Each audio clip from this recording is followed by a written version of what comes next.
TV/hit. We're ready to see what happens today.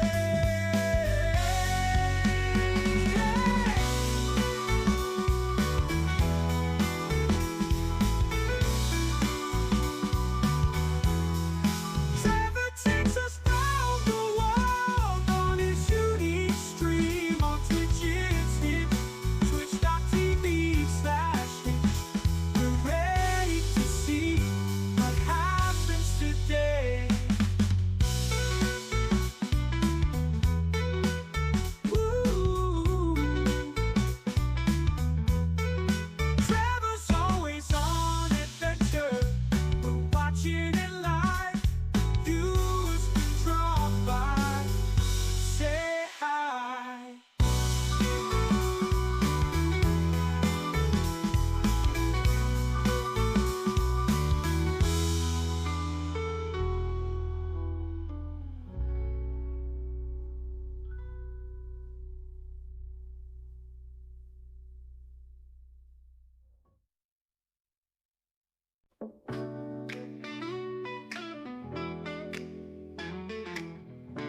Bootin', what happened today?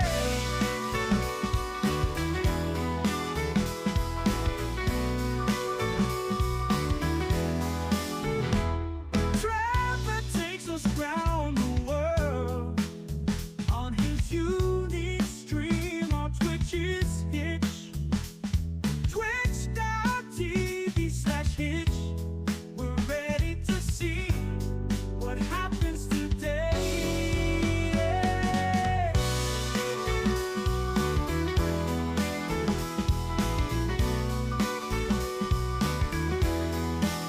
Trevor's always on adventure, watching it live.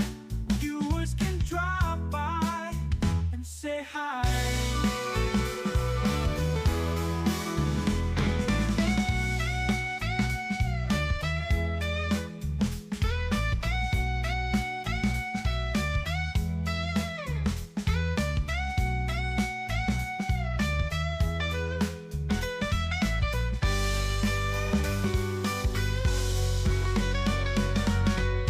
Trevor's always on adventure, watching it live. Viewers can drop by and say hi.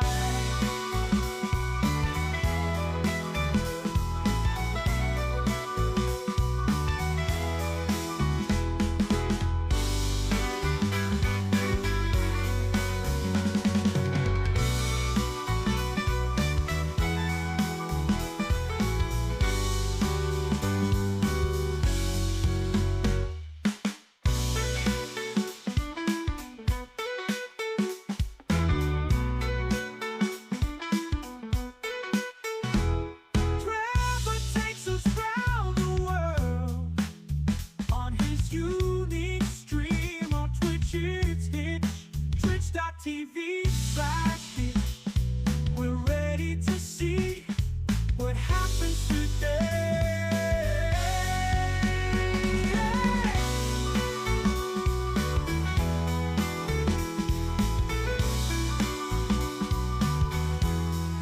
Trevor takes us round the world on his unique stream on Twitch. It's Hitch, twitch.tv/hitch.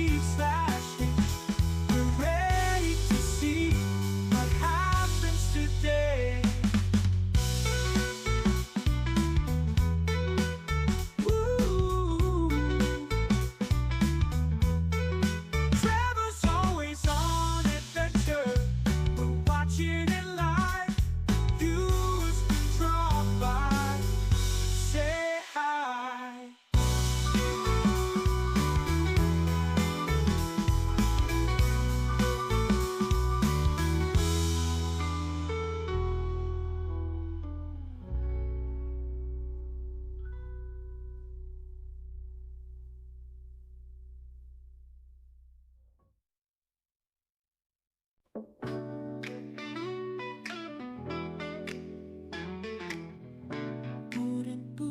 Bootin', what happened today?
high.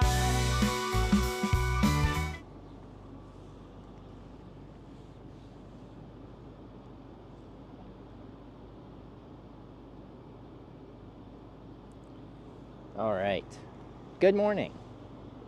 Hopefully things are working. We are currently actually using Starlink, so that's nice. Hopefully the mic's working. I did a bunch of setup stuff yesterday.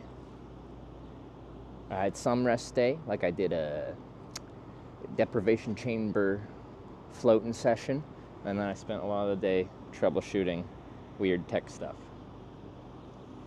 Anyway, that's fun. It wasn't supposed to rain today, and I looked at the forecast this morning. It's supposed to rain on and off till like 4 p.m. The thing is, like, it's either sunny or it's like torrential downpour, which I think we're about to get torrentially downpoured on again, which is fun. A little bit of rain we can handle. I just don't know if my setup's ready for torrential. But yeah, I don't know how I'm gonna stop things from getting absolutely stoked. Hilberg Club. Okay, so tent situation. This is valid questions here.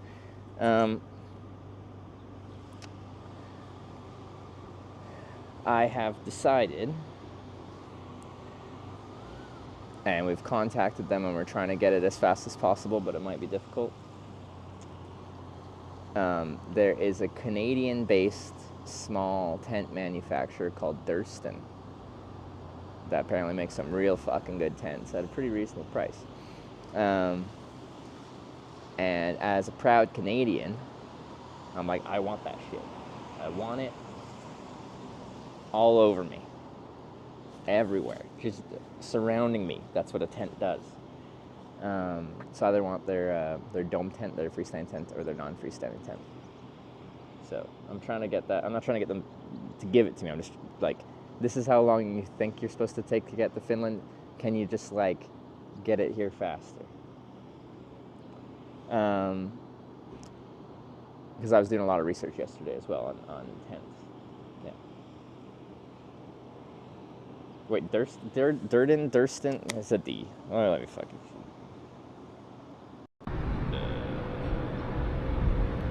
Yeah, Durston.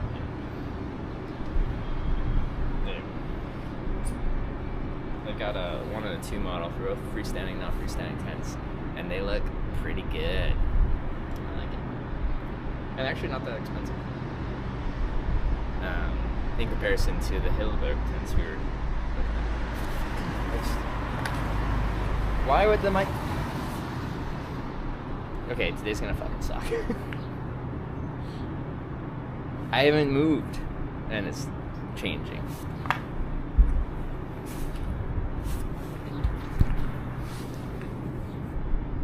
It's this one's disconnecting, but what is disconnecting about it?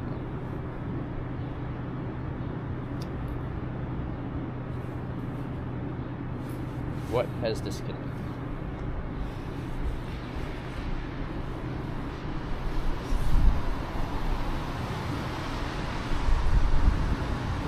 This one has nothing to do with that connection.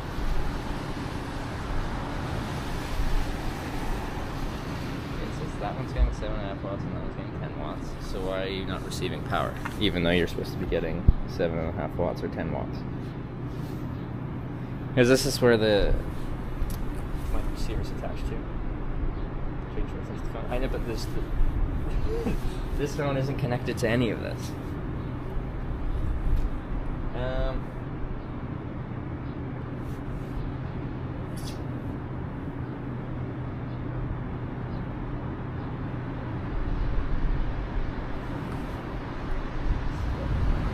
It's now just the internal mic in this camera, I think.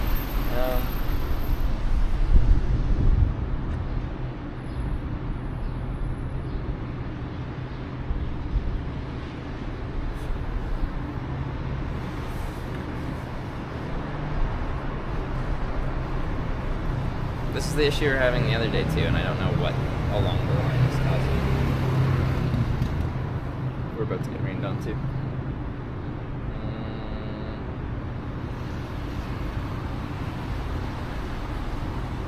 because then this camera just dies too, because it won't stay powered, even though my battery says it's providing power to it. Because I have a battery with like a screen display that says what it's doing, so it actively says it's providing power to something, but it's not actually getting power. So I can like unplug this and plug this back in and it'll probably work, but then it's going to do it again.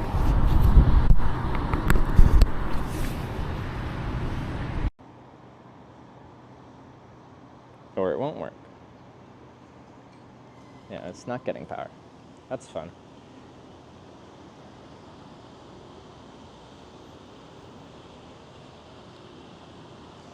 I don't actually know what the fuck to do about that.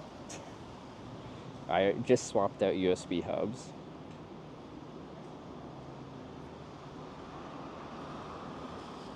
We just swapped out cables. Swapped out pretty much everything.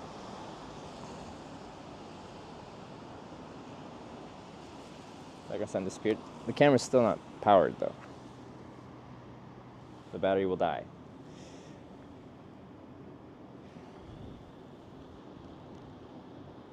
It'll bring thirst in a different category, robustness. All the reviews are saying like for the weight, you can use the Durst Intense in some pretty harsh conditions.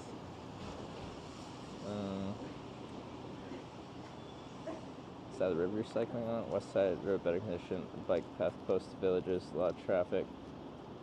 Is not less traffic, both roads are narrow. I haven't even looked. It's raining again, we're gonna go back undercover. I was undercover because we were getting poured on, and then the sun came out.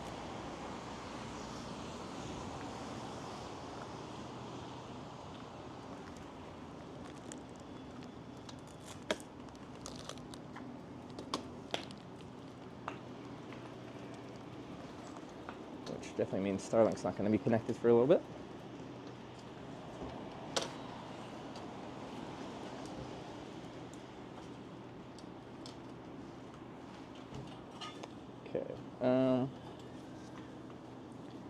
What would be doing that?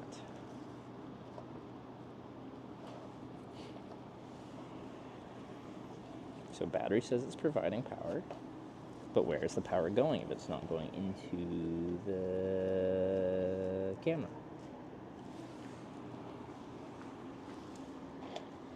It's a mystery. Floating on your day off? I did. I went to the sensory deprivation chamber and did it without a camera this time.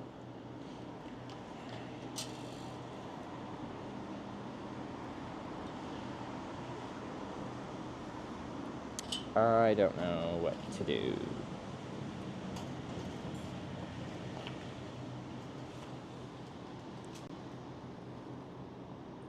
Lightweight tents are not robust. I don't know. You can go look at reviews yourself, if you so choose. Let's try this cable.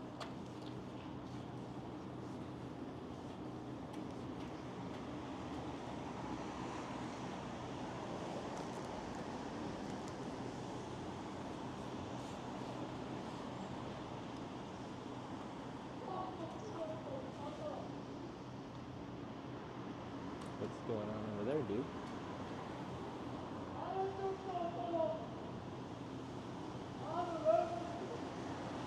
Might have to switch you guys around too. Dude's fucking around with his pants too much. I don't trust it.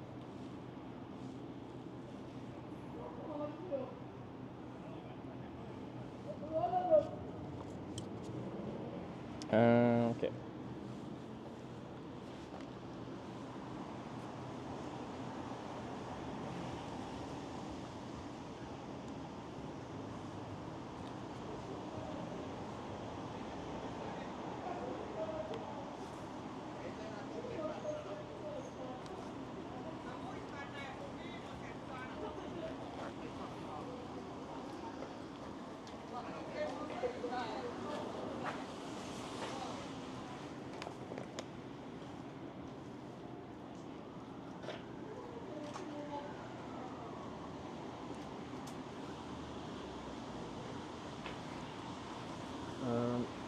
We're still not getting power to the camera.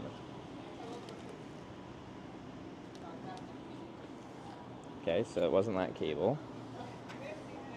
This is gonna mess with the audio every time I'm doing something here.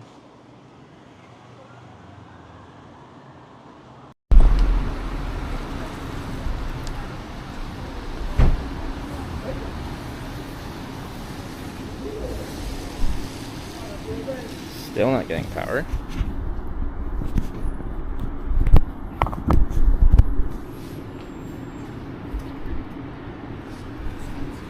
Still not getting power.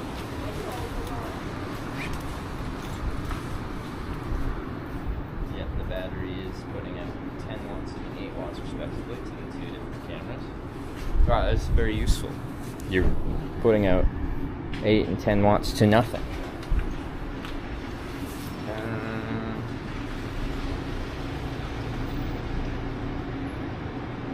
Let's go direct from hub to camera to see if it's this cable.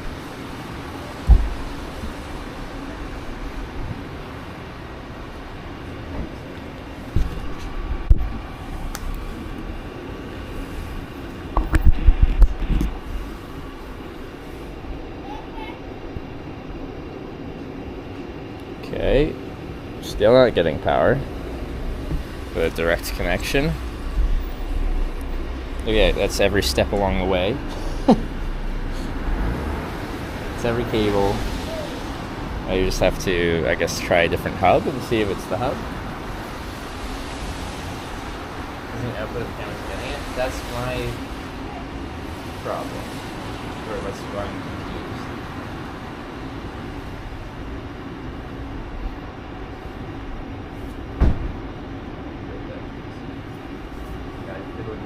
Over there left.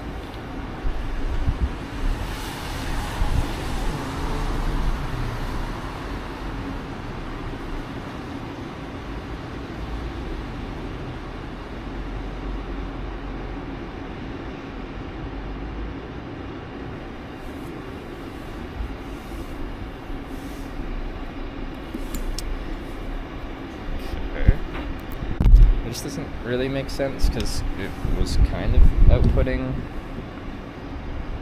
Was outputting audio on and off, I guess. So somehow the USB cable was transferring data but not charge.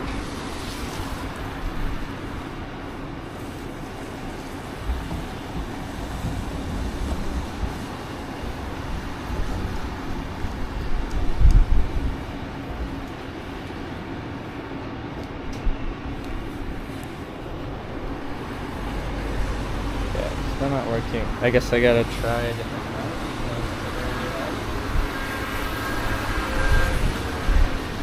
Say that maybe the cable is broken. Just good question.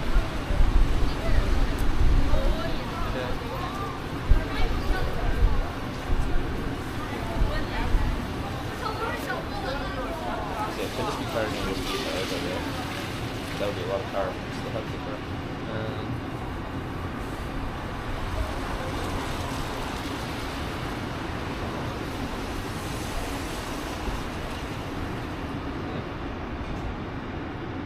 So it is.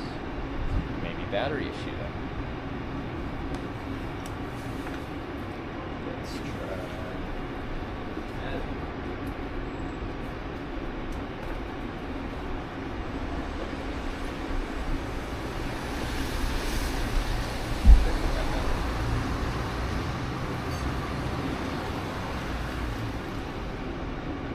Is there some call her and she can help? She can help with a specific tech issue. She doesn't connect her cameras to a hub like I did. She goes directly, as far as I can remember.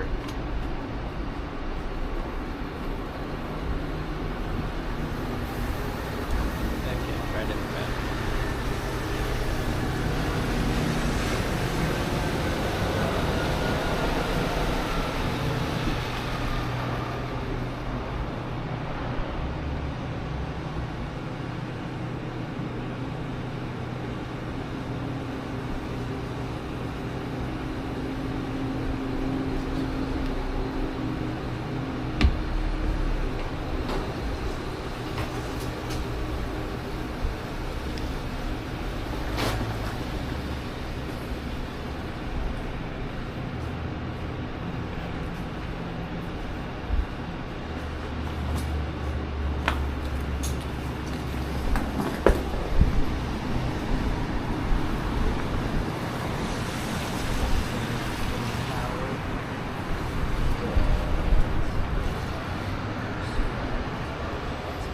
still not getting power. Okay.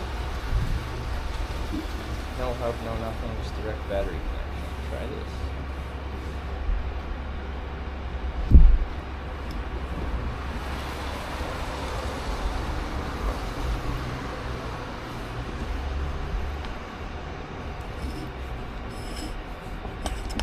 It's been on and off doing weird power cycling things for a while, but today I can't get it to power at all.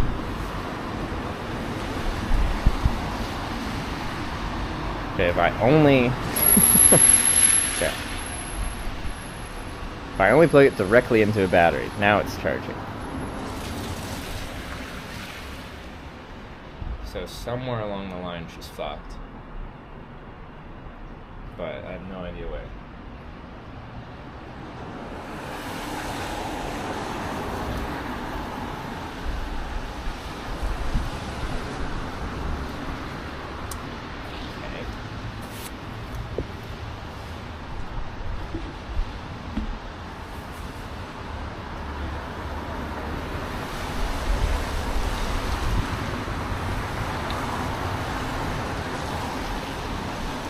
Mod do you select in Durston?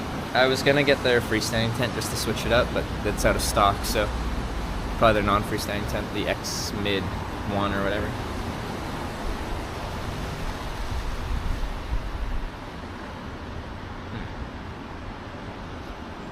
There's like several points in the chain this could be fucked, and it's confusing me.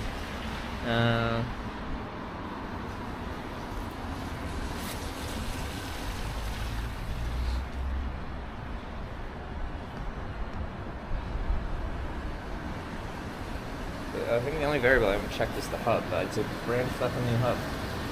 I hate USB hubs. They're like the worst thing ever.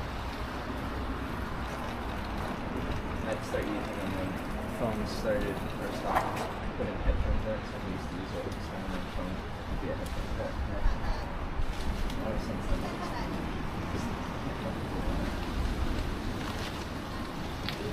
for the life of them.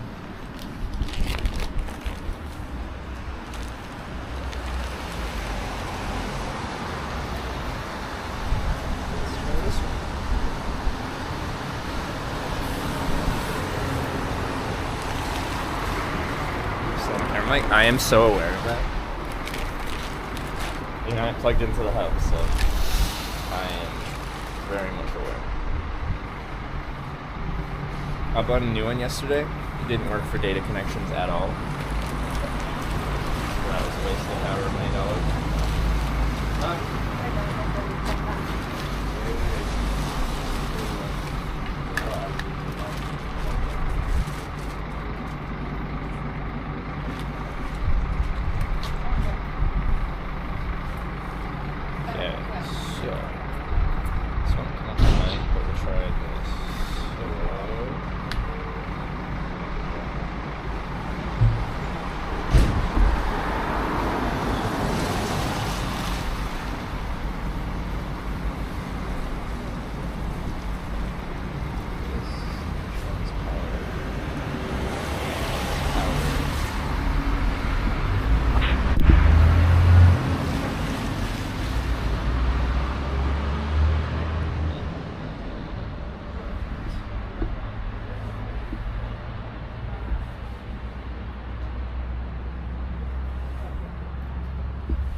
Yeah, we did that, but it sounded like shit for some reason. That's what Sarah does, and it sounds fine, but I don't know why mine sounds like a garbled mess if I do Bluetooth.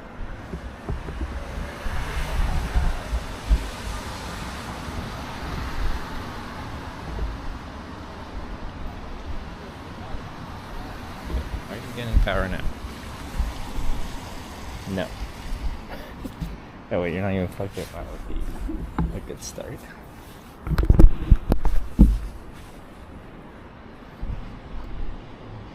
Okay, you are getting power through a hub now. Just mic.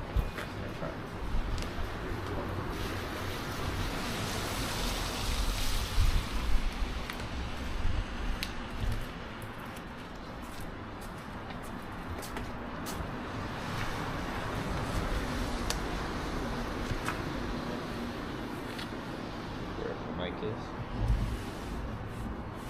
The receiver.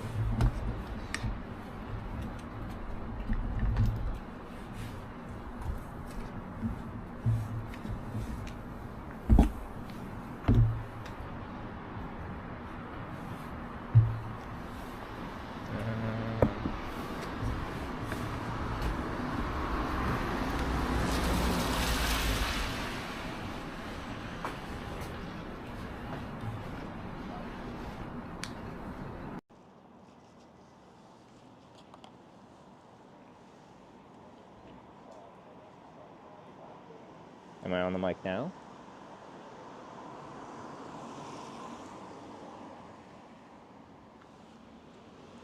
Camera has power. I just don't know what goes wrong in hubs in like 5 days. No and yes, sir. Classic Twitch chat. Okay.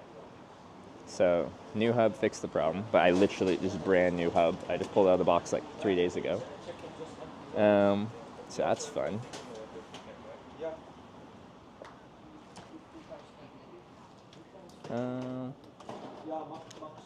Not built for this. Do you know any hubs that don't just like decide to self-combust in 3 days?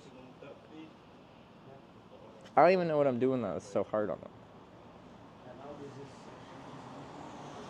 But I need to go buy some more, order some more for Oulu or something like that, because I'm out of hubs. And I brought like 5 of them.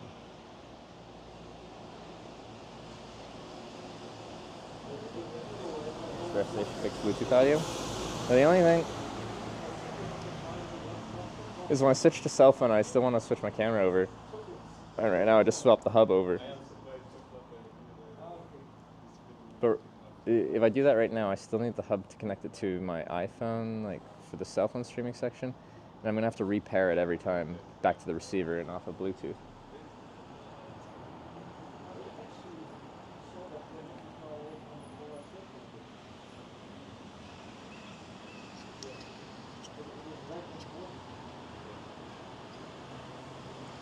You don't need to? Bluetooth to iPhone? Wait, I can?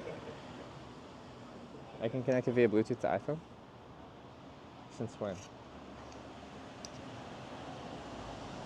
Future mic can Bluetooth to smartphone directly. Oh, well that would make things easier. Okay.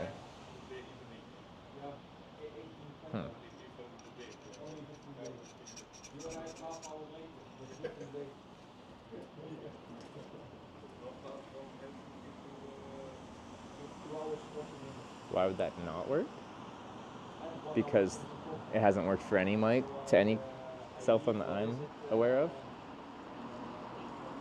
until this one. So for years we've been using Bluetooth mics and you could never just directly connect to a phone without a hub.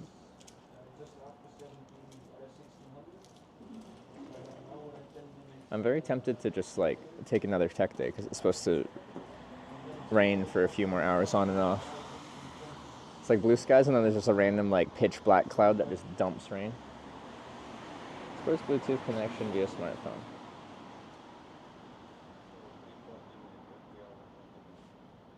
And then I'd have to go shopping and try to find some more hubs because I'm going to blow through a million of them. There's some, I went to one store the other day and I bought one that just never worked right from the get-go. But there's like a power and an other electronic store.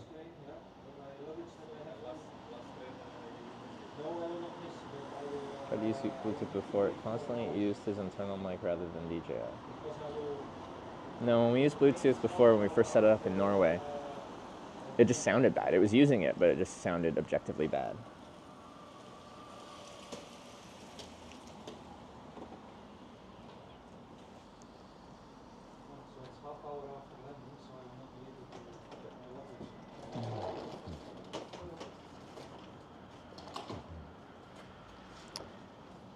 I spent so long yesterday like talking to Moblin support trying to get the Starlink shit working. And then we kind of figured it out. And it's something to do with my server, so now I'm running it through a BellaBox relay to be able to actually bond all my networks together. And then today we just have other tech problems.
If lightweight tent breaks down a back situation.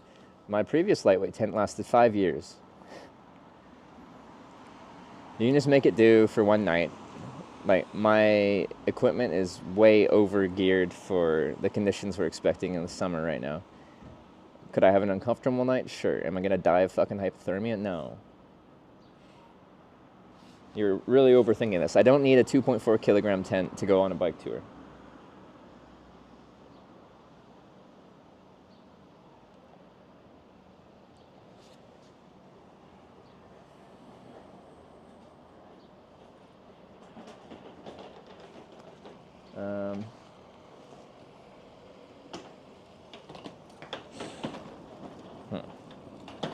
So I need to buy like a bunch more overpriced hubs, and I need to figure out Bluetooth.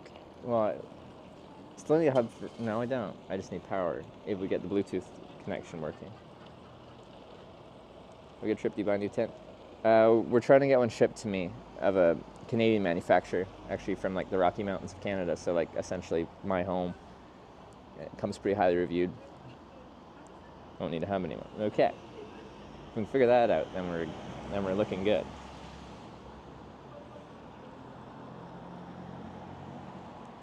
Only 2.4 kilo on tent, just a hotel. Well, like tent most nights.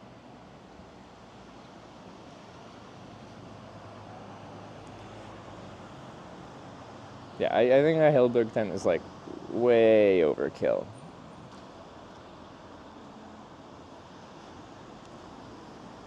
There's next and OnePlus seems awesome. Yeah, that was my first choice, but they're sold out.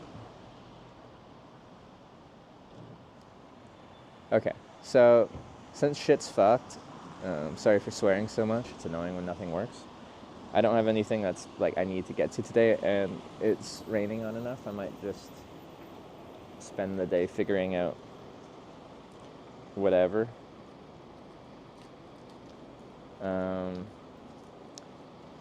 Driver, can you help? How busy are you today? 2-minute guide to Bluetooth connected? But we did that and it sounded like shit, is the issue.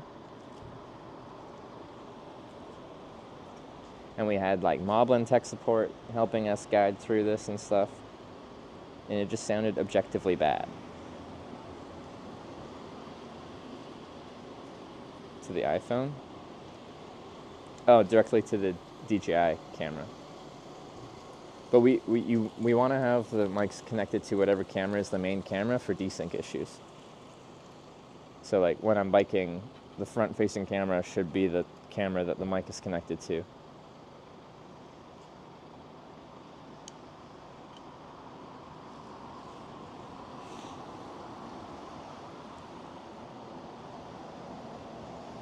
So like when we're streaming from the iPhone, sure, it's fine to connect to the iPhone because that's the camera source. But when we're streaming from the action camera, it should be connected to the main action camera so that the audio is actually synced to the video. Is there desync? Yeah, it like let's go like this.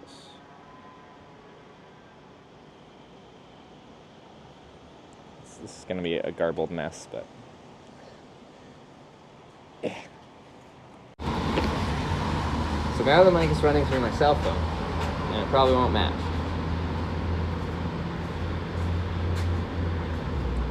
Don't see your lips always on the cam. A few seconds desync is not an issue. Oh, trust me it is. People will bitch and moan all day long. Trust me it is. People will bitch and moan all day long.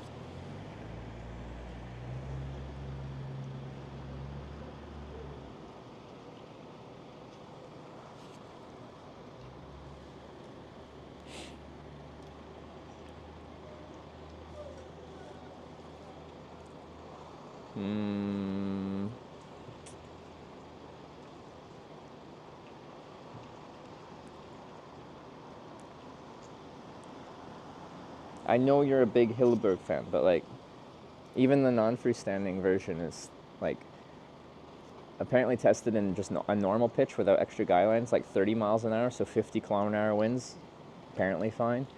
With extra guy lines, apparently people have gotten it up to 50 miles an hour. That's fucking fast. That's 80 km/h winds. I don't need a Hillberg tent.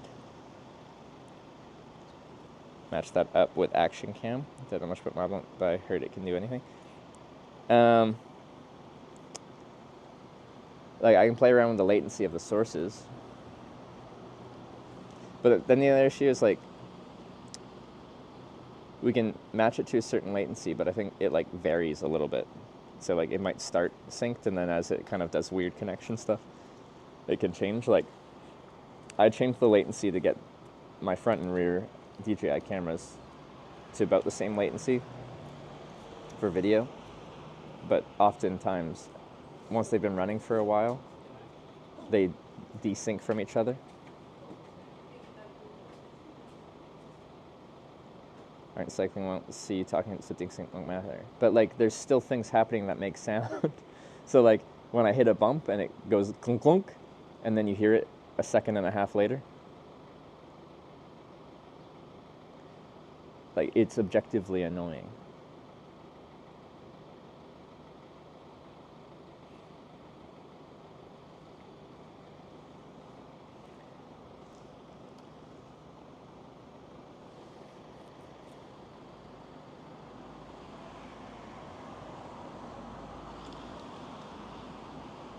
Being a perfectionist, it isn't even perfection. Like, having a really big audio desync sucks, and it doesn't matter if you can't see my mouth, it's gonna suck. Because people were even complaining when I had a drone shot that was desynced from the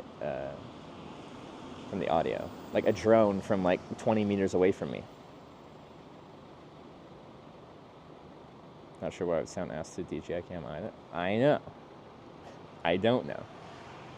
People were confused about that too. Tried both action cams. I don't recall if we tried both as a source for the DJI cam connection.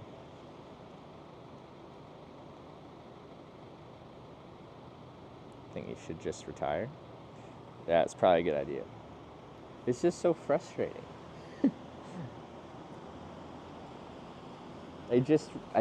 Brand new hub. I pulled it out of the box on camera like 3, 4, 5 days ago. Everything is perfect. Let's go. It's not. It's not. And if you think it is, then you haven't been paying attention.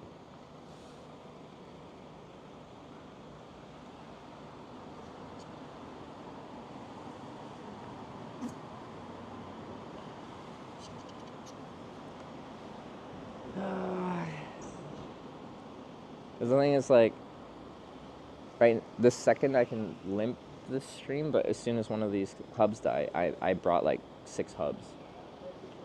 Then the stream just won't work.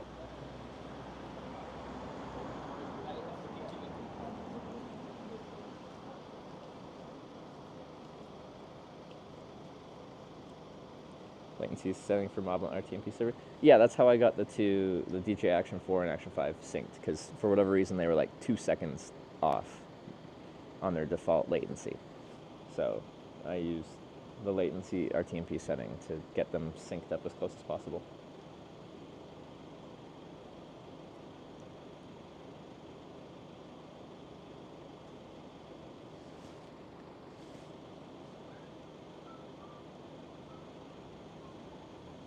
Hubs die due to heat. The thing is, we're in the Arctic Circle. Or we have been until now. We haven't had a hot day yet. Like, and my backpack has just been, like, left open for airflow.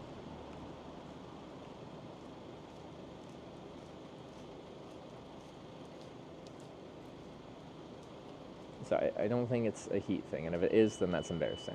But I've used hubs on other trips where it's been much hotter, and we haven't killed them due to heat like that.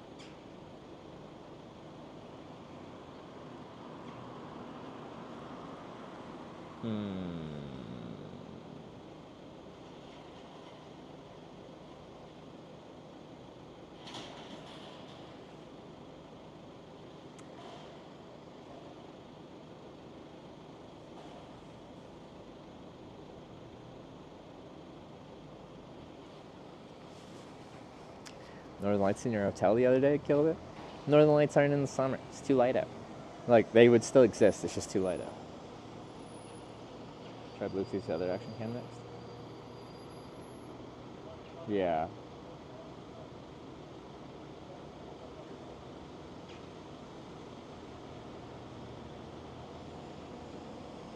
But then we'd have to... Would it be fast to sync it between the camera and back to Bluetooth on the phone every time we switch?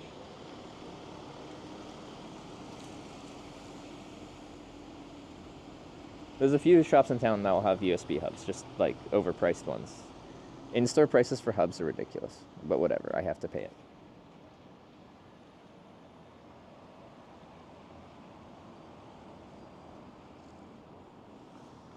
Also, I left a battery behind in my room, one of my Anchor 737 batteries, because that thing stopped recharging.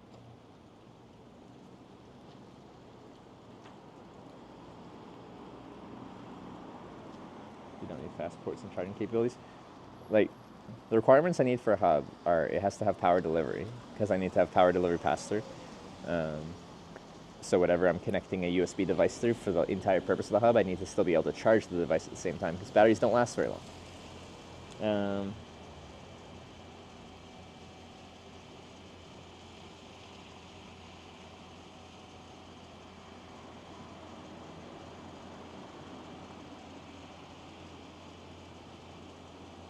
Going through the hub? Yeah, they're just the mic receiver on both the phone and the camera setup, or the action camera setup.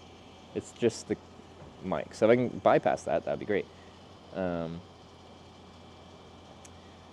If we can get the Bluetooth set up, and switching it is a pain in the ass, I can just buy a whole other set of Bluetooth mics.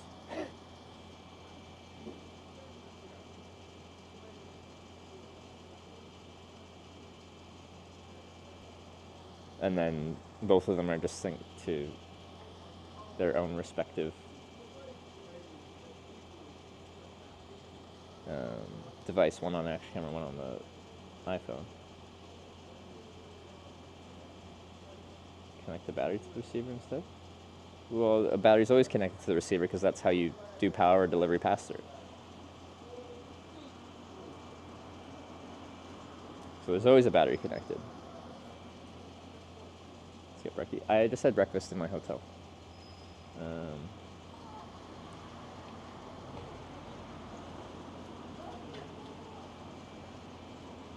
Yeah, whatever. 2 sets of mics.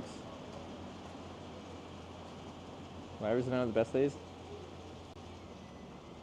I literally just said that. That was my idea, all right? Wyver usually has all the ideas, but that one was mine.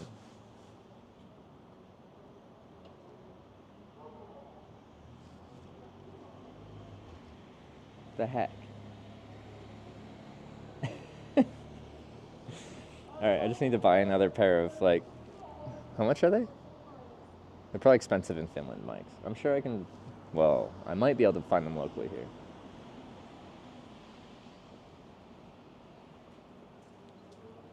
Two small batteries to charge the mics will wear. I don't know how that's relevant to what we're troubleshooting right now.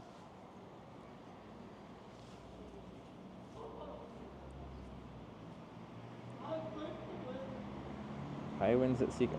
We're done talking about the tent and whether it's gonna die.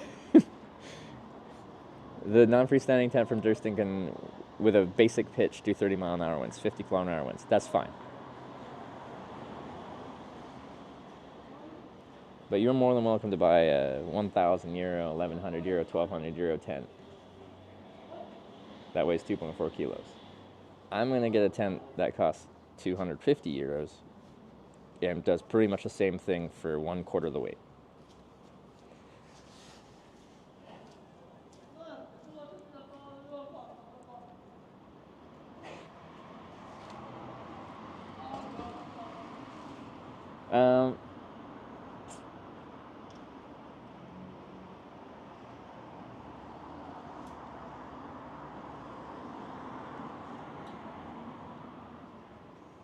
Ordered already? We're trying to get them to ship it to me, like, outside of their online store. I'm paying saying I'm paying full retail. I'm not trying to get them to, like, comp it or anything. I'm just like, I'm in Finland, your shipping time is a long time, and my tent's broken. Can you just... you know, give me expensive shipping.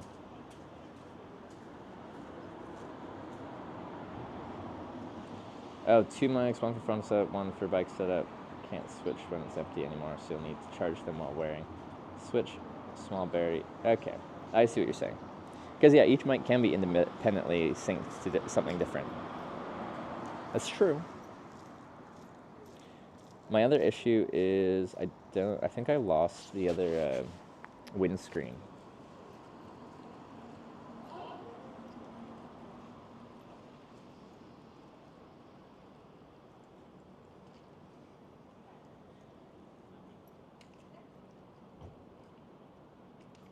Tents are not same when weight is not the same. It's engineering. What does that even mean?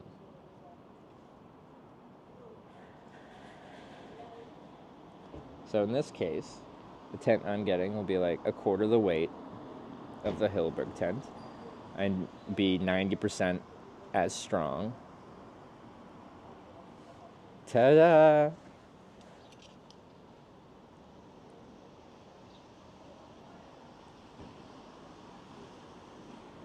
Okay, not a quarter the weight.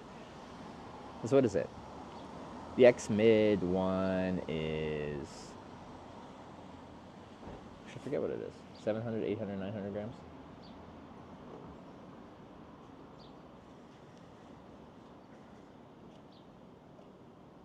Different tents are different, he said? Or different tents are different, he says. Can confirm. Things that are different are in fact different.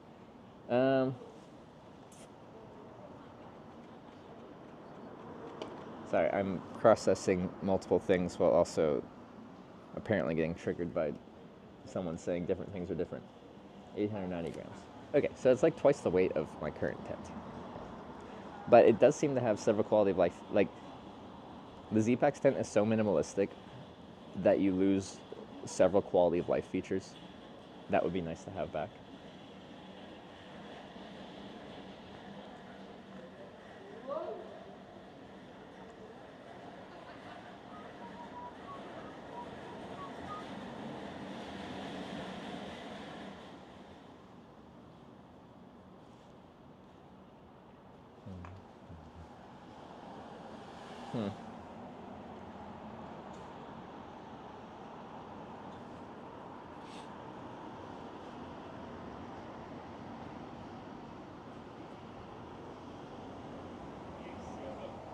There's something that's great. Yeah, I want to try it. I just need to get it. The other thing is, they're Canadian. It's a small Canadian brand. And I'm like, yeah, he's perfect. Let's do it. This one has one the same rate. You can get the X Mid 1 Pro, which is in Dyneema, and it's like 400 some odd grams as well. So the same as my Z-Pax tent. But the regular Derson Mid 1, I think is a full double wall tent, so you'll have like better condensation performance with the double wall features compared to a single wall Dyneema tent.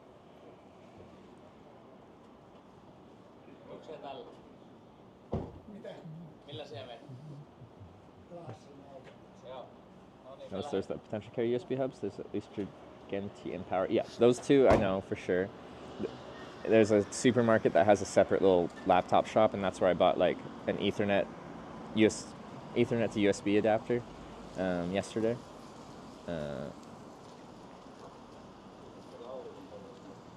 So there's a few different options.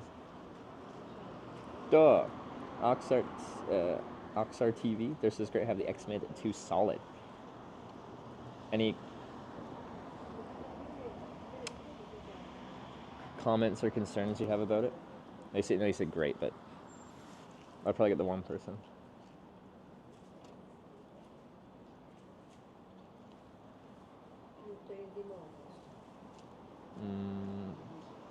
Solid malt X Mid 1, not solid malt, 720 grams. Substack is 10. Okay. Yeah, I don't think solid is thicker fabric and what else is more solid about it? Higher denier fabric.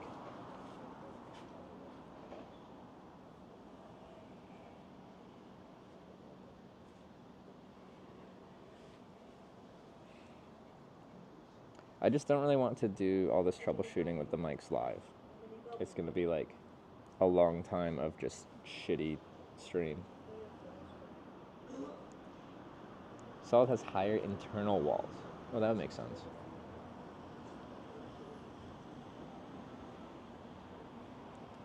There's an X-Mid looks almost too good to be true for the price. No, it's like actually fairly cheap. It's in the same price point as like all your like basic tents, like my first tent, like a Marmot tungsten tent and all that. Consider that a better tent might fix your audio issues. Yes. So we just need to get a tent really fast, and then the stream will be better too. Partly solid inner tent instead of mesh. I think for my trips I'll still want the mesh inner tent because we will be going into like warm parts of Europe in the summer. I want that ventilation.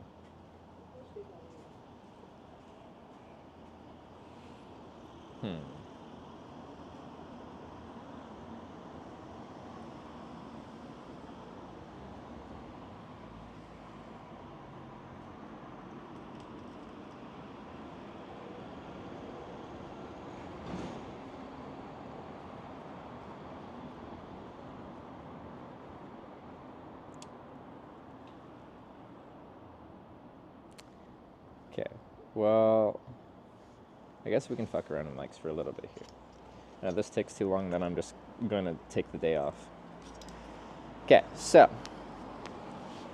we are on the mic right now, but I have to unplug it and try to connect it via Bluetooth in order to do that.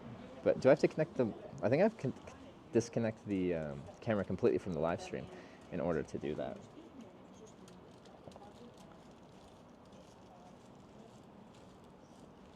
Because I have to go into the camera and enable pairing.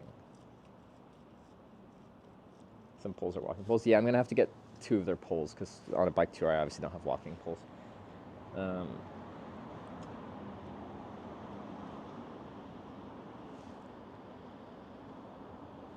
I have to remember how to switch modes from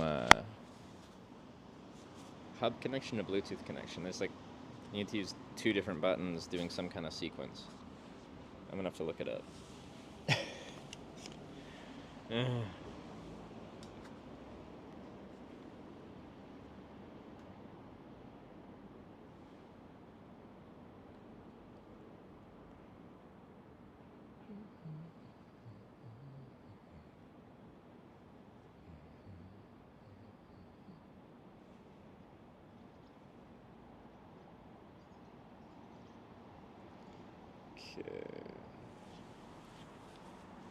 Press and hold the record button for 3 seconds. Indicator light will change from green to blue. Bluetooth on. Okay. Alright, you guys are gonna... How am I gonna do this? Well, one, I'm gonna unplug this. So it's not connected to the hub. That'll change the audio, of course. But people will remind me of that, I assume. And then we'll switch it.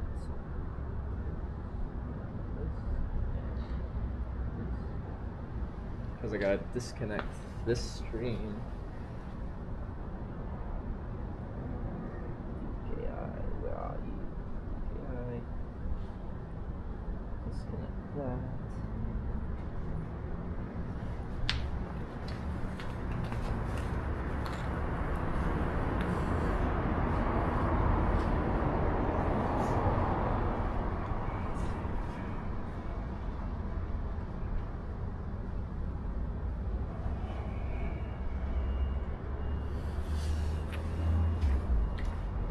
This audio's good. This is the internal mic on my Osmo Action 5.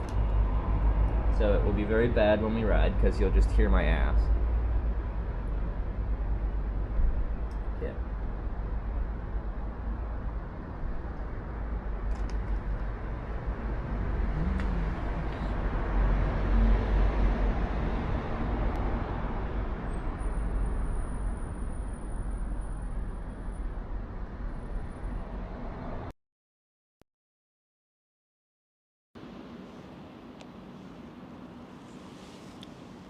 So now this should be the Bluetooth mic.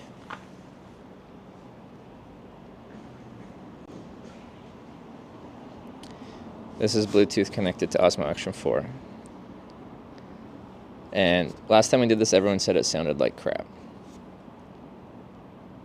Sounds good? Does it sound different? It's just too loud and obvious. Let me tweak. Because last time, people were saying it picked up like every ambient noise and sounded bad. So I don't know what changed. Maybe I did it through the Osmo Action 5 last time. But no, it automatically connected to this one when it was Bluetooth. Sounds good? Okay. Sounds aight.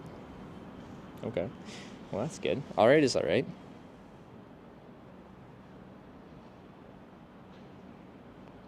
So, if we do it that way, then we don't need a hub, and we just need to use just a battery, just a cable right into the back.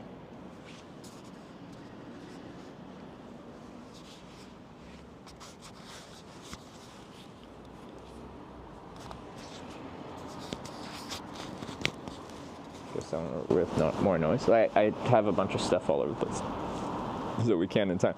We are next to a relatively busy road. I am, 15 meters away from the road, but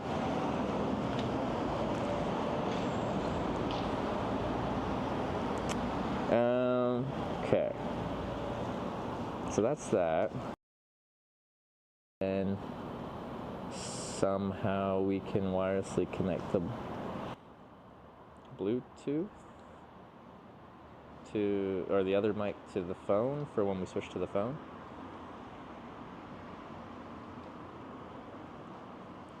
Wait, broken?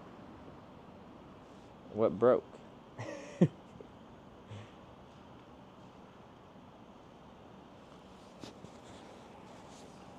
Oh, Wyver's.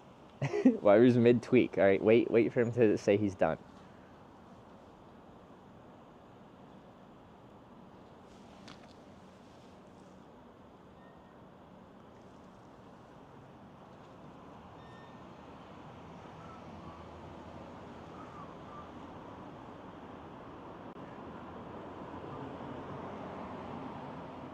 It's solid now? Alright.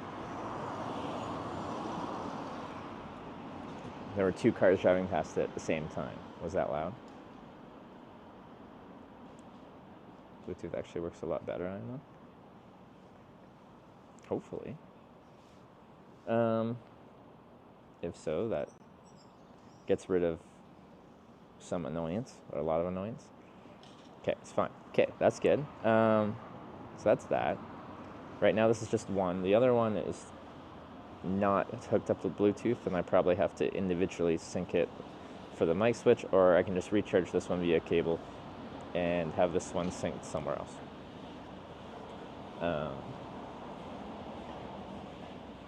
Can hear them, that's not loud. Well, I want you to be able to hear the cars still, just I don't want them to be like penetratingly, annoyingly loud. Okay. So maybe we can go. Maybe. Possibly.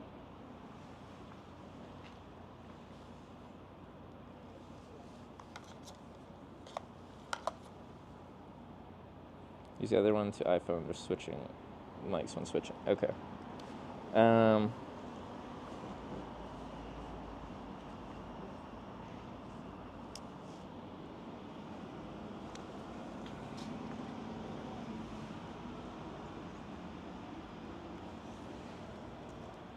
I don't know whether to test that right now or just next time we switch to iPhone, test that and set that up.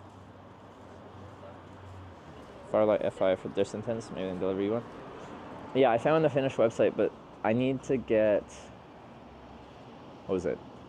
Since I don't have hiking poles, and the Distant X Mid 1 is a 2 hiking pole setup tent, I'm guessing my Z-Pax one would be a possible alternative. The Thurston ones are adjustable, which is probably nice, but whatever. Anyway, I need some kind of pole situation.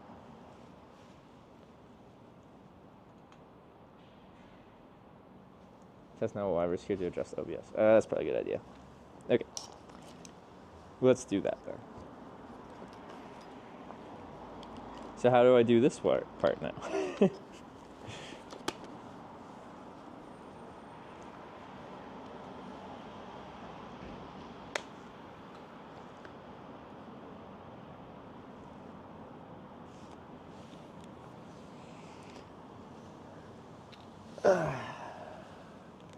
Aluminum pull from the hardware store? I don't think that's gonna work that great.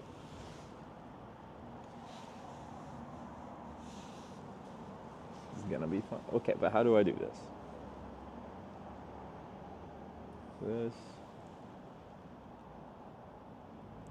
It's just Bluetooth mode and connect Bluetooth to iPhone.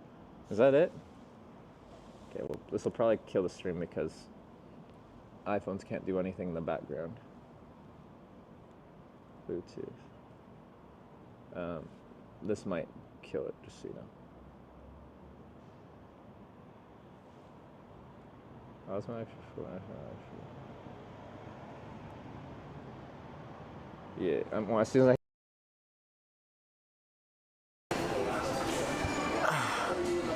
it takes. So I point my camera at it, and it'll translate the foreign currency on your screen for you as you're looking at it, and it does it perfectly every single time. It never makes a mistake. The direct Japanese translation of whatever was converted was cellulose and fly.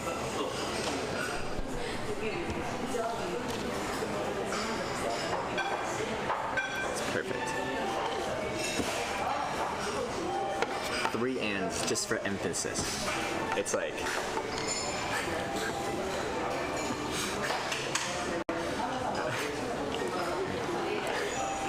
You get cellulose and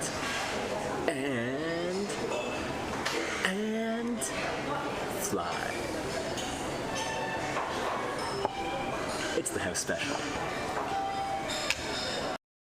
It's all about bike. It's working. Can you not flamethrower? Hey! It destroyed the cork though. Hey! Alright. Oh, that was fun.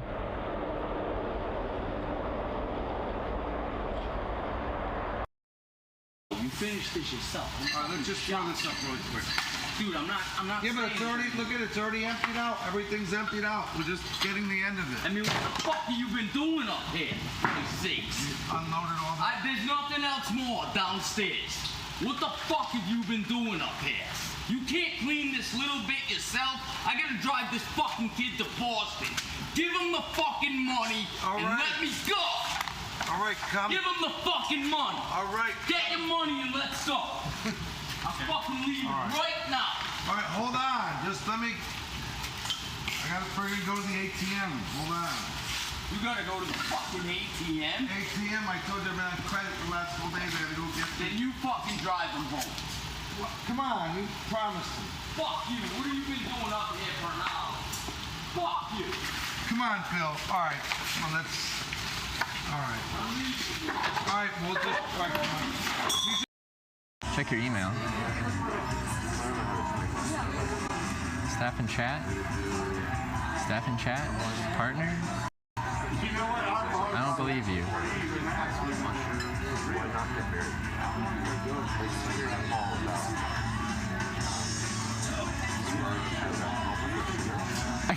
I got an email.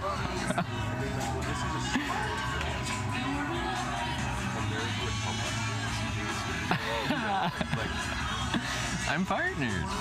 I just got partnered.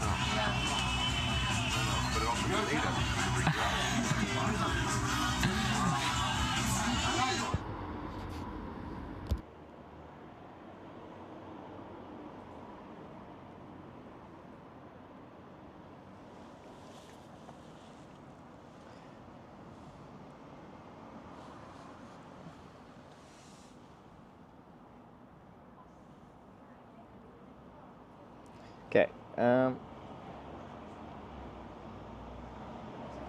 So right now we're on this camera mic still, I think. So I think I've connected it to the iPhone. I forgot. I had to switch it into Bluetooth mode. But it should be this one, which is on this one. The thing is, okay, how do I tell it to use this one?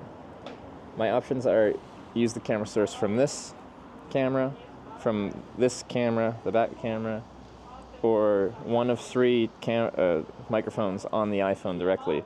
The bottom mic, front mic, or back mic. There's no like extra mic option. Because when I connect the mic via USB hub, it actually shows up as a DJI mic connection.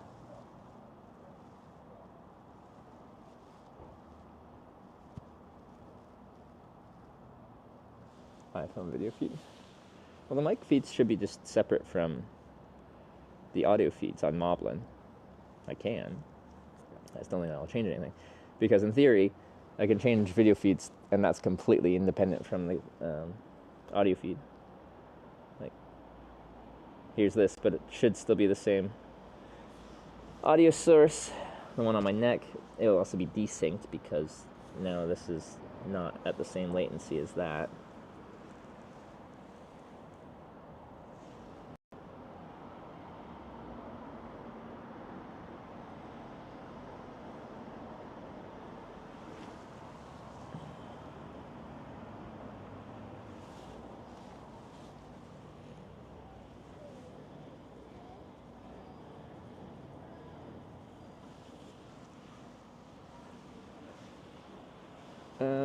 The other thing is DJI devices. Unless there's name my device, select device.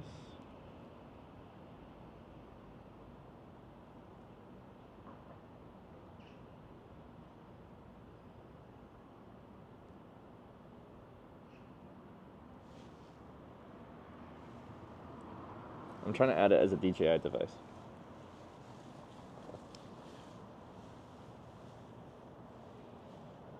In the same way I added like the cameras, but I don't see it showing up.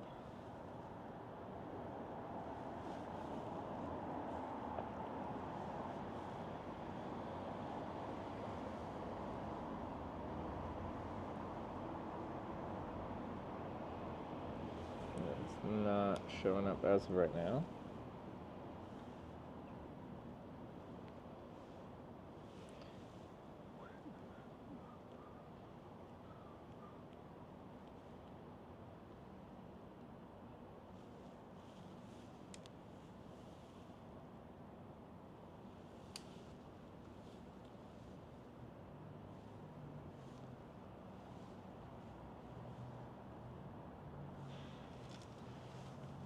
Okay, I don't know what else it would be though.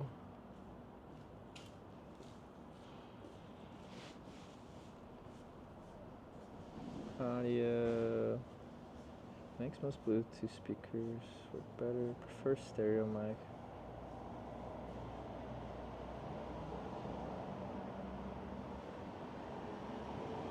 Sure it's paired correctly.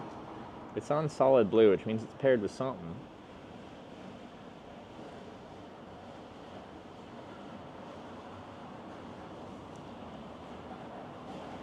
Well, let me DM the Moblin dev.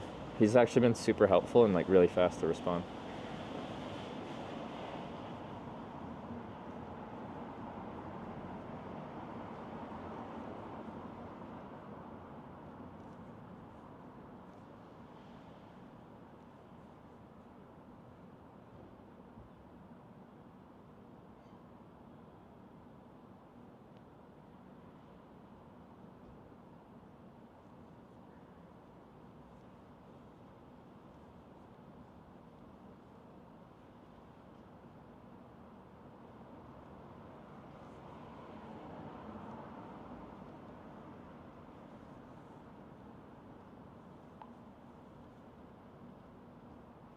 Restart Moblin after pairing, just to be sure. I'm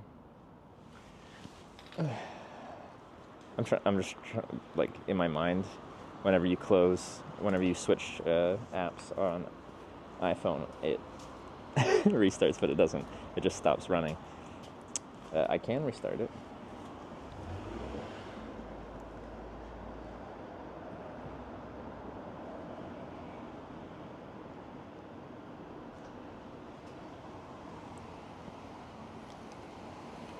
Can hear you on kick. Yeah, I'm running through a mic connected to the camera. Hello, Trevor.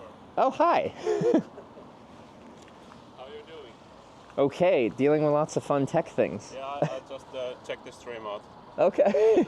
Yeah, I was just waiting in the other side of the road in the parking lot, and Yeah. I saw that you are just next to the shopping center, so I decided to come say hi. Well, hi, nice Hello. to meet you. Nice to meet you. Hey. Thomas. Thomas? Yes. Yeah, nice to meet you, Thomas. Have you been watching for a while, or like just Yeah, found I've it? been following for many years, like I don't know, maybe 5-6 years. Oh, geez. Okay, yeah, you have been. Yeah. Cool, But, man. Where are you heading today? I don't even south, but I don't even know what road right now Oh, because I've been focusing on all of this. yeah. So Tech issues. people said there's like a north and a south road along the river. Yeah, I think the left side road, like the west side road, is better. Is that the smaller road? No, it's the bigger road? I Okay. think that's better. Is it? Okay. Yeah, All right, it's good to know. And local perspective is Yeah. useful because I don't know. yeah. Yeah. It's a lot better. There's Yeah. a lot of holes on the east side. Oh, is there? Yeah. Okay, it's good to know. But have a nice day. And, Hey, thanks for coming by and I'll saying see you hi. in the chat. All right, see you. What's your chat name? Shackster. Jackster? Shackster. Shackster. I can show you. All right. It's I can't even say it like that. Shagster. Shackster. Okay. Alright. All right, I'll see you in chat, man. Thanks for stopping by. Shagster.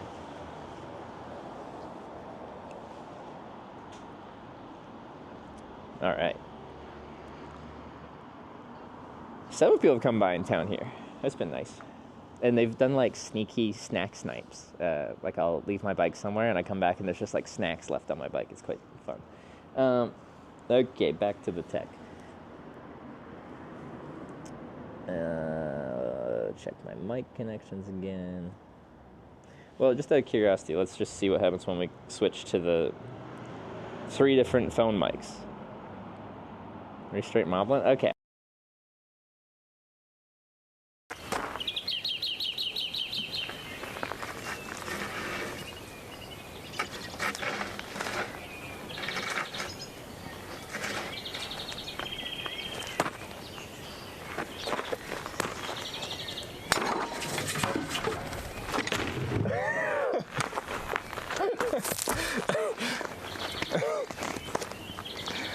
I knocked one over.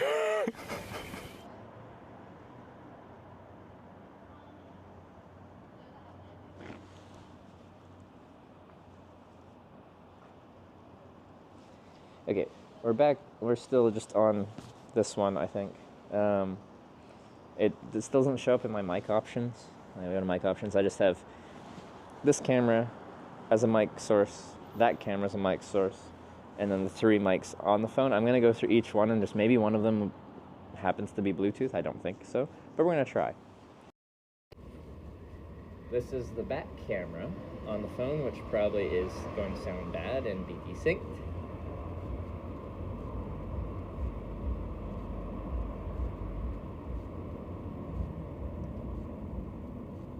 Not it.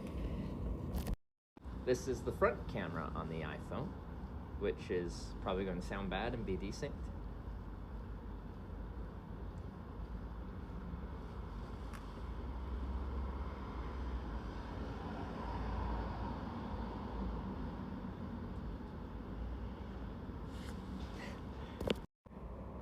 Alright, wasn't that? This is the bottom mic on the iPhone, and it will probably still sound bad and be decent. Are you wearing the second mic? It's just in my hand, but I could bring it closer.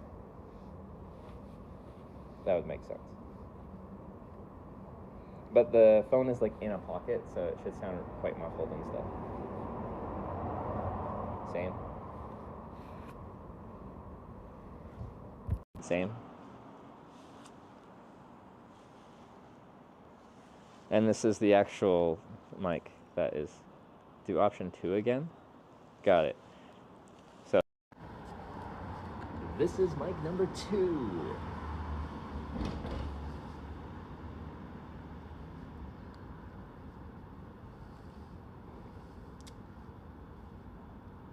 Nope, not it. Okay. Nope, not it. Okay. All right, as of right now, this is like doing blue, showing it's the solid blue means it's connected to something via Bluetooth. It is connected to my iPhone. We just don't know how to get it working in the app. I did message the Moblin guy. He's been very, very helpful.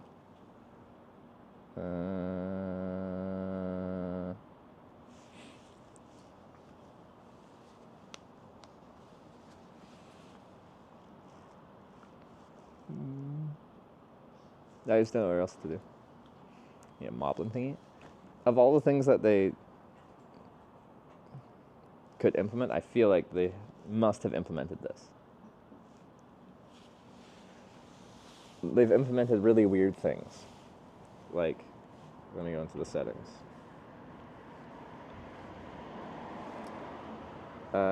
You can connect DJI devices, of course. You can connect GoPro devices wirelessly. You can connect cat printers, and there's a picture of a paw. You can connect your Tesla. You can connect a cycling power device, which I should, or a heart device.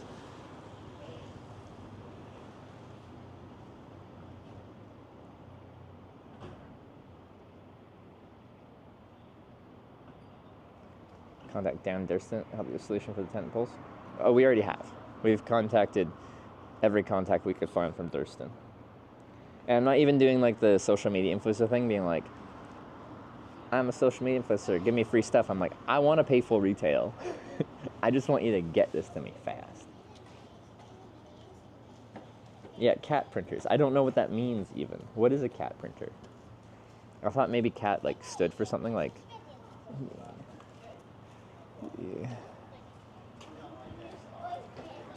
I don't know what cat could stand for. But anyway. Reddit iOS app requires the dongle. Android works without. iOS, why? Okay, well. Like, in the meantime, we can just use just the hub for just when we switch over. The downside will probably be the audio levels would probably be very different. Bluetooth versus USB connections are probably at a very different audio level. Avoid direct Bluetooth to iPhone for mic. Connecting the DJ mic directly to iPhone videos can result in audio desynchronization, potentially subpar audio quality.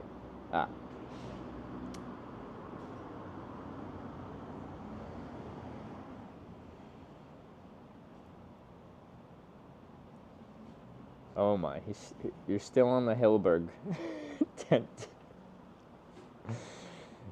Shtick. That's fun. Alright.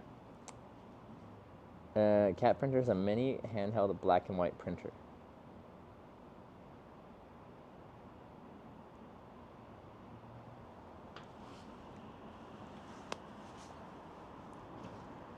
But have you considered a 2.4 kilo over 5 pound tent instead? Consider this. Alright, well, I'm going to sync this back to a hub, I guess. Let's use the iPhone mic when phone streaming. I suppose I don't like how it picks up every ambient thing in the world. It's very different from this mic, and it's just shockingly different.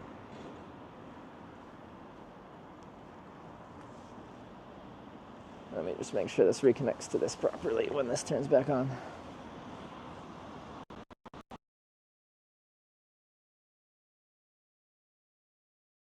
Yeah. So that's fine.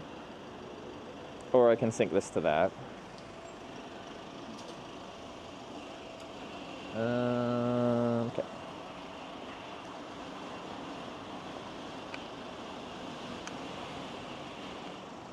It's not that bad, so my streamers use it. But I guess in my head, it's just the contrast between this mic and that mic.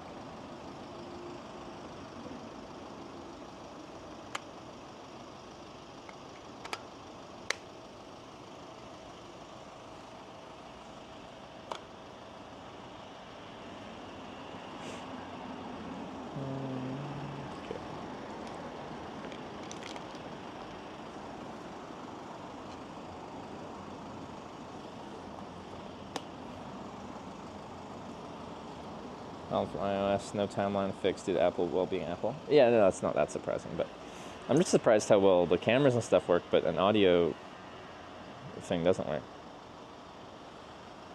Okay, so that... Oh, these are running off of internal batteries, so I actually have to switch these over correctly.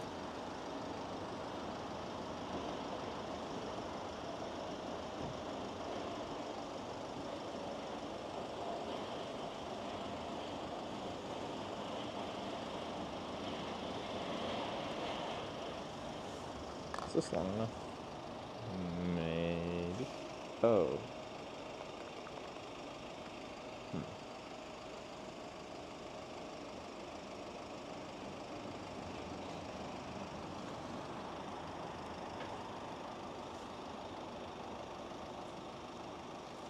Should get the right angle.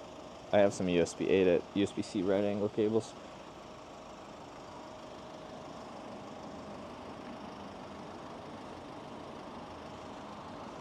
I could just use this adapter for now.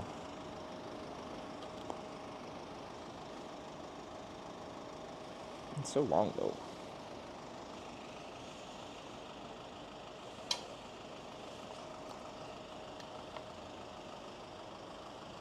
Use your AirPods? You think I have AirPods? 3 hours later? Well, I was about to end the stream and just do this offline. I could have done that instead. And take another day off. Is that preferred?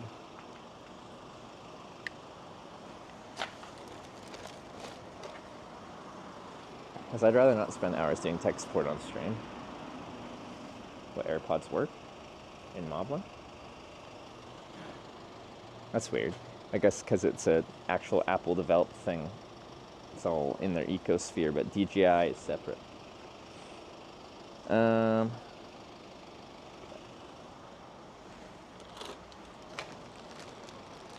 Is that gonna be long enough though?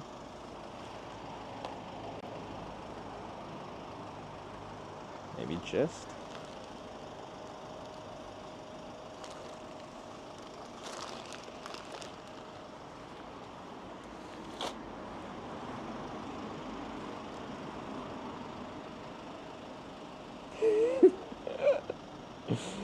Oh no.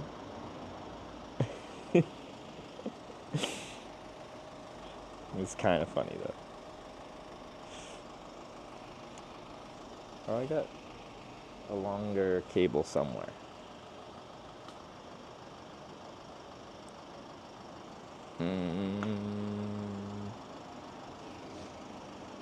It's just power delivery.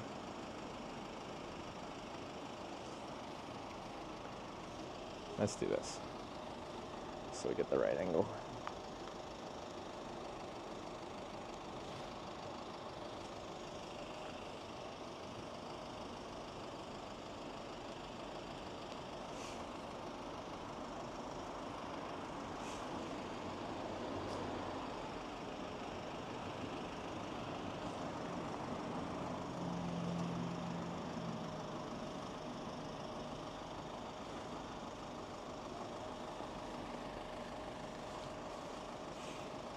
But yeah, if I never have to use a USB hub again, I will be very happy.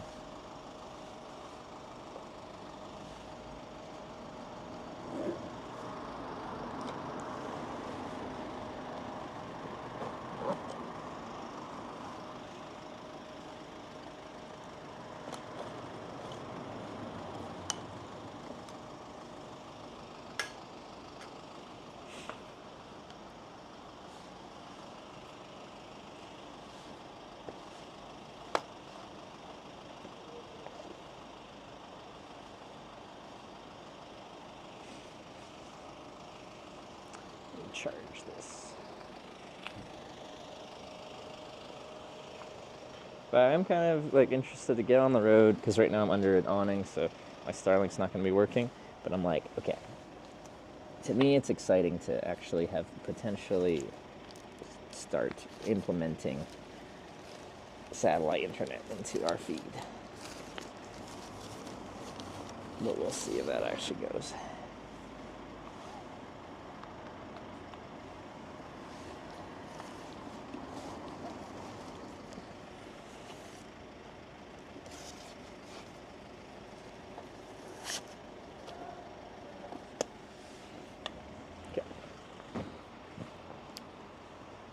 Oh yeah, I got these. These should go in the trailer. Day 17 lugging starting without a purpose. Will this be the last? Well, we're about to find out. When I started the stream and we were actually like out in the parking lot, we were running on Starlink. Well, 30% of our network was running on Starlink, so we have technically run the stream through Starlink for all of a few seconds until it started raining, and then we went undercover.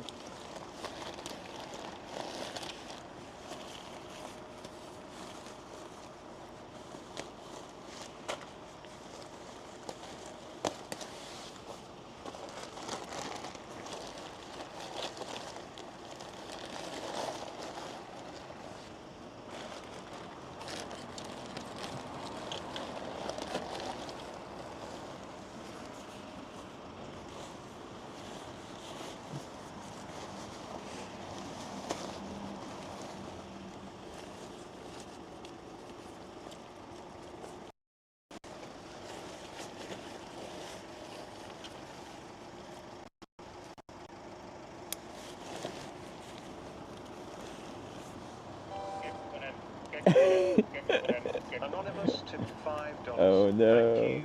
Kekkonen. Kekkonen, Kekkonen, Kekkonen, Kekkonen.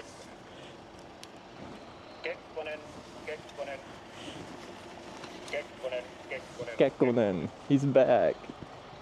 Kekkonen, Kekkonen, Kekkonen, Kekkonen, Kekkonen. Oh, nailed it. Kekkonen, I love it when I get Kekkonen, the spacing on the Kekkonens correct. Like, Kekkonen, Kekkonen, he's got a certain cadence to how he says them. Sounds, or feels good when I get it right. Kekkonen, Kekkonen, Kekkonen, Kekkonen. Kekkonen, Kekkonen, Kekkonen, Kekkonen, Kekkonen. This guy. Kekkonen, Kekkonen, Kekkonen, Kekkonen, Kekkonen. Kekkonen, Kekkonen, Kekkonen, Kekkonen. Kek. Like that he finished on a full kek rather than a Kekkonen. The other thing is, I haven't waterproofed the charging ports on the streaming phones. I don't know the best way to do that. I'm like, oh, I can just chuck some tape over it. But I haven't yet, so I'm sure they'll hold up to a little bit of rain okay. Issue is if we get a lot of bit of rain.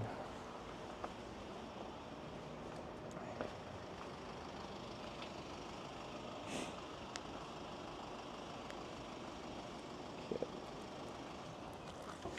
This randomly has batteries and nothing else. I need to fill it with a few things because it's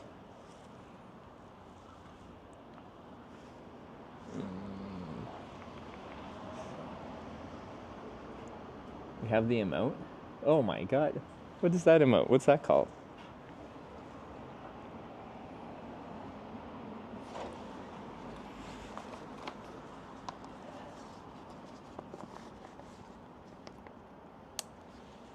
Okay. We might actually get to ride the bicycle. Maybe.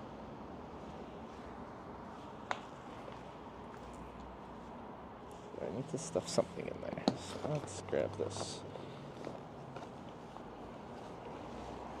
Rain jacket, that sounds fine. So there's just like camera and a couple batteries in here. And they're too dense and not voluminous enough, so they just rattle around and they'll make my steering feel unstable. There we go.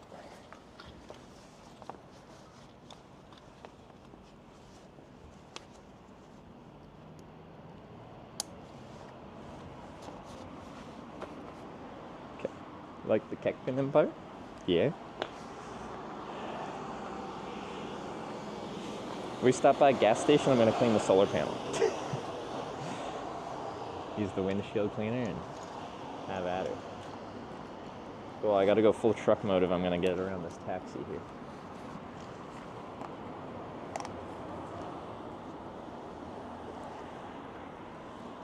Kekkonen, Kekkonen, Kekkonen, Kekkonen, Kekkonen. This is loose. Sure, that's tight.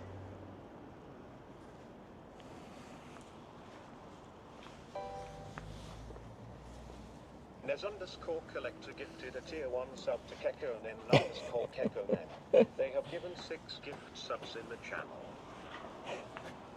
Who's that? Nest Collector, thanks for the gifted sub. The Kekkonen. And it was anonymous with that banger of a song. It's totally a song, right? This isn't flip it over correctly. There we go. Open up my snacks. Turn GPS on. Got it.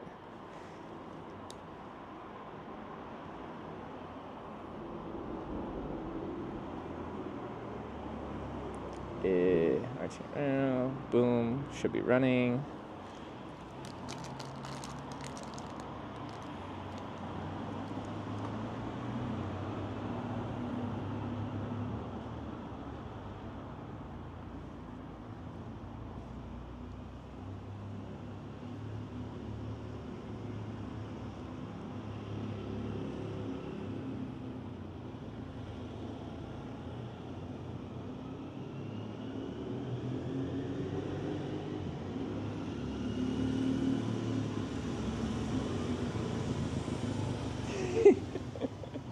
Okay, Tanya, I hope you're here. Okay. Tanya's like, Kemi is the next city. You should reach it after 3 to 4 hours max. We put in Kemi as the destination from here. 124 kilometers.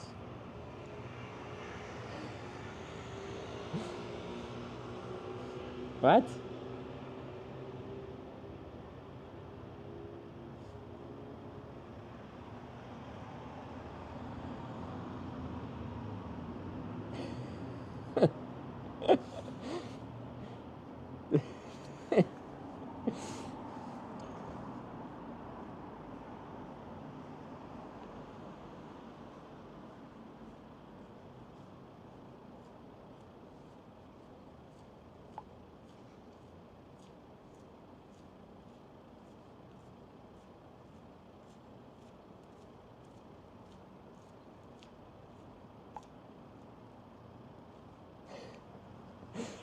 Anyway, we can start heading that way, but I think it's going to take more than 3 to 4 hours.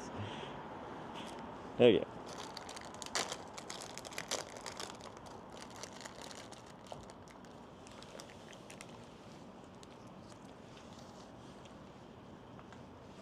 Oh, my Eliza is doing Eliza things. Just want to give you a nice taste of this. Wow. Such a useful message.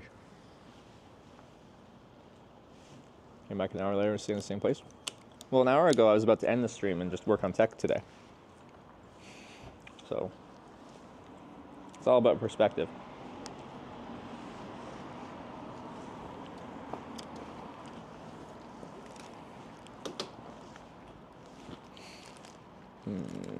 This way.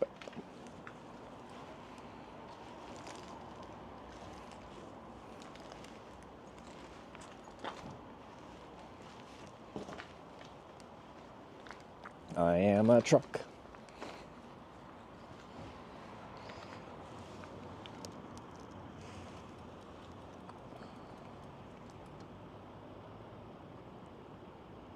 Don't even know how I did that wrong, but I like how optimistic you are about how strong of a cyclist I am. But that's gonna be tough to do. Ooh.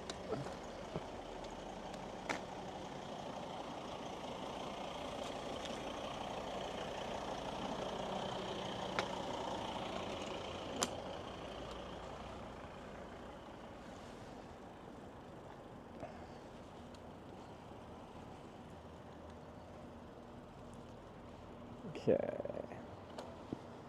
let's get in the sun here, and I want to see if now if we sit out here for a second, if Starlink will actually start working.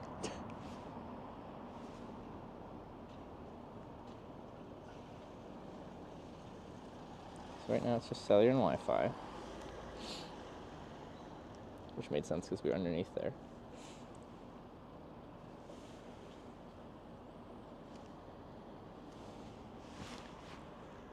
Should be enough clear sky.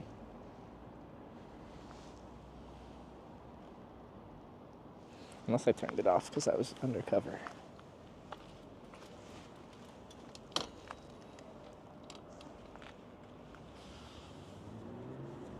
Wishy-washy the panel. I know it really needs a good cleaning. We're gonna probably take it to a gas station and use the windshield wiper fluid. Let's not lose that.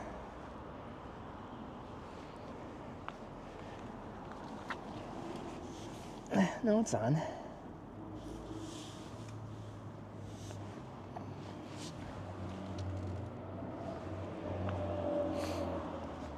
Thing is, I feel like since it hasn't been using it this whole time, it's going to struggle to actually start reconnecting it. What if I just unplug it and plug it back in?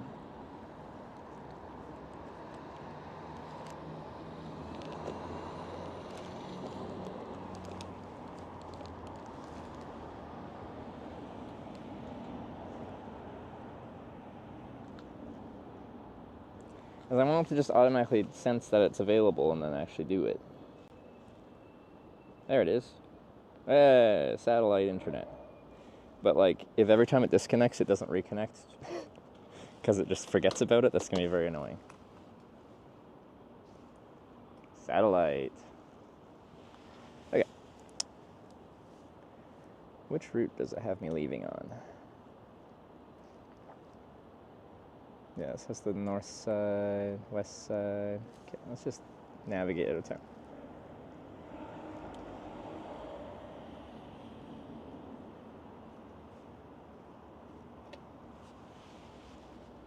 Alright, we are running on satellite internet. That's fun. East side's better for cycling?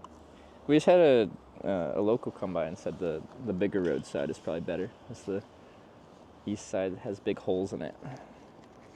I think some of it has paths on the west side, so we'll see. There's a bunch of crap in my pocket. Oh, I forgot to drop off my key card. I just kind of left at checkout time, and maybe I'll just leave that in the lobby. I don't think it really matters, but maybe it does.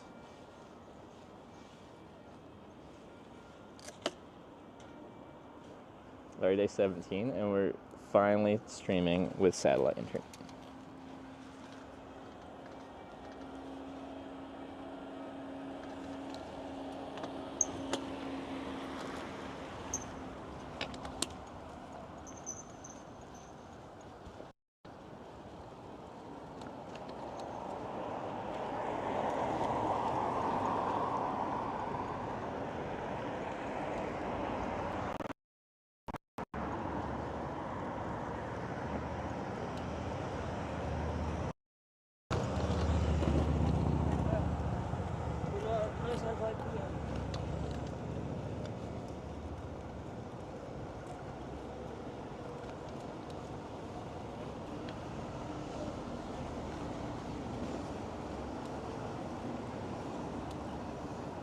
I gotta go the other way, but I'm just gonna park you guys out here.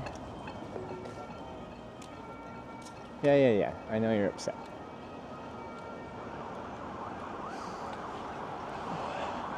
And drop off my key card.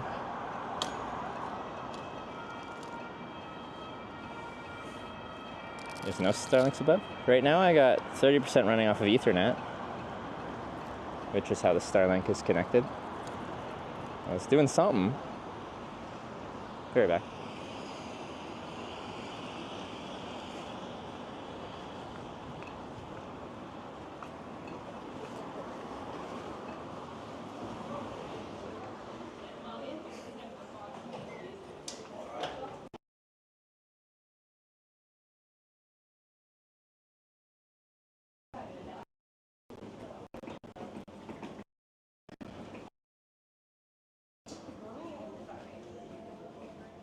Hey.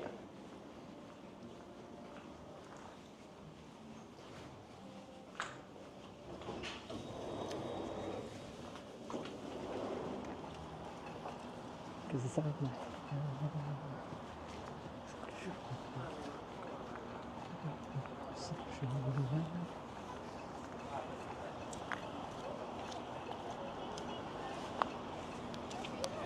Hey.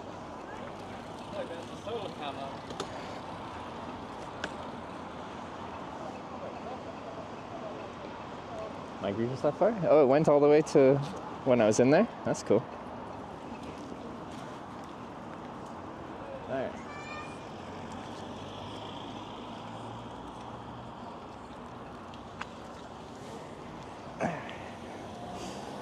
It's not actually working? Yep, 34% of the 7,000 bit rate we're pushing right now is satellite.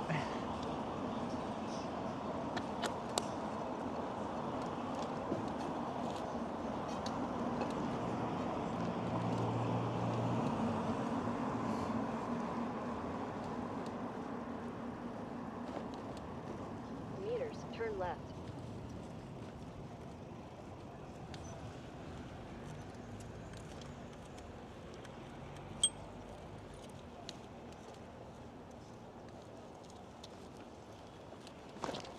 Thanks.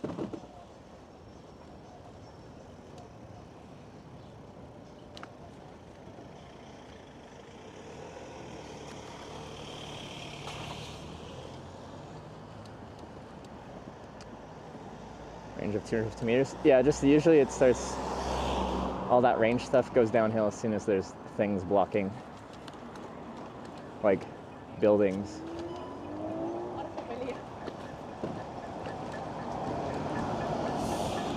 So that's why we were surprised they're still connected, as we were going through walls and stuff.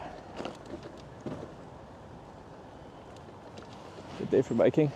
It's just sporadic rain. It's like blue sky and then random like pitch black clouds that like pour rain for just like 10 minutes.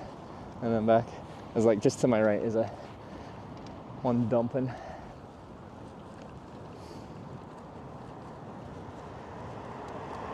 Oh yeah, I was gonna adjust my seat. I'll do that at some point. My seat feels too low. We adjusted it 8 millimeters lower, and I'm like, no. I want it back.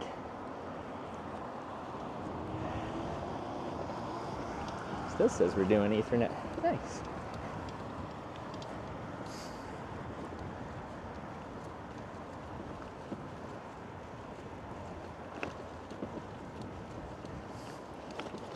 There's a massive train of Starlinks going directly overhead. Perfect.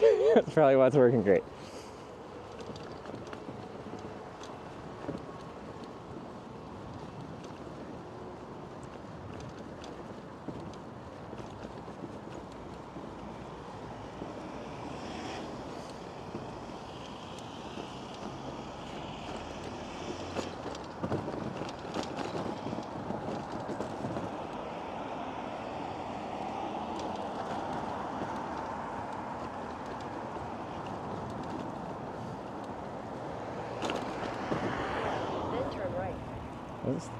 Okay, yeah, it dropped down to like 5%. So barely anything when you're going under the trees.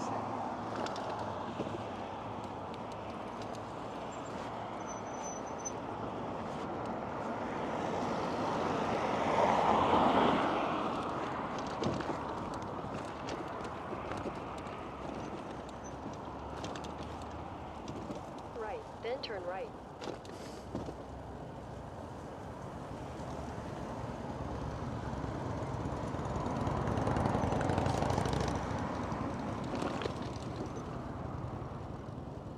Turn right. Ooh, gas station. They have the things. How are you supposed to wash your windshield here? Question. Why don't you like people having clean windshields or solar panels? That's awfully rude. Yeah, I know. You didn't like that. They have paper towel. Turn right, then turn right. Trying to see if I didn't see it.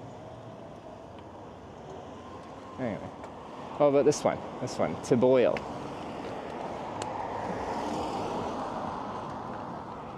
Right, No, I'm going to the gas station. I got a dirty solar panel. Continue for 800 meters. Yeah. You're gonna be mad in a second here.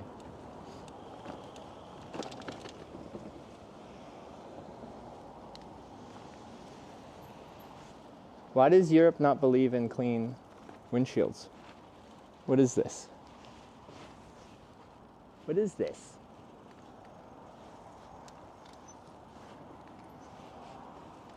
How am I supposed to clean my solar panel? How about over here? Usually a cabinet?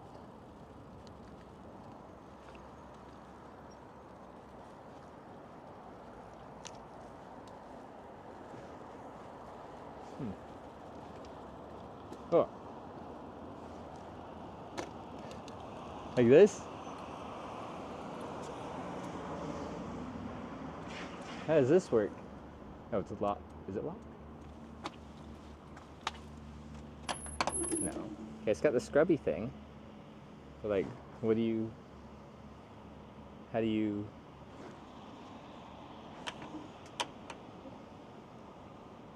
does that work? You just like a bucket thing and then you go "Ving."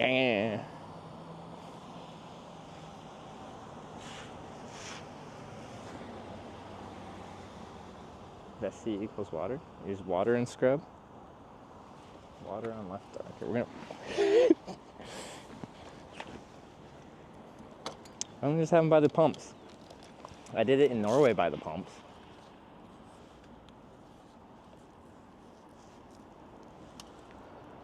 Stay.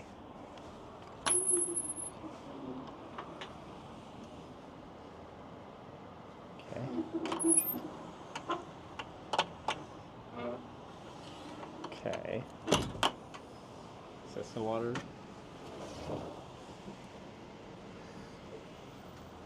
Or is this an air? That's an air.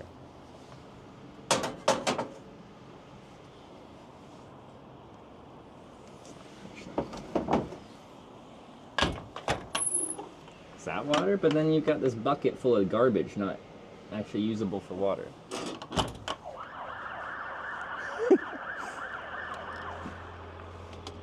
I'm not using this. Like there's a whole like mop bucket there, but it's just full of trash.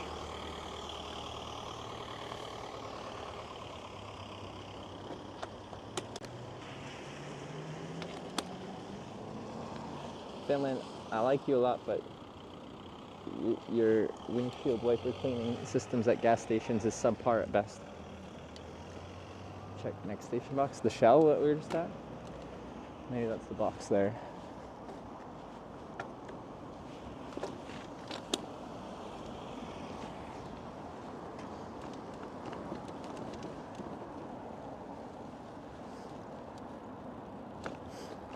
Box.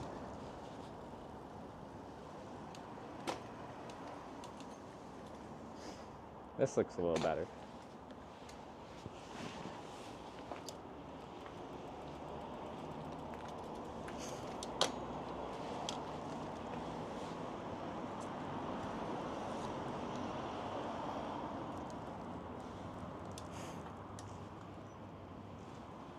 Why can't they just ask for help? The whole point is you shouldn't have to ask for help to clean your fucking windshield. It's not a complicated system.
than sandy water? Why is it sandy?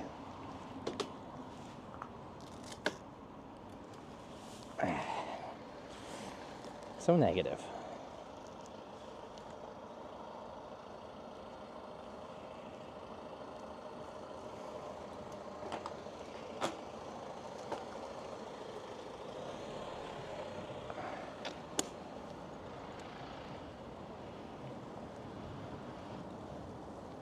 Air if you want to dry it. It'll get air. Turn right.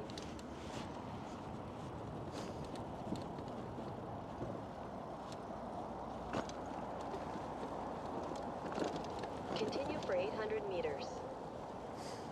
Paper towels. I just like it was like coated with dust and dirt. I guess it being wet means it's more likely to get spray attaching to it, but it's fine.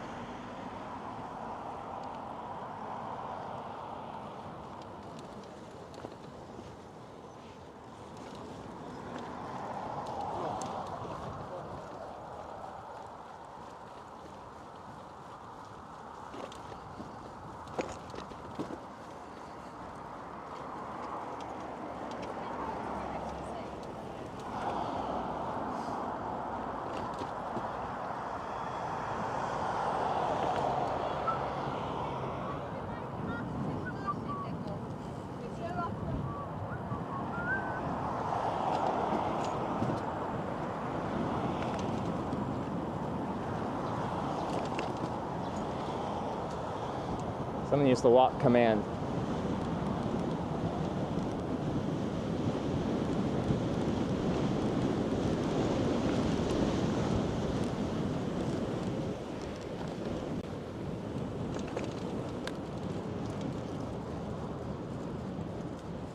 No, not walk. Walk. People were walking up the hill with their bikes.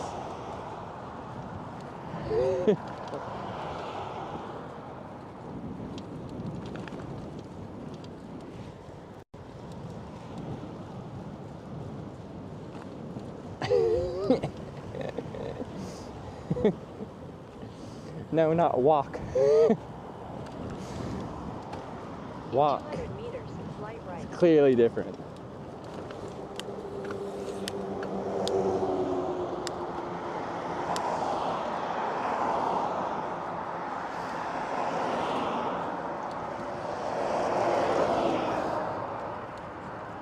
WAP. Is that your song request? Song requests are $5 minimum. You can't just say WAP in chat and expect me to put on WAP. Slight right. Uh-oh. Leave me alone, Cloud. How nice is it to have solar? I just don't have to worry about charging throughout the 600 day. meters, turn left. And then like when I am using satellite, it averages like 20 to 25 watts. And when you use that all day, that's actually a lot of power.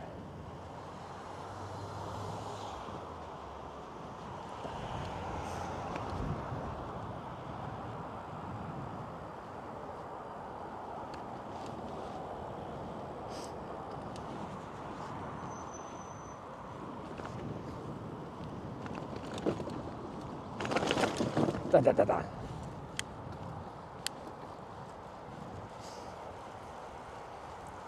But that said, we're not connected to satellite right now, or it's not doing anything.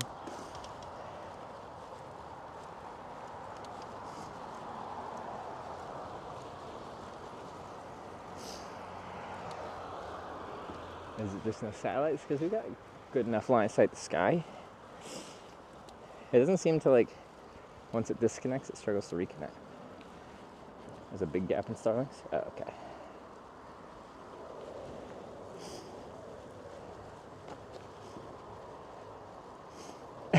Satellite train gone. I hope you enjoyed our service. May enjoy our satellites again tomorrow. How long does it take for low LEO satellites to do one orbit? 2 satellites in 5 to 10 minutes. Okay. So now we know. Polar orbits are not that well developed yet.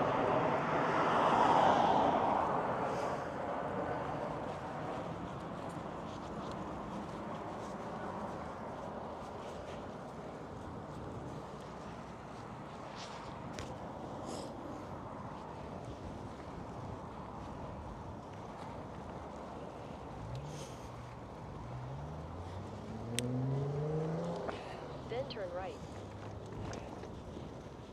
Well, you didn't say anything. You just said then turn right, which is confusing.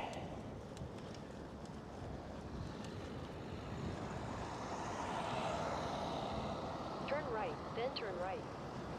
Yes, ma'am. Turn right.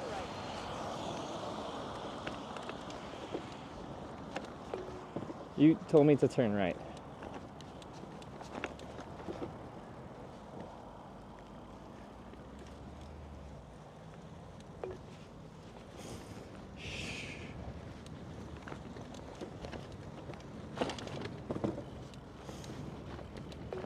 Hey, I'm literally doing what you're telling me to do.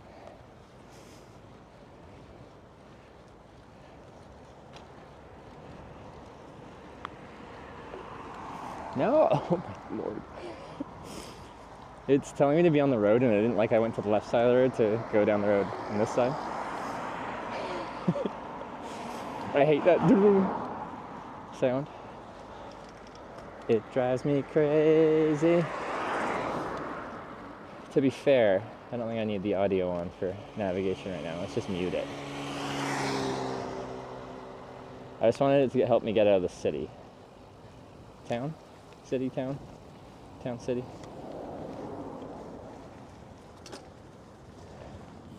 That's a lot of rain falling like a kilometer to whatever direction that is in front of us.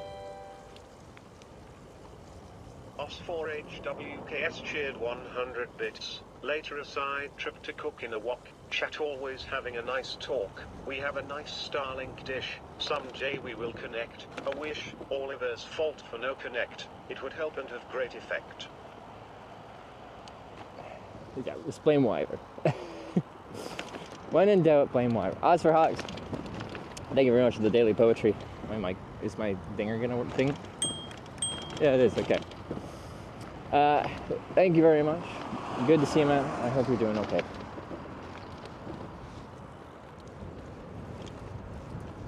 They're doing satellite again. Bruh. Well, quite often I blame Sarah or Tanya, but you're just included in my three horsemen of who to blame.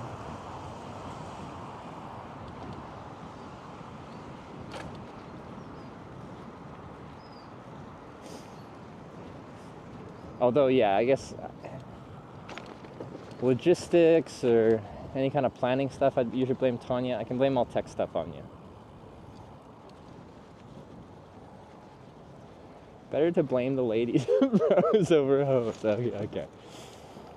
That's a phrase I haven't heard in a while.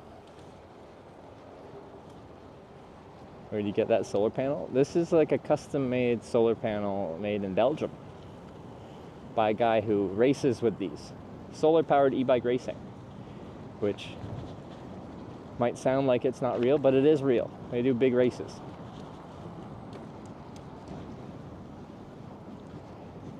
I think we have a command for it, and you can click on the link and it has some more information about it.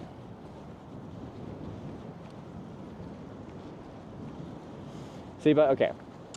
When we're getting like talking about satellite internet, roads like this are actually really bad because you get constant trees just overhanging.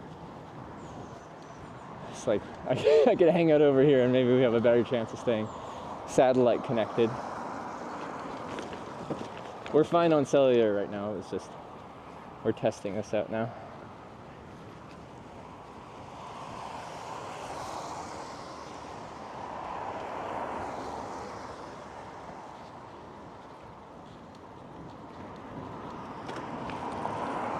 I saw it for the next 10 minutes. Yeah, it is not currently working.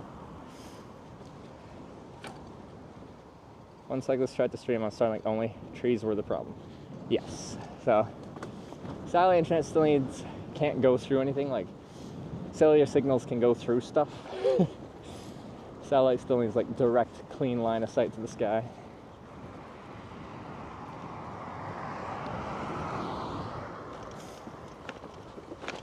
So, like I want to bike across Australia and I'd need satellite working for that to happen. I've been there, I've been to the outback. You ain't got signal out there. So, if that's gonna happen, I need to find a reliable way to get satellite running as your one and only internet connection. So not only will never be a viable solution, I feel like in the outback it'd be fine enough, wouldn't it? With no trees, specifically there.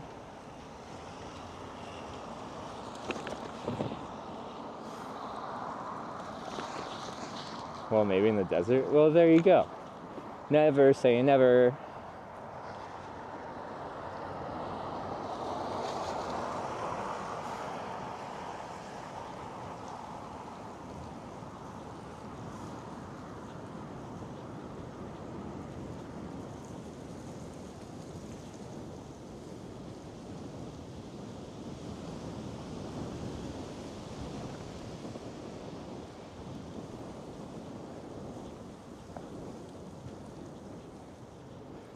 Satellite approaching. Also got good tree coverage.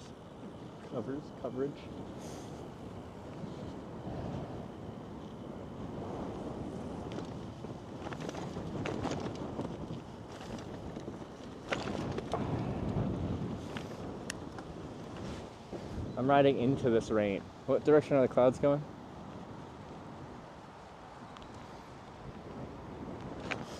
I don't really want to ride into that. It looks actually like pretty heavy. Could just be coming my way anyway and I'm fucked, but... Are you doing your day off? I did a deprivation chamber and neurosonic treatment. And then I spent hours trying to connect to my Starlink. Oh yeah, okay, we're on Starlink. Okay, so we do need to be able to see them, which makes a lot of sense.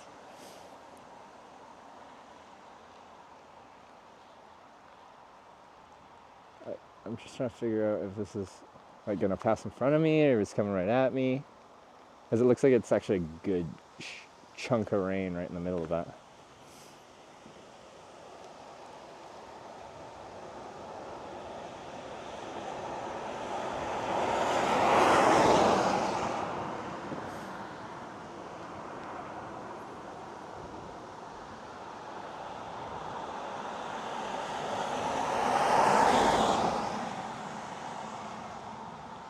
Yeah, this is not the direction we want to be riding to not get completely soaked by this one random rain squall.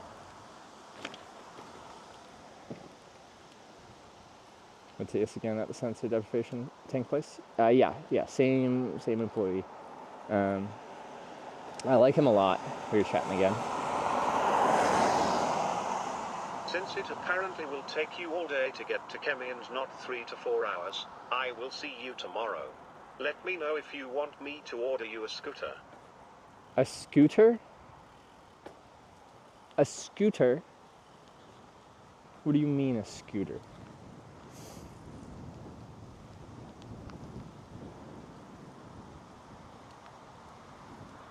Just staring at a cloud trying to figure out if I'm going to get soaked or not.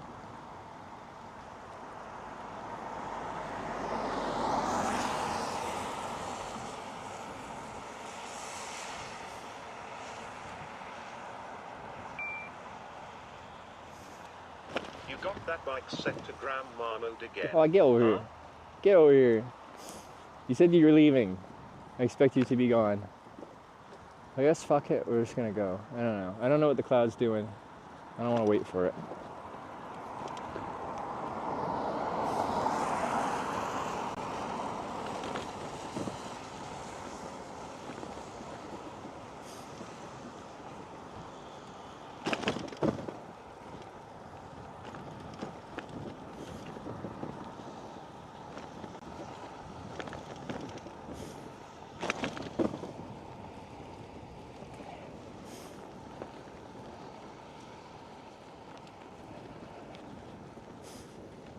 Southwest.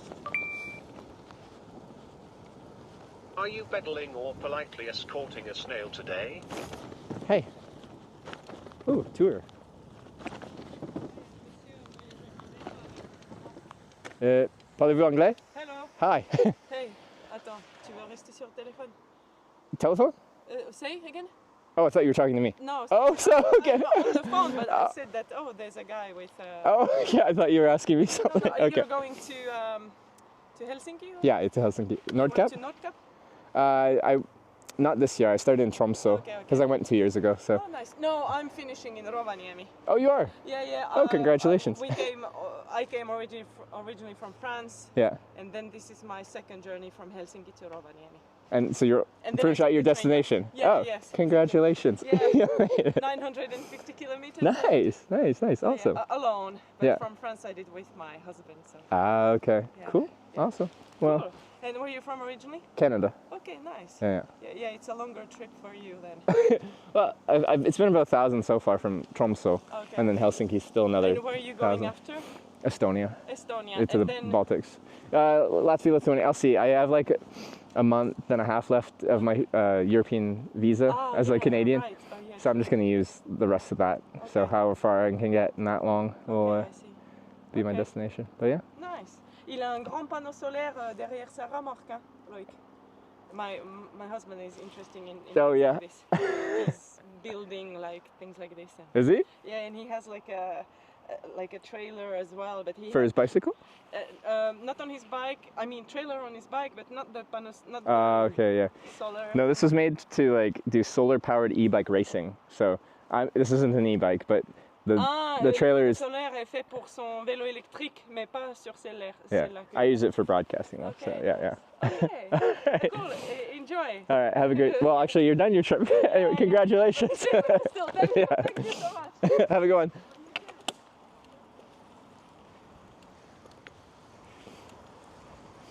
Like she was like weaving all over the road, and I thought she was riding towards me, and then I heard this French being spoken in my general direction, and I'm just like, since someone's just like riding towards me and talking, I assume they want to, they needed assistance or something.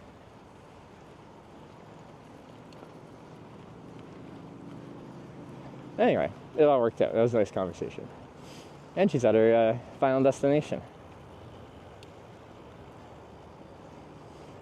But she's riding north and stopping in Rovaniemi. Not even going to the Arctic Circle.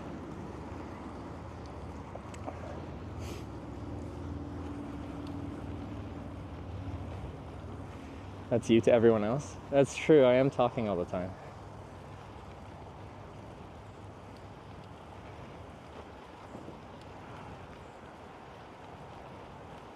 Do you speak French? Do I speak French? Je ne parle pas français. No, I don't. I know some French words.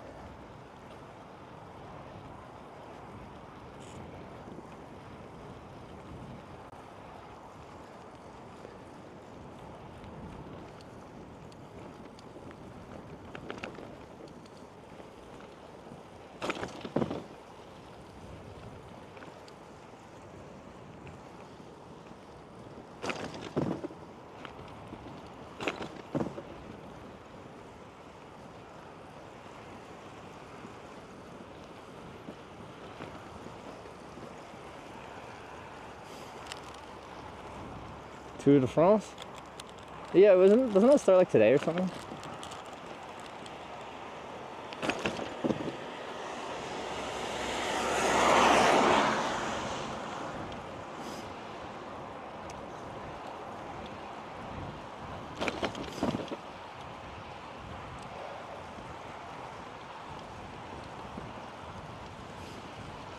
It starts now. You guys think I'm ready?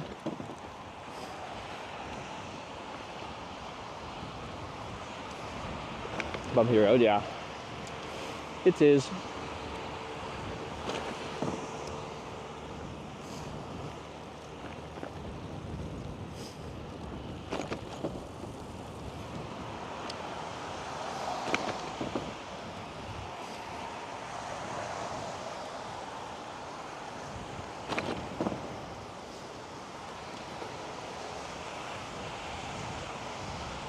You kill it in Tour de France. Now you'd see how actual elite cyclists are. It's like most sports, like people casually into it might look good compared to a complete novice, but when you actually get a pro in there, It's a little crazy how good they are.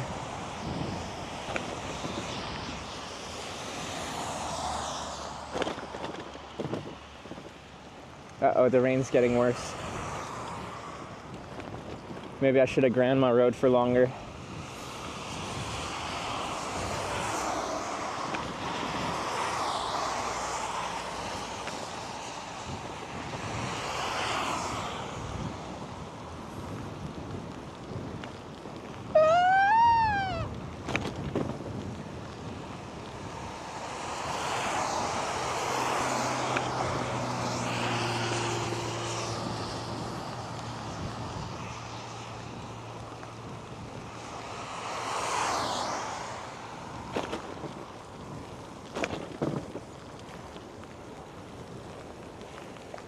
You don't like my masculine scream?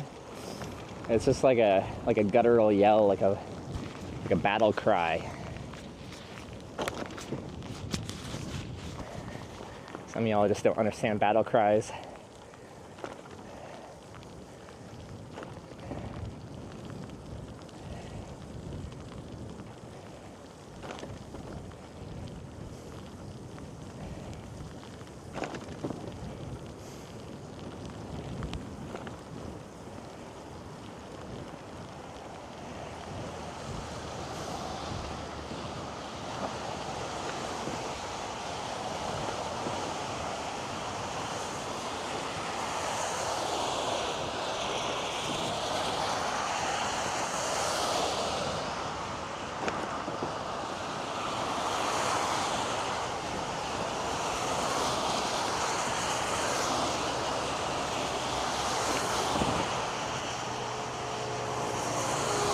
Inserted in a bag. Nah, and my port's just open. Maybe I'll break a few cameras. It's fun.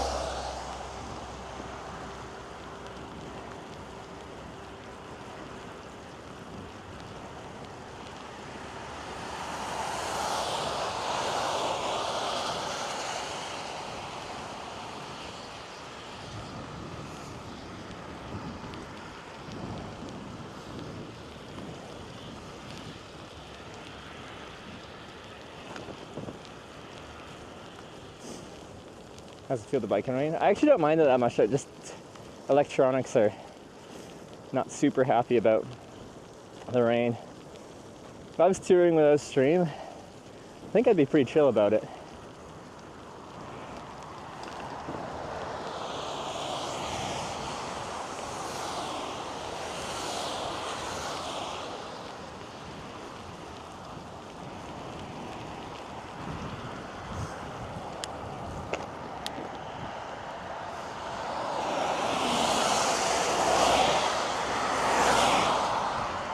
Like when I was at Wyver place after TwitchCon, he probably remembers it. It was nighttime and randomly like a big rain cloud rolled through. And I decided it was a great idea to pretty much just get down to my underwear and go hang out in the rain.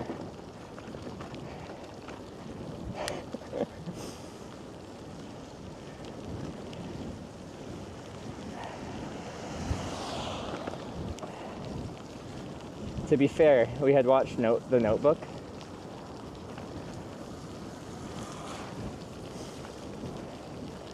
So there's a rowboat in the rain scene. Yeah, my bird said.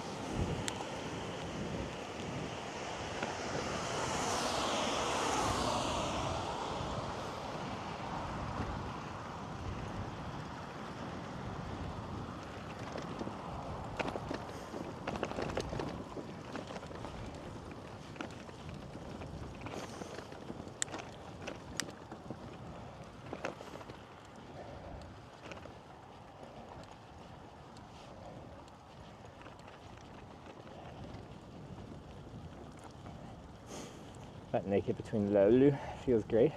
I bet that would. Yeah. I feel like I'm just like keeping up with the cloud, staying in the rain.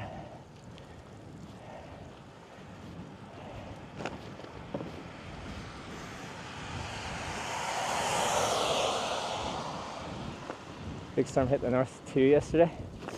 It was raining a lot of the day. I wouldn't say it was stormy though. It was a good day to take a day off because it just was gloomy all day.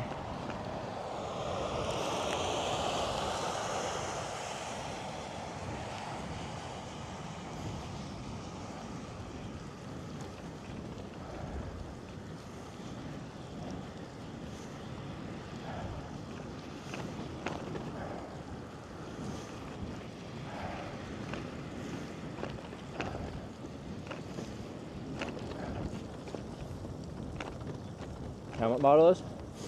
Should be in the gear page. It's a POC Omni Air Spin, I think.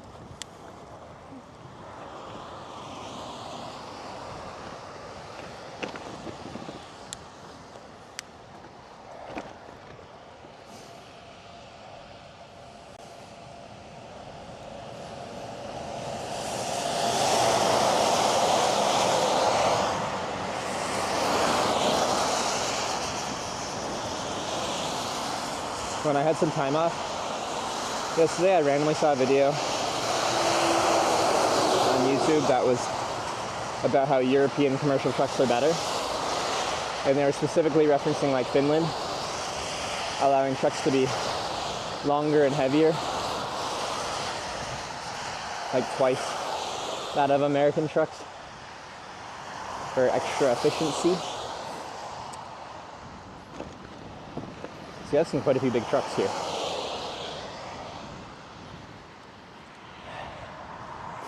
Yeah, that was interesting.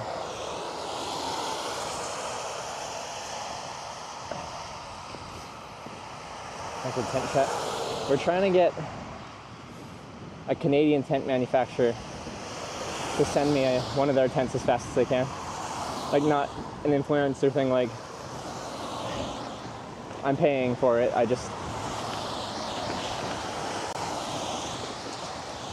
they said to Finland, like on their just normal purchase page, it was like 2 days processing and 3 to 6 business days shipping. And I'm like,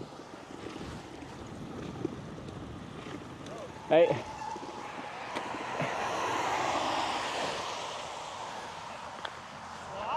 Ah. Yeah, I lost my boot. Where are you heading to? From Czech. From Czech? Oh, Republic. Cool. To Nordkap? Yes. Oh, cool. How long have you been on tour? From?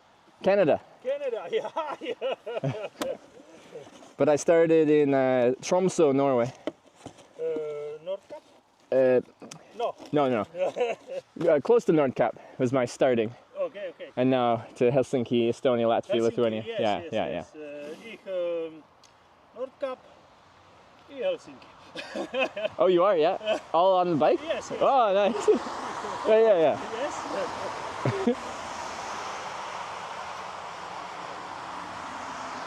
Thank you. Sweet. Oh. Are you going to Rovaniemi today? Rovaniemi, yes. And finish? No. Pass. Yeah. Stand. Oh, yeah. Forest. Yeah.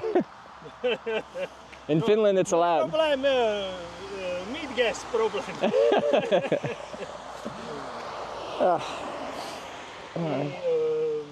Road, okay.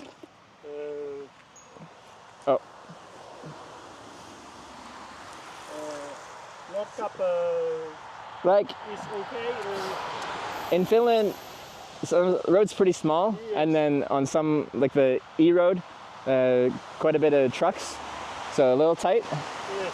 But it's not too bad. Yeah. Yes. Yeah. Okay, really bad. But start Czech Republic. yeah. No, Germany, Denmark, Sweden. And then Sweden ferry to. Sweden, Finland, 1 day. Oh, you only want. Finland, 2 day. Okay, yeah. Finland, 2 day. No, road, no air. Okay, yeah.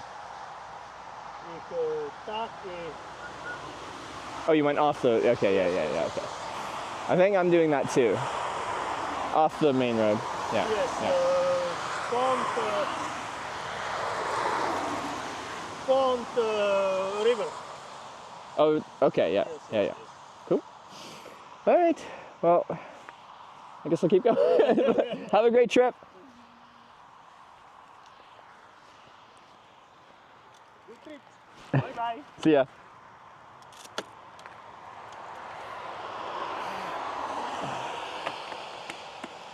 Hard to understand him a little bit. That's okay. No psychopaths and going off road. Okay. I kind of figured he was not on this road. He was off road somewhere. So I was picking up.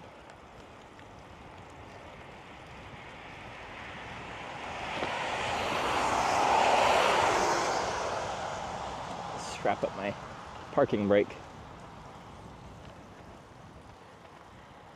People get confused, like when my bike's parked, I have like a strap that ties my front brake down so it's like depressed, it's engaged when I'm parking, otherwise the bike just falls over.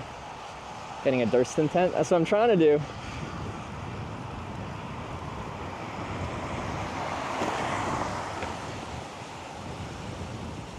He meant no E. Oh, is that what he said? Yeah, I was a little confused with that.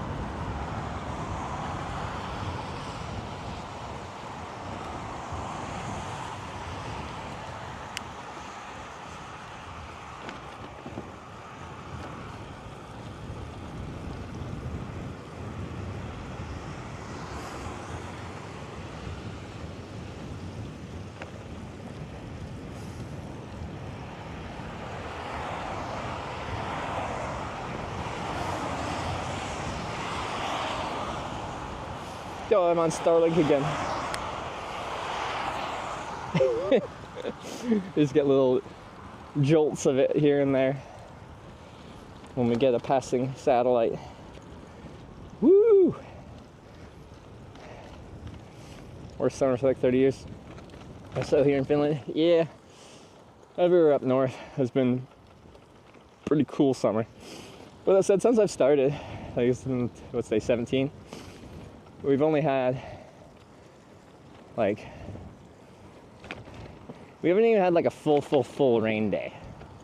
We've had dreary days on and off kind of thing, but it's been cool but not like stormy, I guess. So I'm okay with it.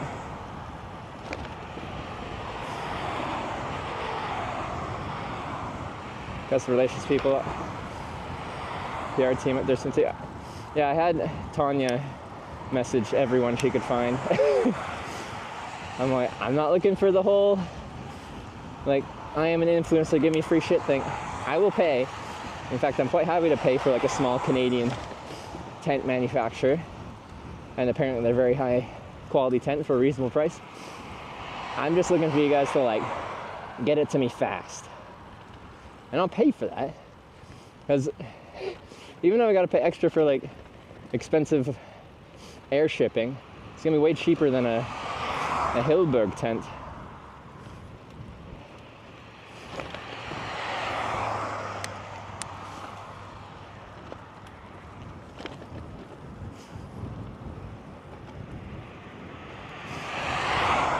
Class road trip starting their antenna left on the highway.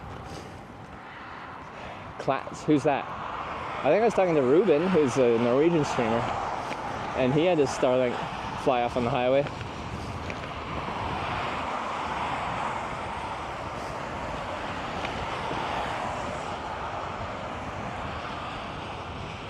Why don't you buy one from here? Like what? I spent a lot of time researching tents yesterday. Well, actually mostly after the stream 2 days ago. Official sale point in Europe. There's one or two European stores that carry the tent, but they don't carry the poles.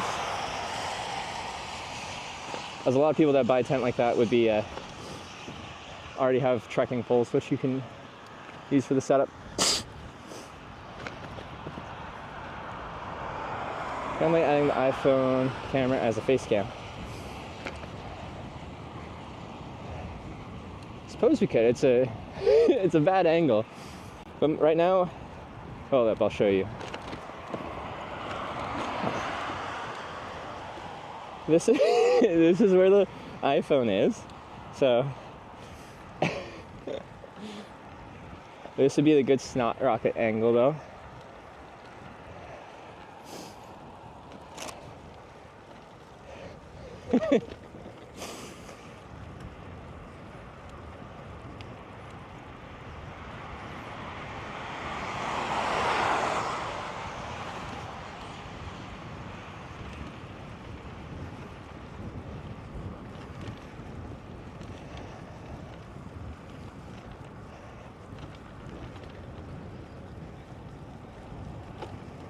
Can rotate it as a second pip. I don't know if I want you guys to have that angle. I know I can, it's just whether I should.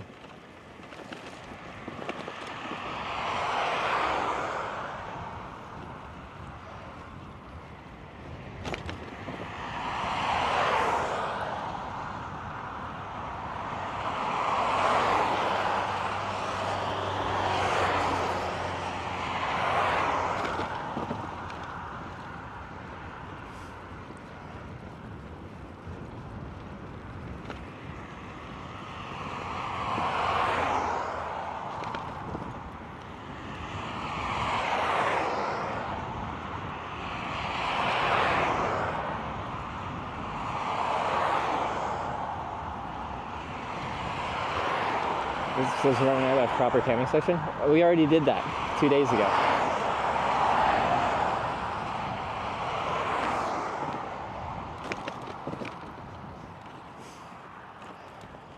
I didn't like the options here.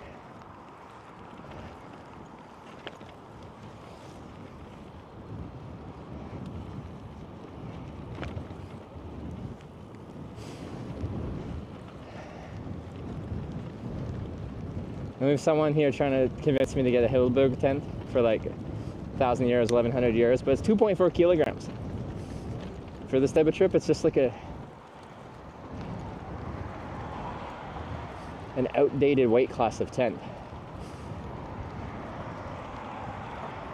Bike fit, get the bike strap.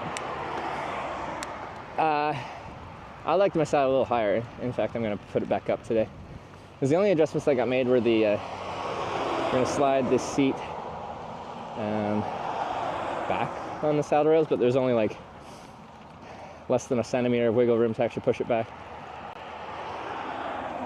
And then we moved the seat down a little bit. Another recommendation was to raise the handlebars a centimeter or so, but we didn't have the right riser to do that.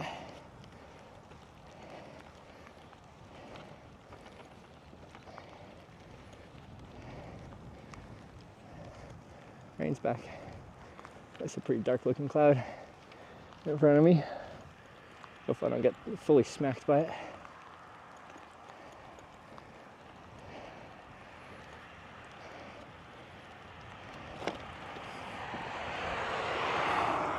Solo 2.4 key, freestanding solo tent, winter, high alpine mountains. There's still a use case for, yeah, a tent in that weight class. And that is that use case. Like 4-season, alpine, stuff like that.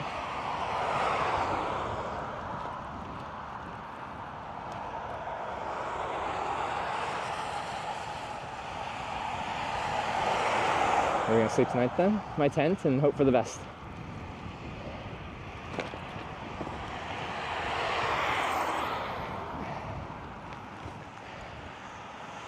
We played James Blunt as the final pack-up song for the Z-Pax Plexamid. But for the time being, it's limping on.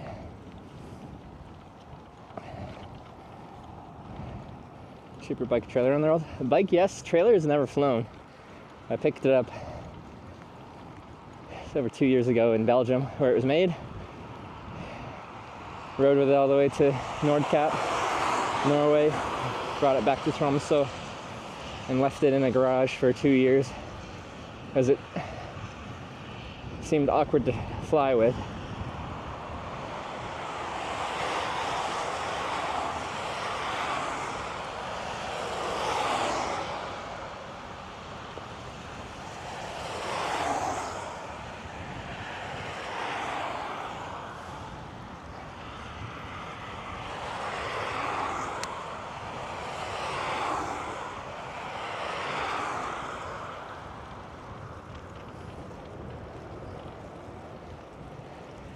Some garbage bag.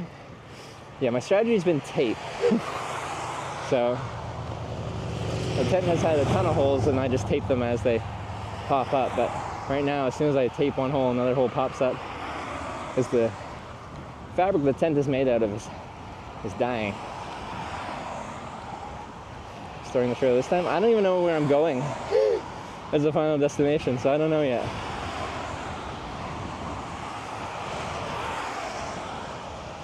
My trips aren't really planned in that kind of like exact kind of fashion.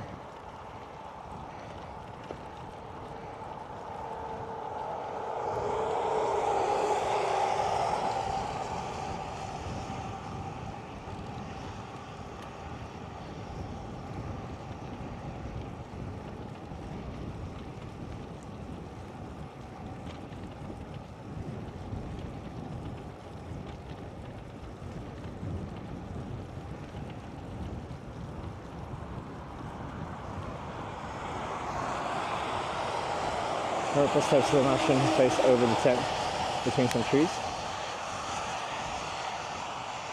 Yeah, as a holdover, you could get a tarp and use a center line to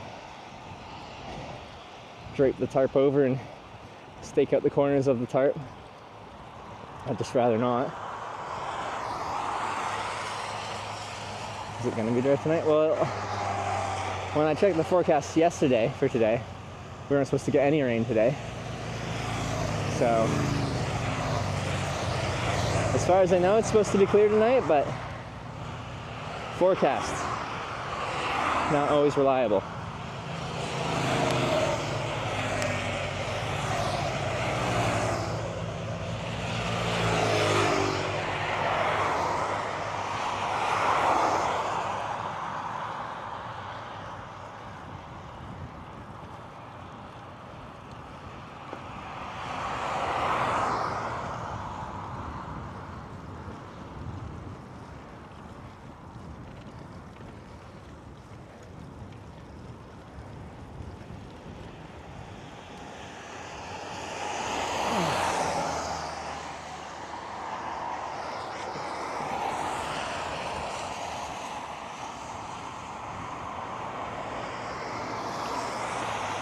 There's a lot of motorbikes. There's a biker event. Is there actually?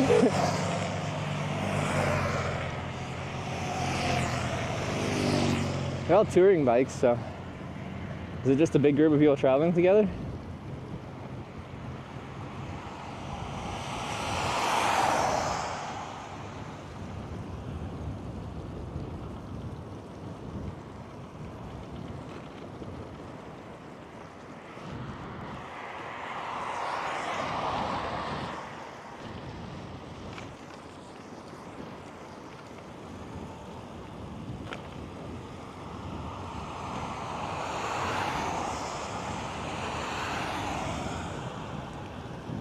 And there was like 800 plus people biker event.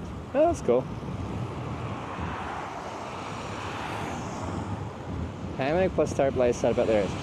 I don't know if it is though. Tents have gotten so light, you can get like 450 gram tents. Because for a hammock, you still need like a strapping solution and stuff to like get it mounted on a tree. You need an underquilt.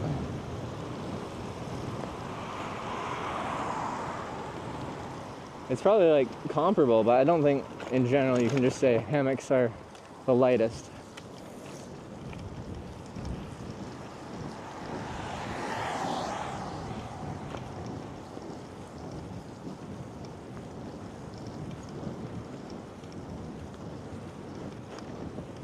Tents I'm looking at getting is 700 grams. What the diff was that? You've never seen one of those before? That's how you cross-country ski in the summer.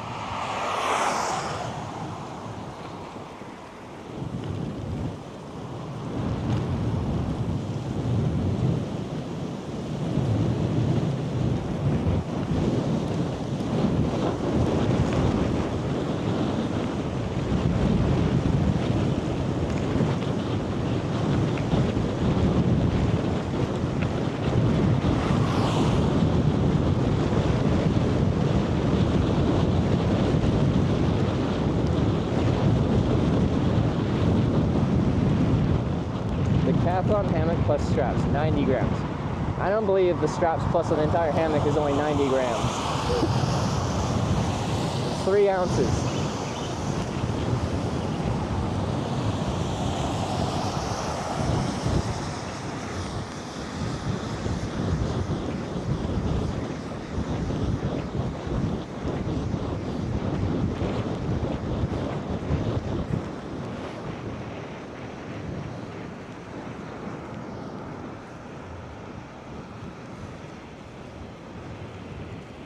It's 92 grams.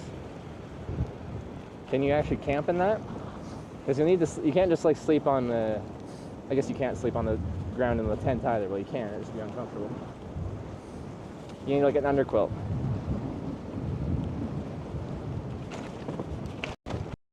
My question is, this is actually a camping hammock, or is it just a hammock in your garden and have a snooze there occasionally?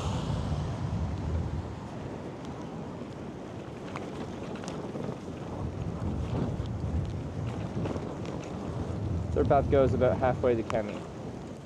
Which separate path? Oh, like this path I'm on right now? Ooh.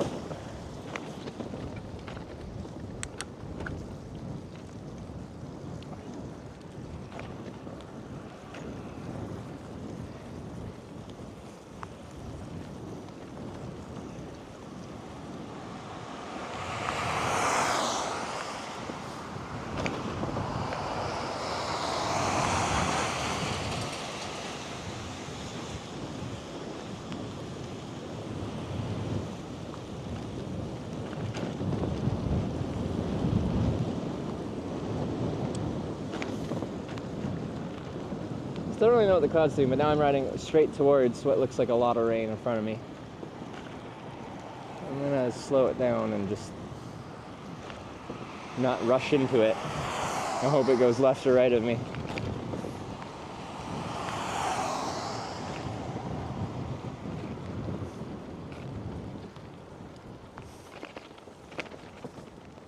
Oh. Under we go.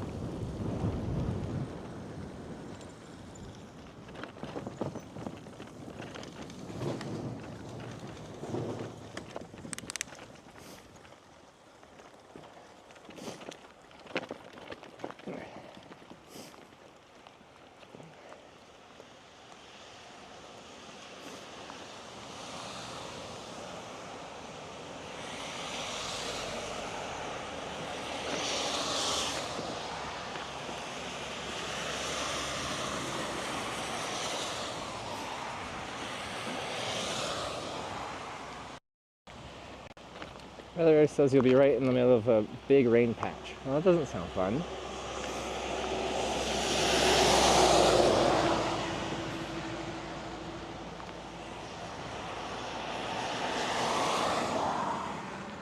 Which direction is this cloud going?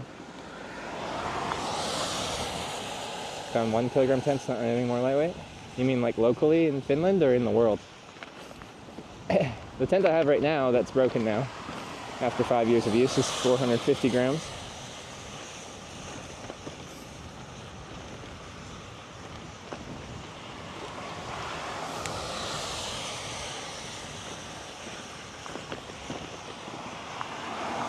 $92 grams for just a mosquito net. Yeah, that ain't gonna work. It says, remove USB plugs from my setups and solder wires direct to the board. Saves 4 grams per device I connect. 4 grams saving. You're like the people that will like cut off the handle of their toothbrush to save, I don't even know how many grams that is.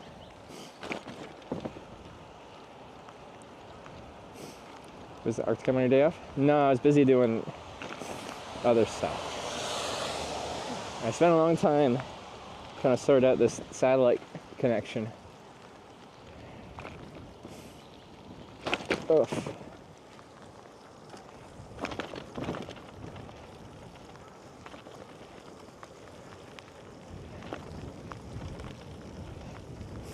Drill holes in the bike frame. Why not? Oh, I don't like it. I don't like the look of this.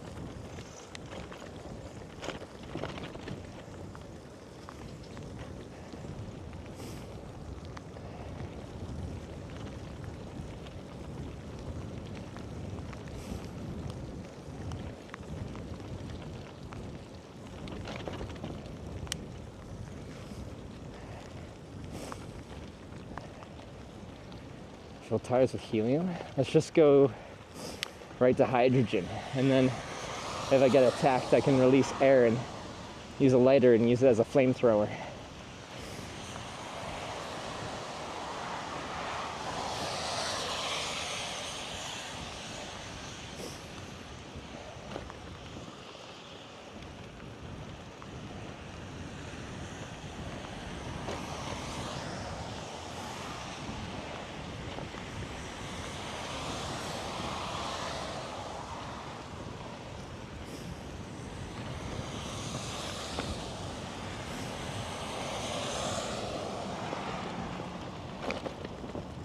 Plywood tent ranging 500 grams, stores in Finland.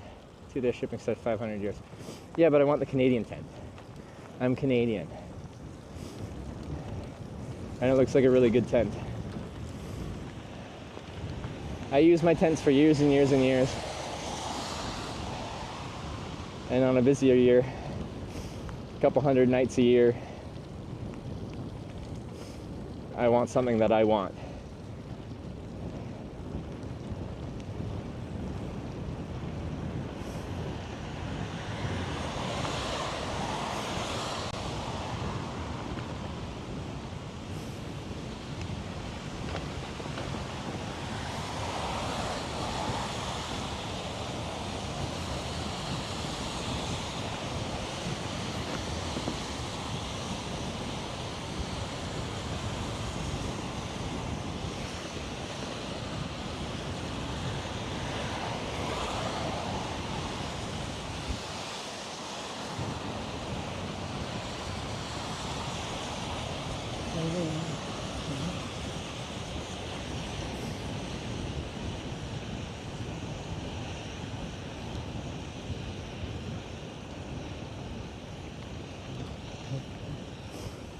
It's been cooler than usual for Finland. Yeah, this trip, the warmest day we've had in 17 days has been 20 degrees. But most days have been like, high of like 12 or less.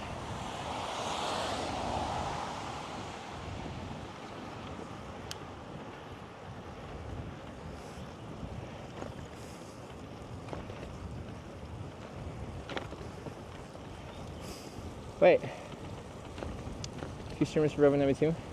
I feel like the first one, like Harry TV, he rated me a couple times.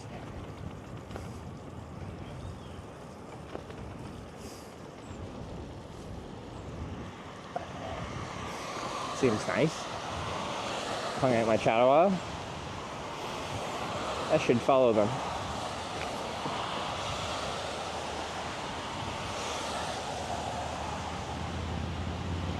Importing Canadian tents in the yard kind of makes them expensive though. Just the tent itself is like a really good price for what it is. So even with a whatever 20-25% VAT, it's fine.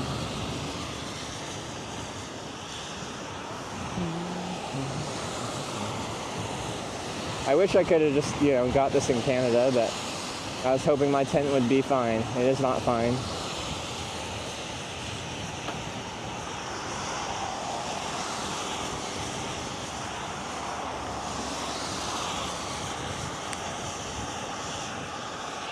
We're right on the edge of this cloud.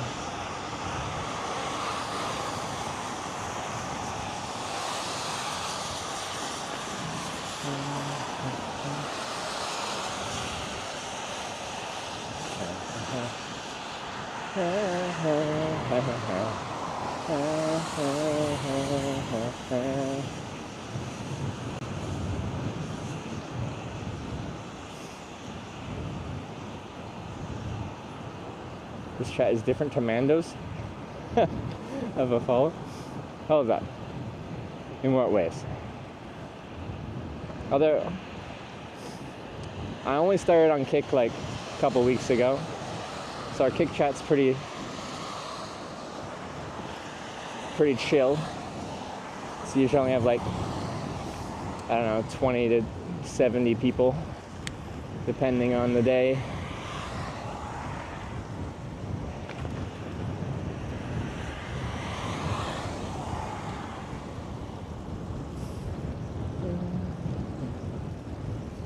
support some country by buying a Canadian tent. Yeah, it's like a small little cottage manufacturer based out of Canada. And more than a long time, Canadians are getting a little Canadian pride for very good reasons.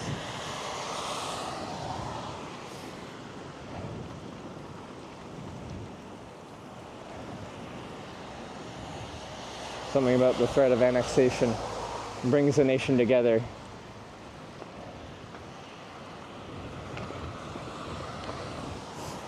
There's the current man, this chat is ruthless, but you probably don't scam your viewers. We get what we deserve. Oh. I like to think I'm honest. You guys can say otherwise if you want.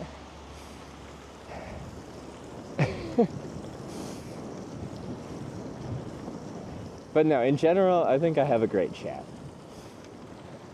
It is the internet. You're gonna get some shit in there, but. And I like to think your chat is a reflection of who you are. Like the energy you give out is given back to you. So, it makes me feel good about myself in general, that you guys are cool.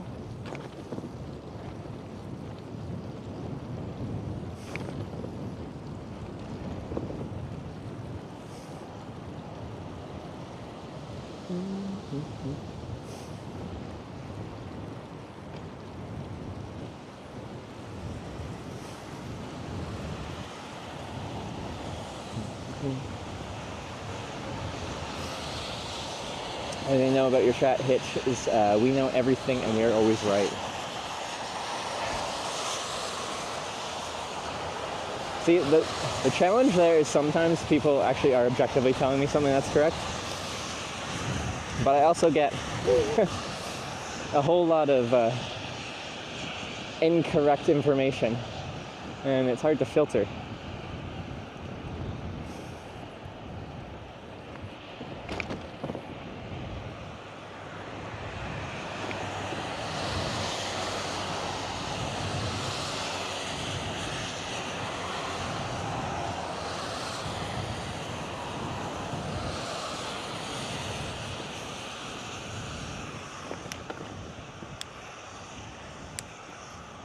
The amount of professional hitchhikers in here is unreal.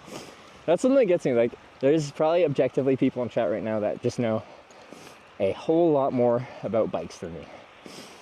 Because I like riding a bike, but I don't really know bikes that well. They were like, oh, it's the gear ratio on your bike. I'm like, I don't know.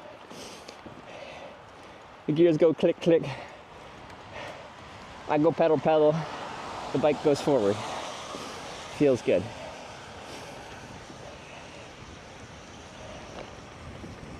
By hitchhiking, I doubt there's many people that are going to come in that know better than me. But the thing is, like, there's no one right way to do hitchhiking. Like, I'll have people come in that actually have hitchhiked a good bunch, and they'll be telling me to go to gas stations and ask people for rides. And you can do that, and often it's faster because it breaches the social barrier where people driving past don't really get to talk to you, so they just see you as an anonymous hitchhiker, which in their mind is a negative thing. So they definitely won't pick you up. But if you just talk to them casually and then ask if they can give you a ride, you're more likely to be able to, like, convince them otherwise. I just don't like doing it.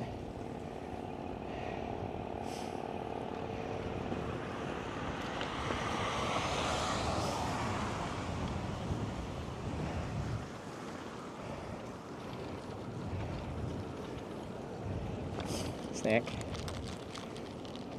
Has Sarah used her snack bag actually for snacks yet? Like, snacks.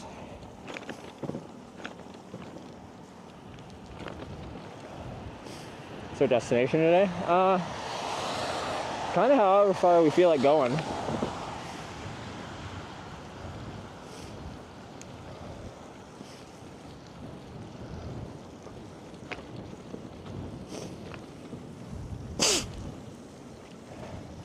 What can I say except you're welcome?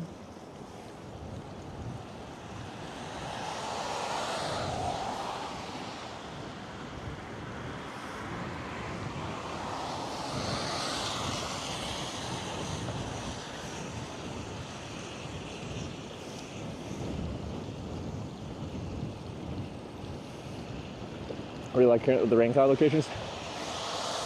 Yeah, I've been like skirting right around it. I've been right on the edge for like 15 minutes. But we were riding like straight into this one. Is this the end of my path?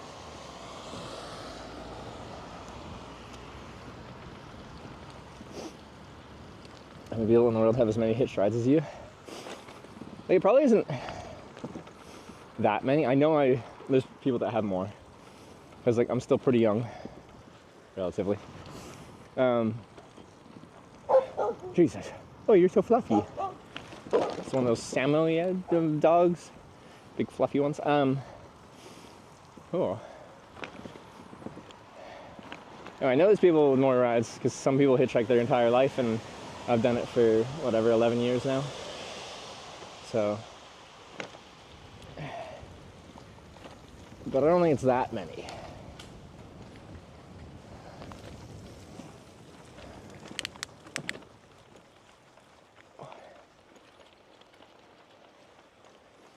Probably didn't have to go into my granny gear. It looked steeper than it is.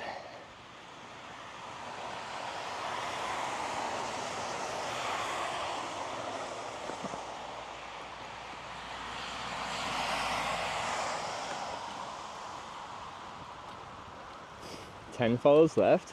Oh, Kick.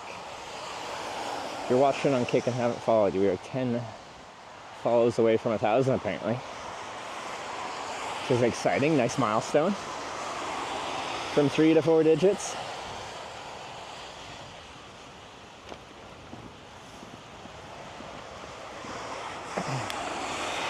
Riding a bike and not sitting down or eating. I do sit down and eat a lot.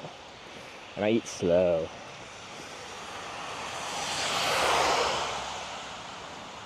Would you rather bike in the rain or heat? Yeah, that's a good question. I guess define heat. Give me a number. I don't actually mind riding in the rain. Well, if it's windy and rainy, that actually gets pretty mentally debilitating. But just rain is fine, but for streaming, rain sucks.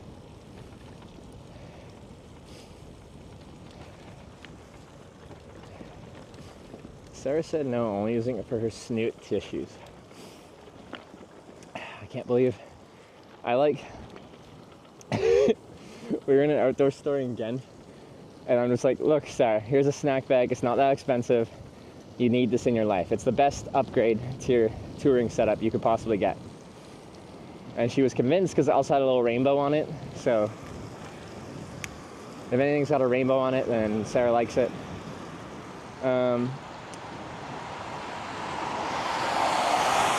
But she hasn't even put snacks in it yet. If it's 30 degrees, I think I'd rather 30 degrees than rain. If it's 40 degrees, then I just can't ride in that, so then we'll take rain.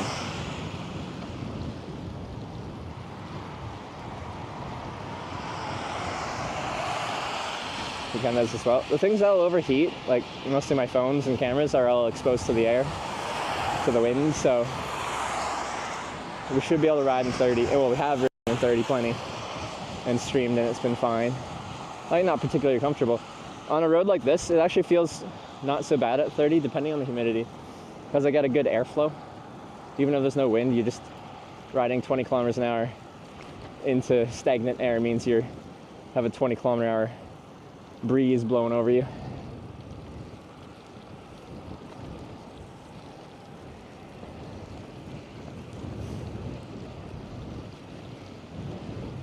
Doesn't trust you on snack expertise, clearly. The thing is, when she actually tries, I feel like she'll love it, because Sarah loves snacks. If I could define Sarah's like personality, the things that like motivate her and make her happy, snacks are very high up there. If this was Inside Out and you have like those different like those little islands in your mind, like your where are they? Like they had like Hockey Island, Goofball Island, like the core of your personality. Sarah would have a snack island.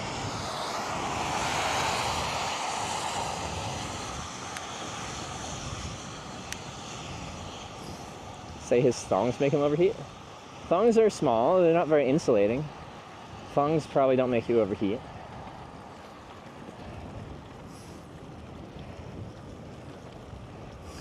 She's more a break kind of eater.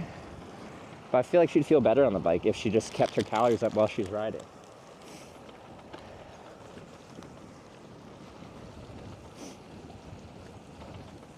Go to a buffet yesterday? Yeah, I went back to Glenna, the one we did on stream. I was gonna go to another one that was recommended, but it was closed.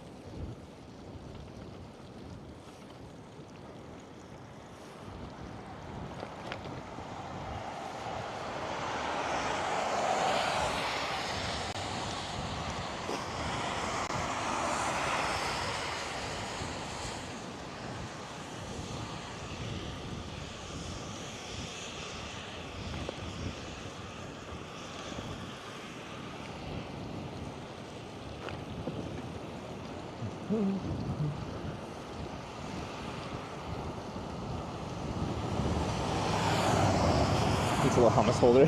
It's just I'm just imagining her with like a little. She's got like pretty much just like a bunch of bags that just store different snacks and dips, spread it all over her handlebars. She does have butterfly bars, so it actually has quite a bit of real estate that you can strap like stuff to. I think that would be quite funny. Just sword drop and munching all the time. On bike tours, I get tired of chewing. If I need a lot of calories, and sometimes like whatever I'm eating for bulk to just get pure calories in me, I just like I just get bored of it. And that's where the chocolate milk. I should have brought chocolate milk before I left town. Mistakes. Stupid mistakes, man.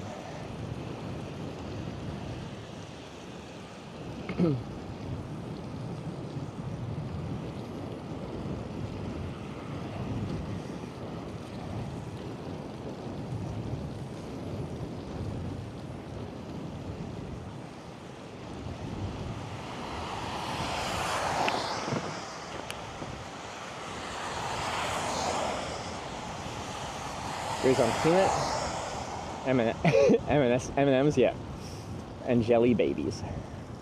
Jelly babies. Is that like jelly beans?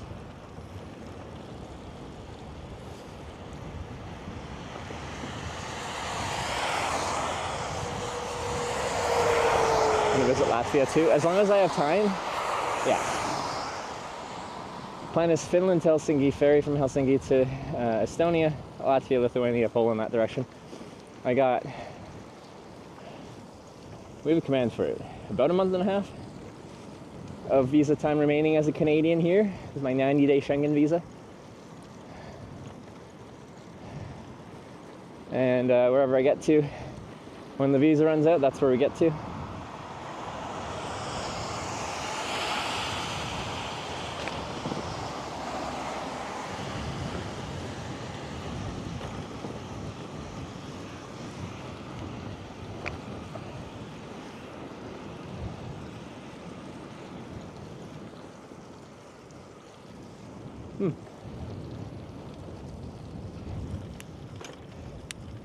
Seems like storm chaser on a bike. We are dancing around like proper rain clouds, and somehow, at least for the past 20-30 minutes, have been like right on the edge of them.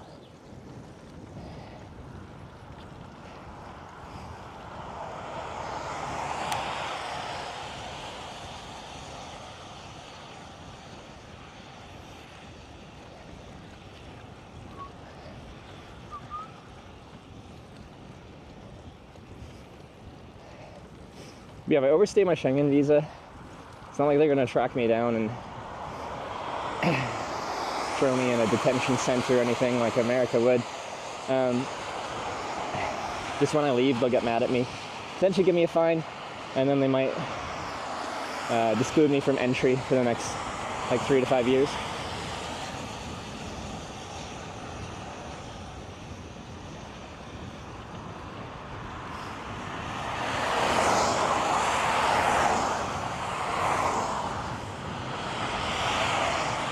Next village, there's a sale in Kmart roadside. 3 corner closer one. Oh, they're coming up. Cool.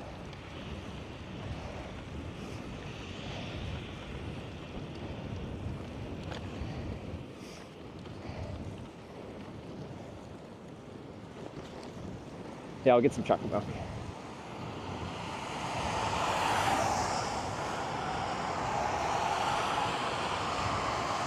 Recent to re-enter Finland. My Schengen visa is not just for Finland, it's for like 30 countries. Essentially stops me from going to Europe at all, except to UK or UK or some countries in southeastern Europe, like Serbia and Albania, Montenegro. I think. Is Montenegro Schengen? I forget. Fido? Thanks for the 5-month prime. Would you be able to enter the US to hitchhike now, you think? Like, I think they're a bit more strict now than they usually are, and it's always a challenge to get in the US during normal times, let alone current times. I'm not going to test it. I'm not interested.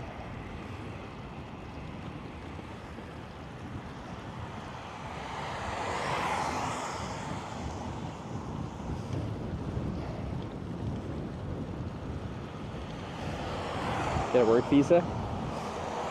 Yeah, we looked at that. And apparently to apply, I have to not be in Europe would be our issue. So I'd have to like leave, apply, and then maybe come back.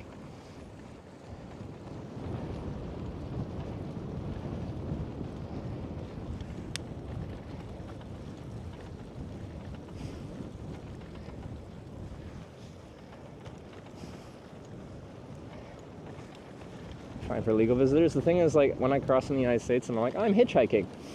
Well, I don't open like that. This is how the conversation goes. I'm usually going to TwitchCon and I cross from like New Brunswick, Canada, like Eastern Canada into Maine, notably northeastern United States, and I'm on my way to California, like San Diego TwitchCon. And I got my big backpack on with cardboard signs in it, and I walk up to the border, and they're like, "Where are you going to?" And I'm like, "I'm going to San Diego." And they're like, "Oh, okay, that's the other side of the country. How are you getting there?" And like, I'm never gonna lie to U.S. Customs or any customs. So I'm like, "Oh, I'm hitchhiking." And you can visibly see them like, pretty much like, shrug their shoulders, roll their eyes, be like, "Oh God." And then they tell me to go into secondary inspection. And then I sit there for a long time and they go through every single thing in my life.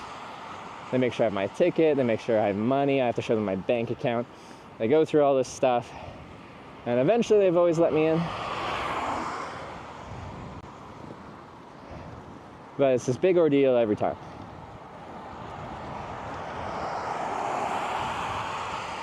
Might as well just lie? That sounds like a horrible idea. If they catch you in a lie, you are so fucked.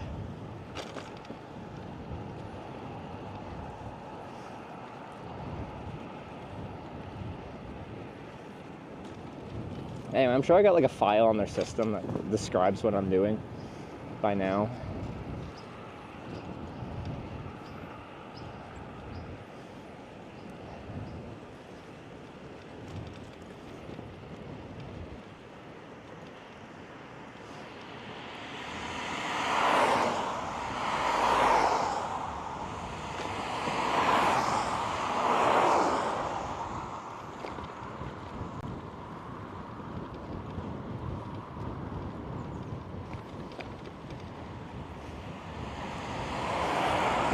Other countries to react when you tell them you're hitchhiking?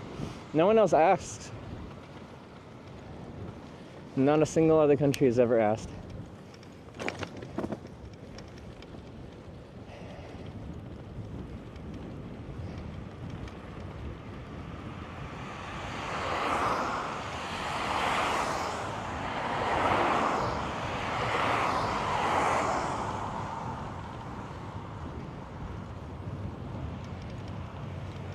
I think that in general is the power of the Canadian passport internationally.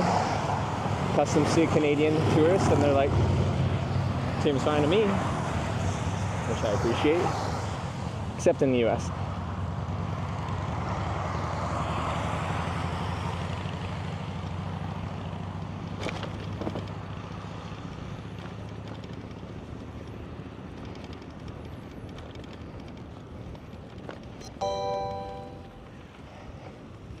Sylvester's just subscribed with Twitch Prime.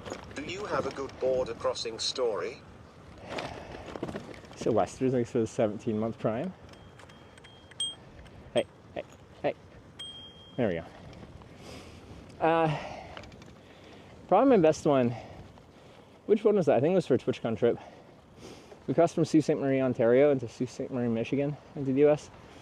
And it was the same, like, oh, okay, first, to cross there, you have to get a bridge bus. You can't walk across the bridge to the US. You gotta get a bus. I'm like the only person on the bus, and they take you across the border into like a shopping center on the other side. But of course, when we get to the actual border, same thing, where are you going, California? How are you getting there? Hitchhiking. And they escort me off the bus, bring me inside their office.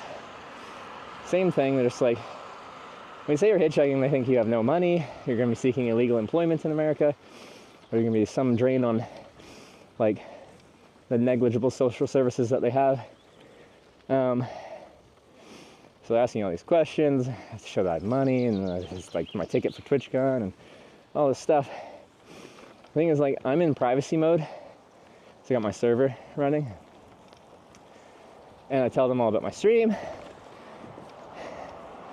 But like the stream's like monka-essing really hard because I've been at this crossing for like an hour in privacy mode. So the customs agents are like pulling up the stream and like laughing at everyone in chat freaking out about it. Anyway, at that point they warm up, they think it's funny. And then the whole situation gets better. One of them was like asking me about like outdoor gear and backpacks and stuff because they saw my outdoor gear because I had to like unpack my backpack. And my like main customs agent, her name was Lacey. Once they let me out after however long it took a long time, I'm like hitchhiking down the road, and she made an account on Twitch and was just like, hey, I'm getting off work, I'm driving past you in your direction for a while, do you want to ride? So my US customs agent picked me up and drove me like, I don't know, 20-30 minutes down the road. Is this the better grocery store? Sale? Or is there a better one?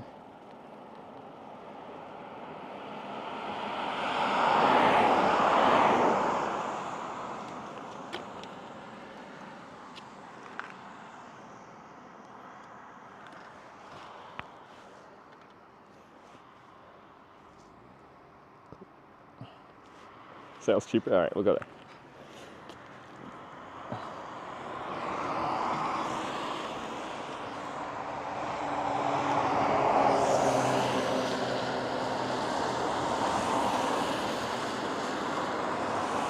Mine has chocolate milk. Does Sale not have chocolate milk?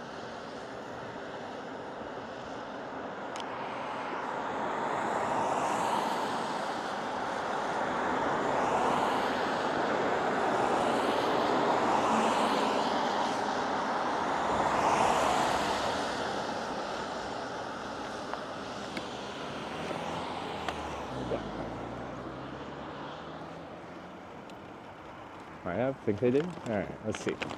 Finnish chocolate milk, if they have the right one, is actually quite good.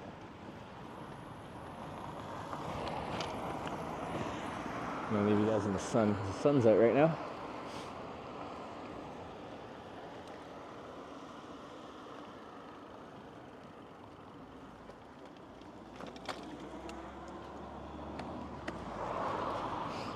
Oh, I've already got the panel disgustingly dirty.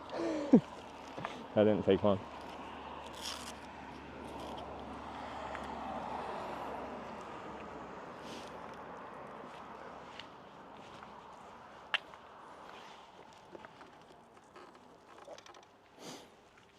Okay, we have like part of a panel being covered. 165 watts. Nice.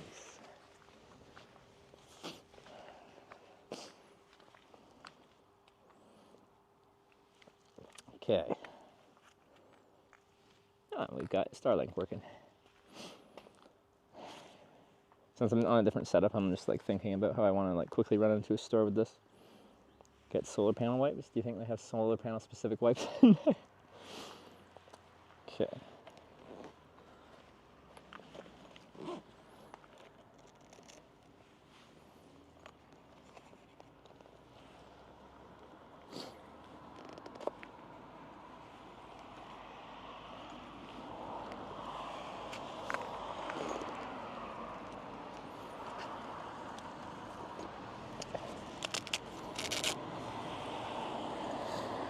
I bought a little bag to put my streaming phone, but now I can't get it out. That worked.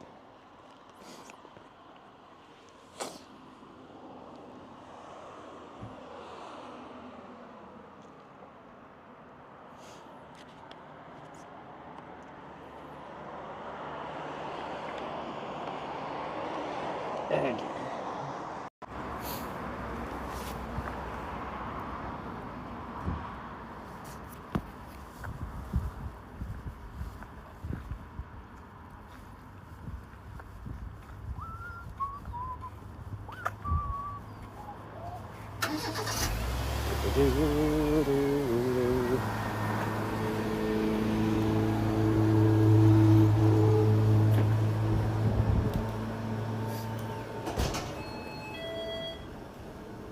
Chocolate milk, where is my chocolate milk? Where's my chocolate milk?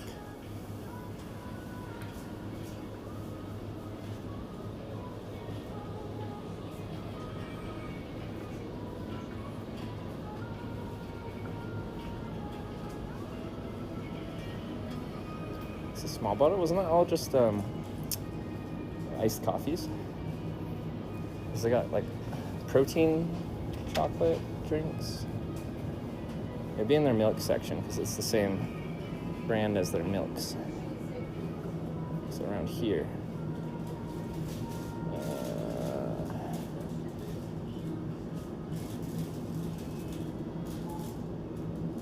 Oh, here we go. Yeah. This is the good stuff. The Valio Play is proper chocolate milk. Yeah.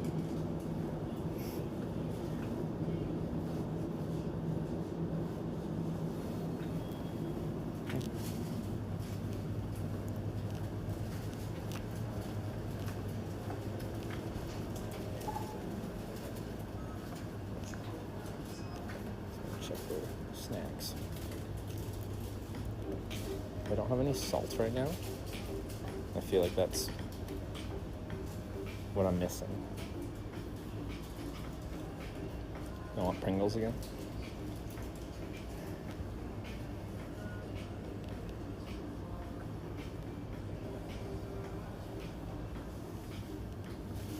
Got some nuts. Got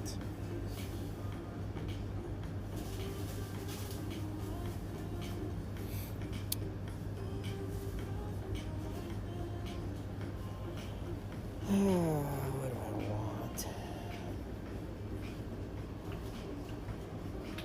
I always get some sour cream.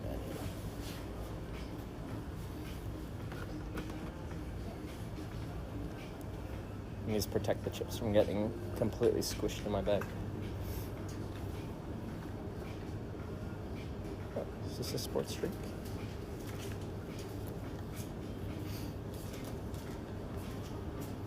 It's got a hockey player on it. Wow, I feel like I'm in Canada.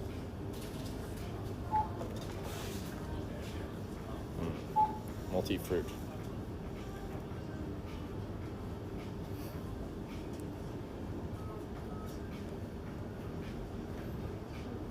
Okay, we'll try this. Hey.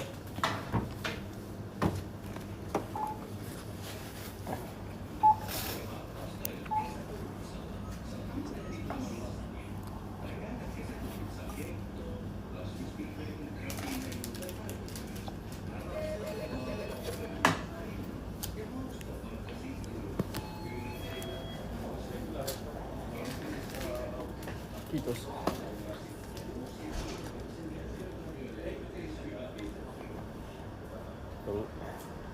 Oh, should have spun you around.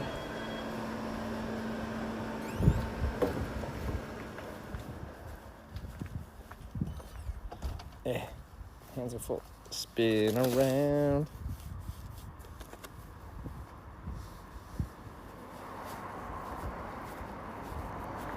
I just cleaned the solar panel.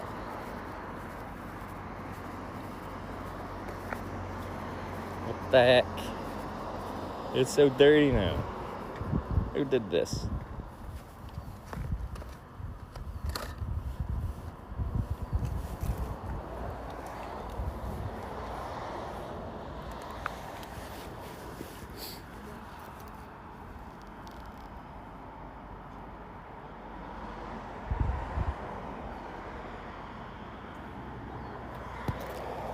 Most friends buy those electrolyte drinks for hangovers. Fair. Seems important.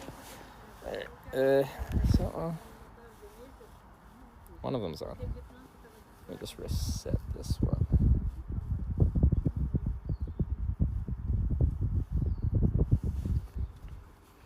Turn around.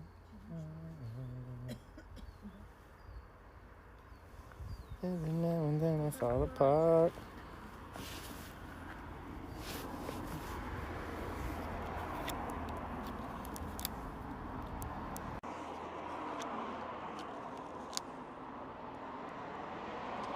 I need you more than now. I need you more than.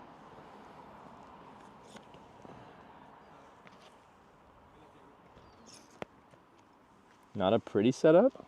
What do you mean this isn't a pretty setup? She's beautiful. You're not a pretty setup.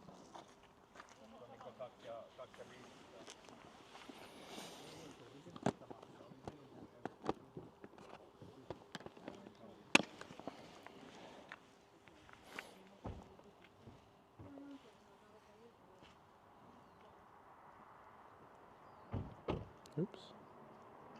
What does that do? I don't know what I'm pressing.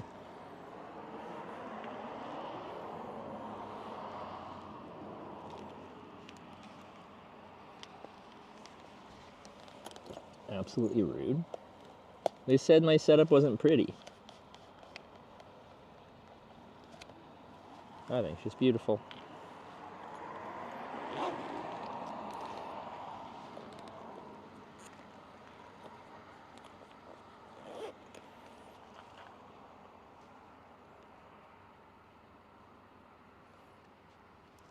We've been playing James Blunt, so I'm going to play a song from my bike.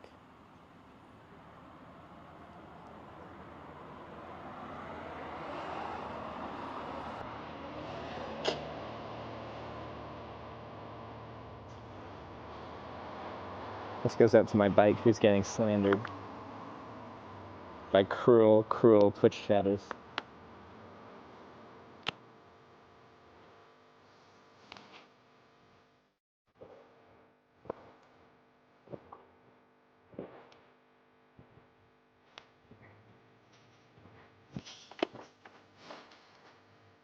Yeah. This goes out to my bike. My love is brilliant. My love is pure. I saw an angel. I don't know what I say. My love is pure. With a man. That's forcing. It's okay. The plastic is really thin. It's really easy to like squeeze the juice out.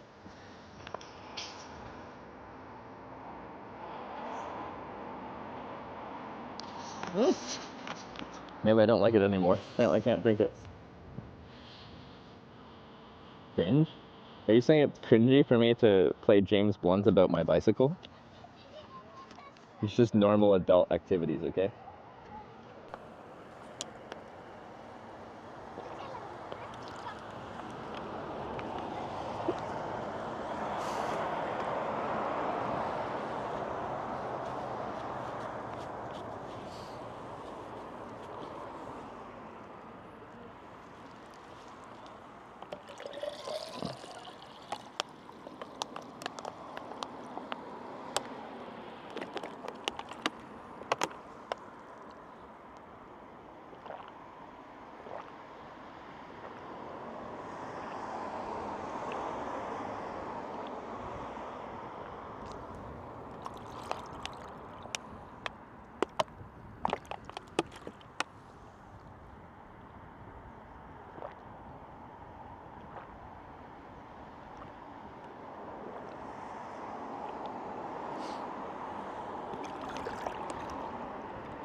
Perfect.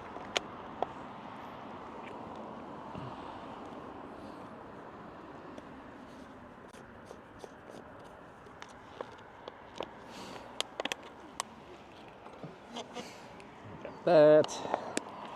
Do that in a second. We have more drinks.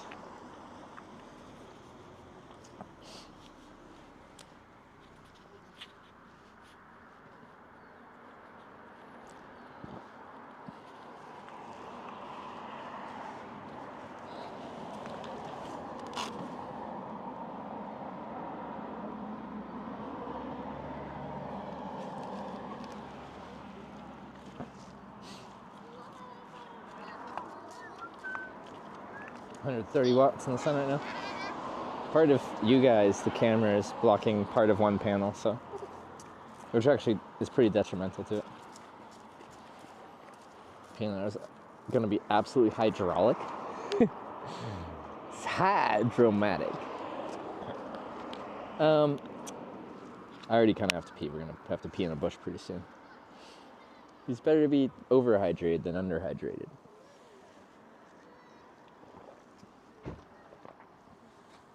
There's still just like, there's a big rain cloud over there. They're kind of just everywhere, but we've been lucky.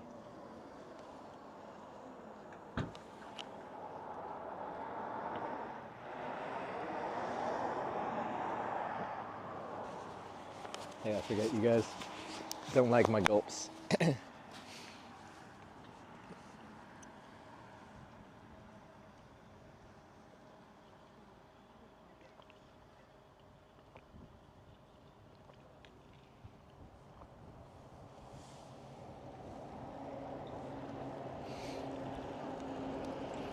Overhydrated means extra weight, suboptimal biking.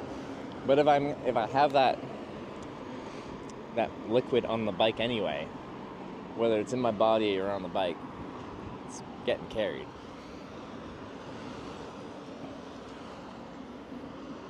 A place saved me from a bonk on a ride recently. Like, I think chocolate milk has a great mixture of macros that your body needs while biking. As long as your stomach can handle like the lactose. Because, you know, you're just like downing a bunch of chocolate milk and then doing cardiovascular exercise. That can be challenging on a lot of people's stomachs. But you should just get a stronger stomach and stop being such a wimpy stomached person, is my suggestion.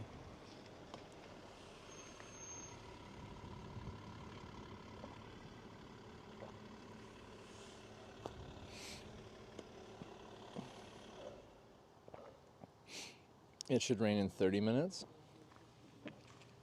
I believe you. What is that cloud doing? It looks scary and intimidating, and I'm riding that way anyway. I think Value Plate is lactose free. Oops.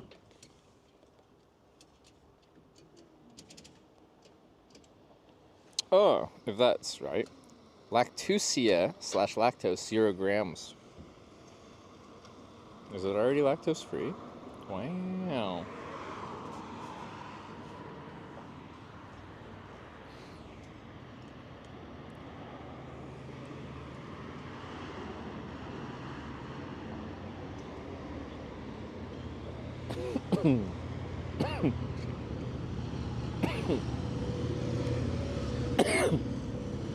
Apparently, I can't drink very good. That's in my lungs. Sorry.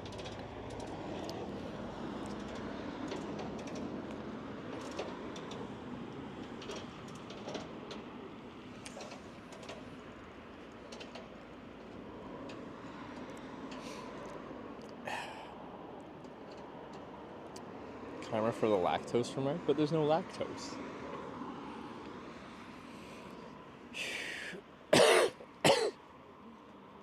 I'll recover one day. One day.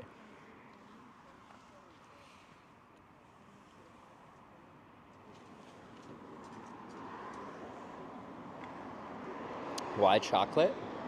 Like, are we being like, why chocolate milk? Or are you saying, why would I get chocolate? A lot of smallish rain clouds in the area. You might encounter them or not. Yeah, so far, for the past, like, I don't know, hour, they've been all around us. And we got rained on sometimes a little bit, but we've missed the bulk for a little bit. We'll see if our luck holds up. Okay. I don't need that much right now. I really hope these bottles are strong enough for my uses.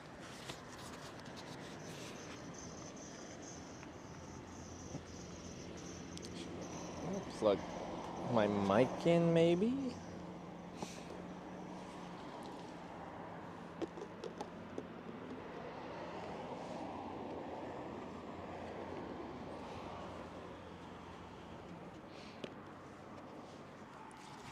Because now it's gonna be hard for me to swap mics over. So these recharge pretty fast, but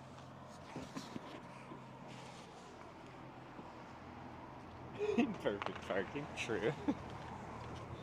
True. Oops, there goes my bottle.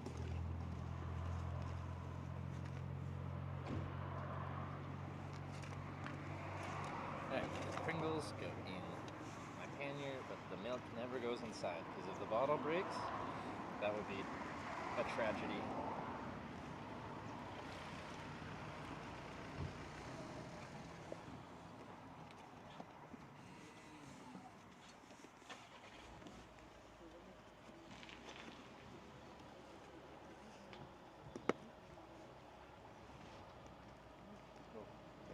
Guys, lucky he didn't block my solar panel. Those are fighting words.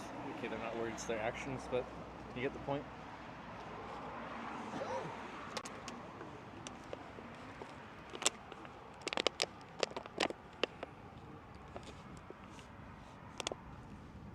Objectively, I actually am covering part of this parking spot, but there is 1, 2, 3, 4, 5 right next to him.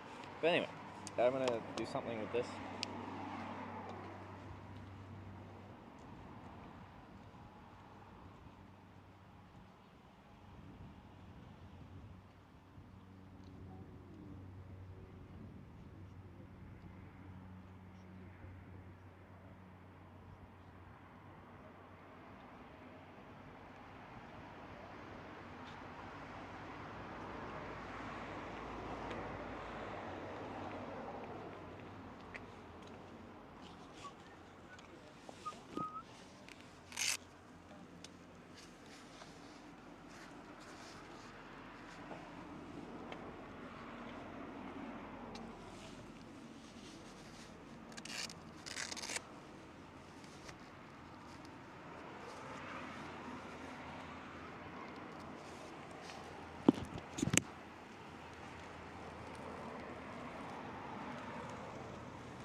What the heck?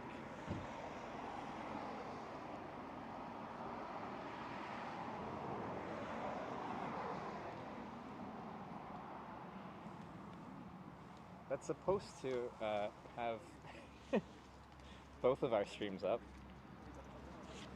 What happened?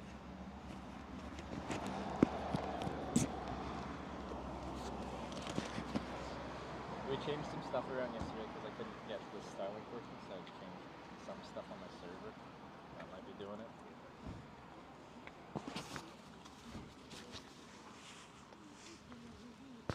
So Sarah's is working, but mine's not. That's a little angled. Doesn't really matter because it has horizon balancing on, but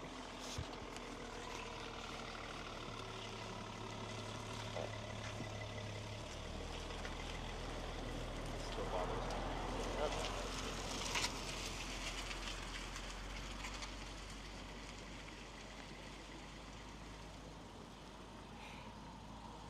Okay.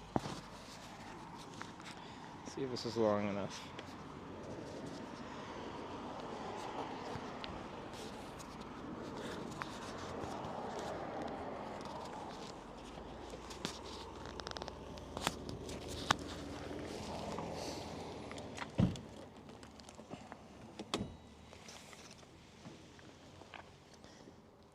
Back camera's 1 to 2 second delay. Ugh.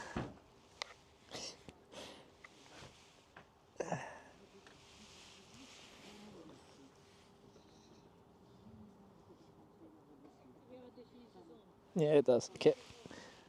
That one just lags behind sometimes, and I gotta turn it off and turn it on again. Usually it fixes it.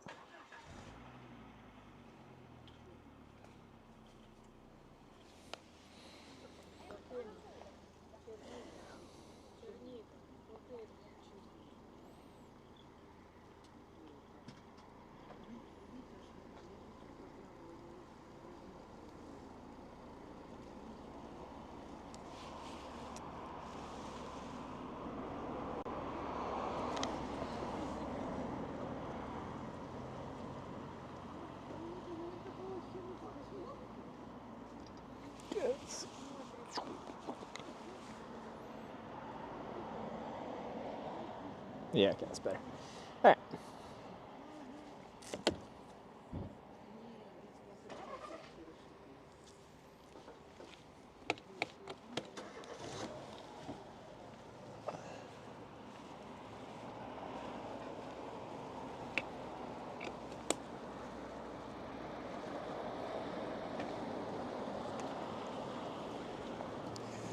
Bike time. Oh, like I stalled this car. How embarrassing.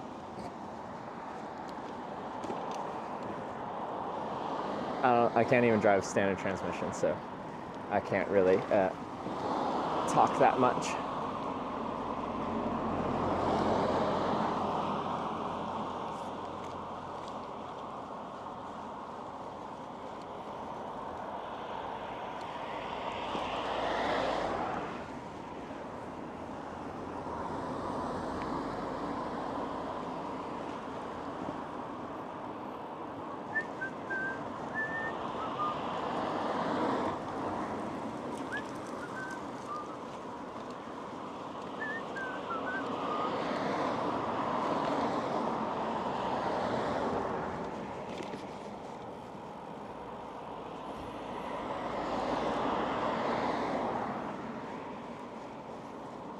You only own an automatic driver's license?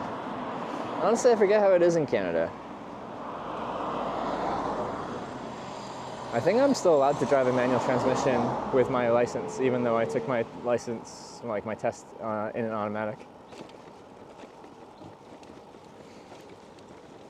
But like the vast majority of personal vehicles are automatic transmission in Canada.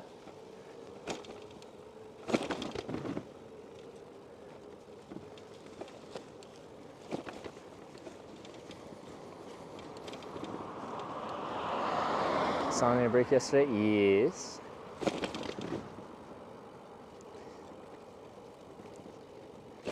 Ever done a portage? Canadian streamer Sips that talks about it often. Like Sips from those was a group of Minecraft YouTubers. A portage, like when you're on a canoe trip and you have to carry your canoe from one body of water to another. No, I haven't. I want to do a canoe trip, and depending on where you are, you may have to do a portage.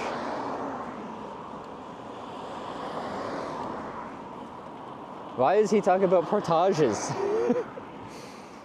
Why are they relevant to what he's talking about? It's a very niche thing to talk about. But like in Canada, like sometimes places are named after, if it's like a historically significant portage. Like Portage La Prairie in Saskatchewan. Portage. Anyway. It's a portage in the prairies.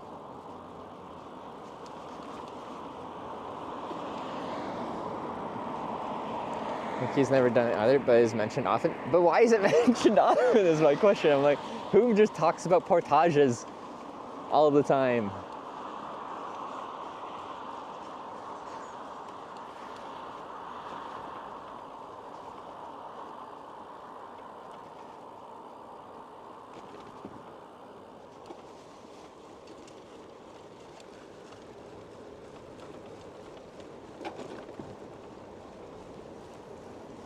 It seems like, well, we're having a conversation about it because it got brought up.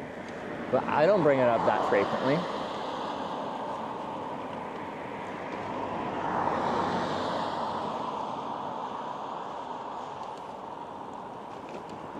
Because like I used to actually watch like some of Sip's content like a long time ago, like a decade ago or more or something. I don't know. Anyway, so no, and I just watched like their little Minecraft cute little worlds that they build. And I'm like, I just don't know why they're talking about portages. Portage Fleury is in Manitoba. Oh, okay, sorry.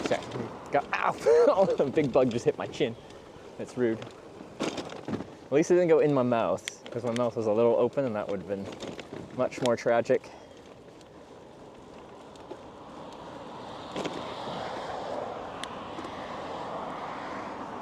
All right, how many falls away to 1,000 on Kick now?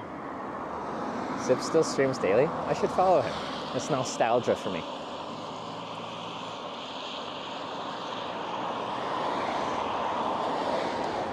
On Twitch as well, or just YouTube?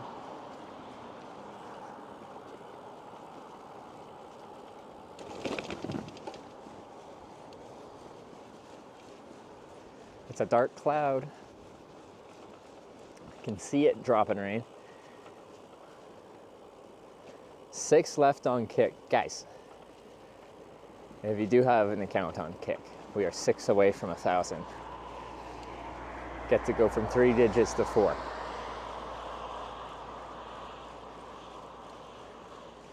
To me, it's very exciting.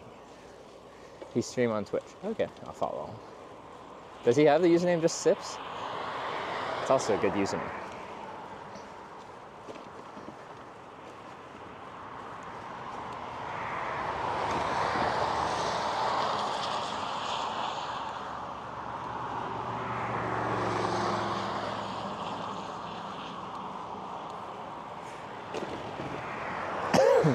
Sips underscore, okay.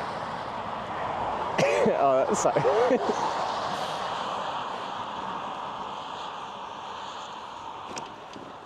I feel like he'd have enough like sway to like convince Twitch to give him the OG Sips username.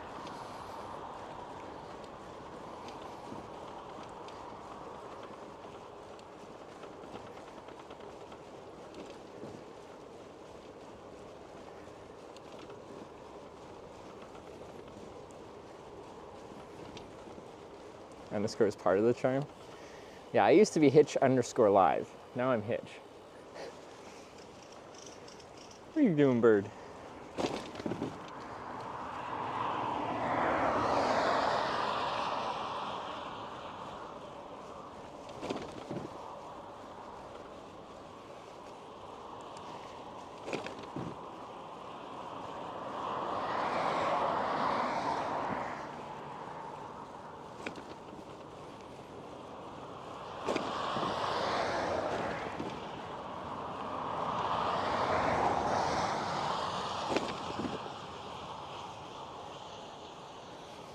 Well, the bike paths just have these really consistent, like, deep cracks, like that.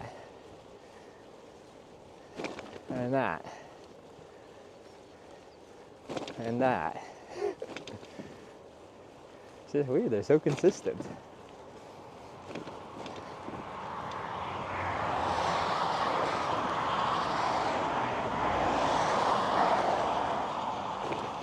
Follow and Kick, it's still 6 away. Still sick. Someone probably unfollowed when I said follow. Just fair enough.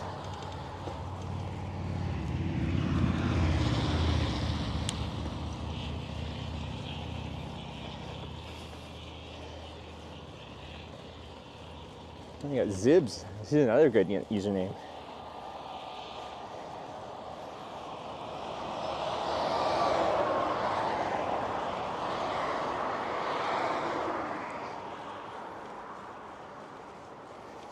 Swedish-Finnish band that did the sauna song just released a new song called Mosquito.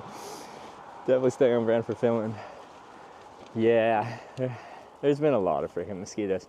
Today hasn't felt so bad, but we started in a city. But when I've been stopped, it hasn't been painful yet. There's been a couple.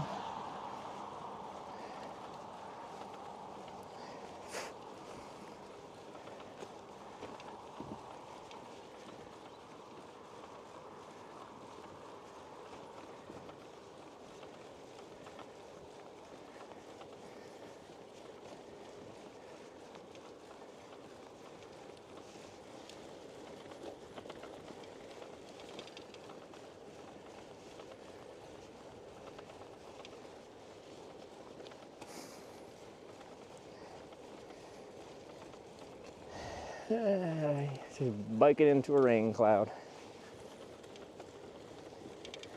In the hood of 3 famous Finnish streamers. In Rovaniemi,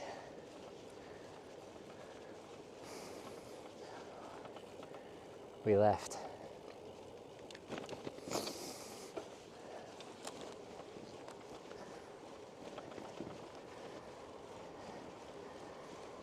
Watching this to the front, so another monitor. Just finished biking myself. It's a cycling kind of day, it seems. It's a lot of biking.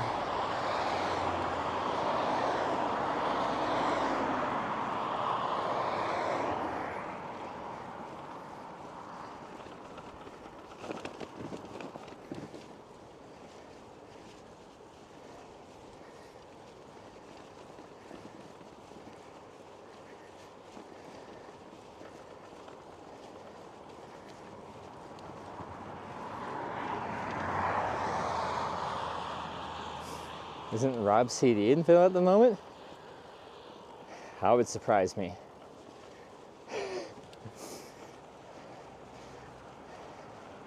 I don't think so. He was just winning a hot dog or an eating competition in Tokyo a couple days ago. Unless he just got here.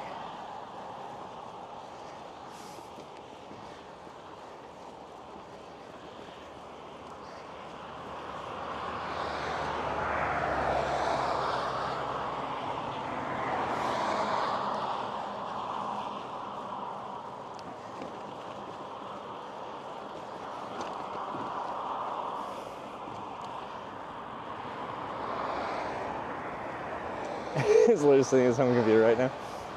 Rob does like once a week home streams, right?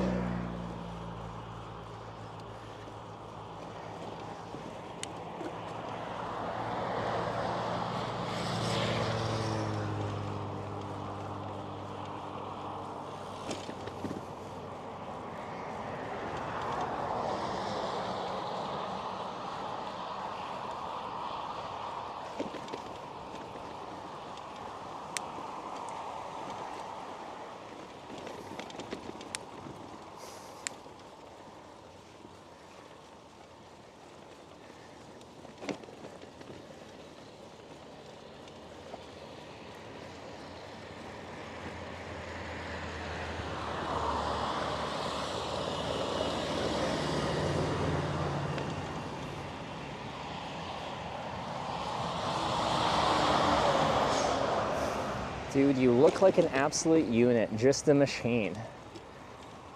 Who paid you to say that? Thank you. Thank you.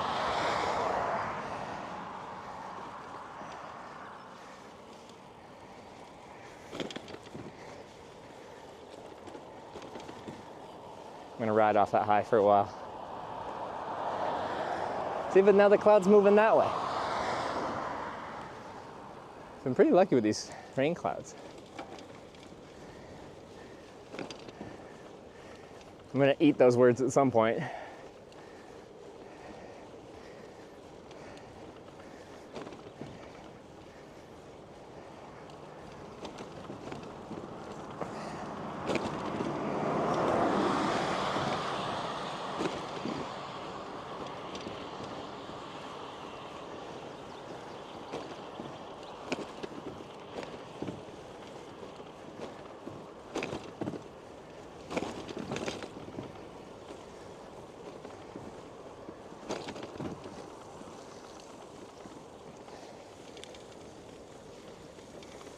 Did rain here recently, still lots of standing water in the shady parts.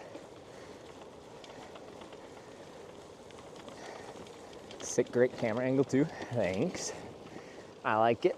And we got the 2 cameras so you can see the solar panel doing solar panel things, like now, but not when we're in the shade. It's working, working, working. And now it's not.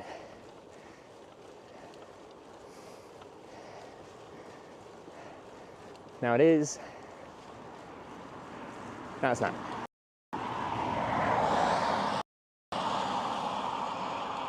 So called storm was yesterday. Yeah, in Rovaniemi it wasn't really. It was rainy and dreary, but it wasn't that bad. Detour to Sweden side. Will you visit Tornio? No, we won't likely go to Sweden again on this trip. We were there a month and a bit ago when we were hitchhiking to Rotterdam, but all the way through Finland and then ferry to Estonia.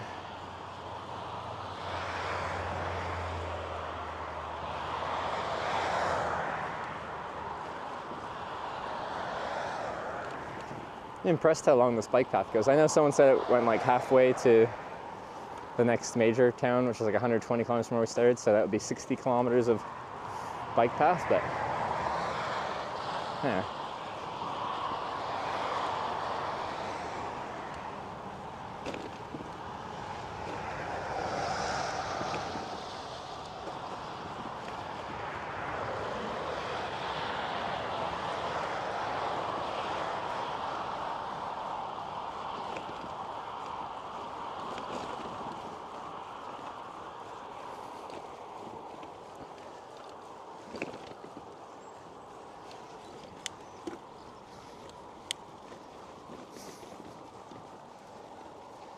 It's nice second weather, it sure is. Until we get hit with rain.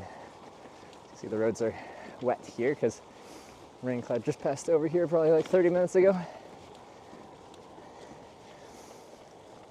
They're just like small concentrated little rain squalls all over the place through here. Battery power, how long can you last?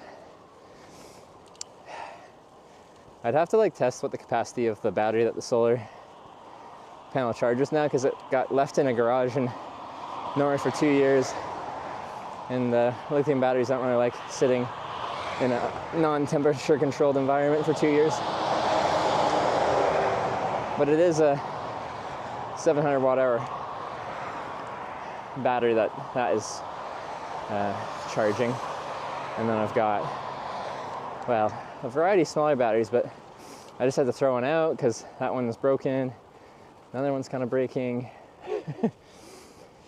Yeah, I've probably got like another 500 watt hours of batteries. So 1.3 kilowatt hours. But then that 700 watt hour battery has almost inevitably degraded a good chunk. So, or 1.2 kilo. At least like 1,000 watt hours. And then, well, that wasn't the question, was it? The question was how long can you last? Depends what I'm running. Right now I'm running Starlink, and that's, let's just say 25 watts average power draw. Times a 12-hour stream would be 300 watt hours, which would be, you know, a good bit of our volume. The other thing is, like, say I have 1,000 watt hours of nominal, like, battery. I'm not gonna get 1,000 watt hours of usage out of it.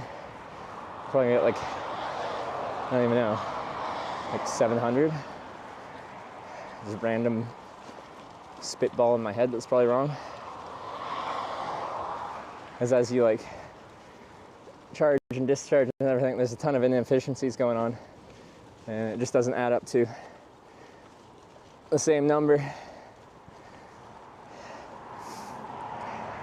Anyway, with the Starlink running with no solar charging happening, if we're just running off of the battery with nothing else, not even 2 days, day and a half maybe, with the sun like this forever.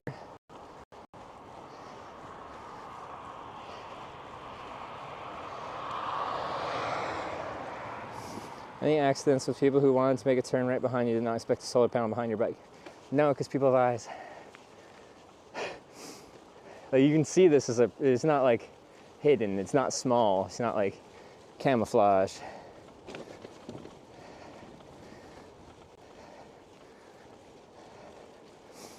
How far south Finland will this tour take? Helsinki, so all the way.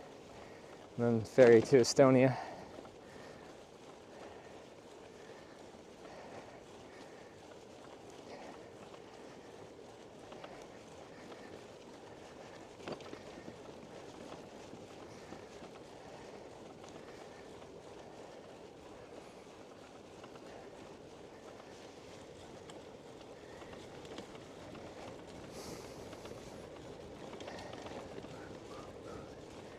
Right on the edge of needing to take this light shell off.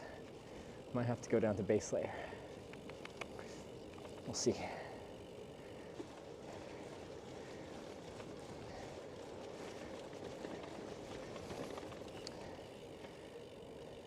Wait, did we get to 1,000 followers on Kick?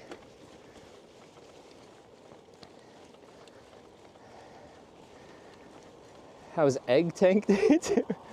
The floating tank, the sleep deprivation chamber.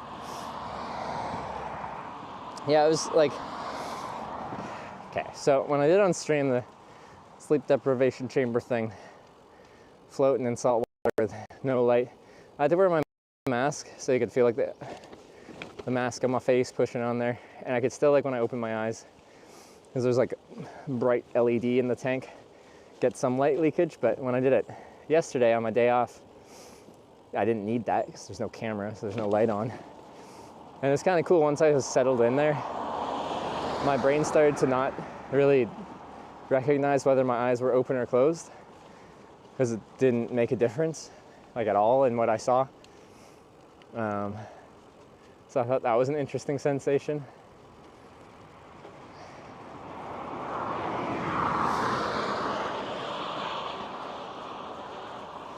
Anyway, it's kind of a cool experience. I think if you're not like claustrophobic, I'd recommend trying it if you get the opportunity. Why do you say base layer and shell? Why not just take my jacket off? Why am I wearing a base layer and a shell? Because Finland hasn't been very warm all summer. Why don't I take my jacket off? Well, that's exactly what I was talking about potentially doing, because I'm on the edge of being too hot.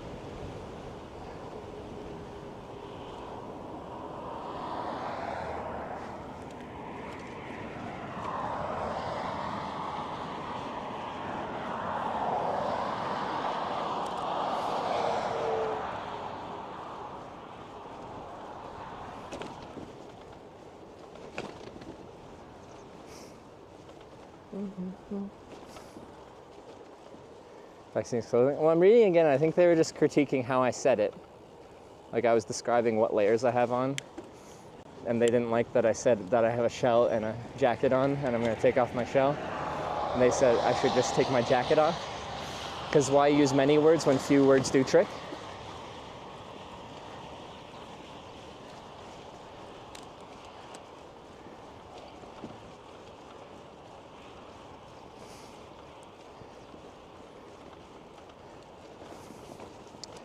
Why not naked? Lots of cities do like an annual naked bike ride.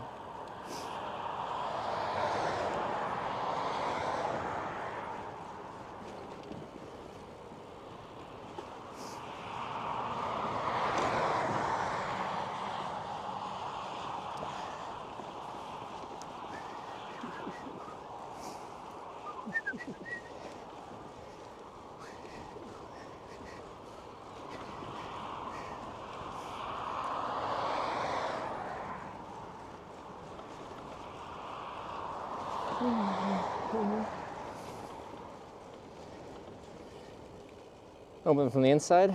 Absolutely. I don't think it would be illegal or safe if they like closed you in and locked you from the outside.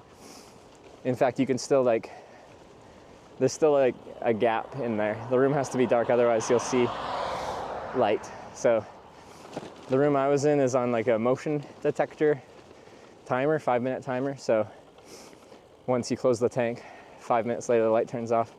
So when you first get in there and turn off the light, you still see light coming through the edges of the door, essentially, because it's not airtight. It's not supposed to be. You're not trapped in there.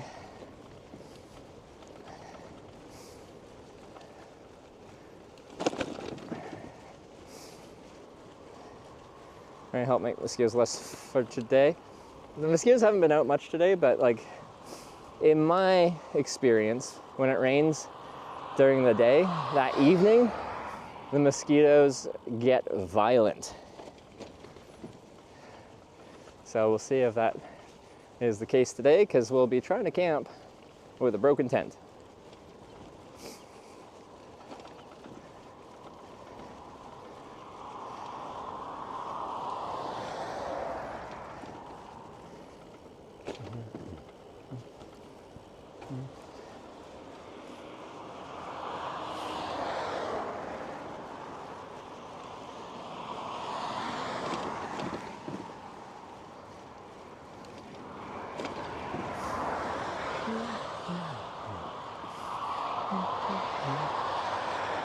getting close to this cloud.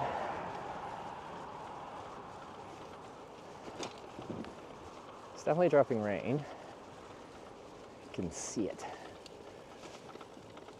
We'll see. This rural part of Finland bicycle paths for so many kilometers. This, this is not the most rural part of Finland. Where we entered Finland was much more rural than this. And we didn't really have any bike paths. Well, anytime that kind of small civilization you pass through likely has a bike path on it, but most of it has just been riding on narrow, like highway, and sharing that space with cars and trucks. So for most of it, the road hasn't been very busy. Did you fix the air mattress? No, I didn't have somewhere to submerge it, and I was busy yesterday doing other stuff, so I never got to fix it.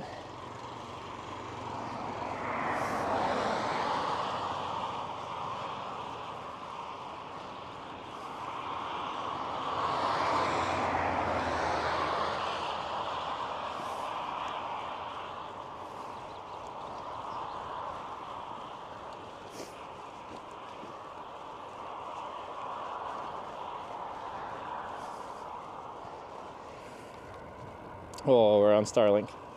I'm only on a 50 gigabyte Starlink plan right now, though.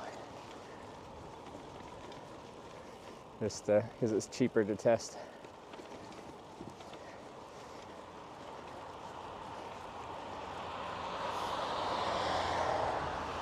Bike's getting old. It's got like 30,000 kilometers on it.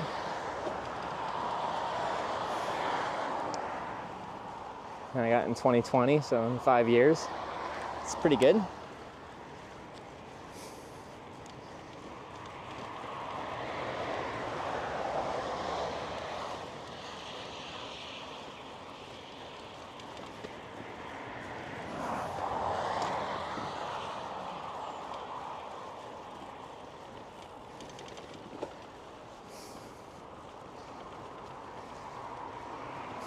30,000, it's more than my car.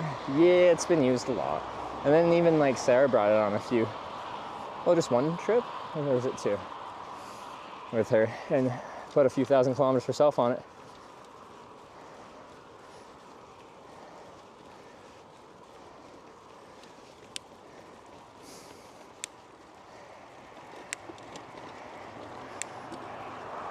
With that said, if your car has like 30,000 kilometers on it, it probably is mostly still original.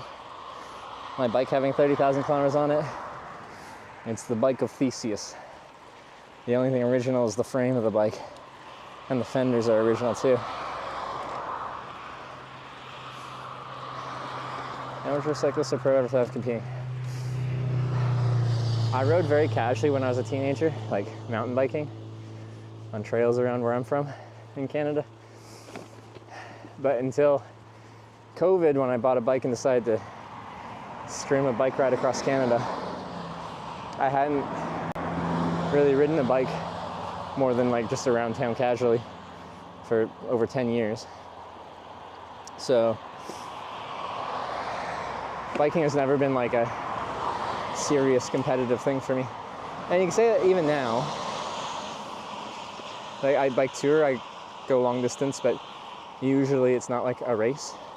Except for when I race Sarah and destroy her. Well, okay. When we were racing to TwitchCon and I was hitchhiking, she was biking. And then I was walking the final distance after hitchhiking a ride in. And then a viewer came up and gave me their bike to try and beat Sarah, and she beat me by like 30 seconds.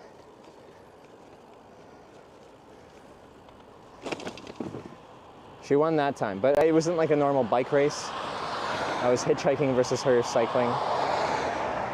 But whenever we've done an actual bike race, like when we were racing to get to Wyver's place in Belgium, I won that. I also stopped for beer and ice cream. And then, was it after TwitchCon last year or something like that, we did a bike race, and I gave Sarah an asthma attack because I was strategically pushing her to her limit.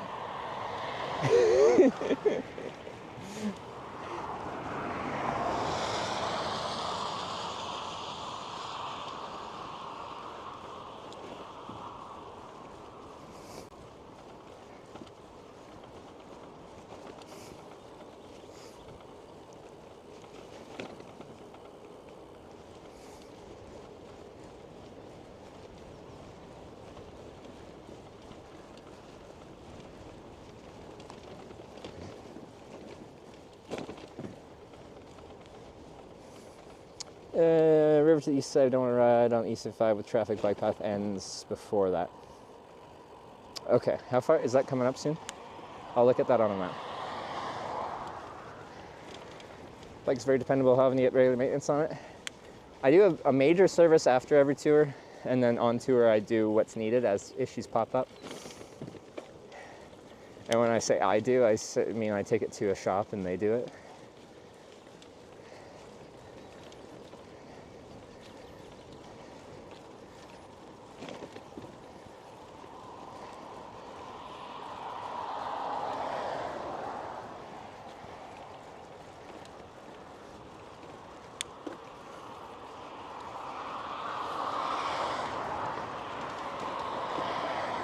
Oh, looking for game ladies. That was already from like my first hitchhiking trip around America. Get about it, click that. Do you recommend the model? Kona Sutra? Yeah, because it's got a funny name and that's important to how much you enjoy your bicycle. It's close to the Kama Sutra. But no, it's like just a chromoly steel frame, very simple bike. It's made for touring, it does it very well. There isn't much for bells and whistles. It just is very much a purist touring bicycle.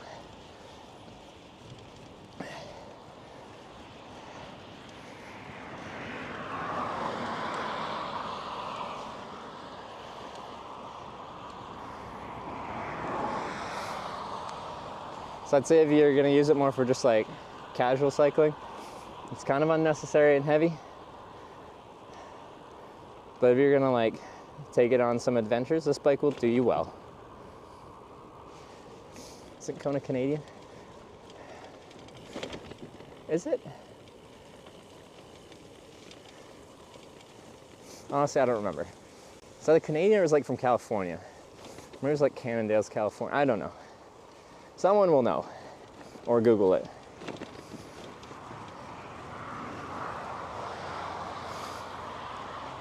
Bikers only get to read about sex. Hey, okay. I was hitchhiking through New Zealand, and this lady picked me up and invited me over to her house with her parents for the night, for dinner, and a place to stay. And then after dinner, she gave me a copy of the Kama Sutra, and I didn't know what that meant. Like I was single at the time, but she had a boyfriend, and it was just, I don't know how to feel. It seems rather suggestive. Like I feel like if I gave someone a copy of the book Kama Sutra, like that would be rather suggestive. Watts just gifted 10 subs to the community. Whoa, Watts. Positive in chat and gifting 10 subs. Thank you very much, Watts, for the 10 gifted subs. If you gifted a sub, welcome to the Hitchbikers. But I appreciate the support. It's very kind of you.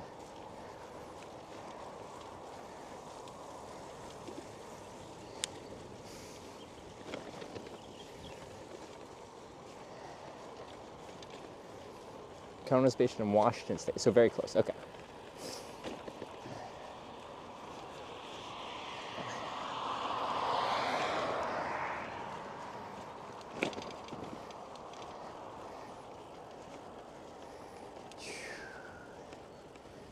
Comes originally from Vancouver, but moved to Washington. Okay.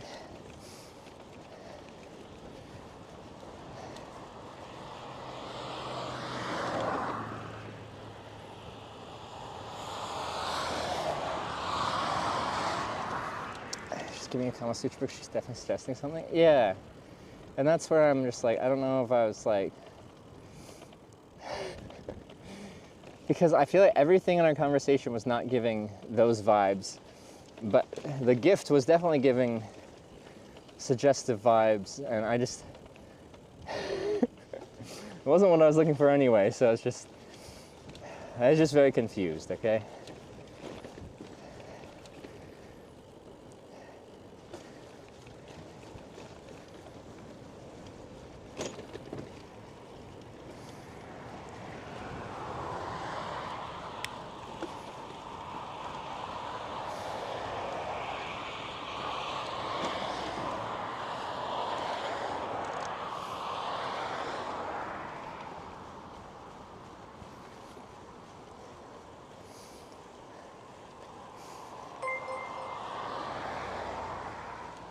Swedishman became a member. Wait, that's not even showing up on my stream elements thing. I can't even, and it's not in my chat. How am I supposed to thank you for becoming a member on YouTube? Whoever you are, thank you very much for the YouTube membership.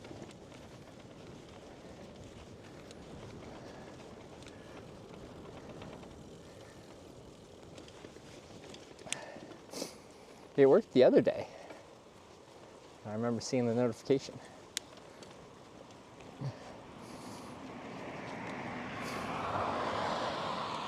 But I want to figure out why that's not. Okay. So I should be able to see it. Anyway, I do appreciate it. I think we've got like 5 YouTube members.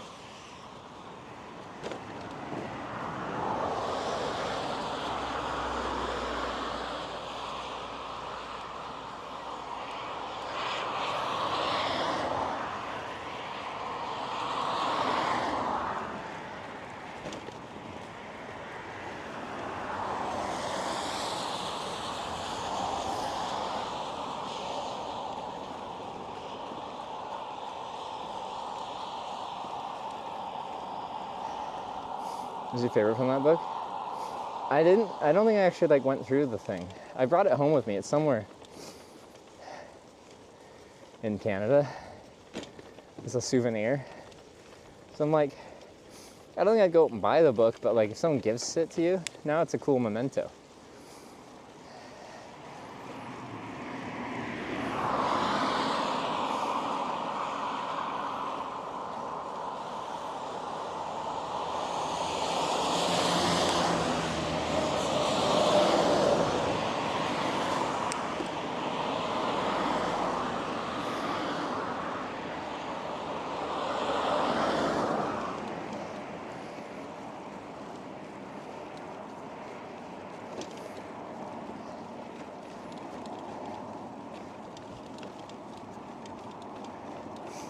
Cough one. Is that a bar?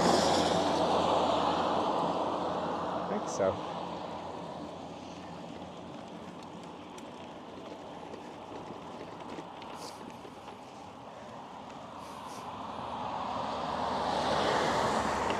Oh, we cross under. See, if we did get hit by a big rainstorm, one of these underpasses would be quite the savior.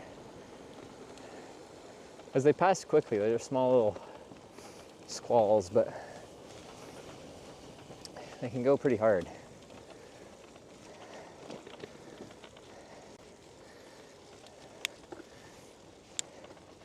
Beer. I learned when I was cycling across Canada that I cannot have a beer like midday and continue riding, and not because of like me being drunk. It's like beer makes me lethargic. It makes me like sleepy. So I learned if I want to have an alcoholic beverage, just like one midday, because, you know, I feel like it. It was a Caesar. I could do a Caesar and ride. Which is like a Canadian Bloody Mary, but with clams in it. Because we're cool like that.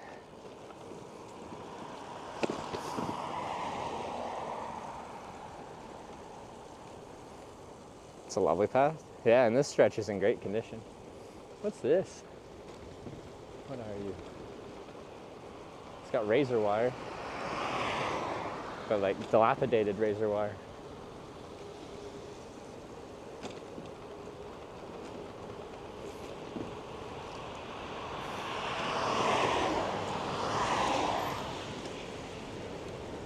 Shrink Lonqueros.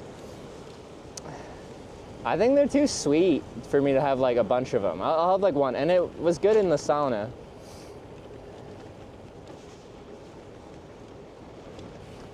But like, at the end of my cycling day, if I'm looking to have a drink, I don't want the sweetest drink ever, you know?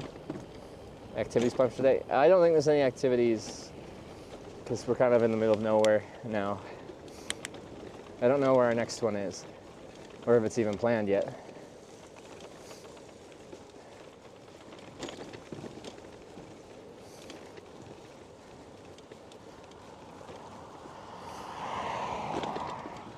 can run in this road. This road? Run? It's a multi-use path. It's for everyone. Well, except for cars.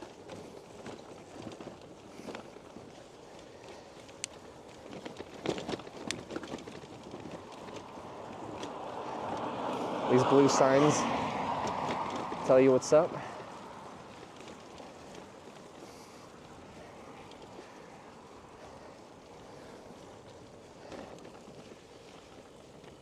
But it's been very nice having this path the whole time. Most of Finland we've just been on a highway that looks like that or is a little bit smaller than that, and just have to share the road.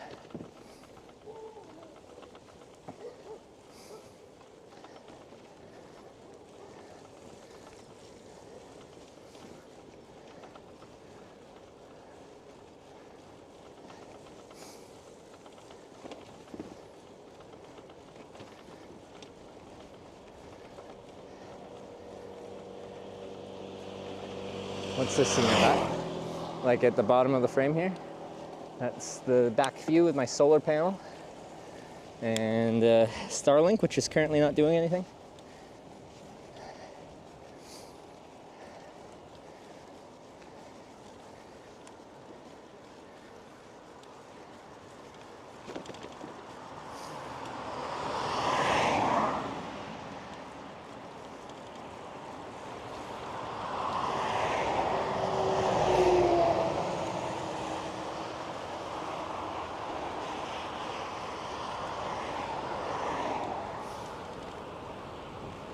Like it rained really recently here because in the shade it's still like standing water kind of wet. In the sun it's still wet, but in the sun like this it'll dry real fast. So we are like dancing very close to rain kind of all day long.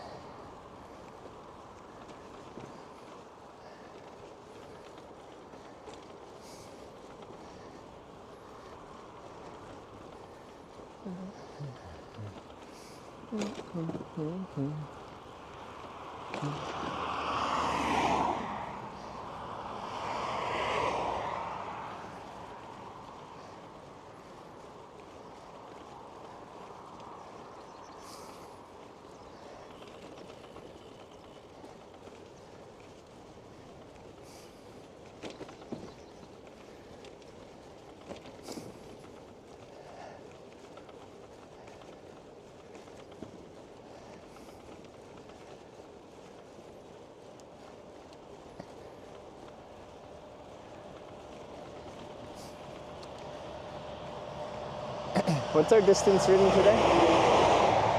It's not that much because we started very late, but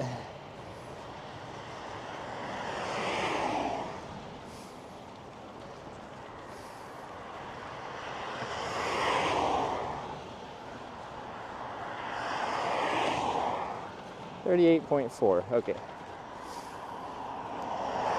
We still got quite a bit of hours on the bike yet.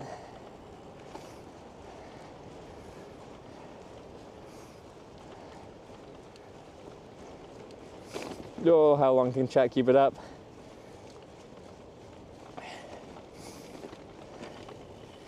No repeats.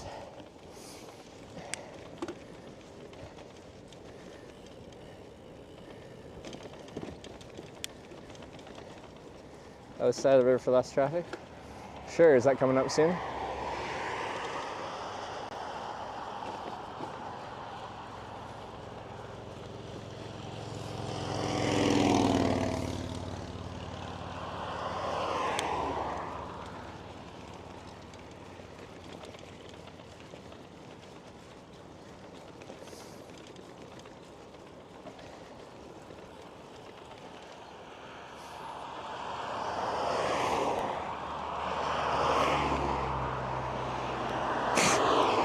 Nice one.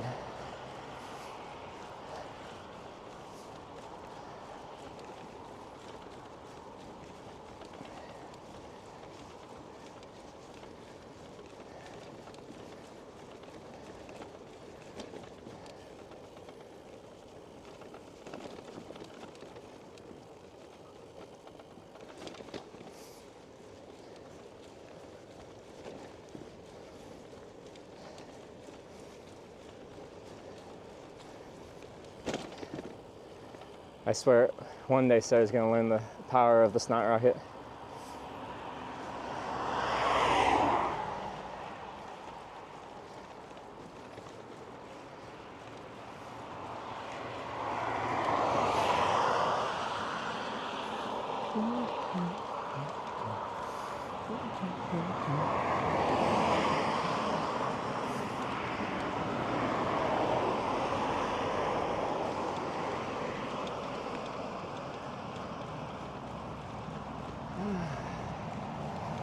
Crossing an 18K. All right. Remind me when we're there.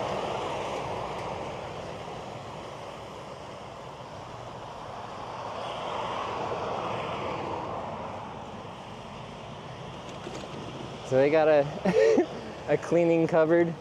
My solar panel, she's dirty again. It's unacceptable. Where is your cabinet?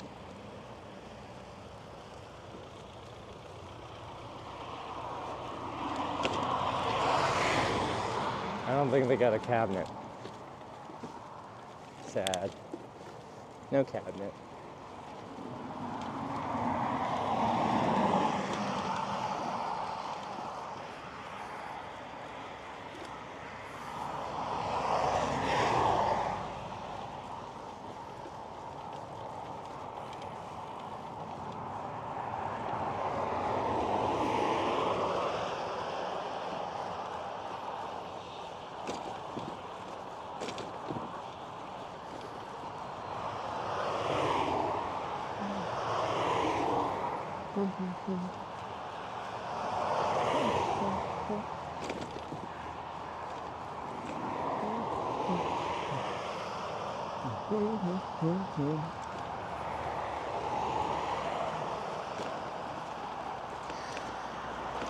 Two to 3,000 people watch you on Twitch.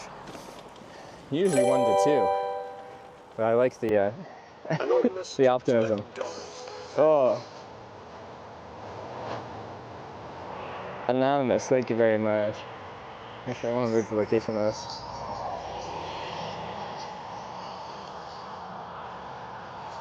What is this?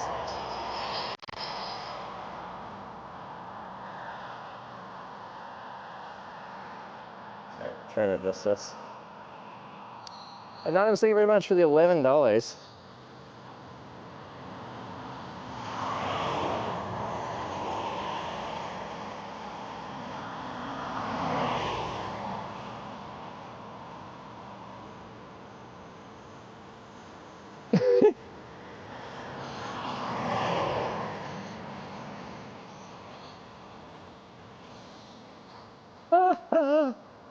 I want to do the girl part.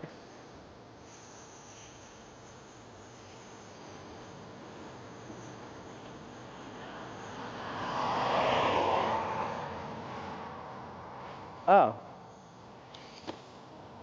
See if we can do this.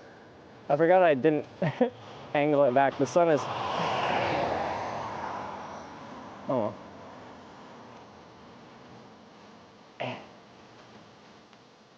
That should be good. We call that a pro move right there. Alright? Don't try that at home.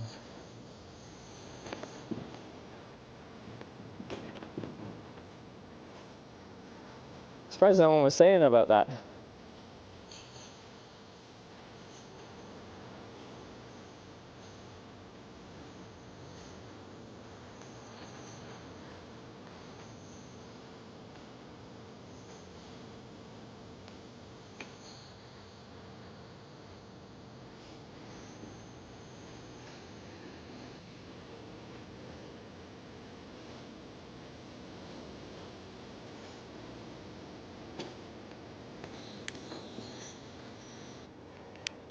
Thank you very much, Anonymous. I am trying to learn all about all the Finnish culture, and apparently you got a whole lot of Finnish songs, but also Finnish memes. Kekkonen, Kekkonen, Kekkonen, Kekkonen. I've been learning, getting educated.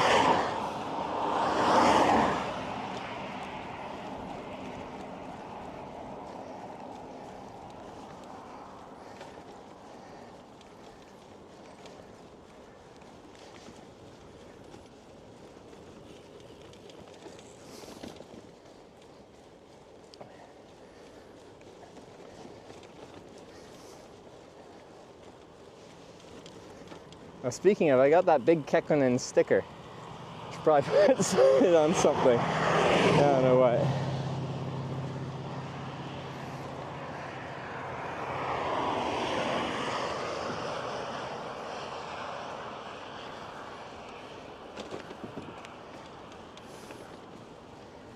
We had a few viewers come by when I was in Rovaniemi 2 days ago.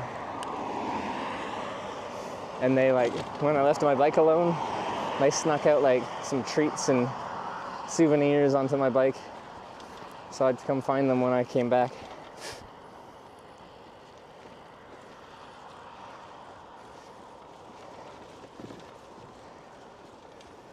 Put on your helmet, keep the bugs. Just a big Kekkonen on my helmet. Why not?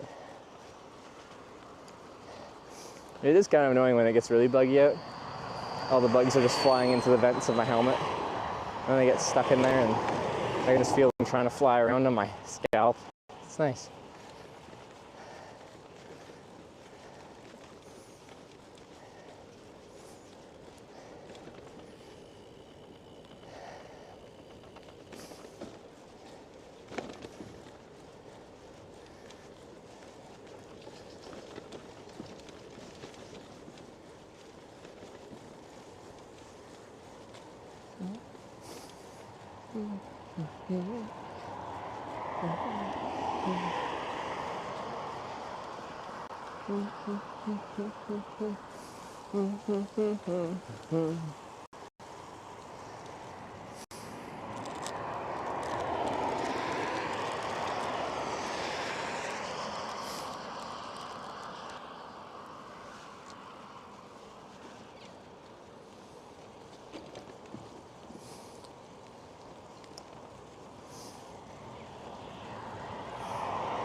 Wooden bridge.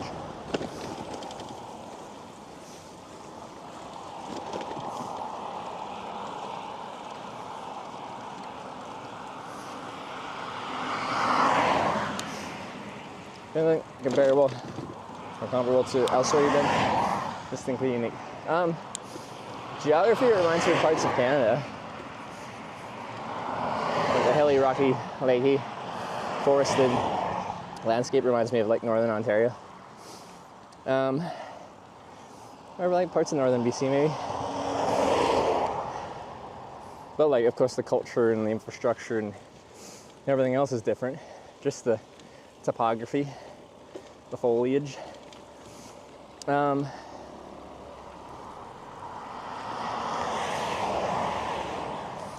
do think like the Nordic countries have like culturally some similarities. They kind of group together as a Northern European kind of unit. Cars are different too, yeah. Although we've seen several Kekkonen mobiles, like the Dodge Rams, Chevy Silverados, stuff like that.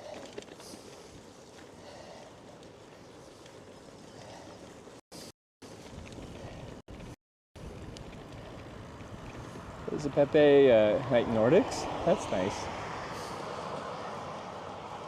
I didn't know that was one.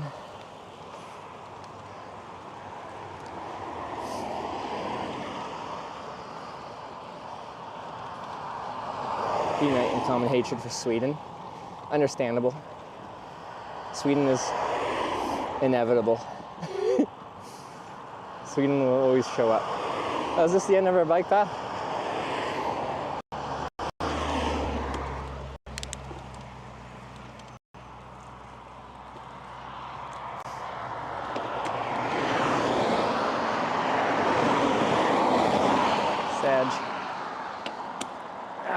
Well, we got some highway riding, so we get to see how that feels. We don't got much room.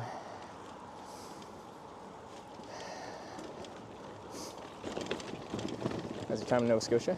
I've been through Nova Scotia probably like, I don't know, 10 times, 11, 12 times, a lot of times. I like Nova Scotia. I like the East Coast.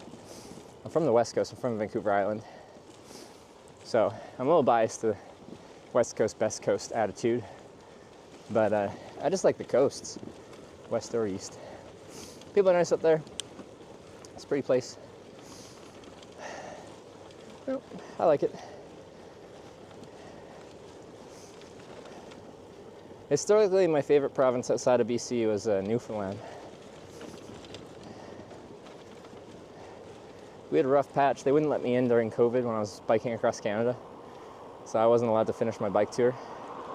I got to Halifax, Nova Scotia, and I thought it was real dumb because, so I was allowed to enter into New Brunswick, and at that point I'm like in Atlantic Canada, have been for a long time. And anyone who had like whose residency was Atlantic, so Nova Scotia, New Brunswick, PEI, or Newfoundland, was allowed to go to Newfoundland. But since my driver's license said BC on it, I wasn't allowed to go to Newfoundland. I almost bought property in Newfoundland just so I could finish my bike tour.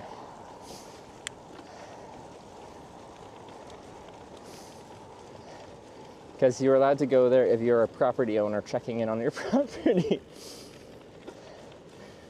That was real close. The cheapest place was like a tiny little parcel of land in like, where was it? Stephenville, Newfoundland. It's like $5,000. I'm like, I can finally get in on the property ownership thing.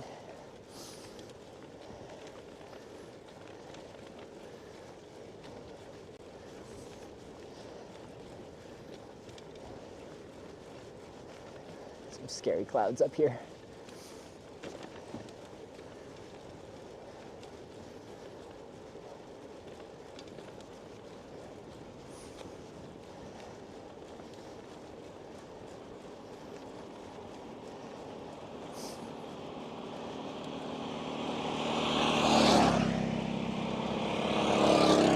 I think they're on a moped tour, the two of them. They got like a bag strapped to the back of it.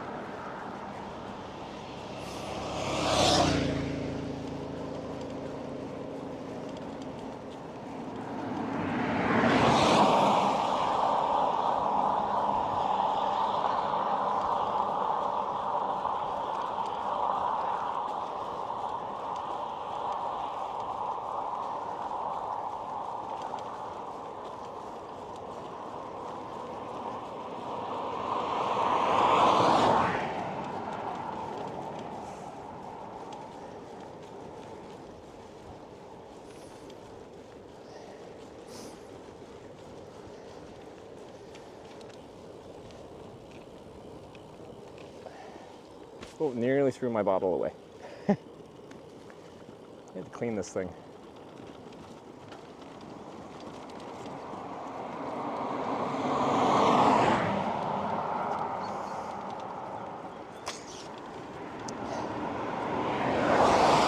Just covered in dust and dirt.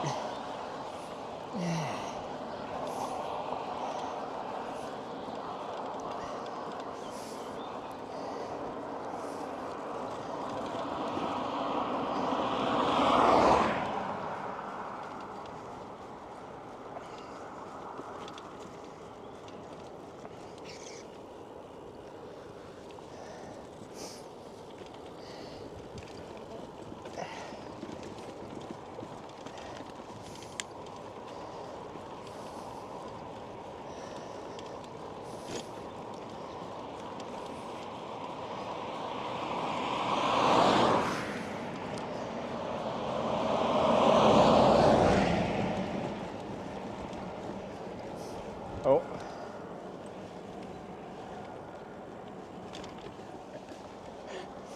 Randomly bike path again? Will this be for long or no? We'll find out.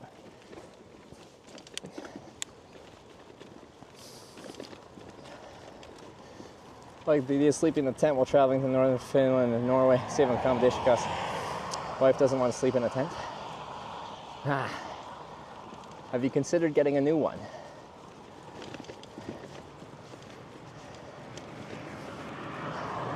Tent or wife?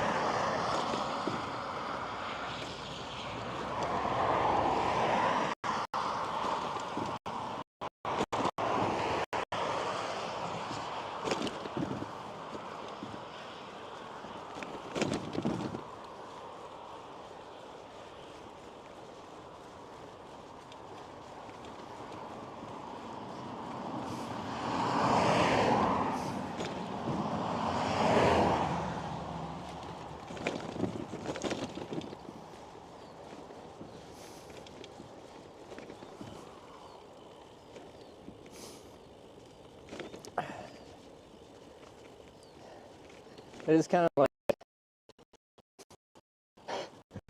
it's like cute to me. So it doesn't have that natural just like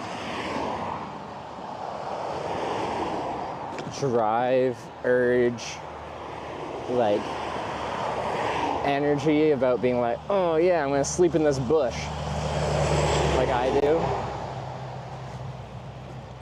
Like I like that shit. There's I have for many, many years just like looked forward to where am I going to sleep tonight part of the day. And I like just sleeping out there. It's a good time for me. Sarah hasn't had that same experience. Now, she hasn't done it as much as me. And even when I started, I wasn't like super gung-ho about camping. I just needed to, and then eventually I grew to like it.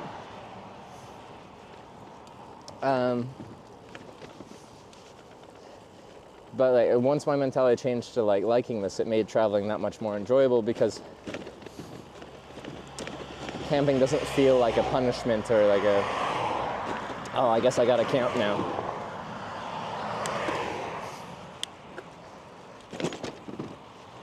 And Sarah definitely doesn't like wild camping, like just sleeping in the bush somewhere. She'll stay at campgrounds, but is not a fan of just walking into the woods.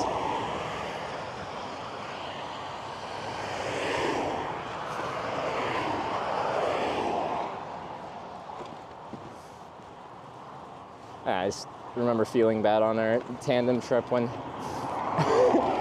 I'm just like storming into the woods being like gonna find a place to sleep, and you just like look at Sarah and she is just not having it. I'm like, what do you mean? This is great. This is a good time.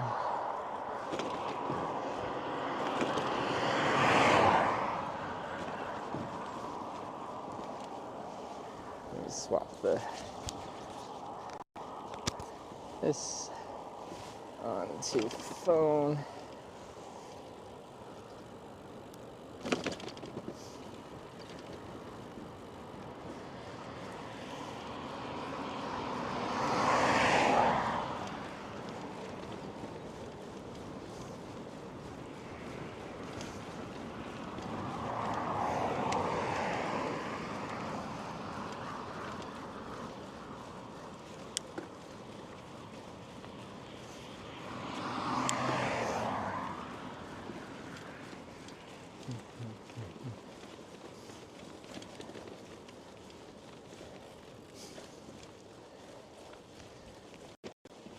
Everything is also harder in winter.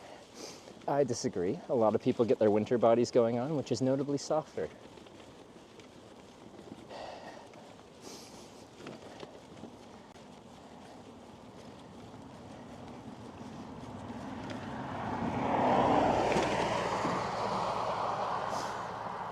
Just don't have the appreciation of a sexy bush that you had. It's true. It's true.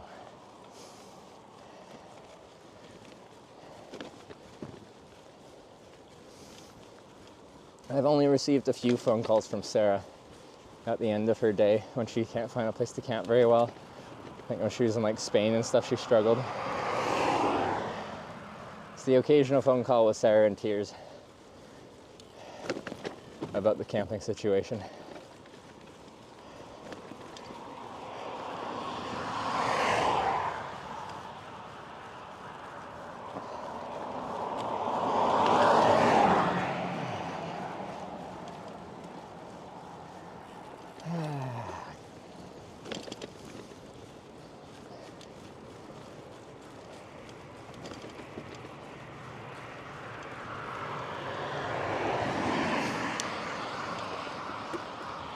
why she not like to camp in the forest. I think it's like stressful for her, and it also makes sense. Like, I have less worries as a guy. Like, it's objectively the way it is. As unfortunate as that is, she feels less secure than I do. And in the campground, there's like safety in numbers and stuff like that. If you're just alone in the woods at night, you feel rather exposed.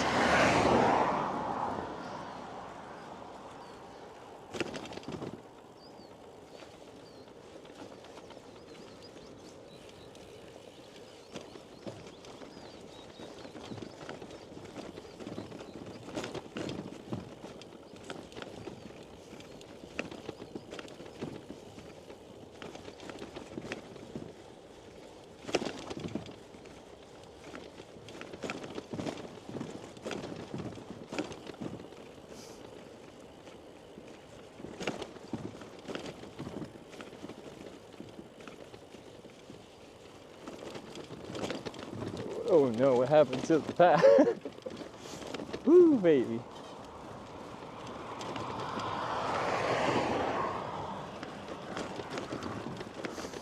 This path is more grass than asphalt.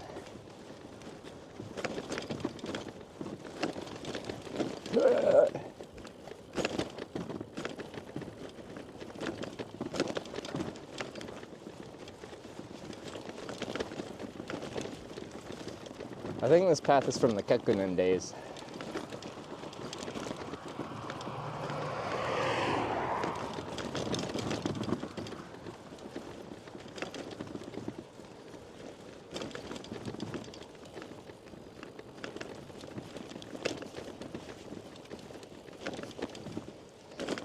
Trying to set up tent and finish winter.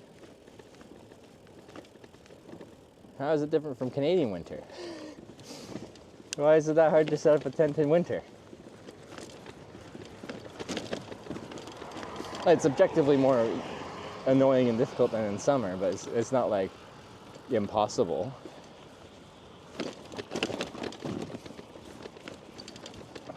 I hitchhiked to the Arctic Circle of Canada in winter and camped out there. It's cold, that's for sure.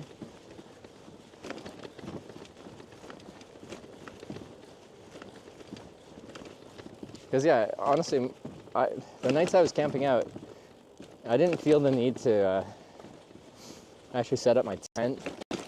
It's too cold to like rain, and it's tundra, so it doesn't actually get much precipitation at all. If it's windy, you could be but the nights I was at is like very cold, like minus 30s, but fairly calm. So I just like sleeping pad, very insulated sleeping pad, and I had a minus 40 sleeping bag that had a windproof membrane on the outside. Is a Mountain Harbor Ghost minus 40, if I recall correctly, and I just used that as my bivvy and camped out just outside. It's fine.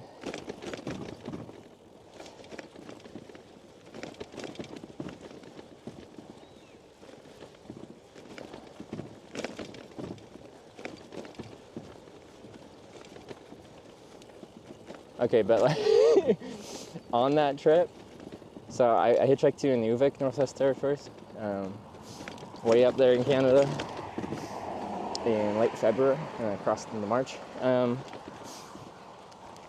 Anyway, I got dropped off in Inuvik. I got a truck driver to drive me up the Dempster Highway. It's like 700 kilometers of nothing. But anyway, I got dropped off in Inuvik at night. And then I'm just on my own, and I'm not going to pay for accommodation. This was pre-streaming me. So I just slept behind the North Mart, the grocery store that the truck driver was delivering groceries to. There's like a trailer, like a truck trailer parked out back, and I just pressed down the snow behind there, set up my sleeping pad, sleeping bag, and camped out. And then I was walking around Inuvik the next day, And this person came up to me and like, were you camping behind the North Mart last night? I'm like, yep, that was me. And they're like, just so you know, there's a warming shelter, so you don't have to sleep outside when you're staying in Inuvik. I'm like, okay, that's good information. They gave me the information on it. And then that night, I'm like, okay, I'll sleep inside. But there's a free place you can sleep inside in Inuvik. And I went there, and it was a Friday night, and I got there, and like, the staff were nice, and I had my backpack, and they asked if I had any weapons, and I'm like, I got this knife for hitchhiking. And I took my knife, but let me keep my bag. Usually I take people's bags, but they trusted me. And then it was just like, there was a girl's room and a boy's room, and it was just like gym mats, like that we had in like grade school, I remember, just spread out in like a kind of big room. Anyway, I just like went to this room, and everyone was like screaming and fighting, and what they were is drunk.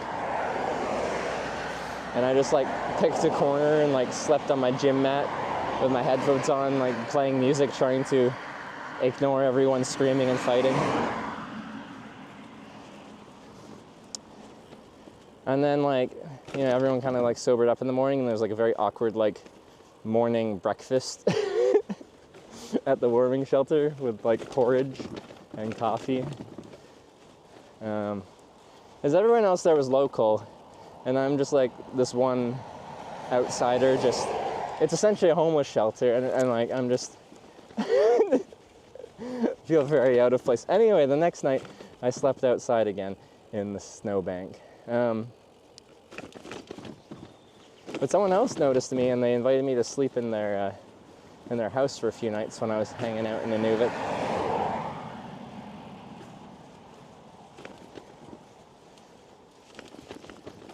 Nice young guy. We crashed on his couch a few nights while I was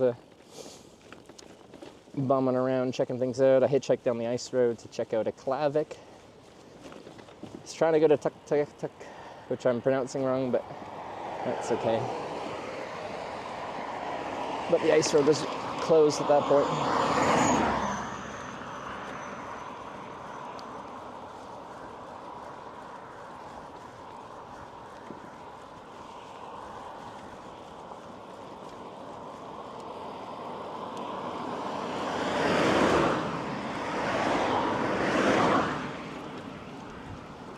Been through quite a lot.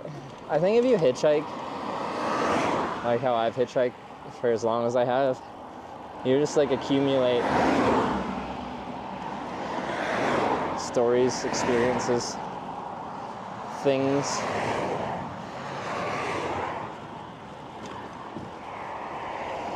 I've been through quite a bit. But all those things I went through, it's just like I kind of voluntarily put myself in that situation. That's kind of what I like about hitchhiking, is you just get put in weird situations. And I like weird.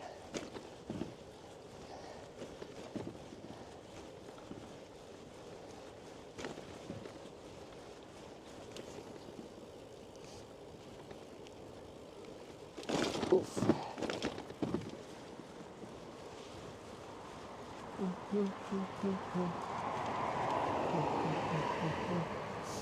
Good content for a book one day? Maybe.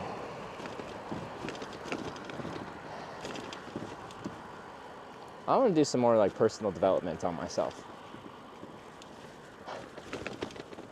I feel like intellectually lacking in certain ways, to my standard.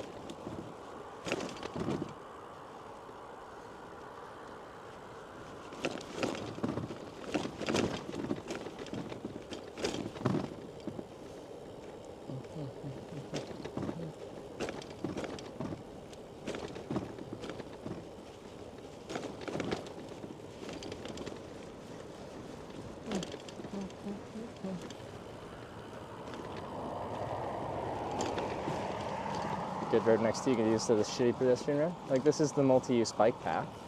I could use the highway, the E75 or whatever.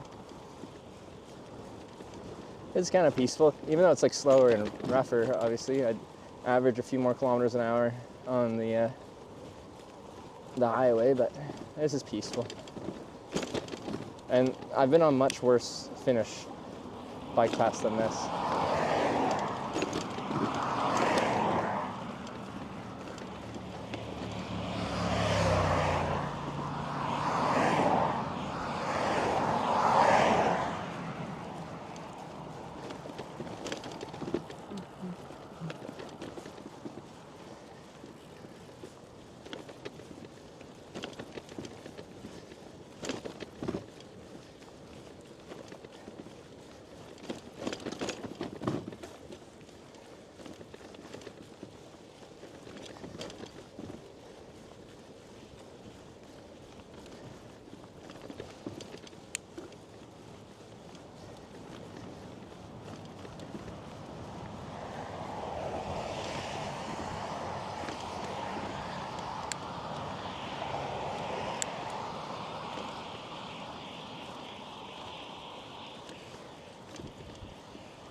Coolest thing is my 37. Bit chilly morning bike to work. Are you still biked? That's dedication. I kind of like, so when I lived in Calgary, this is 2016, 2017, I lived close to downtown. I don't know, it was like a 2-kilometer walk to work or something like that. Because I worked right downtown. That's where I lived, was like just a block off the Bow River. Anyway, I kind of liked the winter I spent there. Like, I had good outdoor gear because I already been hitchhiking and traveling. And then when I started working selling outdoor gear, you could get good gear for cheap. So I had good equipment. But I liked walking to work when it was like minus 40 out. Proper Canadian winter weather. Because I don't know.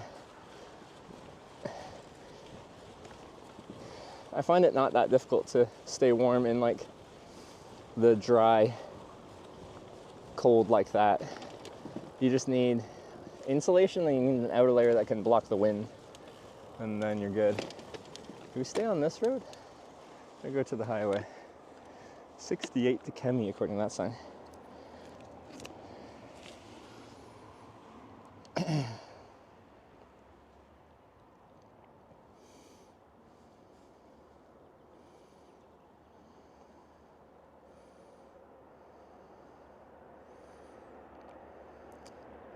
Alright, gets me on here, reconnect with the E75 right on the highway for just a little bit. Cross at Osaskoski.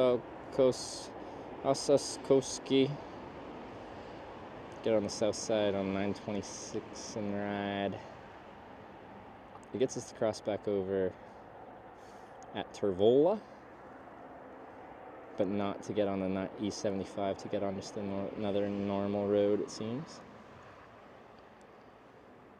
Or stay on the other side. Anyway, Kemi, how far is it now? 73. So we've done like 50 kilometers. See the plane crash in Comox? Like, that, did the plane just crash?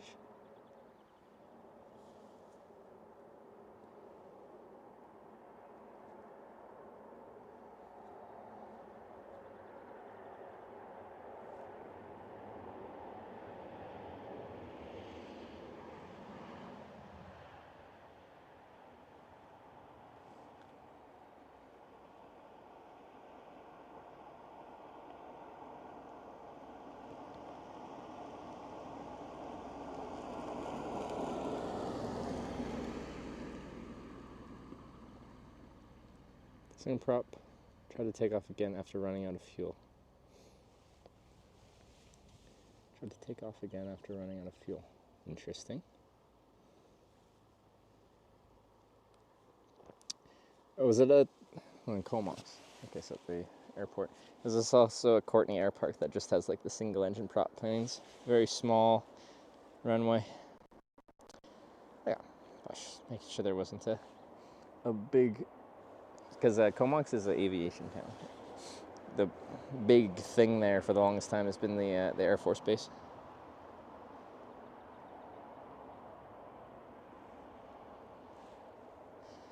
Okay, no reason to change anything up. I just wanted to see, well, maybe I'll put in my navigation for now, because we're doing a bit of zigzagging across the river.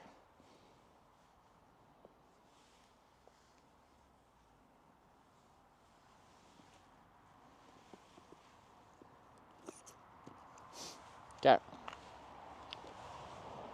Oh, car. I'll let them go past.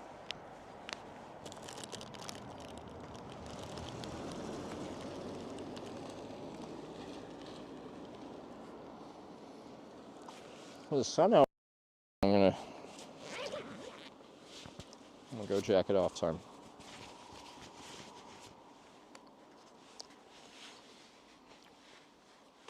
Fixed seat. Oh yeah, I do want to raise it. Let's do it.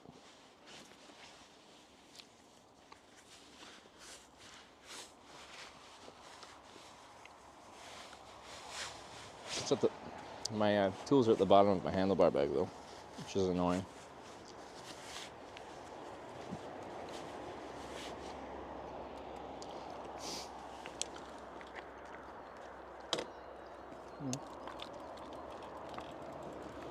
Let me get the sun. So I've been using Starlink, so it's actually drawing a good bit of power.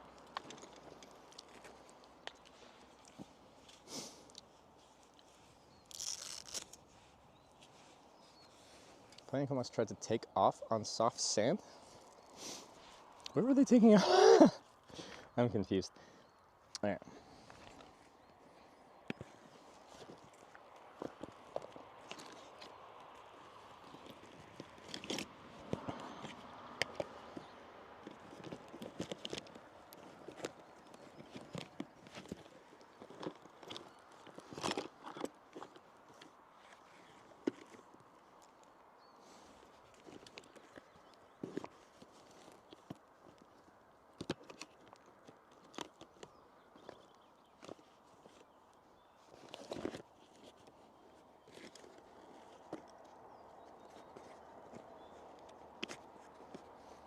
Okay. So 4.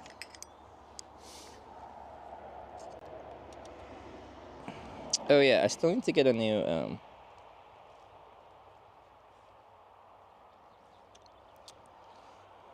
through axle, front through axle.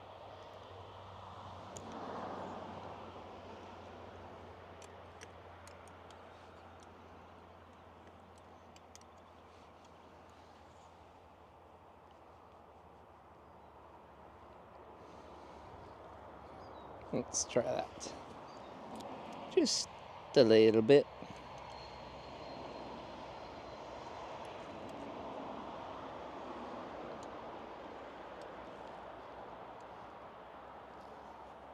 And here's what our wattage is. If I angle it.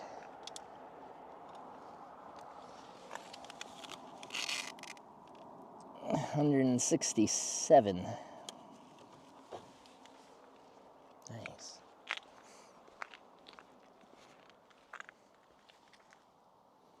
Well, the Starlink is doing something right now. I haven't needed it though. Like, just turn it off for right now. The cellular's too good here.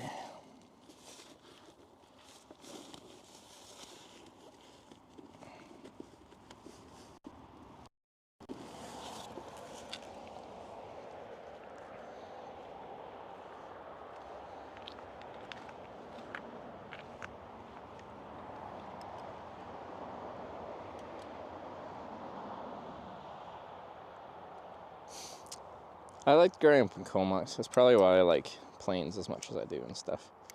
So, Comox is one of the main training locations for the snowbirds. It's just like the acrobatic jet planes in Canada, like the Blue Angels in the US. So they trained there, and like when we were on like lunch break, when I was in elementary school, you just go out and the snowbirds are just like doing loops and drawing hearts in the sky and stuff like that. And it was just, I don't know, it's nice.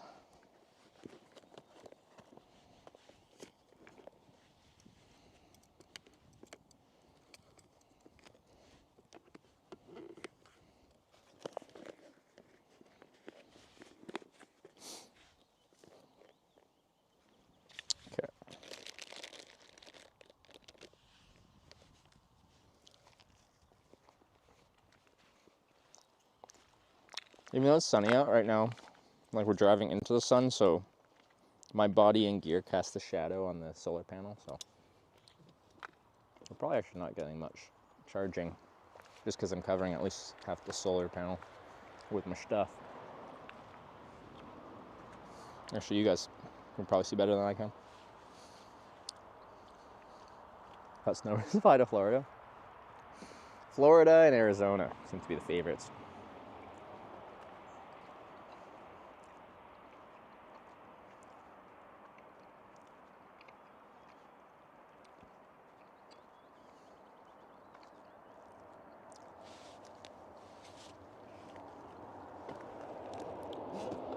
Actually, I kind of gotta pee. I gotta pee in the bush here.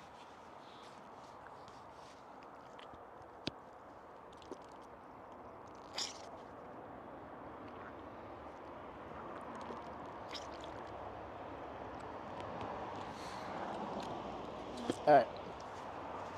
I'm gonna make sure this actually turns off this time.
Alright.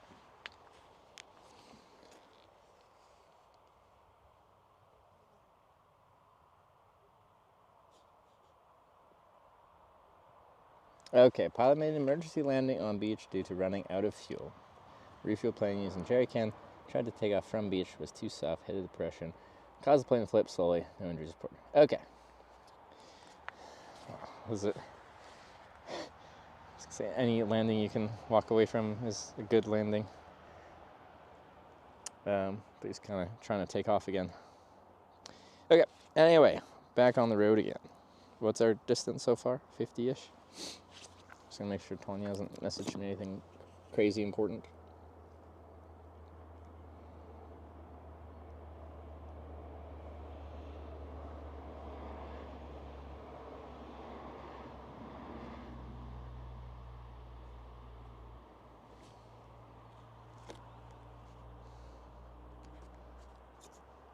No. 49.8, okay.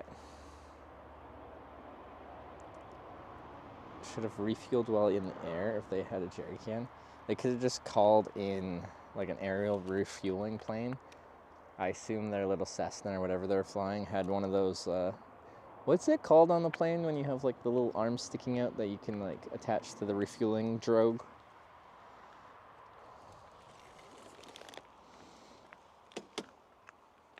It's a specific name for that thing, but I forget what it is.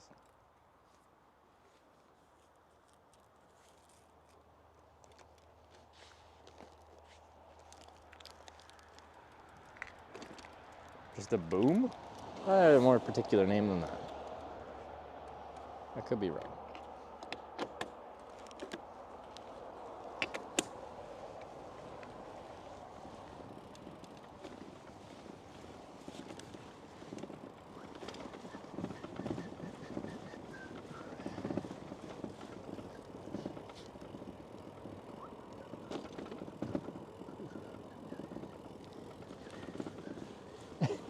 Drogue snout.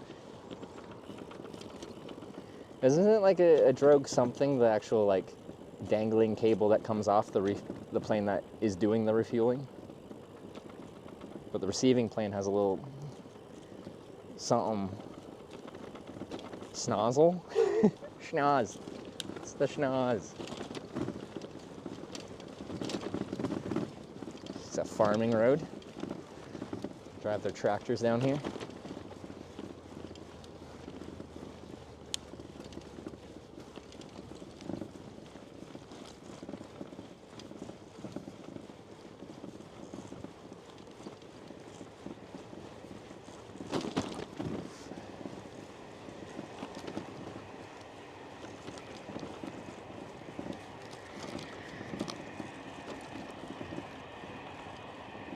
Huh, a train.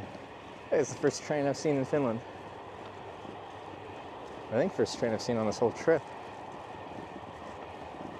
Hauling freight, lumber.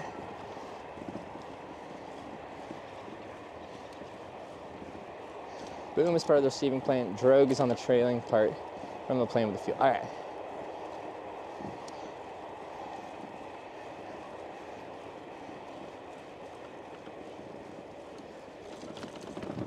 The front camera was as colorful as well. It's not as colorful because it's staring at the sun.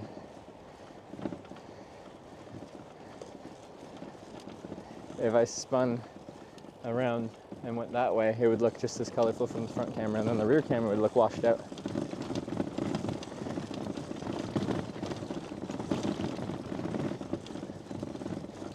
So if you know, if someone knows what's going on with photography, they get you to do like a group photo, they're not going to do it with the sun behind you.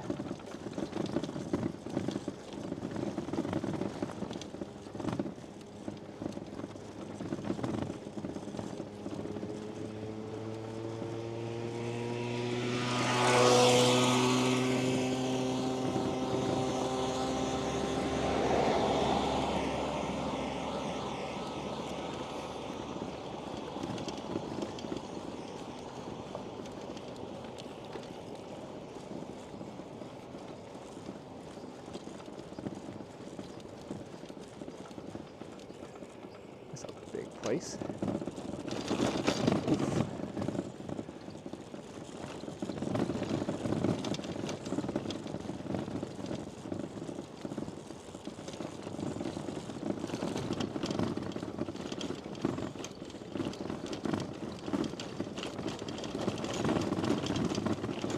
Bumpy.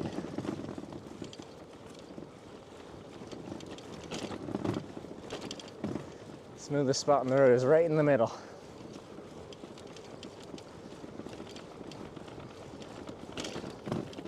Is the lens dirty? It might have some dried rainwater on it.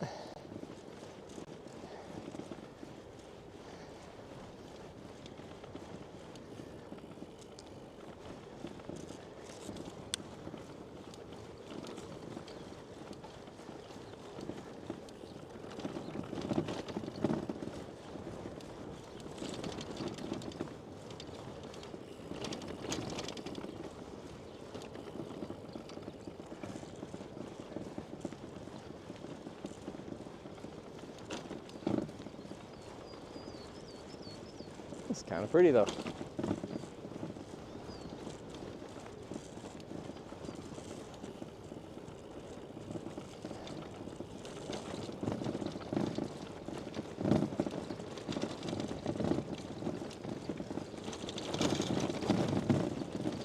Whoa.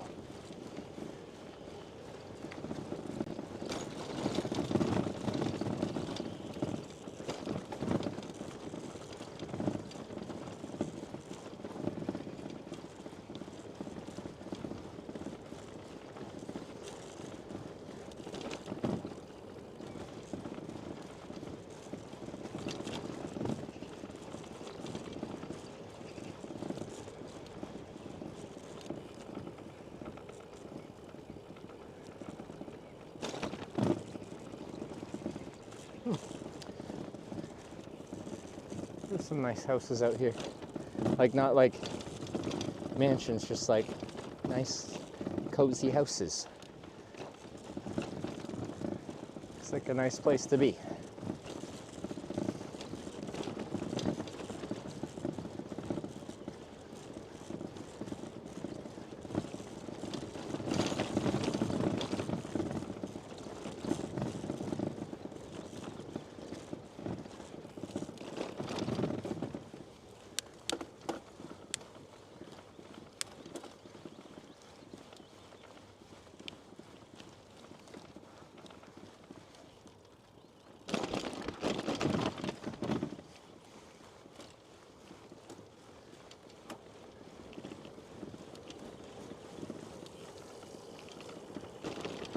Back on the highway for a little bit, then we cross the river.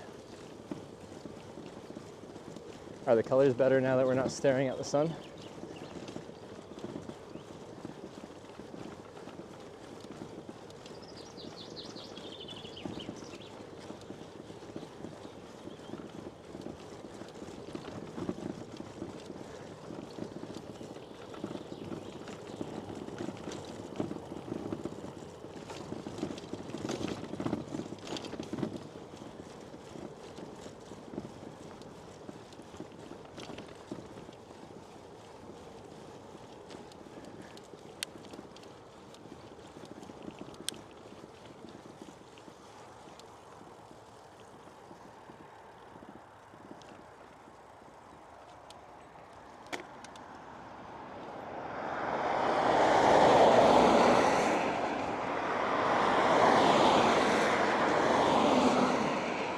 I have enough time to go, but there's an aggressive guy that was passing and stuff, so I'm gonna let them all filter through. So we're gonna be on the narrow highway.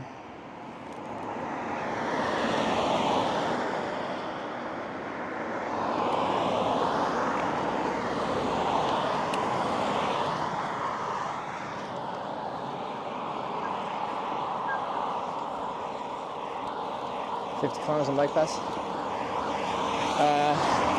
Something like that. And then we were on the road for like 2 kilometers and back on bike path for a while. This will just be like, I don't know. Oh, my phone says 2.8 kilometers on the highway, and then we turn off, cross the river,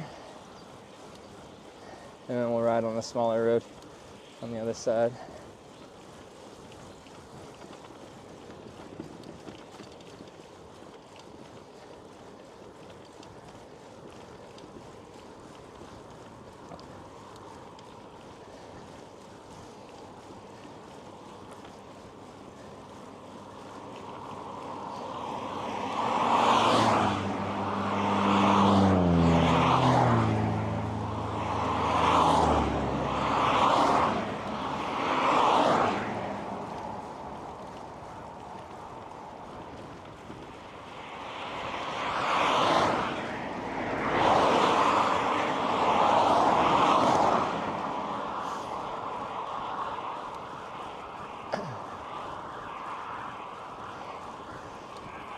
Beautiful day it is, your mom.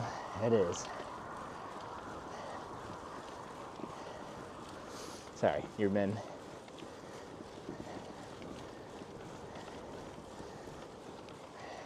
Well, we've been dancing around little rain squalls, but we've avoided them for the most part.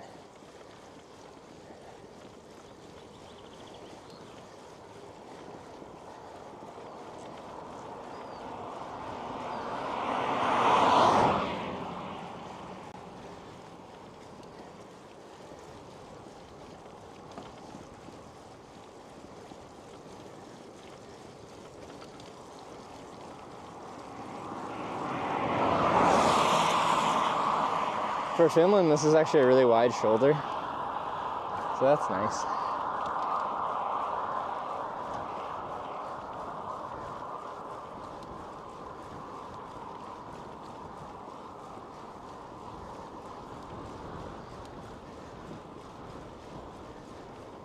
Going to Kemi? Yeah, we'll see if I get there today. That's 120 something kilometers from where I started.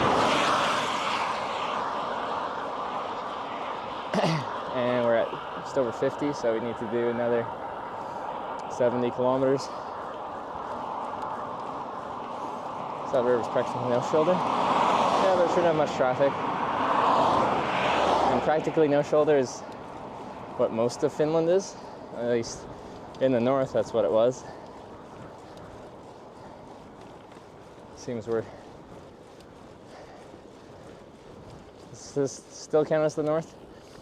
Is it like in Sweden how like pretty much anywhere north of Helsinki is or north of Stockholm rather, is considered the north?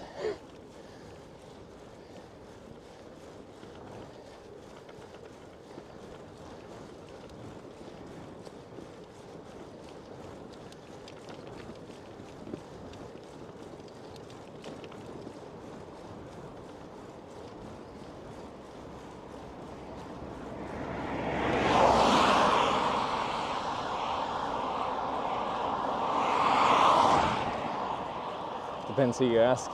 Yeah, it's probably one of those things. It's like New York. What counts as upstate? For some people, anything that isn't like on Long Island is upstate.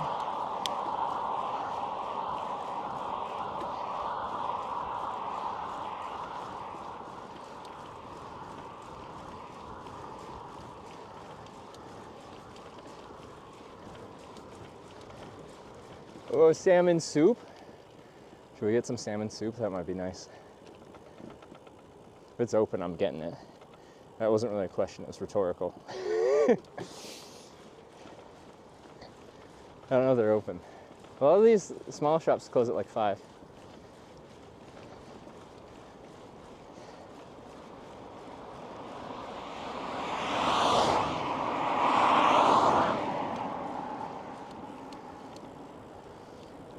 Have a salmon burger also. Ooh.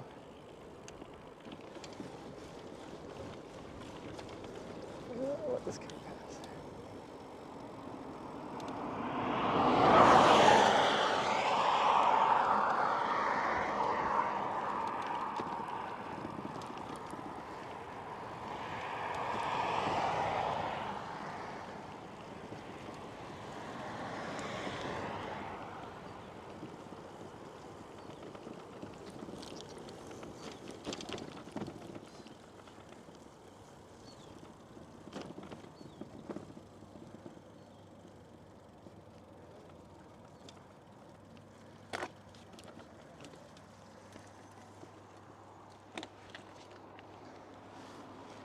Point you guys at the sun this time. So we actually, battery was kind of low when I started today, and then we've been using the Starlink all day. Oh, it's this place? Wait, what do you know about this place?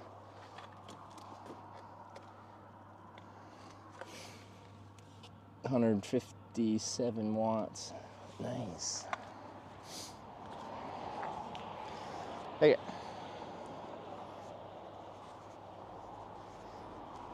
Let's go get some salmon soup or something. Well, we'll see if they even have it. This place, monkey. What's wrong with this place? Oh, I still got chocolate milk too. We're gonna have salmon soup and then chocolate milk after.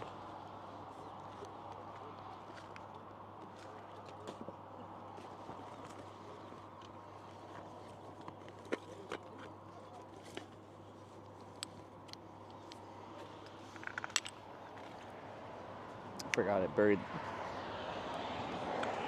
A mic receiver?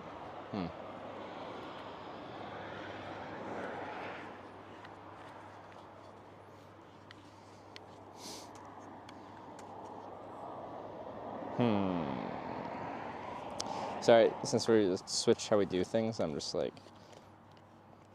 unsure of how I want to do things.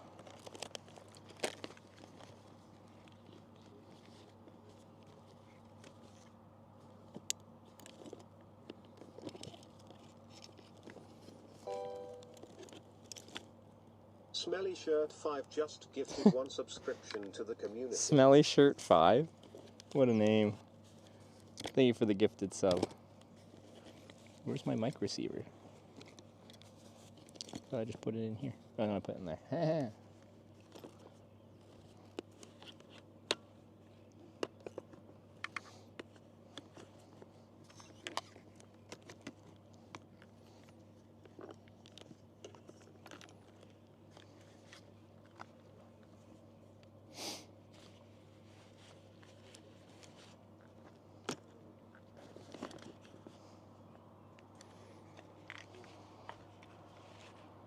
4.3 star. That was pretty good.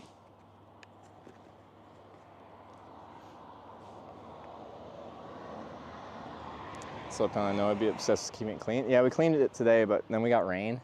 Of course, yeah, you're getting the road spray and stuff. Less than ideal.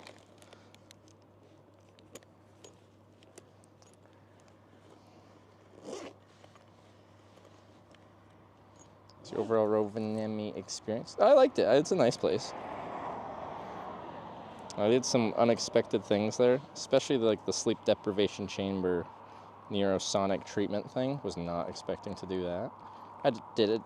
I liked it so much I did it twice. I did it on my day off too. Okay.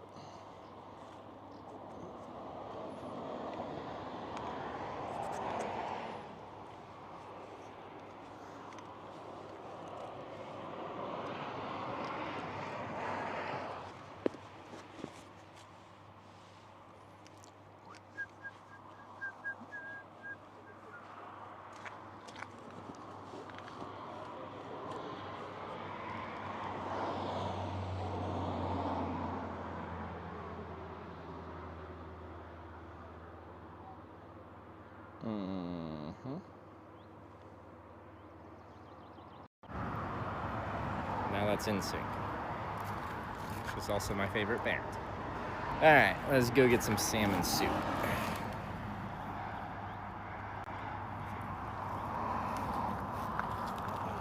You gonna try not to take myself? I would recommend giving it a try, yeah.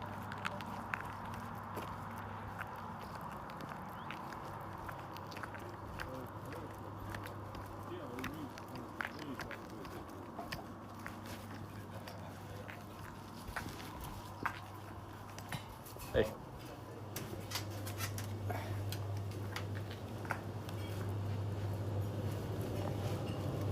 Sorry, shaky cam.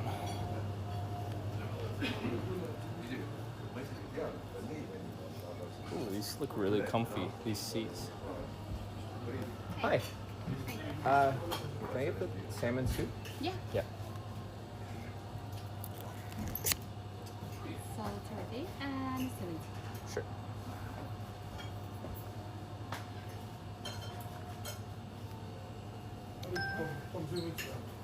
Yes. Coffee is included. Okay. And here's the drink. And the soup is there. Oh, perfect, thanks. Yeah.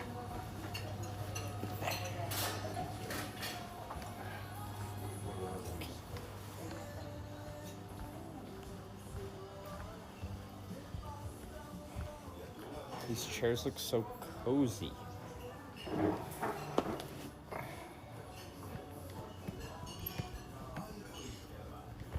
Buffet? I'm guessing it's a buffet at some point.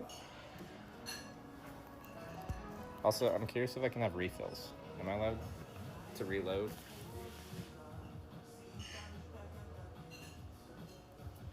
Yeah, I'm gonna go get my salmon soup.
Coffee, house beer.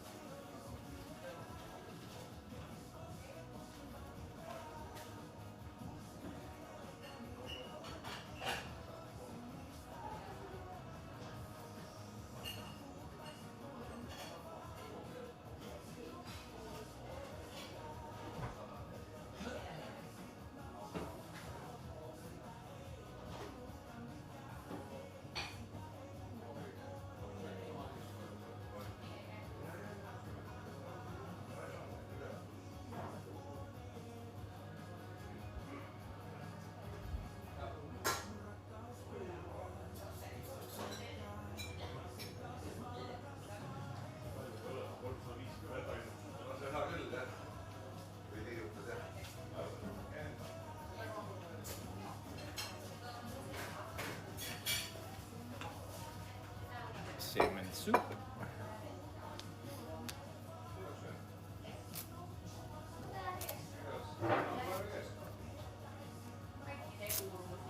Duct tape it. I just ended up with like random patches in places that I'm supposed to be. I need some bread and butter, I think.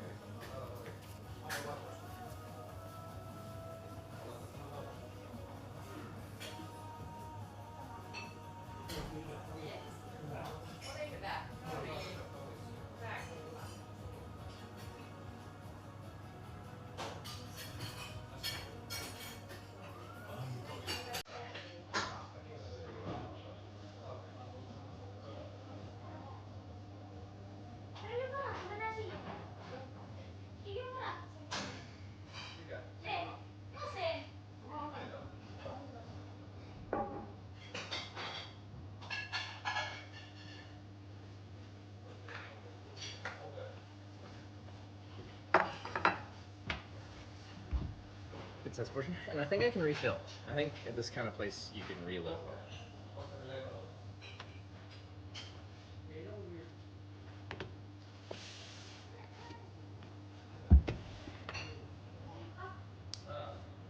Okay.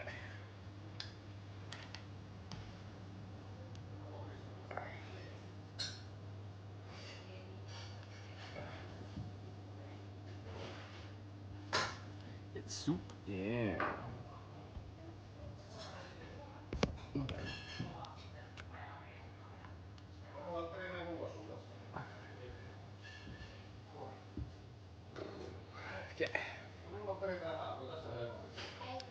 Salmon soup, some rye bread and butter, coffee.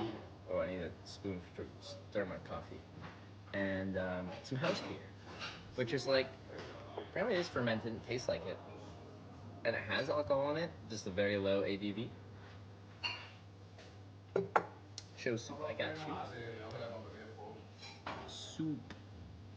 So the last one I had no potatoes. It was just like a bunch of salmon and very creamy.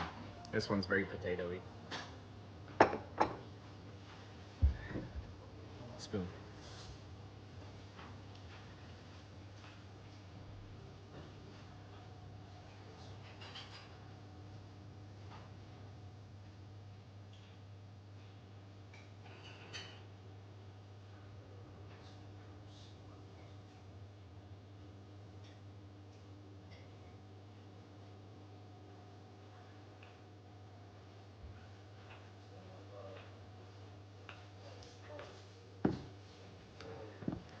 It's a very finished diner. I love these booths. They're so comfy.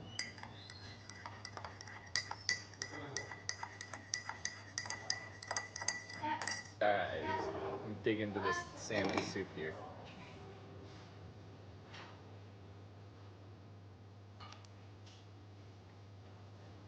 Oh yeah. Very different from the last one. That was a lot creamier. There's so much cream and milk and cream and good though.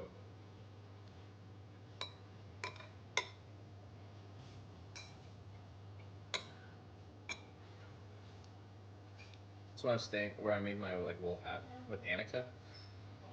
Her recipe for salmon soup, because her father was a fisherman, was just like all fish.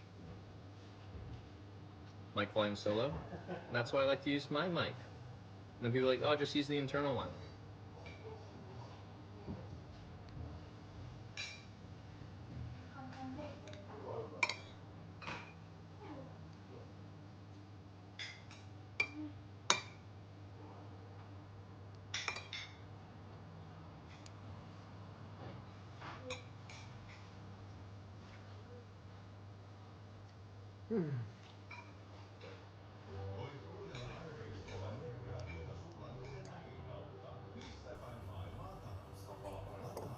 I don't know what happened, but now I don't have chat on this phone. I should use this chat off this one because it has Kick and YouTube and everyone all combined. This one only has Twitch.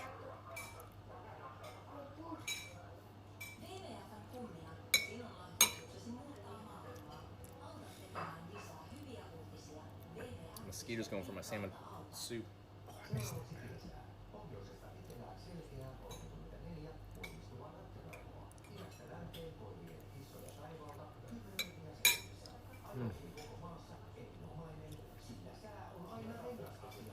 Finns, in a place like this, am I allowed to refill?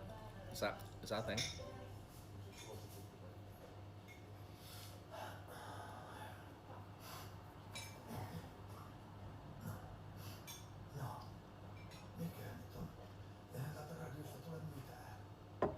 Yes? Okay.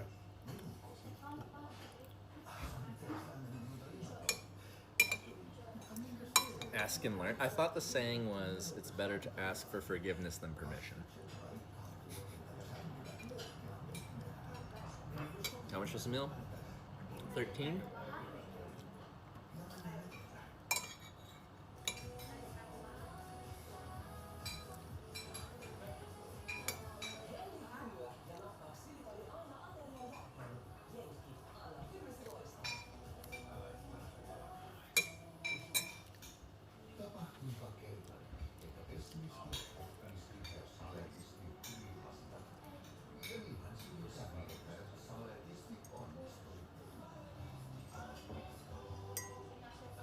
Is that rye bread? It is.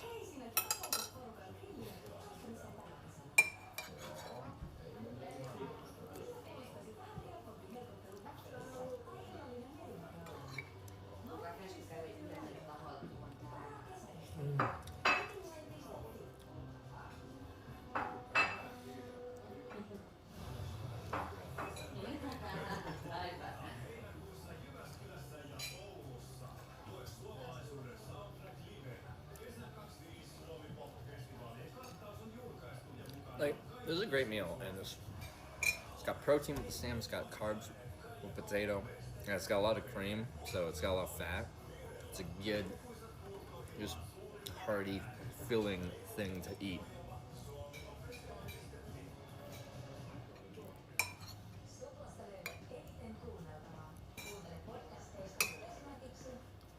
This is for you. Thank you. Question. At a restaurant like this, am I allowed to refill the soup? Is that... Am I allowed to get refills of the soup? Yeah. Yeah, you are. Okay. All right, thank you. She brought me half a donut.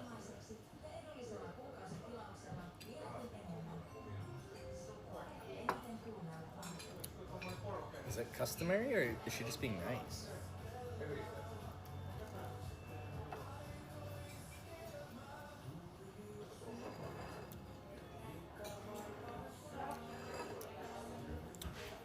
Why'd she bring me half a donut?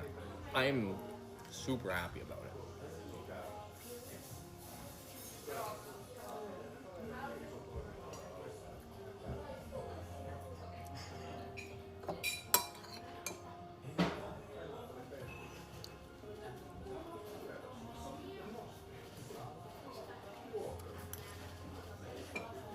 Wow.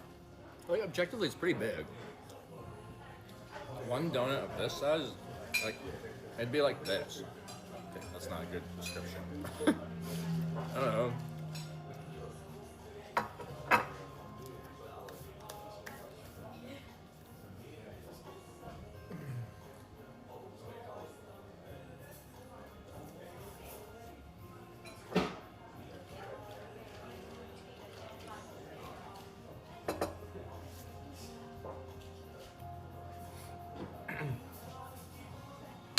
Weird. I'm never gonna complain about receiving a free donut, half donut.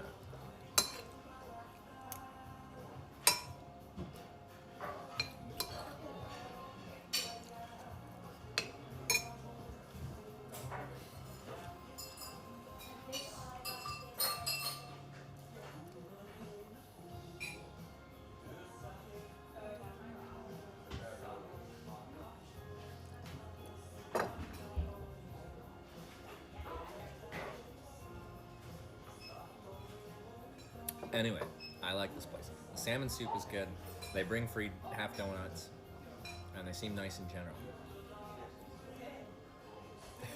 Half donut in Finland is like an upside down pineapple.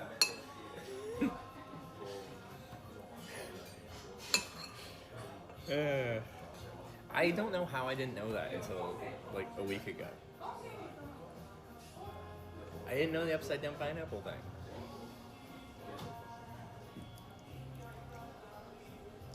Oh, sorry, I told you some food. They got burgers. There's glare on the TV, so I can only see burgers right here.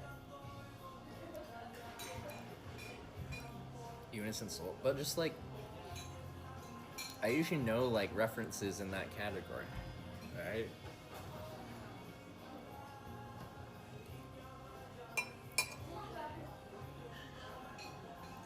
But ever since that came up, like I've seen this like reference several times. Like I was on Reddit and people were posting like someone's door on a cruise ship with just like a bunch of pineapples on it, and it's like something welcome.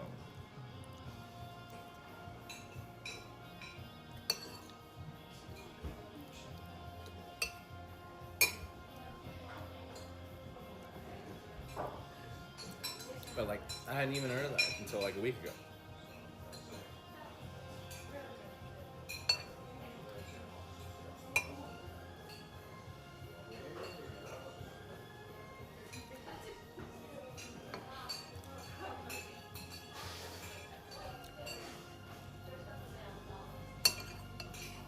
We are 100% going for seconds.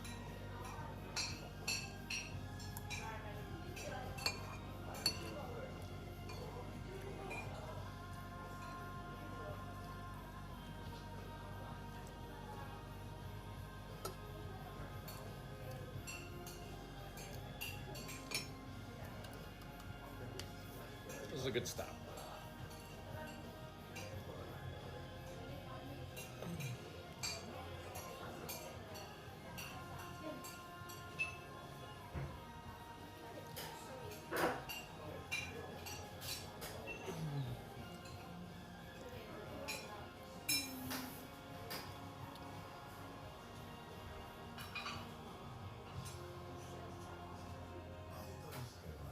Okay, but I do like the history of pineapples.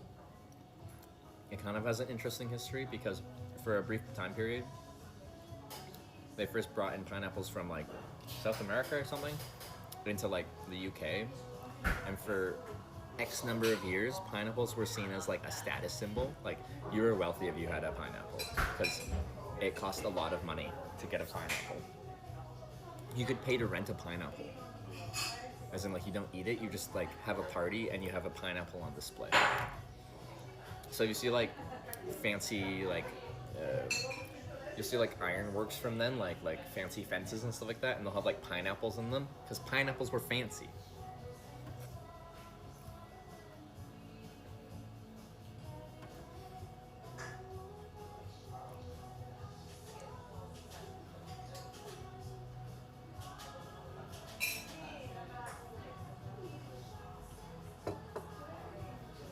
I do like pineapple. Anyway, I'm gonna eat some more soup and some more bread.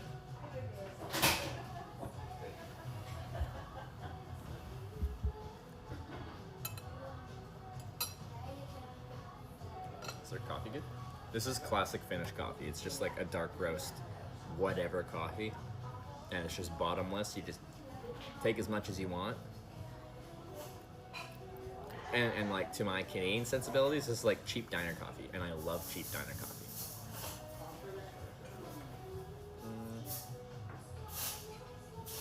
Soup, bread.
Yeah. Talking about my weight. It is hard to gain weight on a bike tour. This is gonna be pretty calorie rich based on the components of it.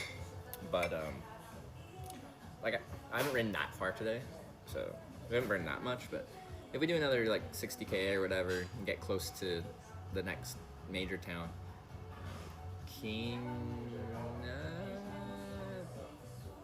wherever I'm going.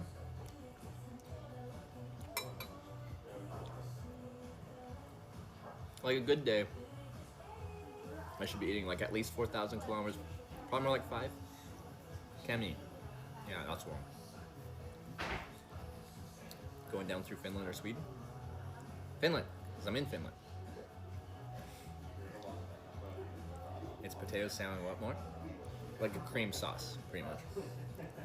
So, the main like pieces, components that you see, potatoes, salmon. What else can I find in this one? Like a lot of them have dill. I don't know if this one.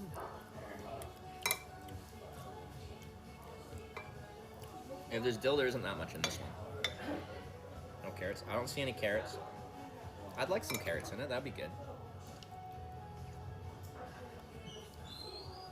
If there's onion, it's really cooked down because I don't see onion pieces either.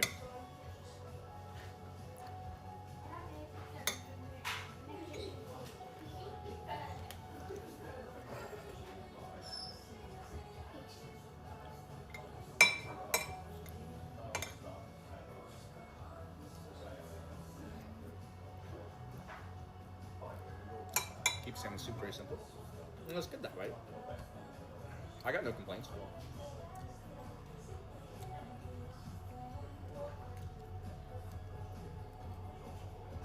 All the secrets at the bottom of the soup pot.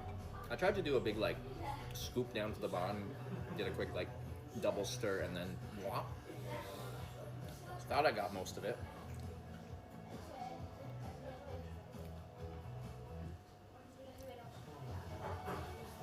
Anyway, it's good is what it is.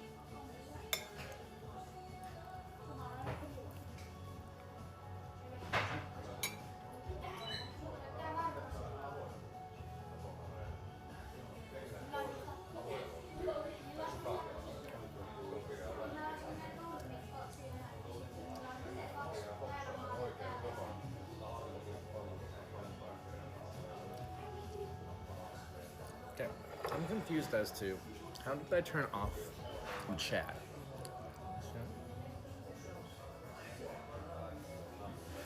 I think I'm disconnected from it in some way, shape, or form. Chat. Enabled.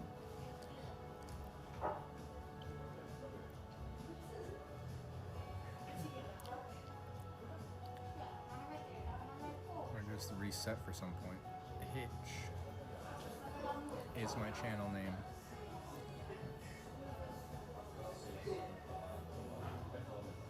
There it is. Huh. How did that deceive?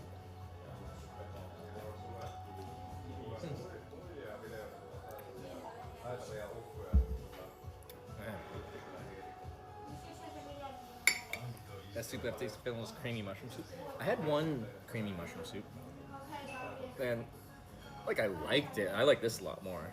Now, maybe there's better examples of that mushroom soup that I have to try.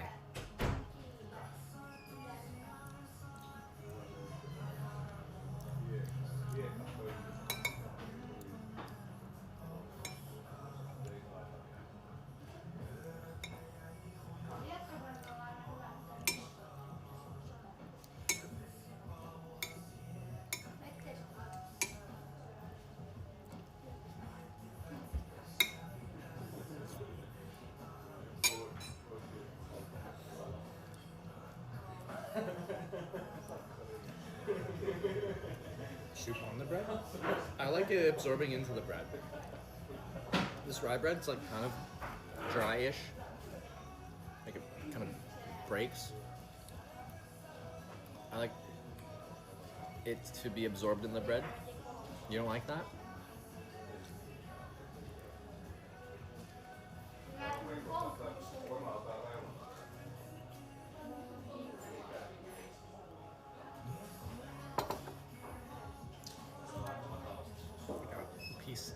middle teeth. Just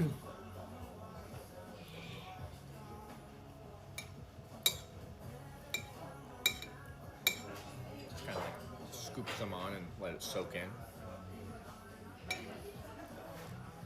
Salmon soup you're having now is the most common type, and the others were not very common. When I saw this, I'm like, this looks like how you guys have described salmon soup to me. Because the other two ones I've had have been a fairly big departure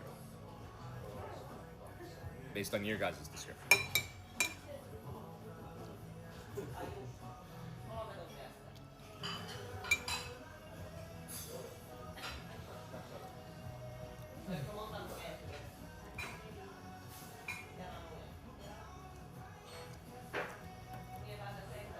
Sound is muffled. We're on the internal mic, I know.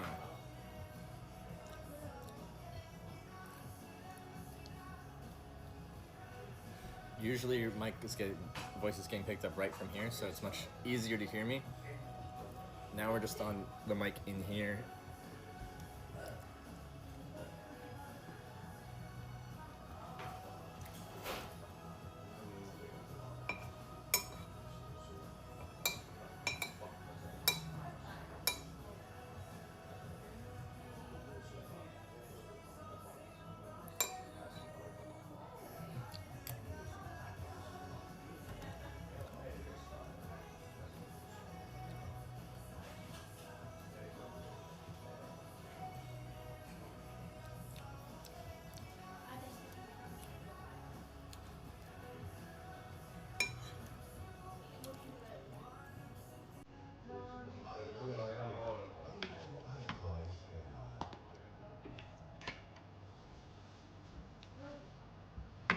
There's a test.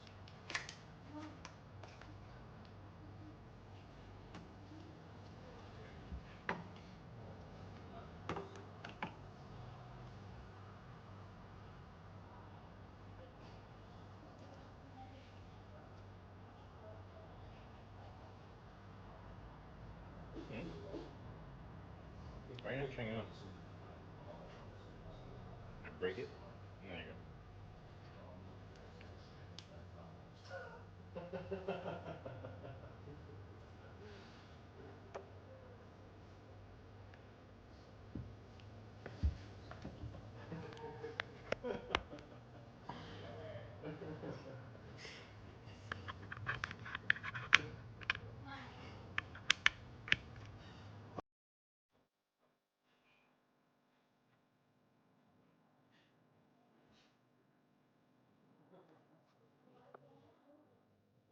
Okay, how about now?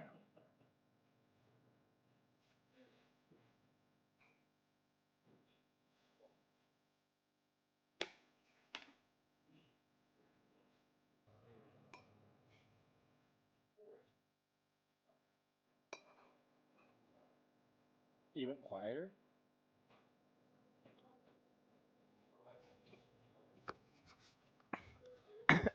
Ah.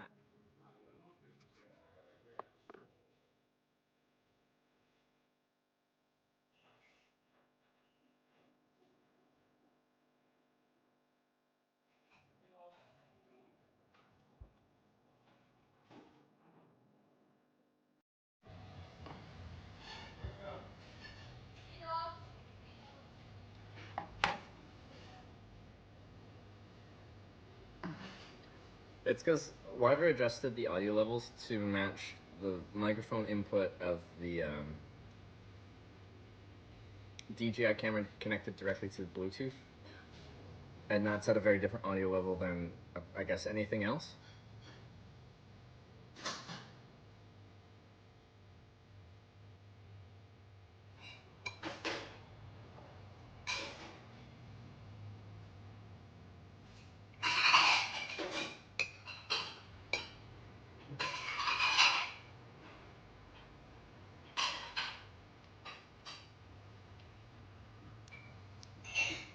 Late audio level in OBS was actually bad. It forced it louder, which caused by bad, I'm guessing, audio quality. I don't know. I think Hannibal did whatever it was before.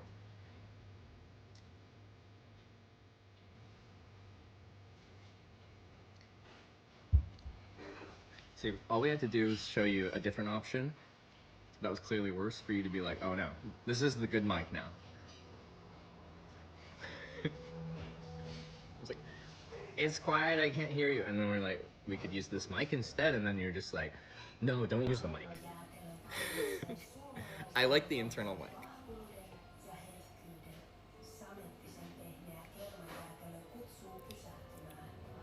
It's just low, that's all. It's annoying. So like when we had like a phone setup and then like a Bella box setup, the Bella box was much quieter than the phone setup. And I just used 2 separate ingests in my server. Each one had different audio levels set. So I would just stream to a different ingest, but everything's running through one phone now, whether we're on the phone or we're on the camera setup, so you can't just do that.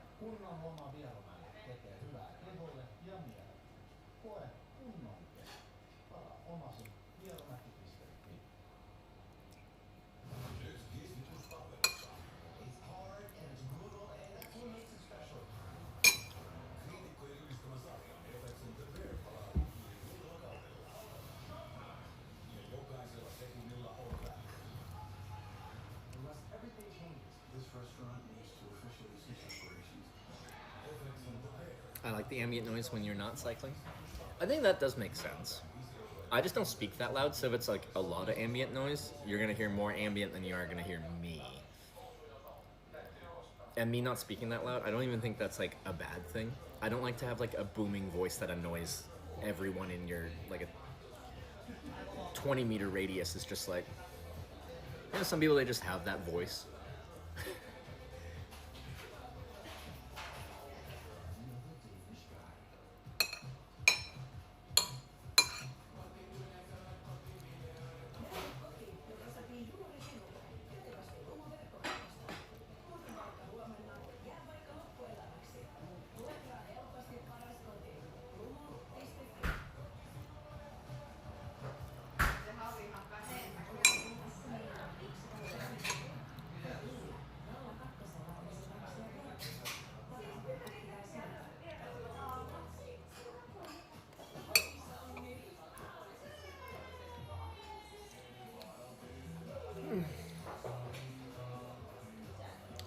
I think 2 bowls is enough, because I got half a donut left. I might have one more quick coffee though.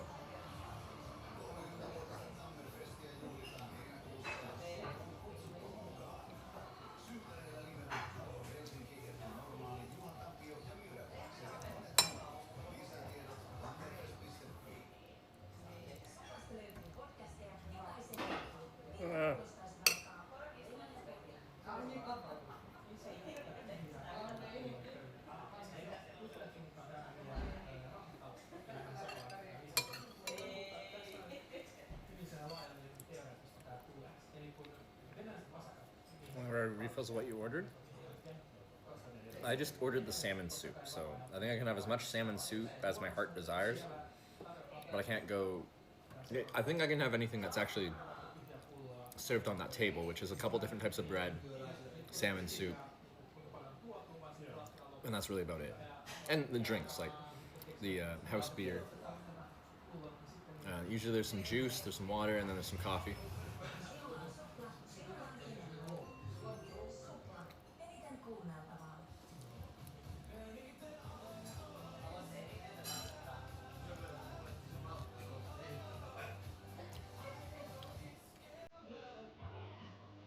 I'm guessing this place sometimes does like a lunch buffet, but we're like after that. It's set up like it looks like it would be.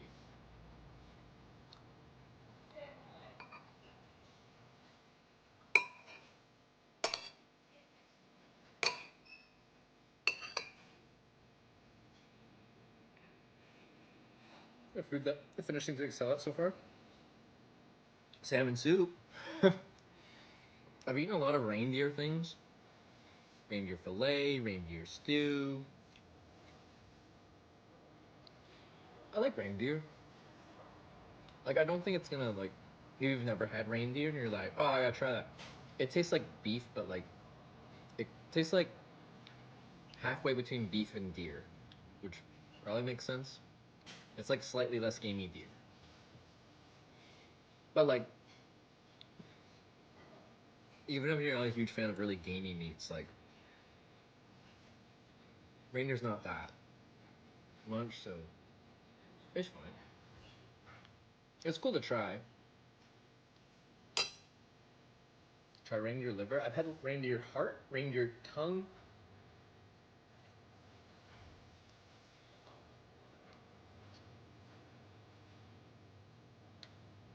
I think those are the only like non-traditional pieces I've had.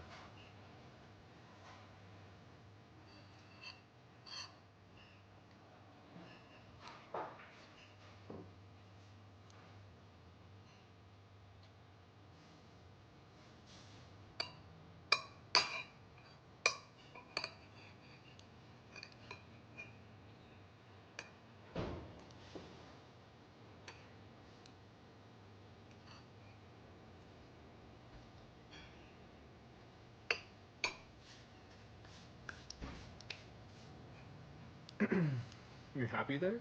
Like right here? At this table with my soup that is now gone? Yeah, I am. I got a half donut, home beer. I'm gonna refill my coffee real quick. Was it tongue you had at Alpha Meals? The heart was the jerky from the viewer? I also had heart from at Alpha Meals when we had beer. That was heart, I think. And then the next morning he gave me a little taster of the tongue.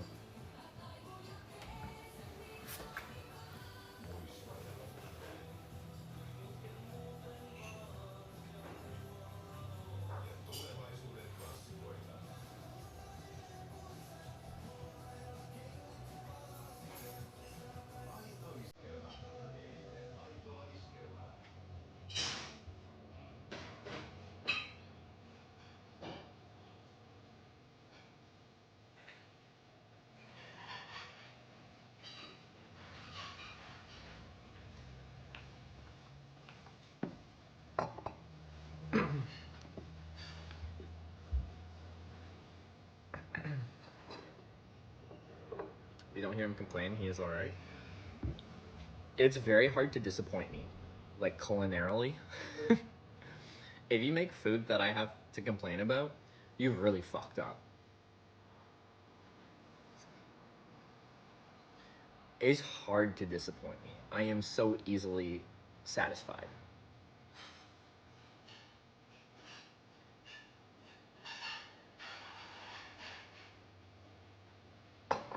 I mean, in Finland, are you happy? Yeah, no, I've really enjoyed Finland so far.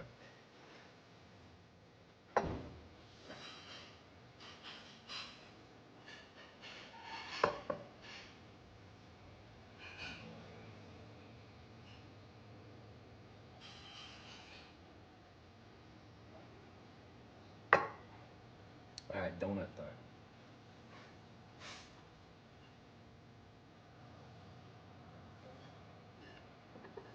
What do they do, breakfast? The hotels usually actually have like a pretty decent breakfast buffet.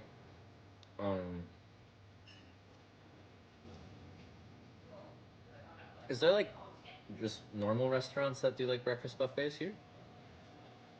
Because I love breakfast. The lunch buffets in Finland are great. They're good value. They're like $12 to $14, and all you can eat, and you get drinks with it. Really good. Anytime I've stayed at a hotel, it's had like a breakfast buffet, and usually it's decent. Not really. Yeah. Because I love a good breakfast. Fancy brunch places for Instagram people. Maybe in a big city, I'll have to get like an actual breakfast place. Actually, I think in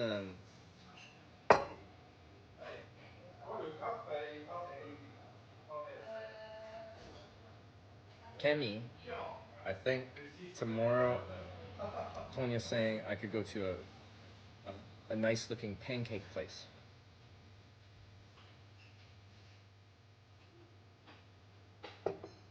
Someone might go to hotels for breakfast even if they're not staying there. Question, do hotels even check if you...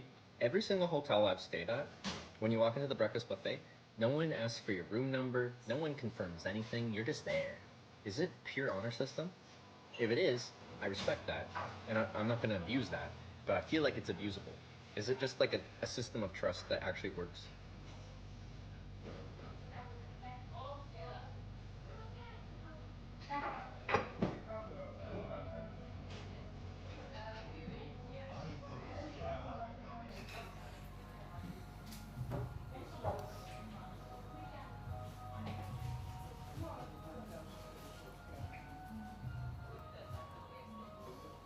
Okay. Well, if they're coming, you could probably do it. Because I think, yeah, I'm curious if they're actually like lightly keeping an eye on it. Like if I come down in the morning out of the elevator from a higher floor, like that'd be quite the procedure to like orchestrate that, walking out of the elevator and into the breakfast room. But if you walk through the front door like with a big backpack on and you like stroll into the dining room, like maybe.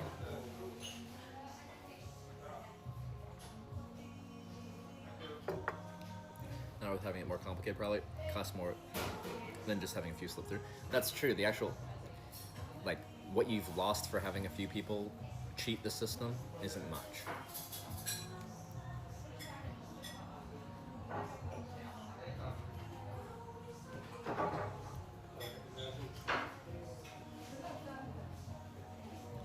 So you thought of doing it? Maybe it's just me. I feel like it's human nature to like see a system and like see how you can like defeat whatever system that has been created. You know, as soon as like people made computers, everyone wants to like hack them and stuff. Like you just want to like break them and see how you can break it.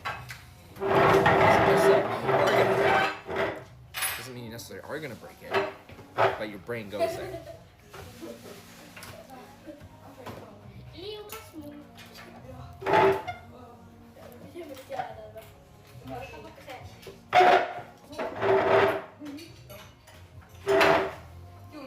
Settle.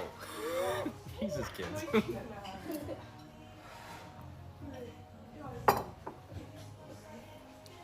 Sneak in more than a couple times, you'll probably be recognized. Potentially. Or they'll just think you're like a regular business traveler.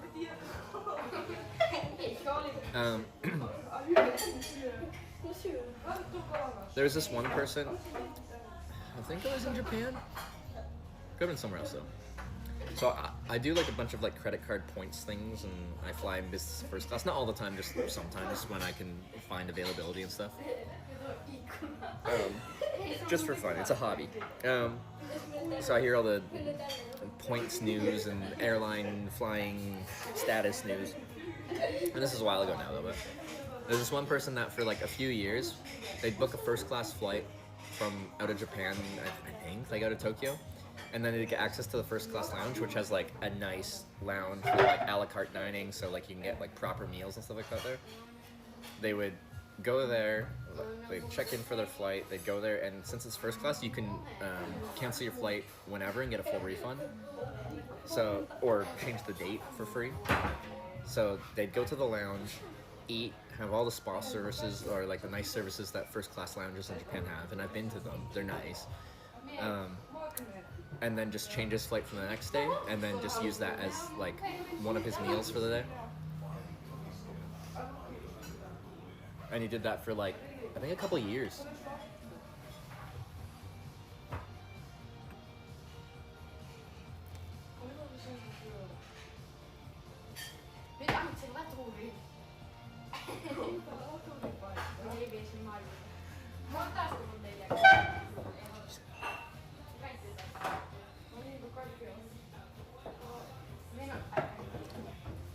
Like some of the nice lounges, I don't think the ones in Japan had spa services. The ones, Cathay Pacific first class lounges in Hong Kong, you got like a free spa service with your entry.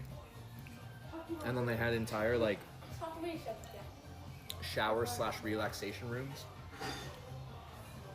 that you could have to yourself. So it's got like a full soaking tub, shower, and then like a lounge room separate, and that's all your locked room. Like that's yours. You can stay there as long as you want. And then really good food, drinks. It's nice.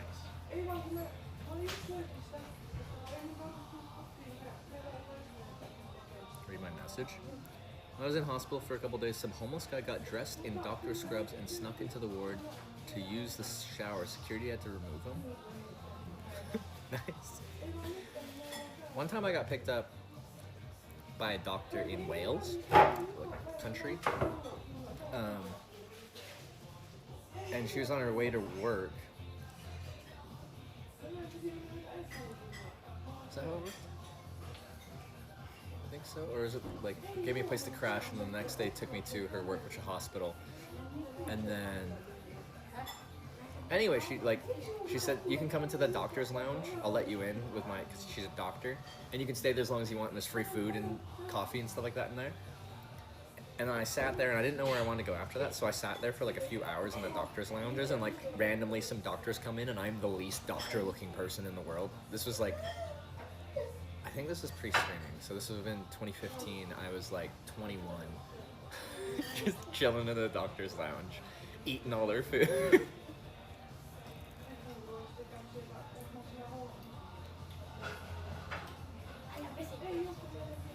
There's a sauna in the Platinum Wing Lounge in Helsinki Airport.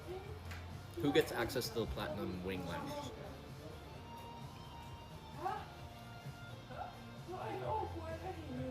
Is that a Finnair lounge? So, is it just Finnair? And is it business class and above? Or is it like, Finnair is Sky Team? So if you status with Sky Team, can you get in? Right, Finnair Sky Team. I think. No, I don't know. One World? Are they One World? I don't even know. They're not Star Alliance. I don't think. Oh, One World, okay. One World, I got it wrong. One World, Emerald, and first class customers. Non-Schengen area, business class lounge is a step one. Okay.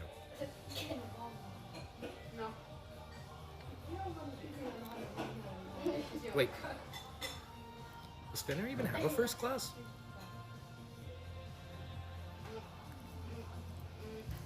One World, Emerald, and first class customers.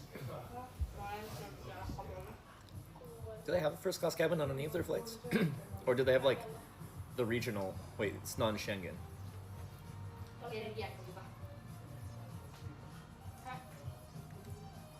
So you just have to have Emerald status? There isn't a first class. Japan Airlines has a first class now on their flights to Helsinki. I've flown Japan Airlines first class. That's a good time.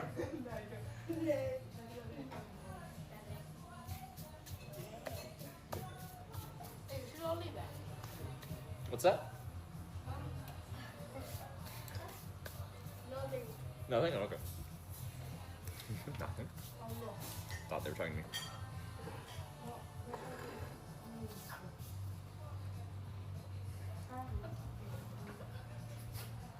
Voice first private jet. So, this might sound like a flex, but I haven't paid for any of these. I've used points for these. I've flown Cathay Pacific first class. I've flown Etihad first class apartments where you get the shower. I've flown Japan Airlines first class where you get like salon champagne. Apparently people were saying it's like $1,000 a bottle and they're just free pouring that shit.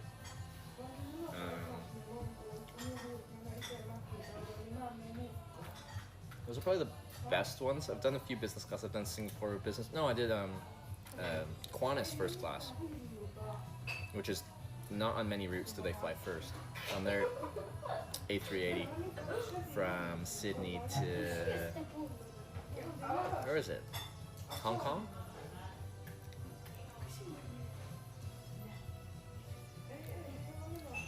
You see it like articulate. That was kind of a cool one. I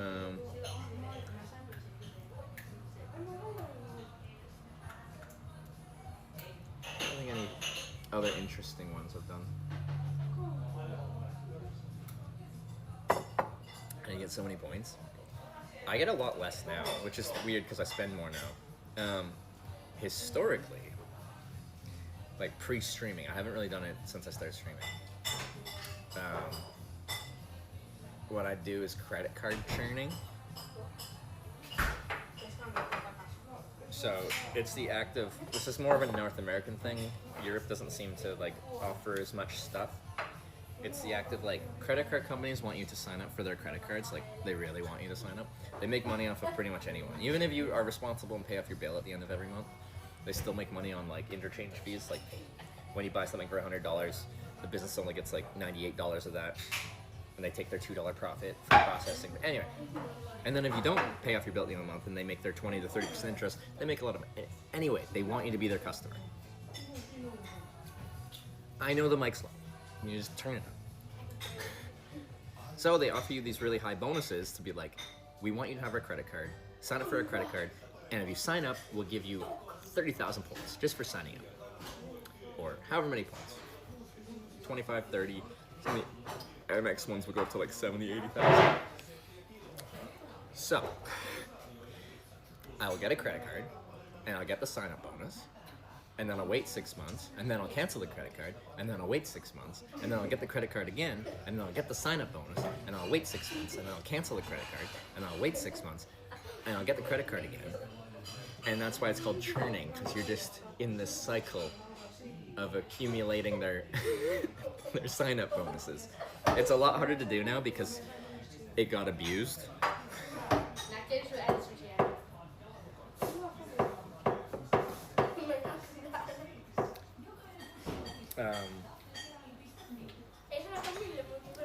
But anyway, that's what I used to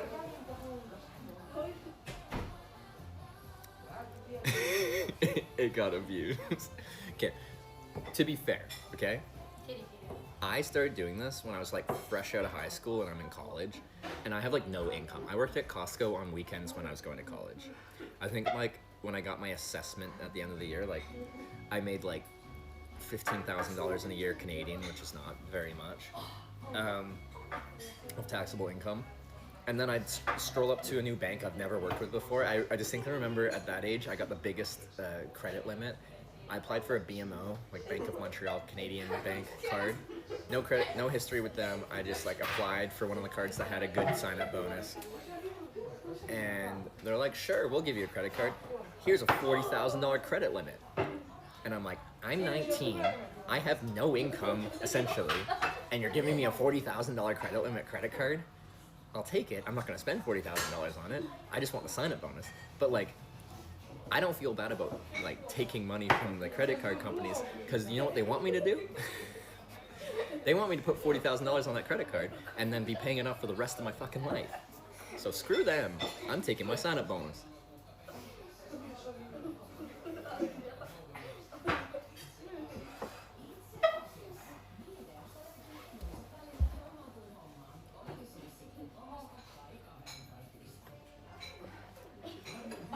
Anyway, that's how I flew around the world in first class and stuff.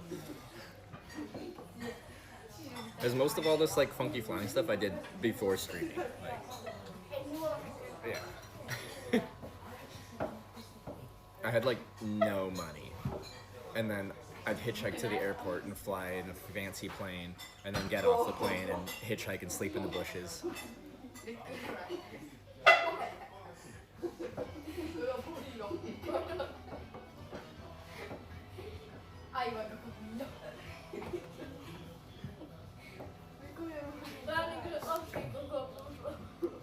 Well, you travel around to run away from credit card companies. I never put money on the cards.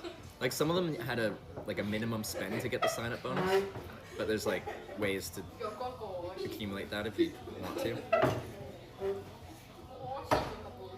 Make money on every transaction you purchase from the business. But the whole point, like they're not losing money getting your credit card. If you're churning, they probably are losing. Because I'm not putting money on the card. I don't want to use the card. I only want one thing. If I have to put money on the card, it's only because that's for the sign-up bonus. As soon as I hit the sign-up bonus, I'm never using this card again. So they're not making interchange fees off of my purchases because I'm not making any purchases.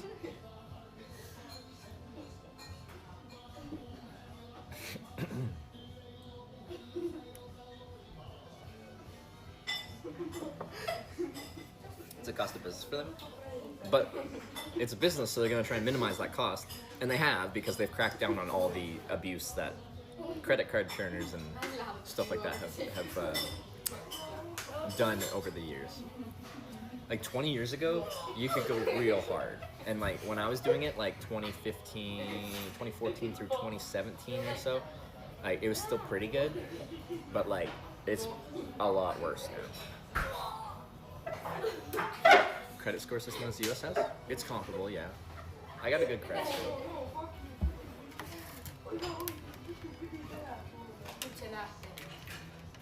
Okay, let's go ride a bicycle.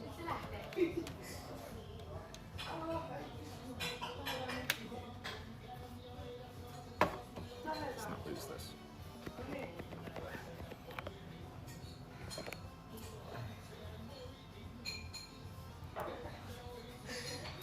I like the music.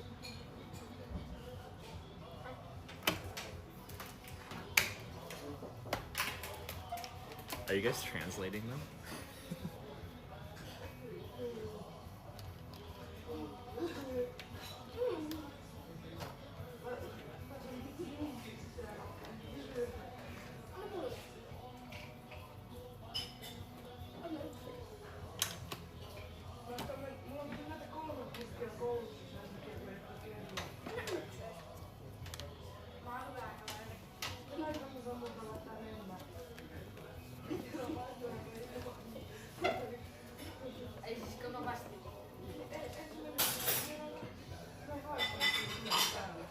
Okay.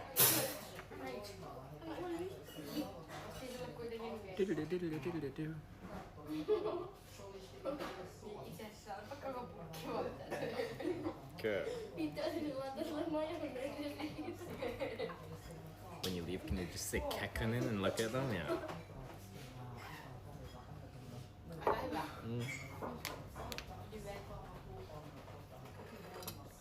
I'm gonna put all my stuff away, and then we'll leave.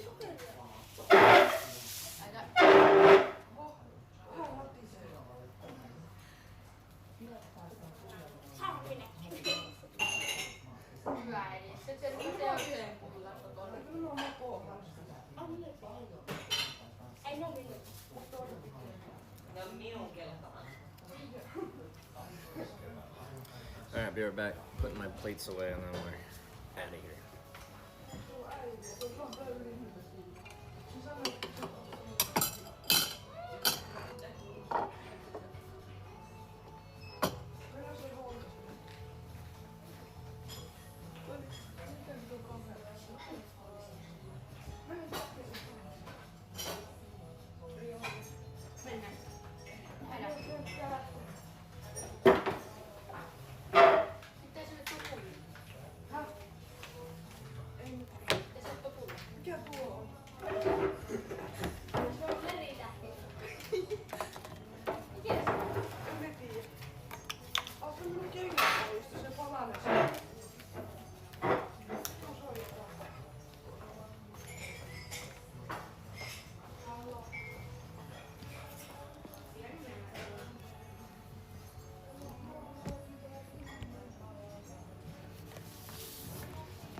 Okay.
Kids are interested. Alright, let's see what we're working with here. It's very dusty. It gets a lot of... Alright, come on. You're currently getting 131 watts out of the sun. The panel's very dirty though. We're at 51.51 volts, 53.6 is full. So the panel's very dirty though. I cleaned it today, but we got rain, so we got spray, so anyway.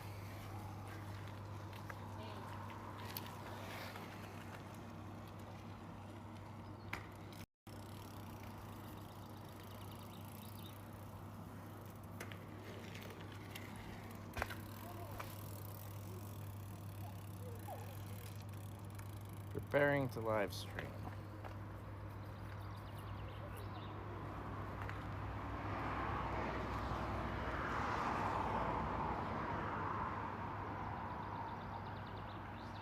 Wi-Fi setup failed?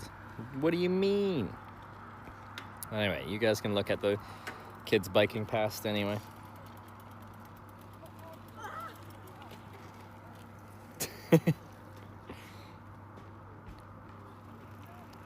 Okay.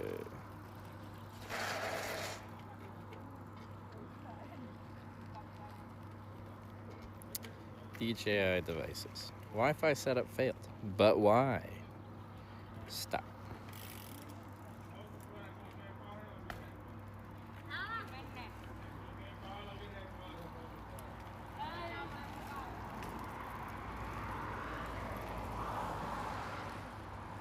That works.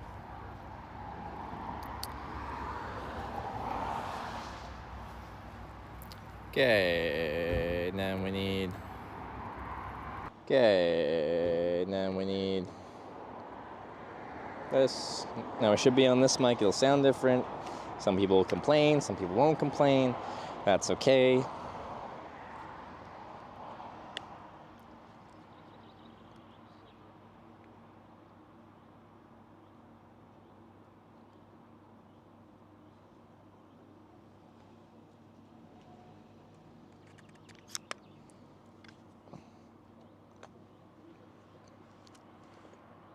It's same audio level? That's perfect? Alright, cool.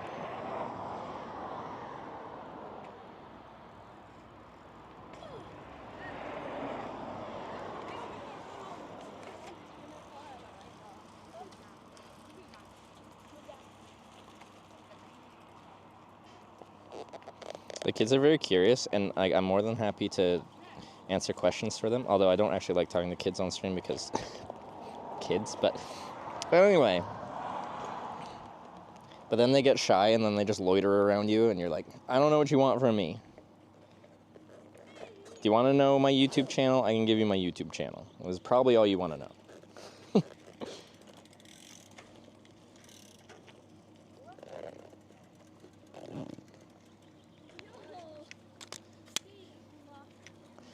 I still got some chocolate milk for later.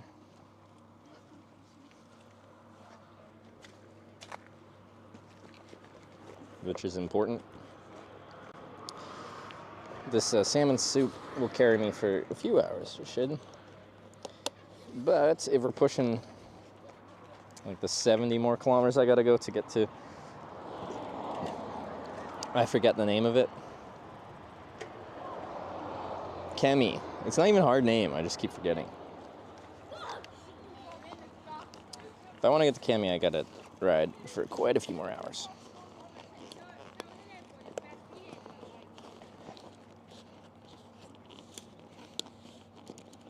If we don't get there, we'll probably get close, I'm thinking. Okay. I'm gonna see if their gas pumps have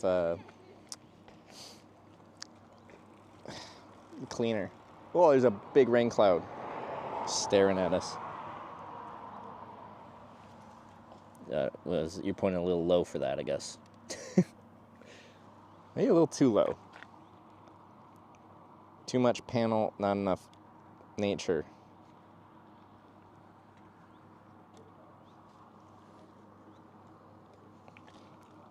If that's worse, you can tell me.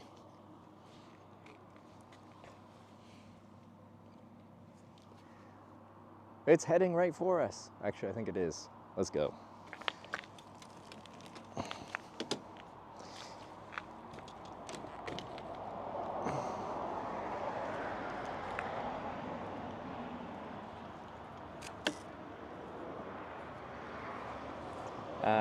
Pinduka, if I said that right. Thank you.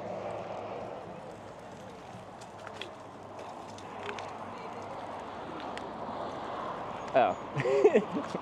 I saw like the remnants of a gas pump there, and I'm like, oh, maybe they'll have the windshield wipers, but that is no longer a gas pump.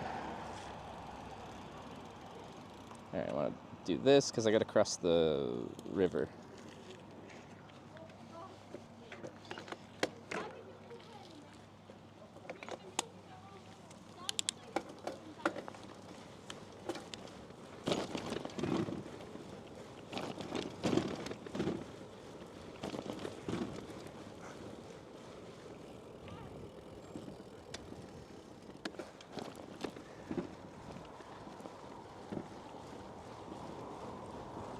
Mosquito, get off me. Why don't you do a wheelie? Watch this shit. Kids ain't got nothing on me. So you took $20. The weed with the $20. Thank you very much. We got some tunes. Let's go. With a belly full of salmon soup. We're ready.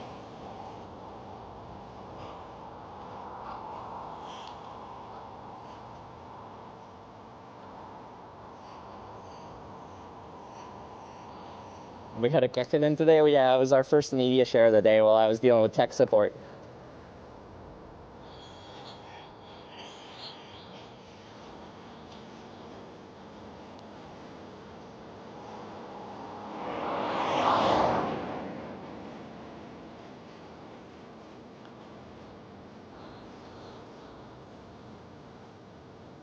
Yeah, here we go.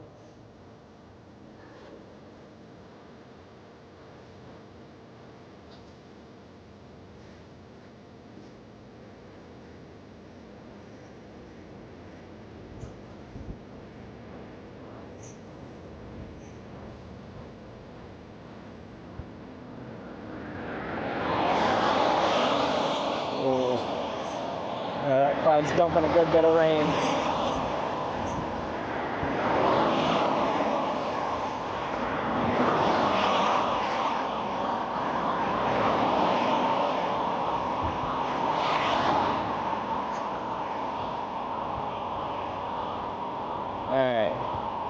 Alright, 200 meters of turning, I guess.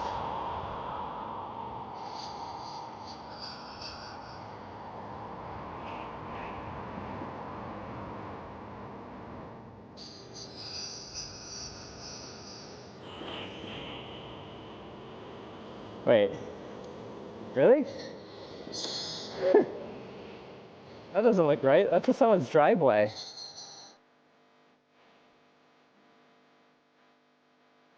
Huh?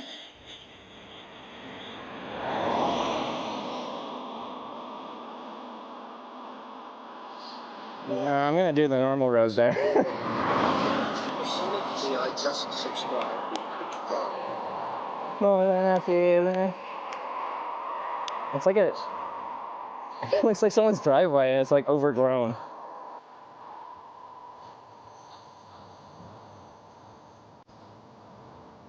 Oh, northbound tour.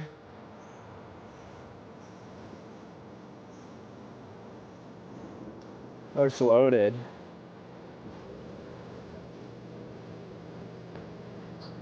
Oh, he's got a trailer! Trailer!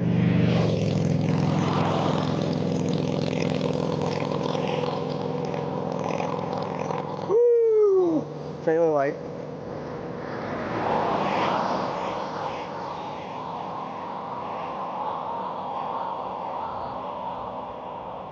I missed the sub from Prime sub from Scenic.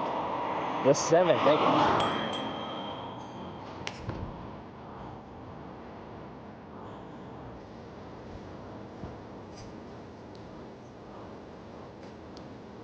Why don't I use BellaBox anymore? Because the app on iPhone, Moblin, that's kind of what a BellaBox does and more. I just have like 2 DJI cameras wirelessly connected to my cell phone, and I can use like 2 cameras picture in picture, just like that. BellaBox doesn't offer that.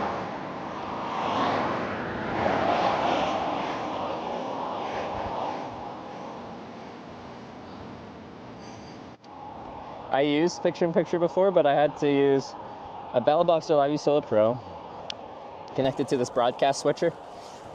And that broadcast switcher drew like 15 watts of power. It was a big, heavy, clunky bastard. Anyway, and it was all HDMI cameras. I fucking hate HDMI cables. They're the worst. Here's just currently routers press Moblin. Yeah. Use your 2 to 3 cellular connections. Starlink when I want to use it. It is set up for it now, finally. Took long enough. Everything is just wirelessly connected to Moblin. Well, not wirelessly. The Starlink is connected via Ethernet to USB to my Moblin broadcasting phone.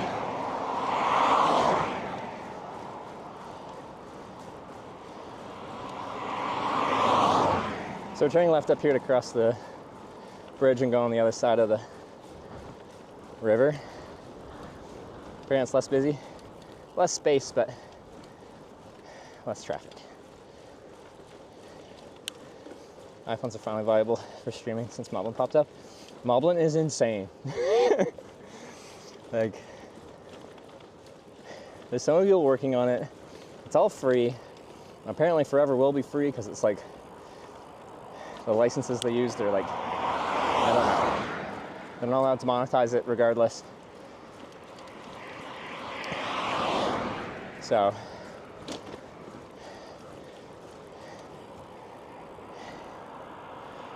I actually have a heart rate monitor. I should implement it. iPhone's still overheating. Well, I've got unlimited power, so I might as well just like use it to run my phone cooler, which pulls up to 24 watts to cool a phone, which is a lot of power to cool a phone. But yes, be nice if they integrated some better coolers.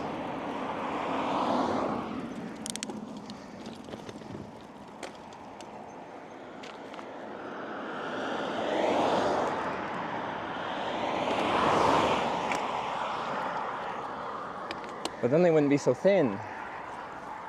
Or they put in some fancy cooling systems.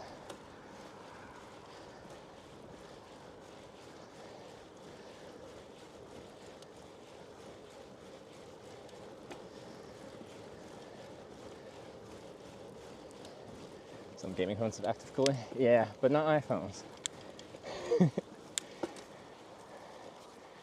Because, yeah, iPhones have always been not that popular for streaming because the apps that they have for streaming on iPhone have always been horrible. And now there's like Moblin, which is honestly just insane what you can do with it. So now the clear choice for broadcasting is now iPhone again. Because it's always been Android for streaming, purely for app support.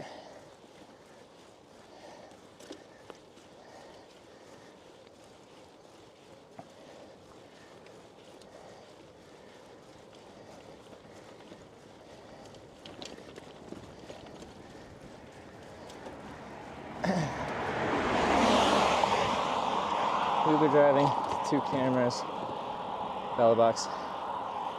No, I don't see any reason. You can use as many network connections as you want on Moblin too. You can tie together a bunch of phones and use Moblink and put like, I think as many as you want networks. It's quite interesting how they've integrated everything. Especially if you want to have 2 cameras, Like that's a direct feature on Moblin, but BellaBox doesn't feature that, so you'd have to get separate hardware that actually creates that picture-in-picture 2-camera setup. Please note, if you're thinking of doing like Uber, like taxi kind of Uber, you aren't allowed to do that and stream that. People did that in like 2018 when I started, but you're not allowed to do it anymore. That's a dark cloud. Oh my God, there's a dark cloud everywhere. Ah! I'm in danger.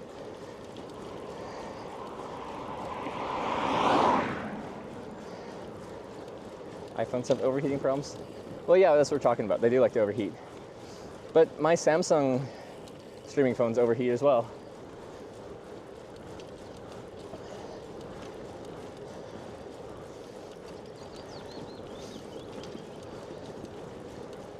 Canada tent saga. I'm trying to order a tent from Canada, of all things. And I'm willing to sacrifice my body and soul until I can get that tent from Canada. It's a small Canadian manufacturer from the Rocky Mountains of Canada. And I want it all over my body.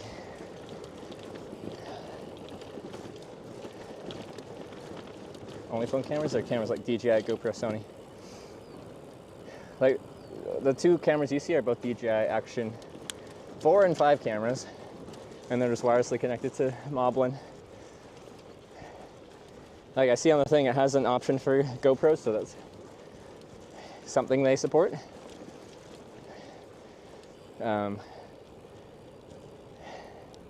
Sony, I don't see the option for, and I don't know what their like wireless streaming capabilities are.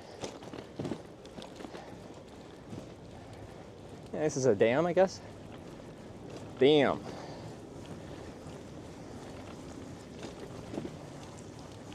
Oh, there's so rain everywhere around me. I'm in so much danger right now.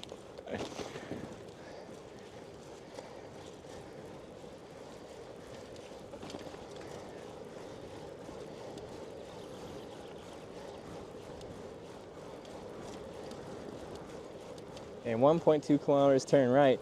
Can I turn right now? Because this road is looping towards this cloud. That looks awfully suspicious. I don't like this. Yeah, no, you can see the water pouring down. I am very much in danger. How rainproof is this setup? Not super. I should ask the Moblin guy. He's very smart. Johannes. It's the best way to waterproof my DJI cameras. They're waterproof, but since we're actively charging them as we go, the port's open, so.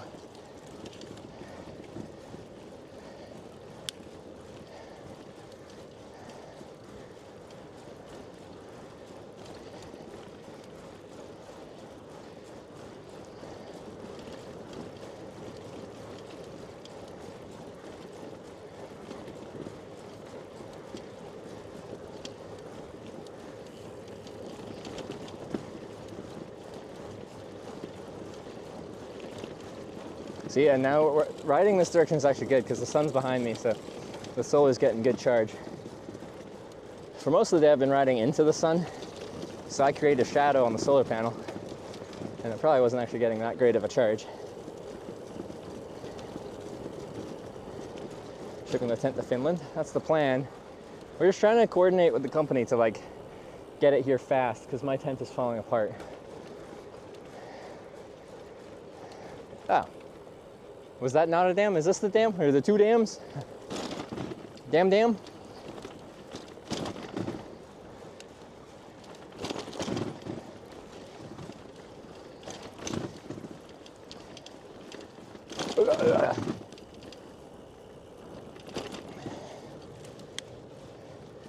Streamers don't like to talk about the setup. I think they'll compete with them. Yeah, I've always been of the opinion that, I don't know, more people streaming will grow the IRL streaming space as a whole.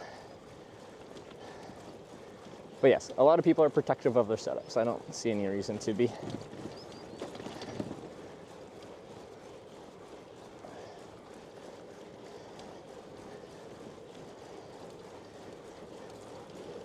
Who keeps their setup?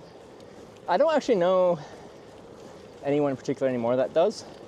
I remember back in like 2018, 2019 era, if you had a good looking stream, a lot of people didn't want to share that shit. Okay, it wants me to turn right here. What kind of road is that? If it's gravel, we're gonna go to the main road. It is gravel, we're gonna go to the main road.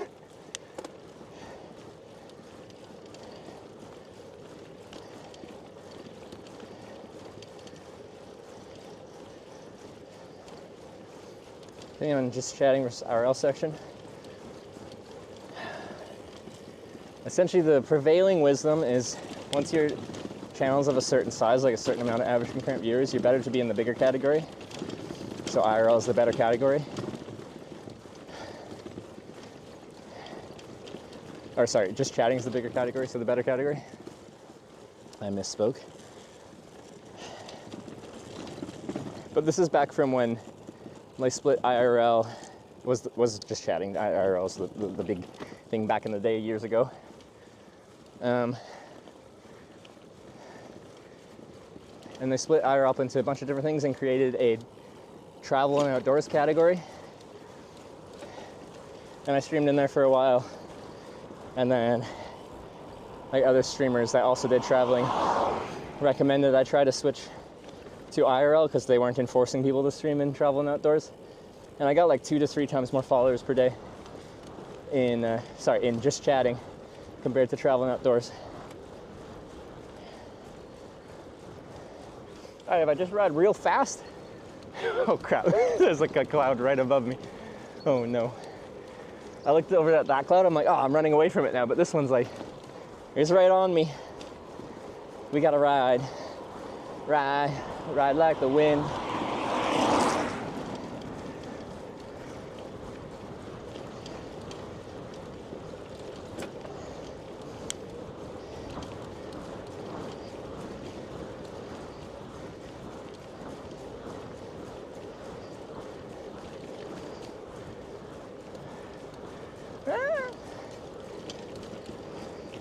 It's a thunderstorm cloud.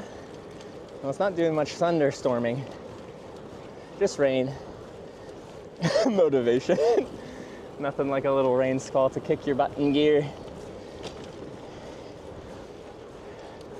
Ooh, we're really close to losing the sun.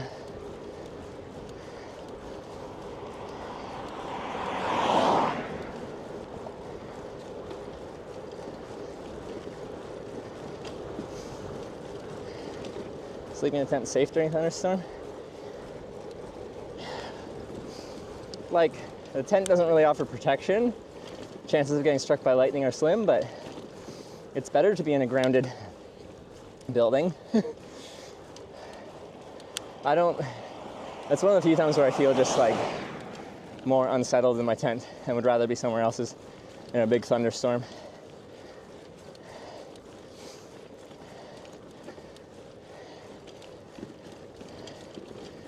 Still where the sun never sets. Technically, we're below the Arctic Circle, so the sun should be setting now. But it probably, at this point, it won't really get dark. Like, the sun will just dip below the horizon for like an hour or two and then come right back up. I'm guessing. But someone could look up the actual sunset schedule for the area where we're going through.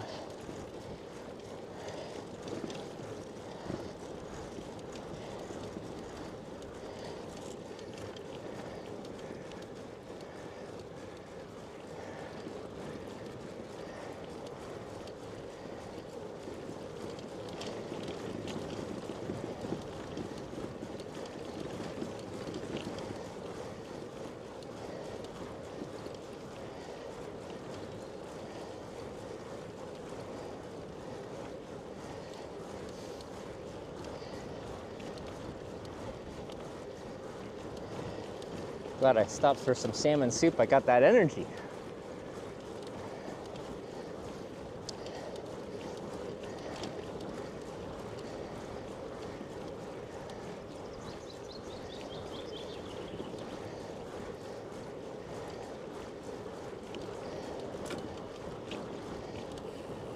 Demi sunset, 12:26 sunrise. Yeah, 2 hours. And in that time, it ain't gonna get real dark.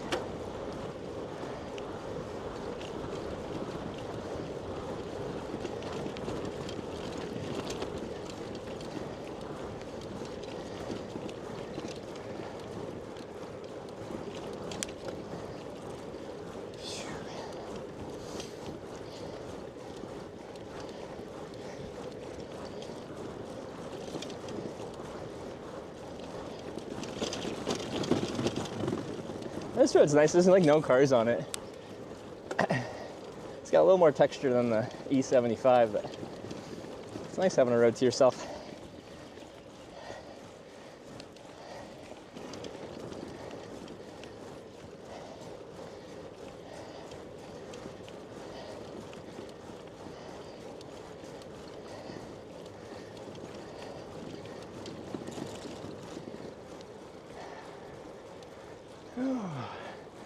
So you got this cloud looming over top of me.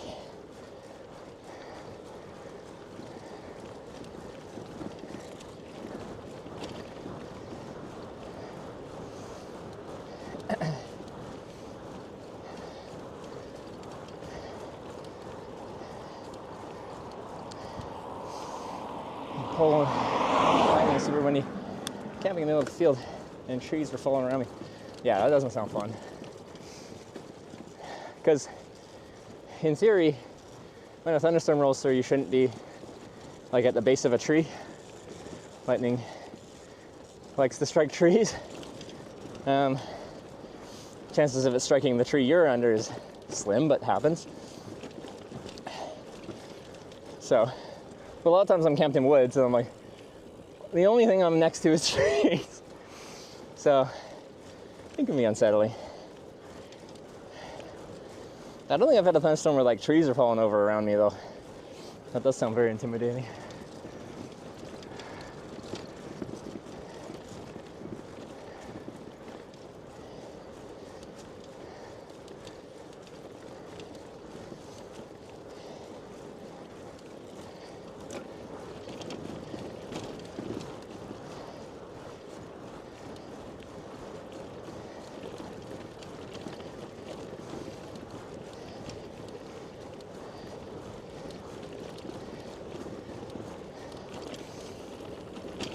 Coming a bit close to Tornio, just crossed over to Sweden on your trip to Twitch. Oh, I see, okay.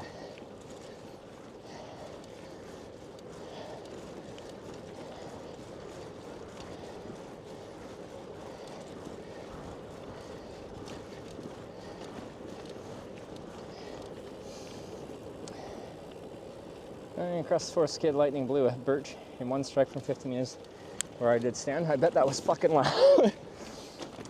I was camping with my family when I was like, I don't know, 10 or something like that. Actually, we're in Kelowna, I think. And a thunderstorm rolled through, and lightning struck a tree in the campground right behind us, so probably like 20 meters from where we're at. And like, jeez. Actually, I think there's a clip. When I was hitchhiking through Malaysia, I hitched a ride on the back of a scooter, which is very common there. Anyway, a thunderstorm rolled through, as it was the wet season, so a thunderstorm rolled through like every afternoon. And we went under this little fabric gazebo with metal supports to just get out of the rain. And there was a bolt of lightning that I'm pretty sure struck the freaking gazebo we were in and went down the metal poles. You could like see the light in the background of the stream there. But that was really freaking loud.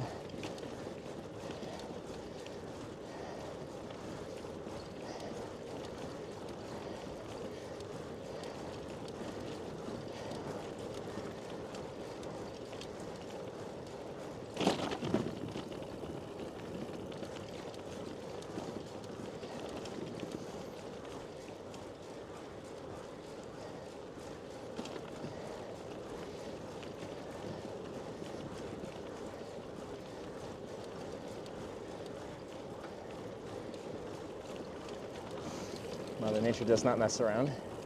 Now we like to like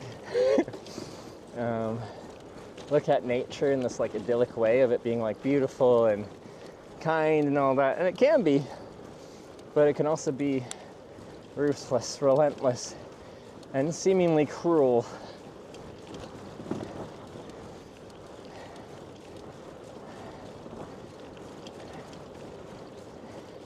And very much outside of your control.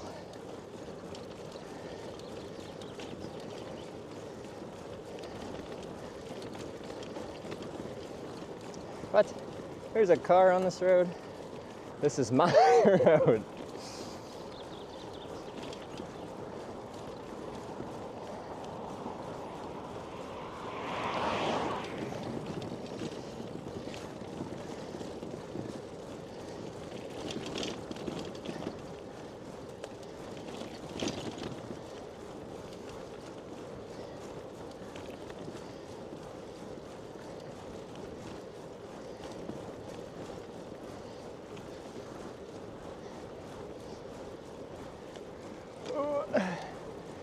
Clouds over top of me.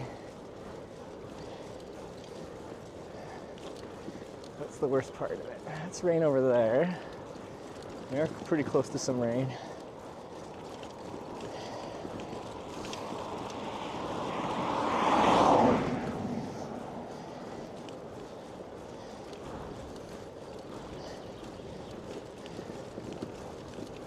It's like most the road going south is way more chill.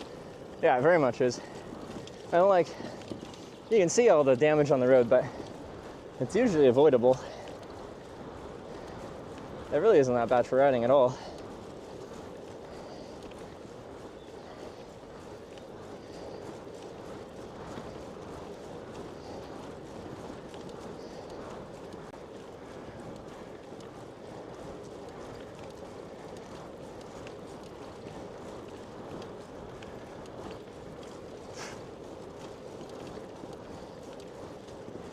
Use clip-in pedals. I got clip-in sandals. Shimano SPD sandals.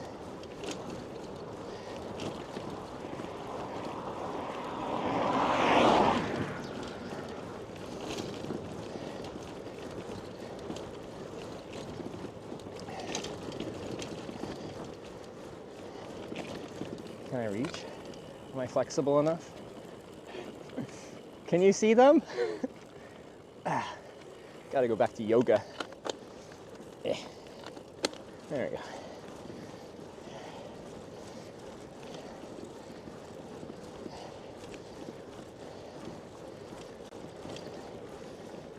Huge difference in normal shoes. Like, some people are like, oh, you get more power with clip-in pedals. I don't really find it a power thing. I find it like a stability thing. My feet are always exactly where I want them to be. I'm not like slipping around when I put my foot on the pedal. As soon as I clip in, I know exactly where I am and each pedal feels the same. So it's just about a repeatable pedaling motion. It's gonna get you. That's dropping rain, that's dropping rain. There's one right next to me, to my right. You probably can't see dropping rain. If we avoid this without getting a good dump on it, I'm gonna be surprised.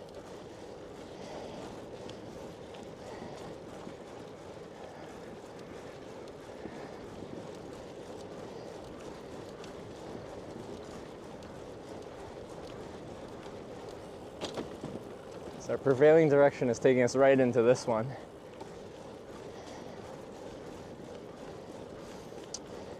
Let's keep pulling pedals up. I don't really find myself pulling much, is the thing. My main motion is just like quad, leg, glute, activated push.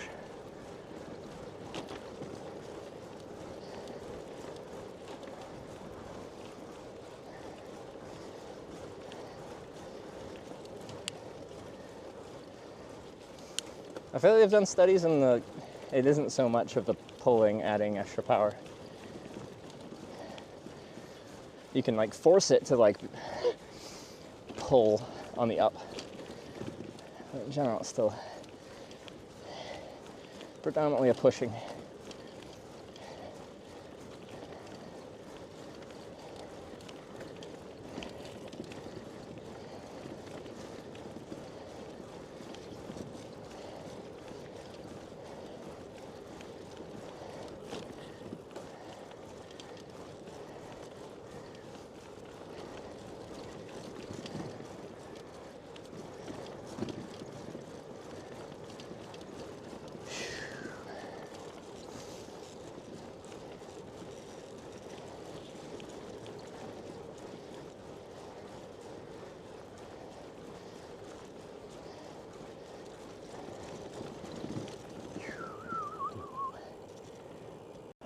Lots of easy camping around here.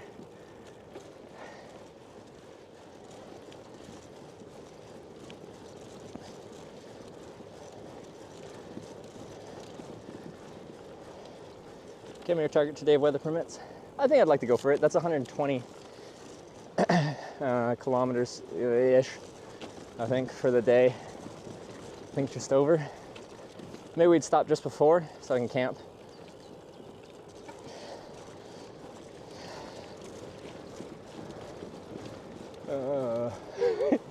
Sorry, I'm just intimidated by my clouds around me.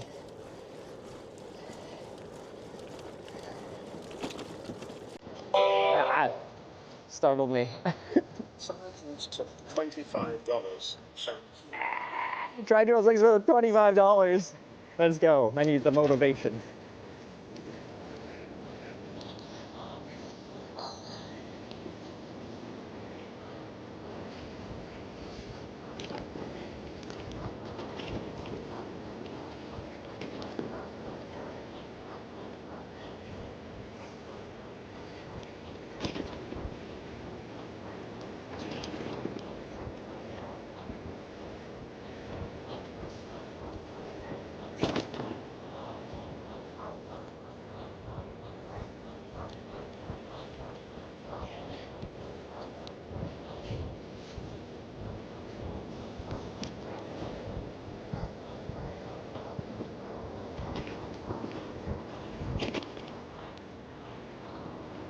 I love this road. It's so open.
Sam was comfortable walking as well.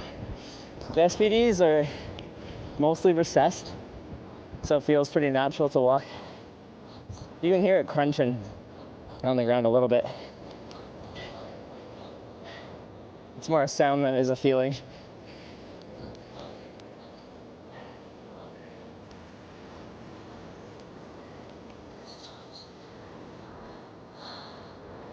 Ooh, very close to all this rain.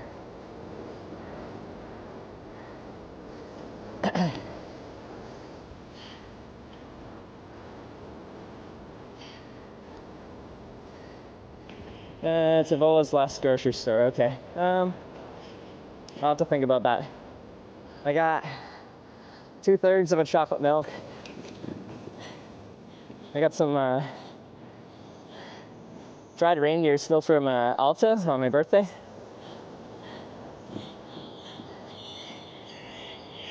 And like some chips and some chocolate. So I'll have to consider whether I need more for tonight.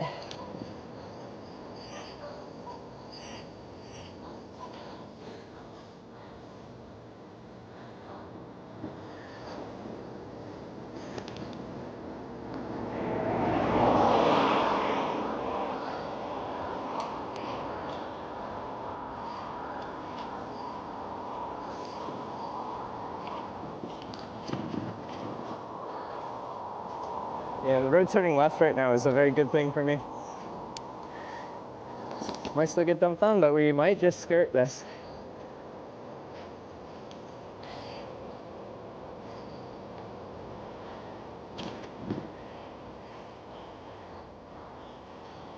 Smooth strip.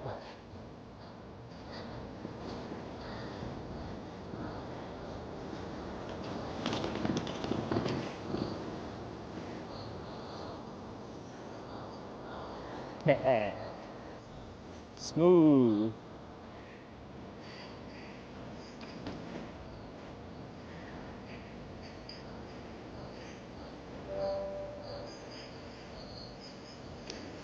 Just subscribe for 15 months to Thank you very much for the 15-month resub. Thank you, Reagan.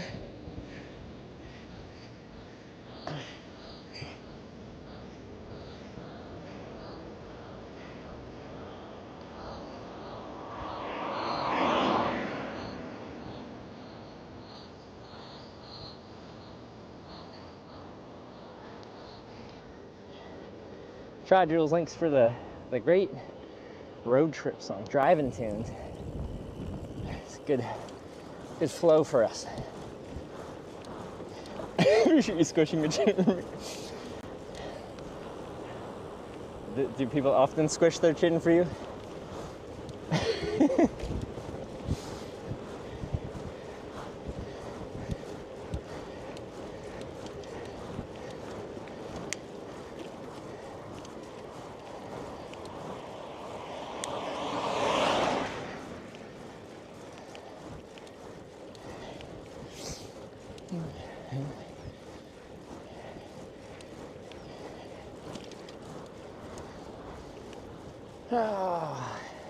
Oh, marshmallows.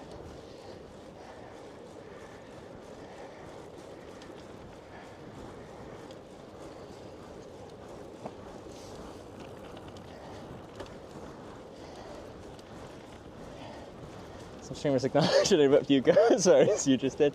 Yeah. Woo! I did it. Sorry, it looks nice. I'm loving this road. It's so empty, it just is nice. And like parts of it are kind of falling apart, but there's usually a smooth section that you can skirt around on.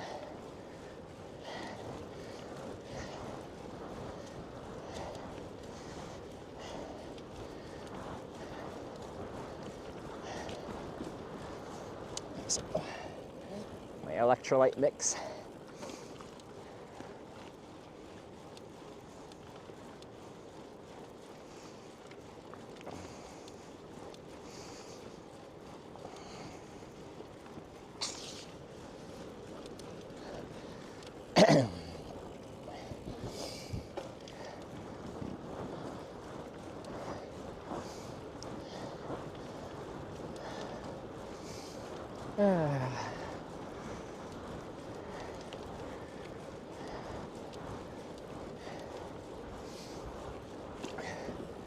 Since we've been lucky so far, it's been kind of fun today. Being intimidated by rain squalls all around us. We only really got hit by one.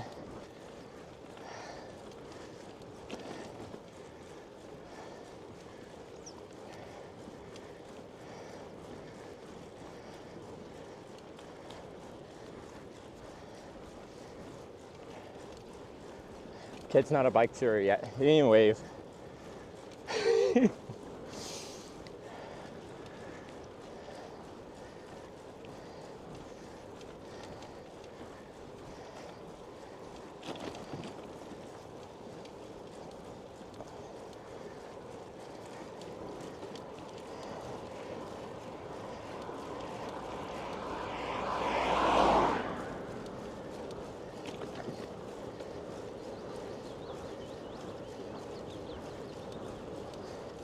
How much efficiency in percent does a bike produce? I think a well-maintained chain drivetrain, like derailleur system, is like 90, what is it, mid-90s% efficient? So you lose just a few percent of power put to the pedals, to the drivetrain. You'll have resistance through, rolling resistance through your tires, and that depends on the tire you're running, of course. You'll have, well, one of the biggest ones for cycling is air resistance. Imagine waving at randoms. In my experience, when you're in the middle of freaking nowhere, like here, a lot of people wave or at least give a little nod as you go past. especially if you're on the same, like if you're on bikes.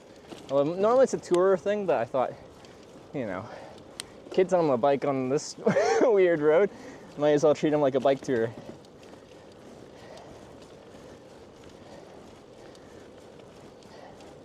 Location URL show other people as well. Yeah, it should show everyone using this real-time IRL.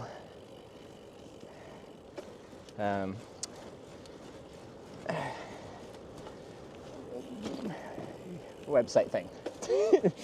For some reason my brain blanked on the what you call this application thing, whatever it is.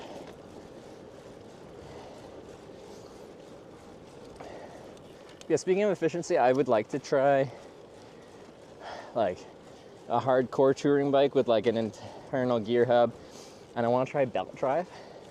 I think that would be fun. As those last, don't they last like 10,000 kilometers or something like that? One of the belts.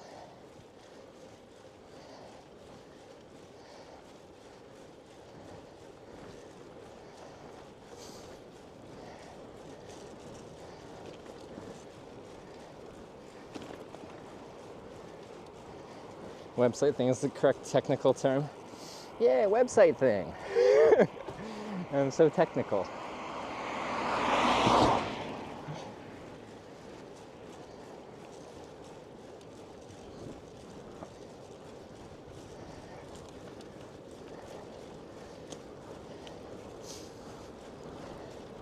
So yeah, in the world, we're going back to the waving thing. Like motorcycles do like the 2-finger thing. You stick out their hand, stick out 2 fingers. It's a motorcycle thing. Cyclists just like, I don't think there's one universal thing cyclists do, but generally if you're in like a spread out place and you see another person touring, especially going the other way, like you don't necessarily stop and chat, but you just give them a good wave.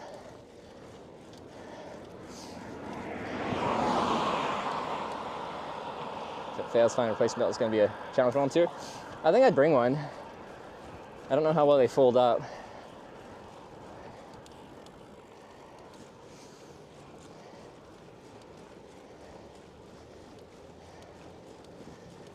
And it's good biking etiquette. But like it's situational. Like you're not going to be in like the Netherlands and waving at every cyclist. Because you're just never going to stop waving.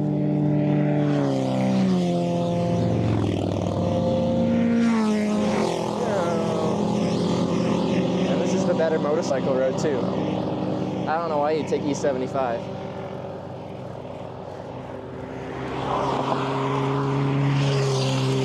Oh, that one got left behind. They're gonna pass on the next straight stretch.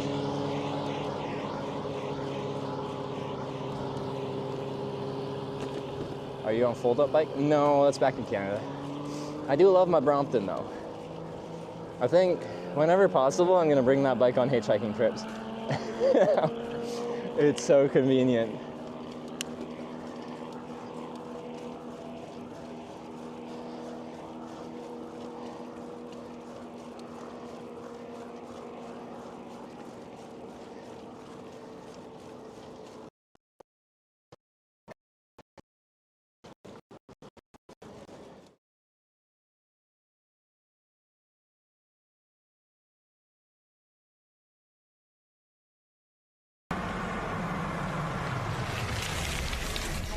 Oh, is this for me?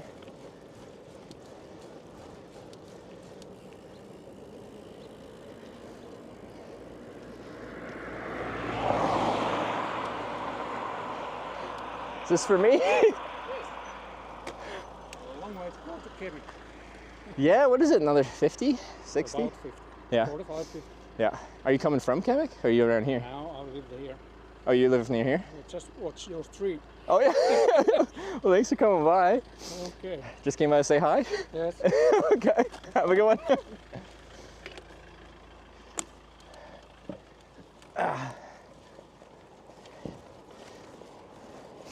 What an interesting place to have a viewer come by. Also, interesting place to lose connection for a few seconds.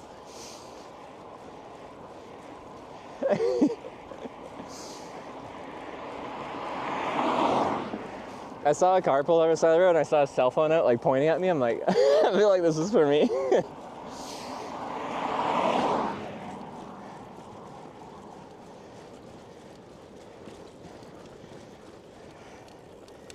All right. I want to leave you for the rain. That's true. We are right. Oh, this road just turned right a little bit more. It's looking more intimidating.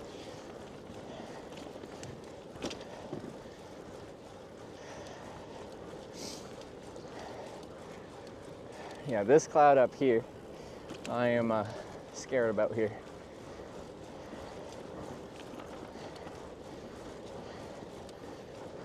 Didn't get his name. I feel like he actually might have wanted me to just ride on by and he just films and I wave and he waves. But in general, if someone's clearly there to like, for me, like I'm gonna quickly stop and say hi.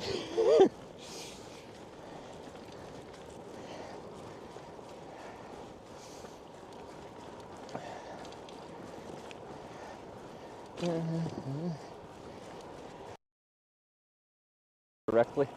That's where I'm going. I already feel it cool off like in the past 20 seconds, like several degrees. Uh-oh. I'm in danger. I don't know if you can see the central squall over there. It's dumping a lot of rain. But it's very concentrated pockets. Like, the darker bit of cloud itself is pretty widespread, but where you can just see it dumping the rain is a pretty narrow area.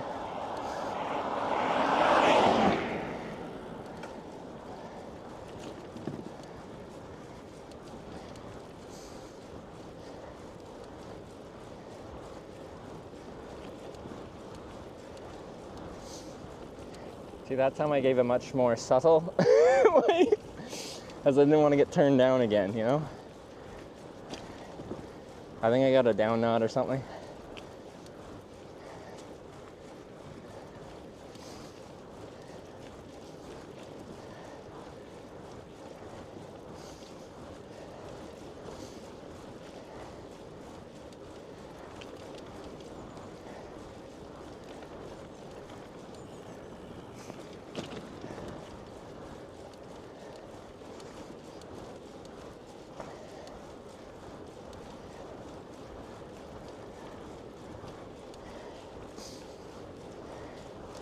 At least it's not nuclear fallout.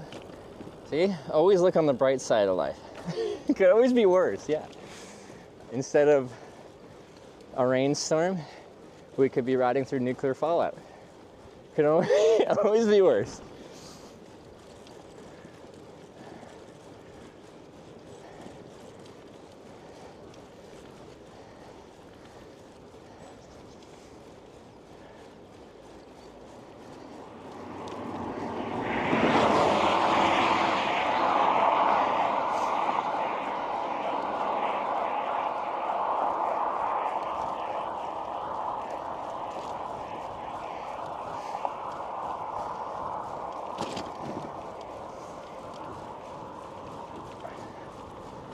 Yes.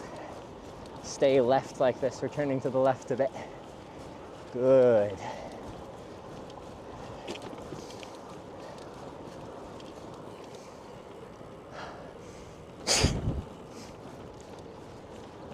Yeah.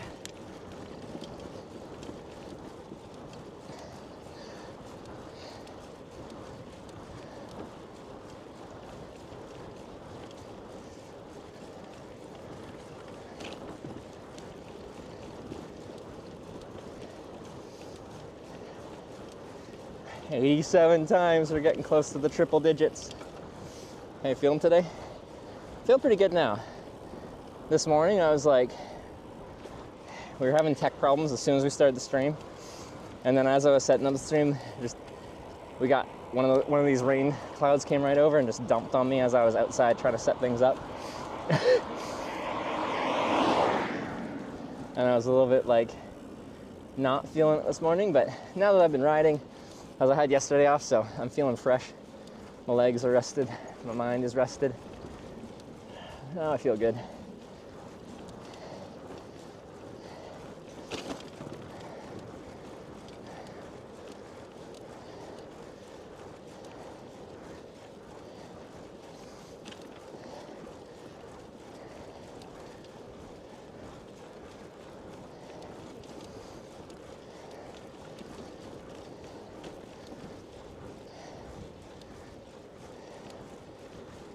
I don't know if we're gonna get a sauna tonight though. But we got the last 2 days. 3 days? I don't know.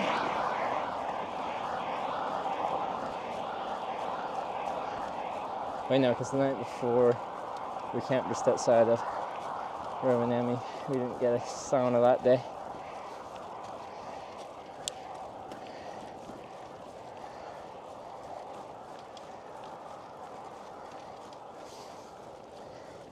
About 50 to Cami. See what my thing says. 51, my thing says. So yeah, 50. Better the day after you get a sauna. If I get one in the evening, I sleep really good. And if I sleep really good, I feel better rested the next day.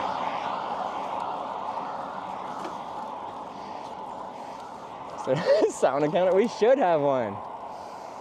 Yeah. Have to message the appropriate people to add a sauna counter.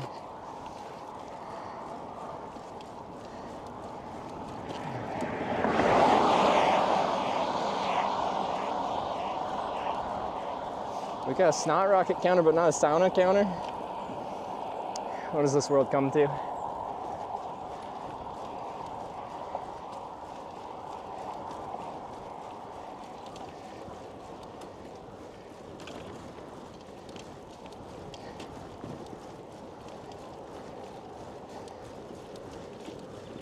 Four different saunas? Actually, this is a good question. Do we count using the same sauna multiple times as different saunas? Because we've been counting days with sauna. It's kind of our goal was like have a sauna as many days as possible while in Finland. But as far as different saunas, yeah, there's the one on the river on day one. There was the hotel and that mountain resort one. I used that multiple times though. Just had a day off there. There's Annika's, and then there's hotel day off in Rovaniemi. So that would be 4, yeah. Unless I'm forgetting a sauna.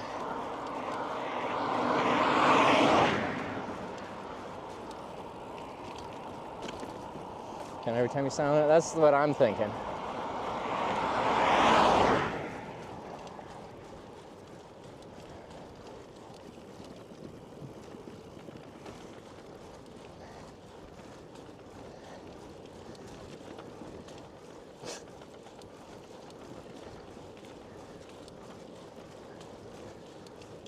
Destination goal today.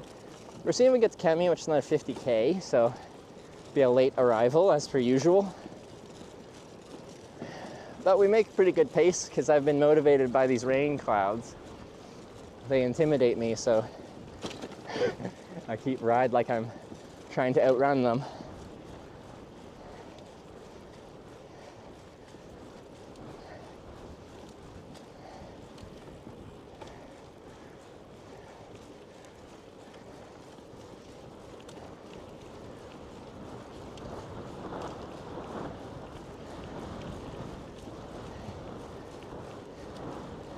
Four out of what is 3.3 million? Is that what that's supposed to be? Saunas?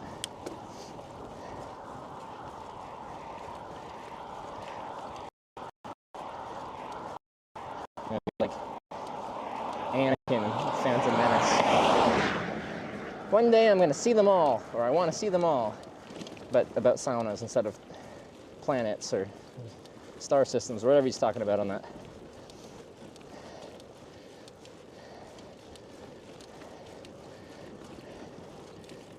But hopefully I don't turn to the dark side somewhere along the way. What's the dark side of sauna culture?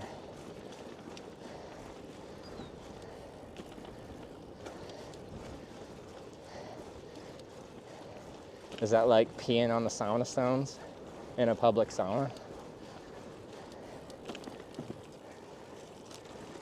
Where's that little thing? I like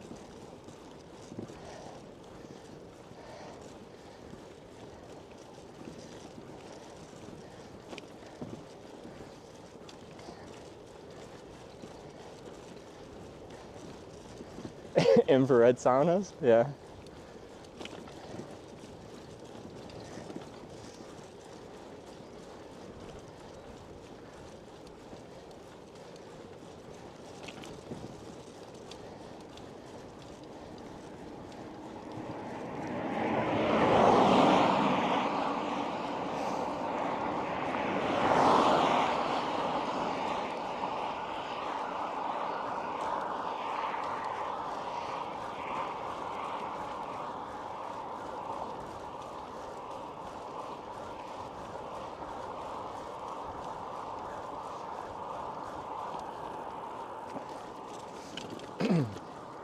Okay, but like speaking of like weird saunas here, Japan also has like interesting bathing, cleaning culture with their onsens. And I went to my first couple and like, you know, it's just like naked bathing, gender segregated usually. Clean yourself beforehand, and then the baths are just like to lounge in, to hang out, to relax. And there's like usually a hot pool, medium pool, like maybe a cold plunge. But then some of them get spicy, and they have like electric pools. And I'm like, that my brain says that's a bad idea. But you know, Japan seems pretty safe, so it must be all right. And like they got this panel in this electric pool, and the closer you get to it, the more you feel like this tingle in your whatever's getting closest to the panel. It's a very strange feeling. I don't know about it.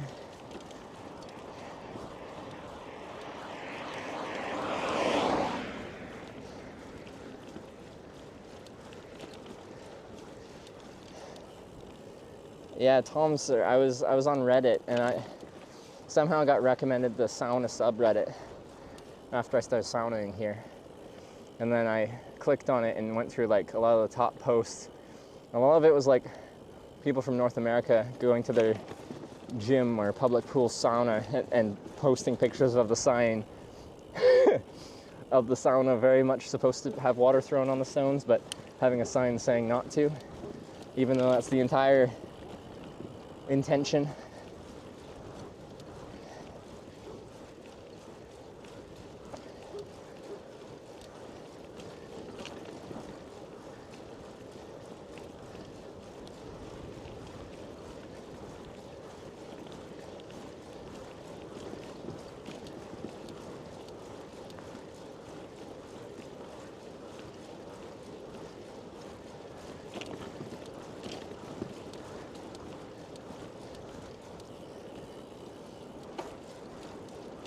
Because I had not been in a sauna since I was probably like, I don't know, 10 years old, give or take, until coming to Finland here. And I just vaguely remember going in it and being like, it's a hot room, I don't like it.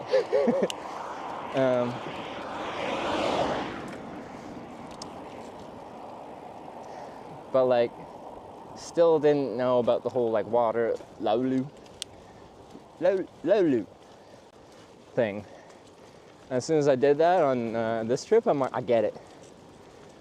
Ooh, I like the rush.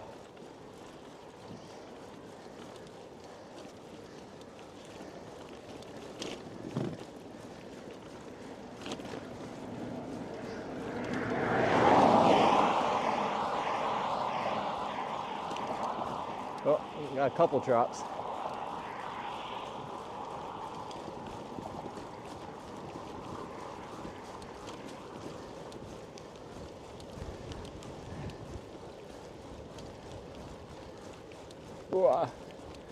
I'm getting just the edge of it.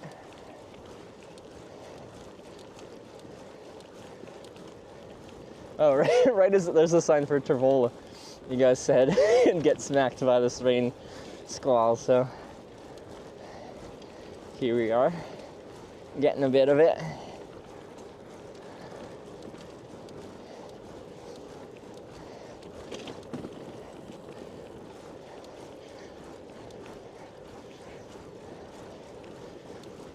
on your first. Oh, I actually kind of like that more. It sounds like something I would do. Cause yeah, it like hits pretty quickly. Like you drop the laulu, and then like boom, there's this rush of heat and humidity, but in a good way. Have you been to Taiwan? I have not.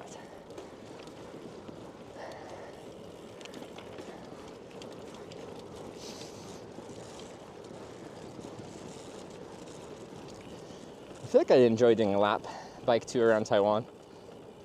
Sarah did that. She rented a bike, I think.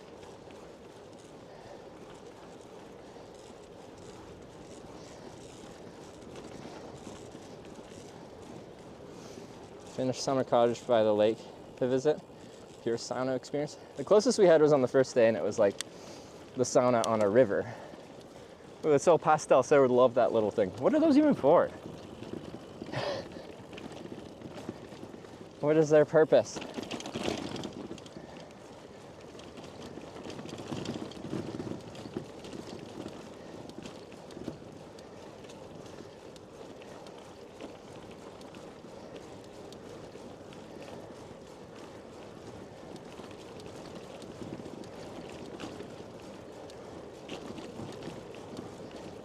No one's waving at me. I just did a very subtle one hand on the bar wave because I didn't want to get rejected again like that kid.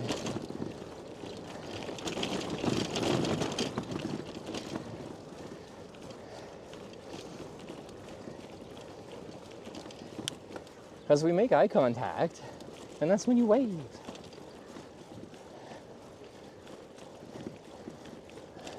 Milk duck. Back in the day, carriage from milk, stop there and bring some milk. And do they just preserve them for like cultural reasons?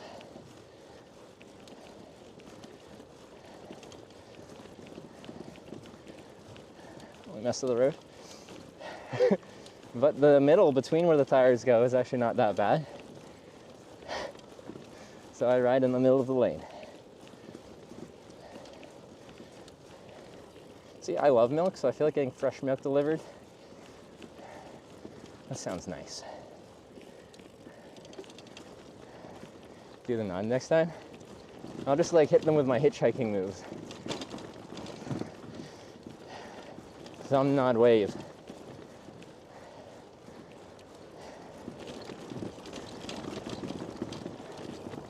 What is a bike path through here?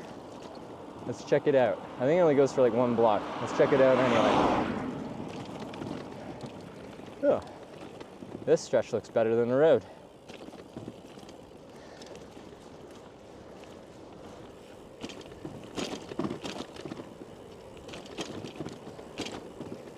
Okay, maybe not.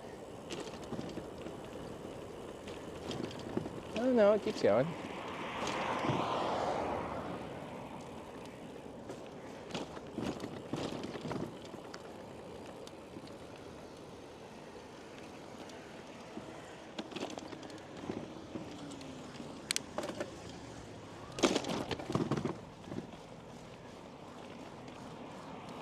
Oh, there's a playground. I can get my upper body workout in real quick. Do they got bars?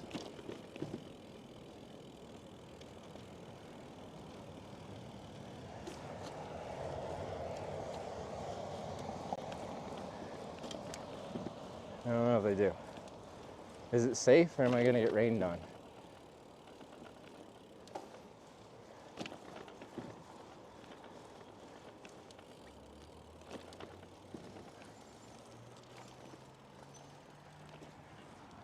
Actually stopping for cyclists. Honestly, I don't know who has the right of way. I'm just prepared to let cars go through because they go faster anyway.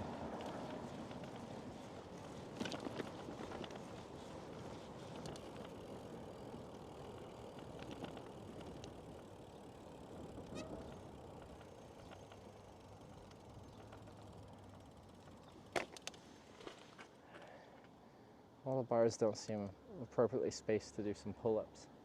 I'm sad I'm losing all my upper body muscle mass. I was doing so good.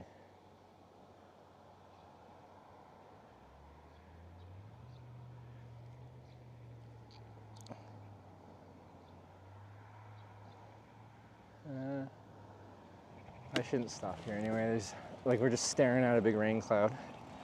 I just did that in Norway, and like my thought was I can just stop at any time I see a playground not being occupied and actually used as a playground, and try to keep a little bit of my upper body mass.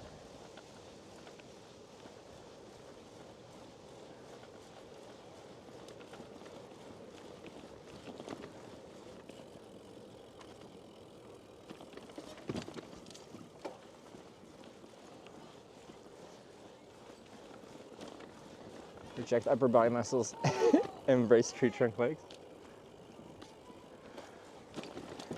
The thing is, cycling doesn't, well, this type of cycling doesn't create tree trunks. It's endurance muscles, which are thin and stringy.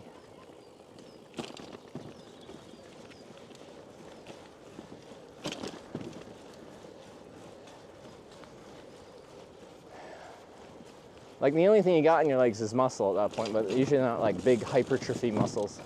They're just like, ooh.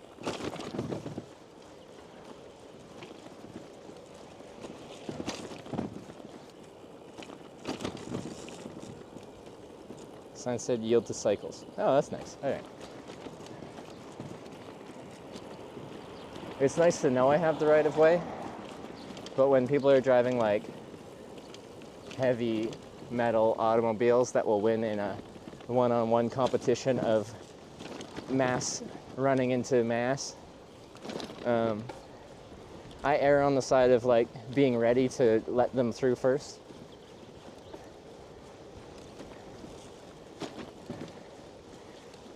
Because plenty of people who have been hit by cars have had the right of way.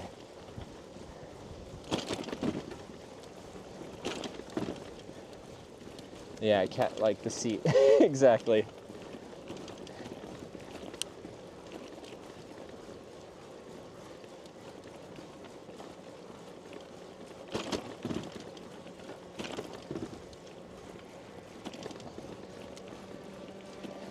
That was my eye contact. Yeah, me too. Like I got sunglasses on, so it's hard to see my eyes, but I look at them.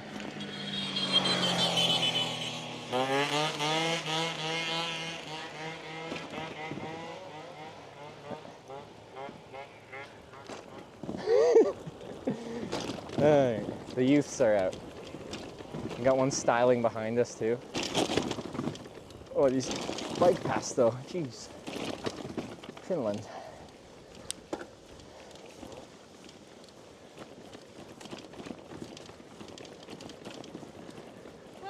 Hi. What's your name?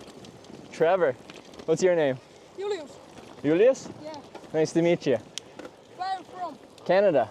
Canada. Yeah. You. Oh, I have bad English. So. That's okay. Your English is better than my Finnish. Okay. Do you have an Instagram, TikTok? Yeah. Instagram. What's your? It's Hitch, Hitch. Oh. We can stop. I'll put it in your phone. But I make a live stream. No. Yeah, so there's the live chat. Oh. So this is on Twitch. Do you know Twitch? What? Yeah. Twitch TV? Live. Oh. So this is my Instagram, but my Twitch channel is just called Hitch, Hitch. Can I take video? Yeah. What is this? This? This. The solar panel to run on the broadcast. Because I make a Twitch live stream.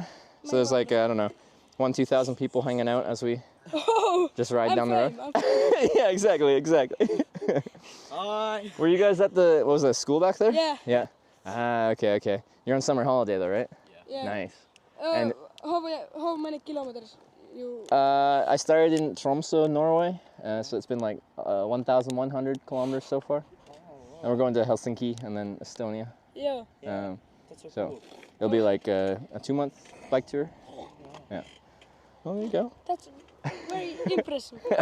Sweet, but yeah, you know where to find me. The live stream's just called Hitch. Hitch. Okay. Yeah. All right, you guys have a good day. Yeah. See you guys.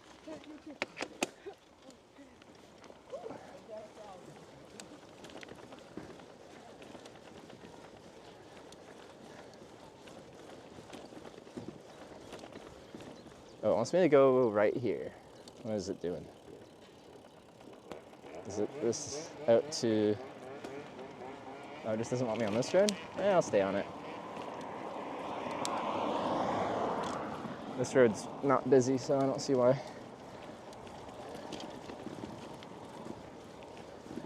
This is only for like a kilometer.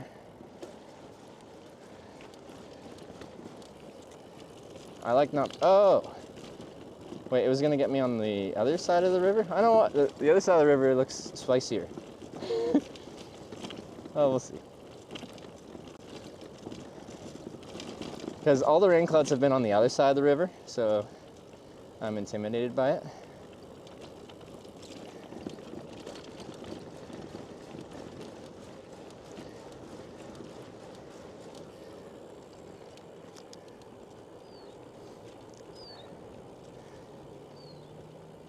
Totally stay on this side too. Is one side better than the other? I think I'm kind of committed at this point because the bridge was over there. I don't think we have another bridge for a while. But this looks good, and I don't think it's going to be that busy, eh? Although the one on the other side probably is also not that busy.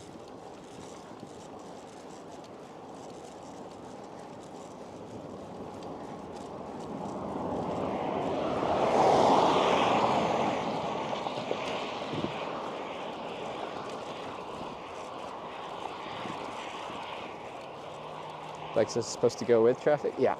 We're considered a vehicle, so you drive on the side with traffic, or the normal car side. Other side a bit closer to water. Oh, well.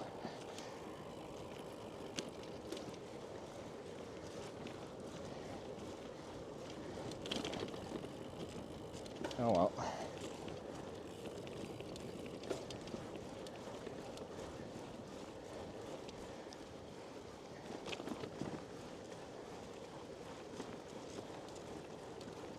Hi, I just stopped you. Hey! Thanks for coming by to say hi.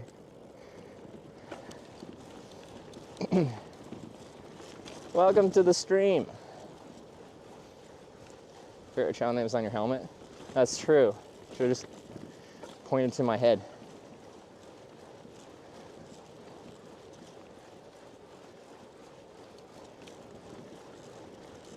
Another damn bridge and in a ways you want to switch. Makes it sound like you're pissed about the bridge. Another damn bridge.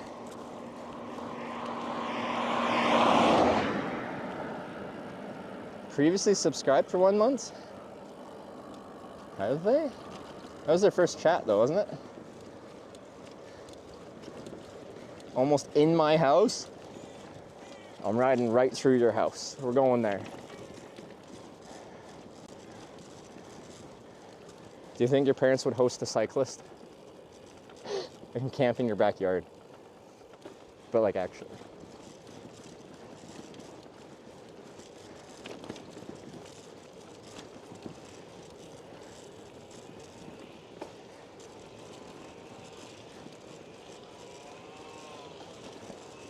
I should charge my mic. Let's see if the cable's long enough right now. Let's go. I'm trying to get some more distance down. The weather's actually really nice right now, as long as I'm not getting actively rained on. Come on. Get in there. All right, I think it should be charging.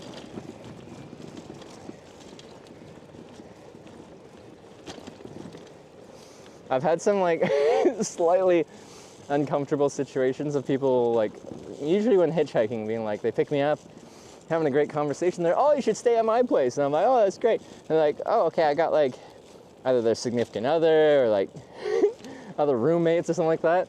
And they just like rock up into the house with this hitchhiker dragged behind them. And they're like, hey, partner, I brought a hitchhiker home. And they have no idea there's gonna be a hitchhiker in their house that night. And you can just see their face like processing the strangeness of the situation that they've just been thrown into, and I feel bad.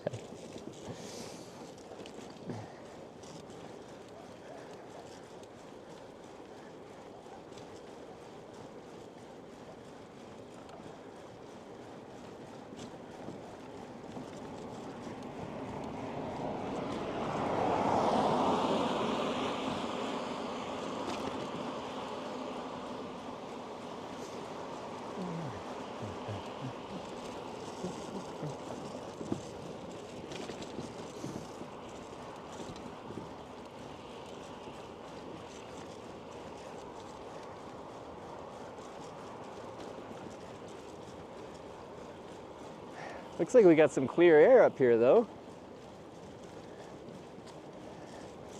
We're getting south of most of these rain systems.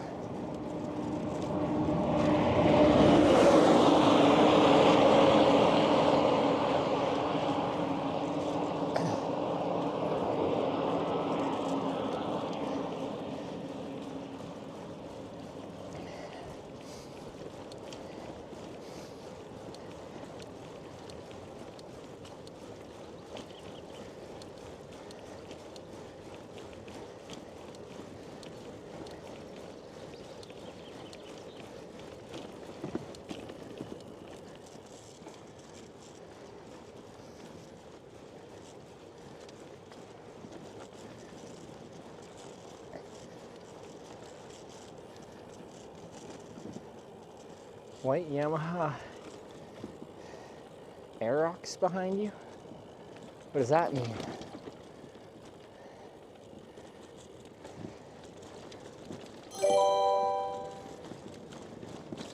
Skrilla 211 just subscribed with Twitch Prime.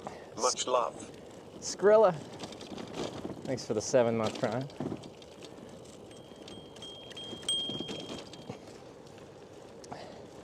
A scooter? Ah.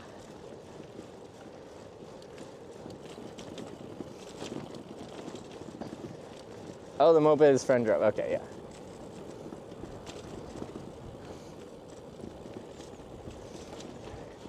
But yeah, when I drove past the school, I was considering doing like a bit of a upper body workout thingy. I was looking for some bars, like monkey bars or something.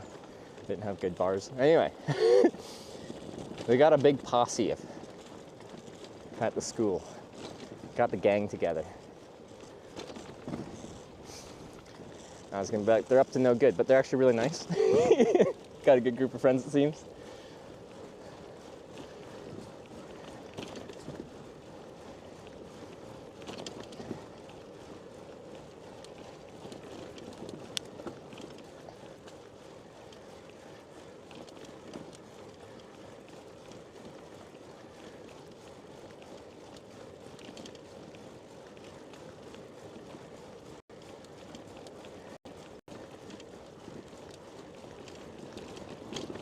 Oh, that used to be a motel? I'm guessing this used to be the main highway. I'm seeing like several things that make me think this is just what used to be the main route, and now it's definitely not. What else to do in the middle of nowhere? Well, yeah, in a small town, it's summer and the weather's actually nice, mostly, except for the random rain clouds moving through. So.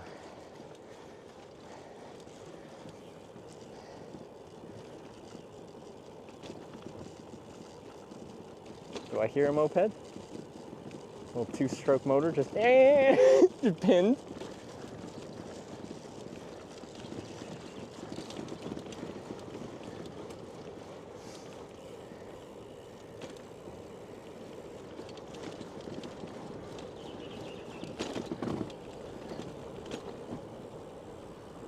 I don't know. Maybe not.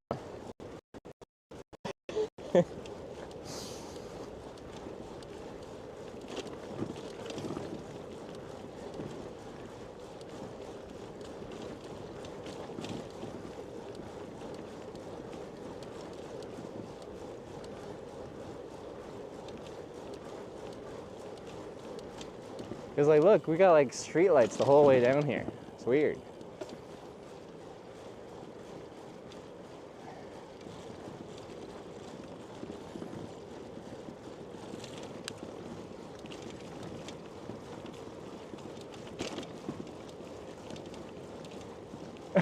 That's definitely a little 2-stroke motor.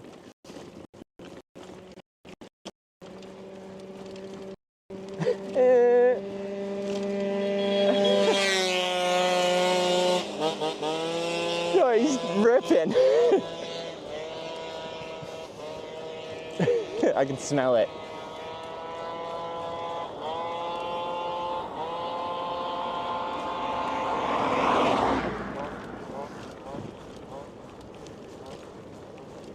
Angry mosquito. Yeah, I'm thinking that was going faster than 45.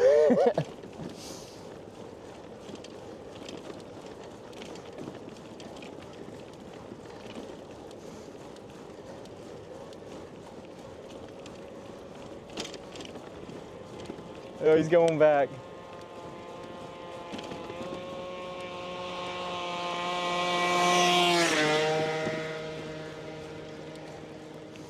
He was just using the NOS.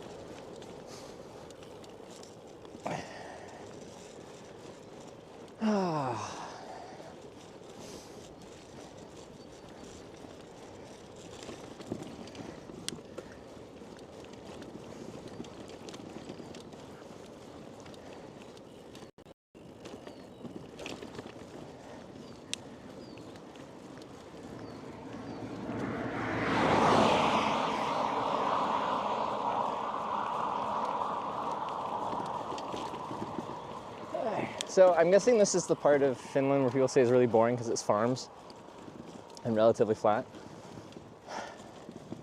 I'm liking it so far. I enjoyed this.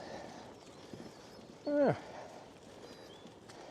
that was you stream sniping. All right. Now, the community seems to think your scooter might be going faster than it's supposed to be. Apparently it's supposed to be 45 kilometers an hour. What do you have to speak about that?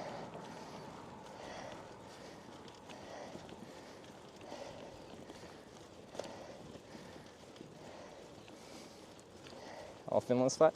Like in the north, it was a bit more rolling to the hills.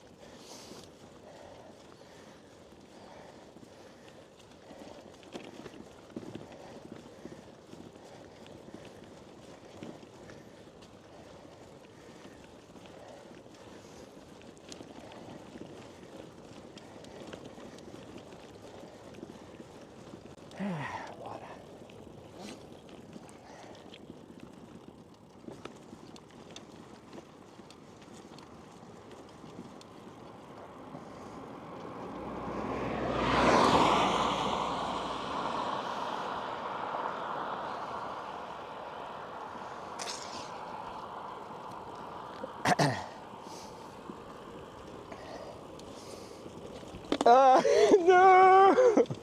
I missed my bottle cage. Yes, oh, it's gonna slowly roll to me. Come to me, baby, come to me, baby. You my butterfly, sugar, baby. But it might actually roll all the way.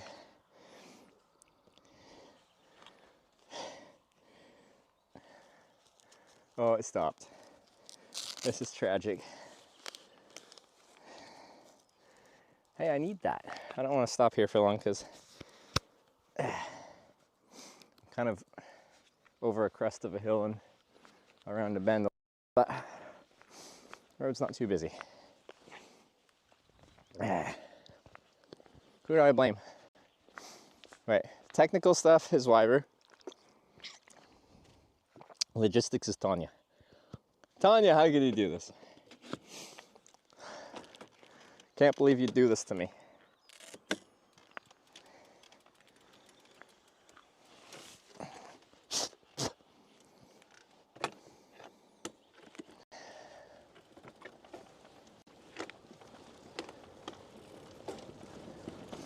I don't know the last time I've dropped a bottle. I think I've had one like I hit a big bump and I've had one fall out. But I don't think I've just like physically dropped one. We agreed bros over hoes. Techno stuff is also telling you now. I've been streaming and I'm blind. I don't even know what I did. I dropped my water bottle. Tanya, why?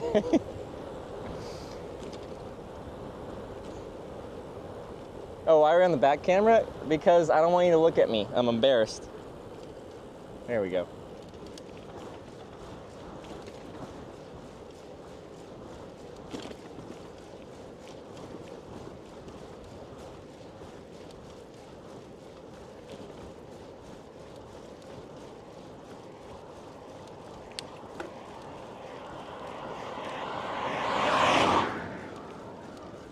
Oh, fuck, is that my fault? Well, now that you're my manager, I'm blaming you for everything.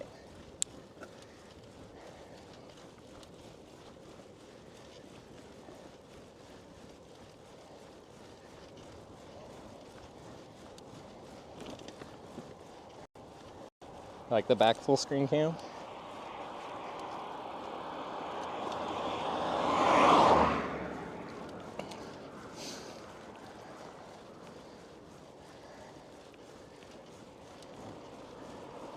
Streamers are never at fault. Exactly.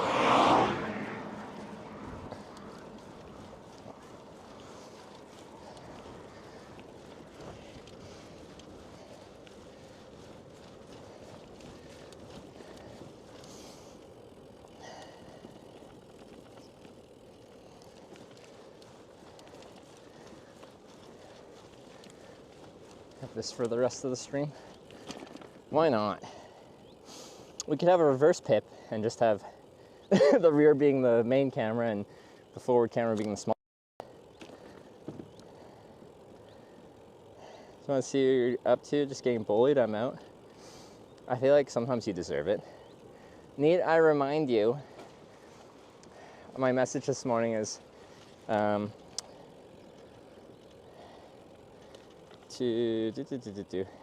Kemi. You're like, oh, Kemi's just a 3 to 4 hour ride down the road. And then I put in my Google Maps destination, it's 124 kilometers. Like, Tanya, please. I can only ride so fast.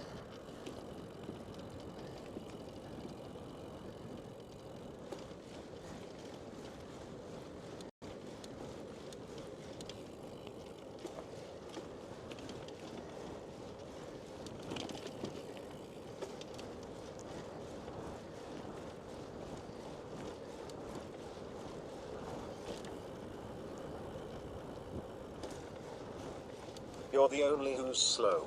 No Tour de France for you. I'm the only what who's slow. If you're gonna insult me, use proper grammar. Or if you're using improper grammar, make it sound cool at least.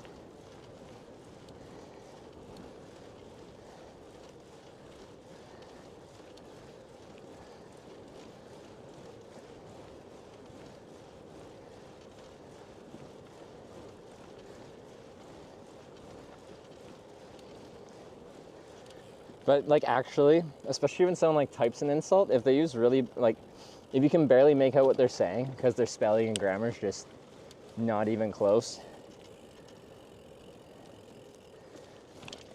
it just doesn't hit itself, you know?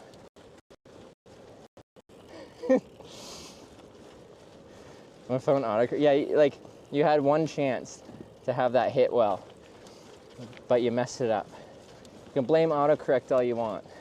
The reality is, you messed up. No recovery.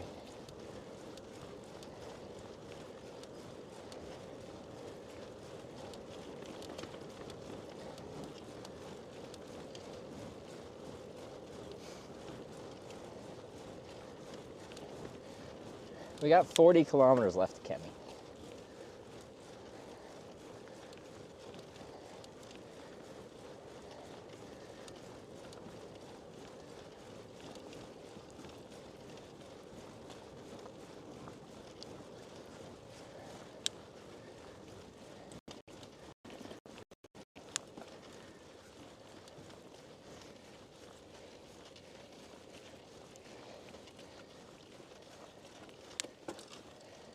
You should reconsider bullying me. I book your activities.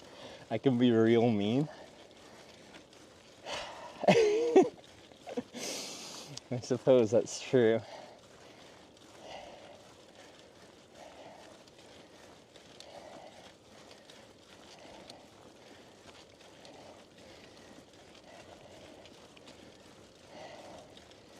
Hexen, how's it going?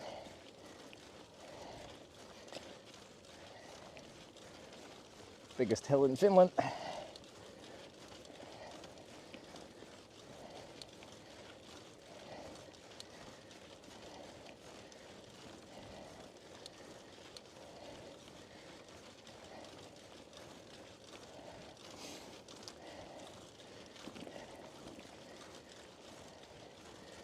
How's the sound? Do you get hungry yet? I'm feeling pretty good. I just stay hydrated now and that'll keep me. I'll have the occasional handful of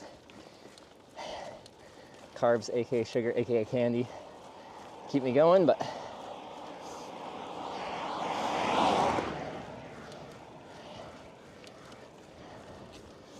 no more sensory deprivation chambers, only torture chambers from now on. Would have been into that.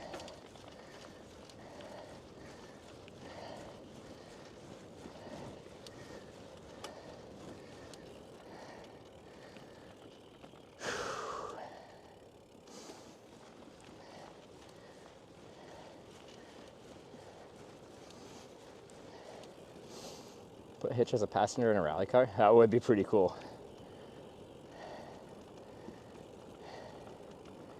Oh, emergency chocolate milk. Actually, I will hit that pretty soon. Oh, look at the size of this rolling hill here. That's pretty big. It's been mostly flat today. Tiny hills. How many days have you been riding? Let's say 17, but like 2 of those days have been city days without riding for distance. $5. Thank you, Teovo. Sinna Olet say hiders Olet. A Ramskin Imperiah Joasinal. How was that finish? I don't know what you said, but Finaxi, thanks for the $5. Suggested the rally driving in the channel in Discord. Ah. Tanya, it's your day off, but can we go rally driving? Tanya.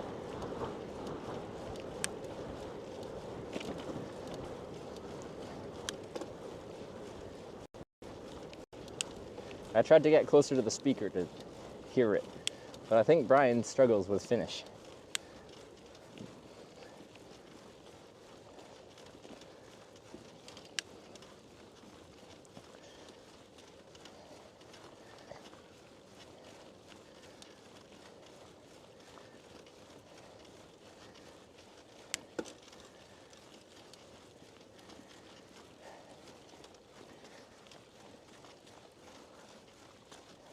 Gravel bike or road bike.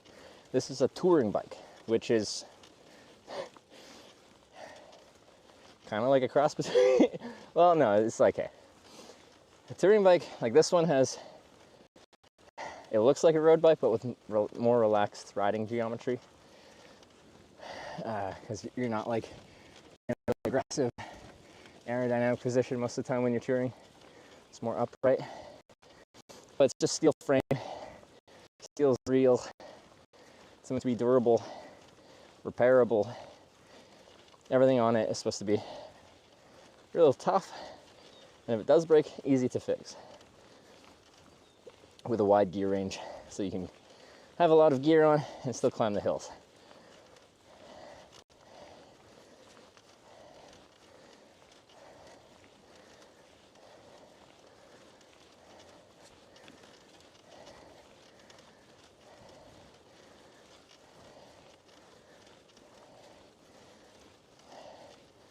Scout is the most likely place for rally driving days. Are we going through there? Which is a decent touring bike for beginners. A beginner touring bike is just any bike you have, honestly. So many people tour on just any bike. Ideally, you want to have like reasonable gears on it. Like an old mountain bike. Honestly makes a fine touring bike. Just maybe take off the knobby tires for the trails and put something more like not skinny road tires, but a middle ground. My touring tires are like 38 mil wide, a bit of tread so you can go a bit off-road.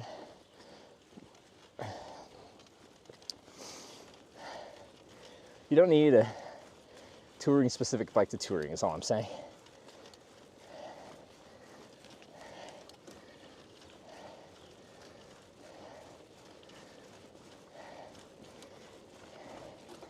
But my bike is a Kona Sutra. In Canadian dollars, I'll give you like, when I bought it, it was $1,700 Canadian. But then COVID happened and all the bikes companies were like, oh, people want to use our bikes? We're gonna charge a bunch more money now. So I think my bike now in Canada was like $27.99 or something. And they didn't really change much, model year to model year. It's still, I think, the same like drivetrain, same saddle, same bar end shifters. There's probably some minor actual differences, but you don't necessarily need to spend that much. When I was looking, the cheapest touring equipped bike was, I think it was Fuji, Japanese company makes a touring model, and I think it was a little bit cheaper. I don't know what it is now though, or if they even make it still. Use just a new paint scheme? No, literally, they just changed the color every year. He gave me a big wave. Yes, Finnish people.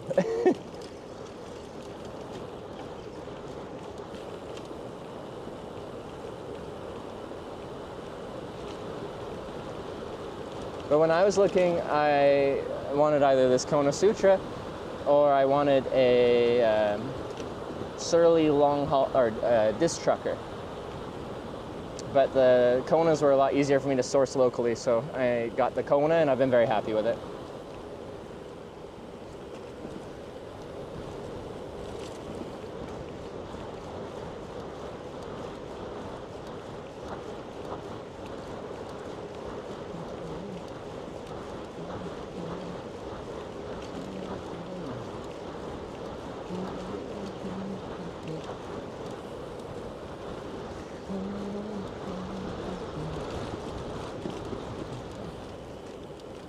I think on the climb, a mosquito was biting my shoulder.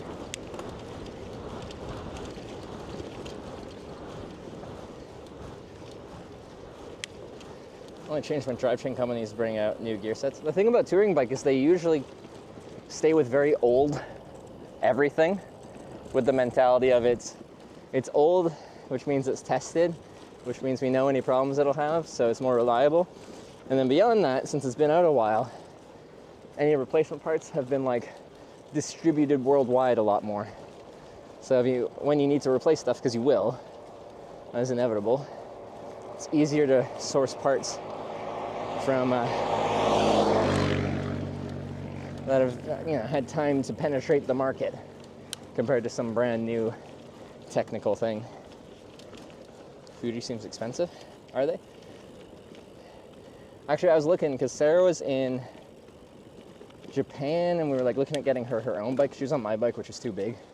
Her first solo bike tour, she just used mine, and he's a good bit shorter than me, so it's a bit much. And we were trying to find a touring specific bike in Japan, which was harder to find than I thought. They don't even distribute the Fuji touring bike in Japan. It was like a North America or export exclusive model.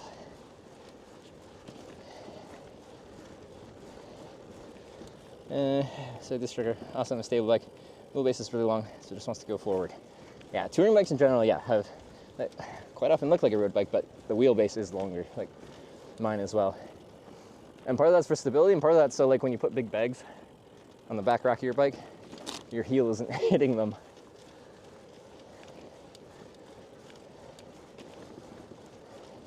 Color scheme, they often change the frame. On the Kona Sutra, I don't know, it looks the same. Maybe they've made some small adjustments.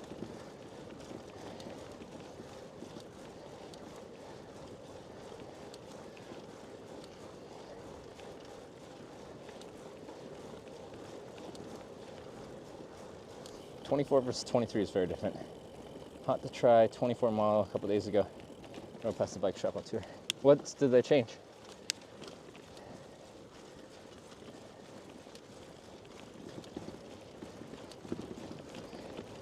The bike that did my bike repair in Canada, they had a updated Sutra, and I didn't like look at every component on it, but I looked at it, looked at the geometry, looked at the drop bar shifters. I'm like, looks like my bike. Saw the Brook saddle.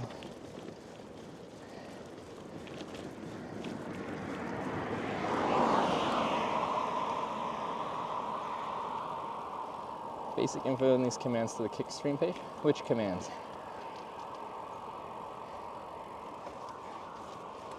What basic info?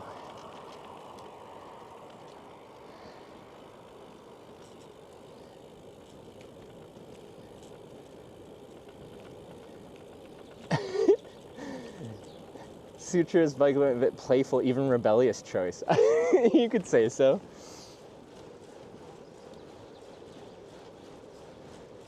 Get your bike fixed, or it fixed itself?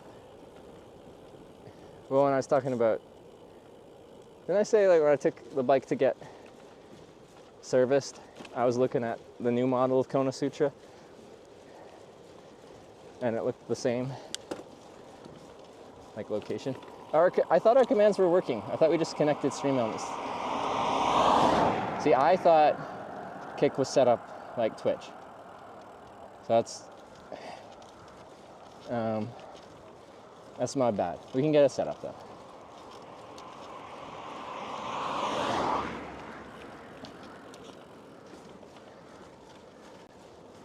As we added our stream elements integration. Is it just not working, or is it just not the same?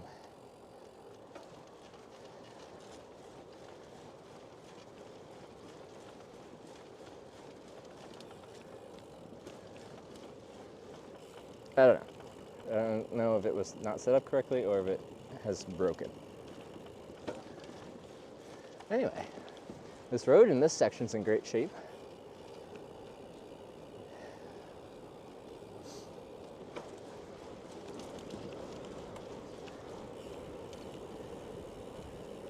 But there's no info? You mean like through the commands? What info? Like you just want the same commands in chat that you can summon? Because I agree. I just don't know what you mean by just no info. And that's not critical, that's just I want to know what isn't working so then we can make it work. Satisfied with Brooks saddle so far? I love my Brooks saddle. It's my baby. And it's got a lot of miles on it. So, it's probably also because I was new to cycling, so my butt wasn't used to it. But when I first got this bike, the Brooks saddle was objectively very uncomfortable. But how I've compared it to is like, if anyone's broken in like a good pair of leather boots, like a full grain leather boot, when you first get them, it's quite stiff and the leather is quite rigid, and then when you flex the boot, since it's stiff, it kind of like digs into the flex point of your foot and gives you blisters. It's kind of uncomfortable. But you wear it for a few weeks and the leather starts to soften up and the footbed of the shoe starts to break into the shape of your foot. And after a few months, it's like a perfectly molded boot to your foot. This is the butt version of that.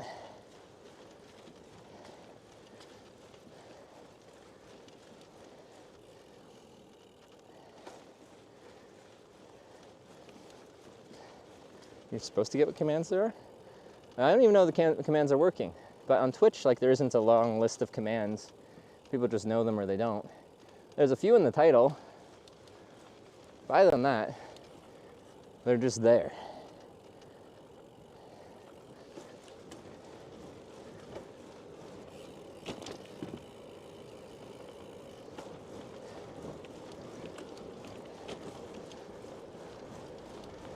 And then as people watch, they get to know them. Maybe like, do most streams have like, I don't know, some page you can open that just has a list of all the chat commands you can use? I don't know how things work. Blame Tanya.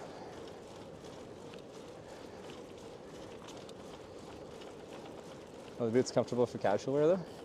Well, I hitchhike in full grain leather boots. I found them very comfy. They're listed on Stream Elements site. Ah! Oh, no, it works. Our kick chatter is just... They're just complaining for no reason, I think it seems. Oh, you can get a boots command, there you go. Butt mold sounds bad. Hey, I have the best butt mold, all right?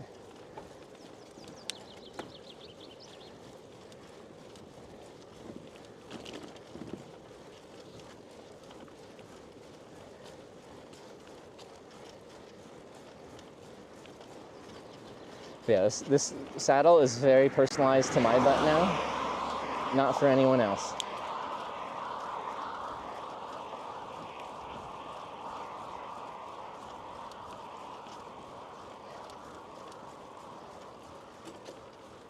Kid complainers seem like a theme. Like, you know, it's just a few and then they stand out. I don't think that was really that.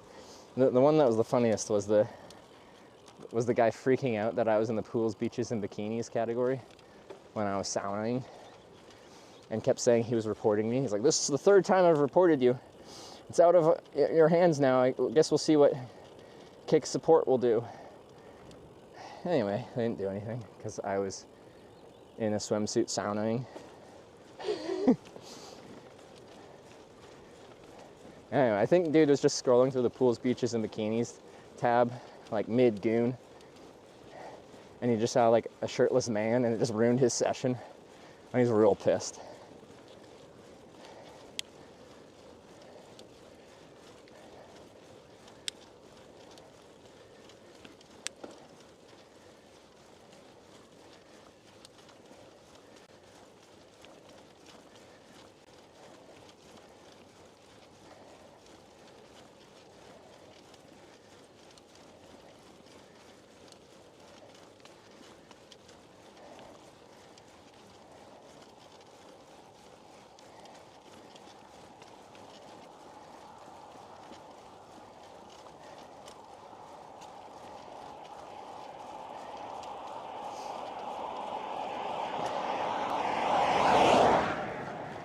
So you had no shirt, you had a shirt on? I don't really remember. I think that was what we were asking him. It's just like, is it because my sauna's heating up and I'm not yet shirtless? What requirements do I have to meet to be in the pools, beaches, and bikinis?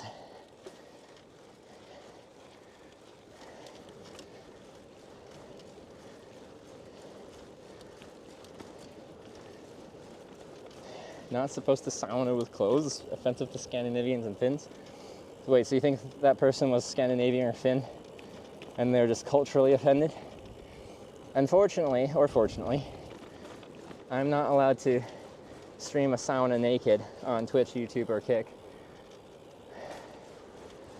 So, even though that's the correct way, when I've been saunaing offline, no clothes are being worn. When I'm saunaing on stream, because this is like a big part of our content on this trip,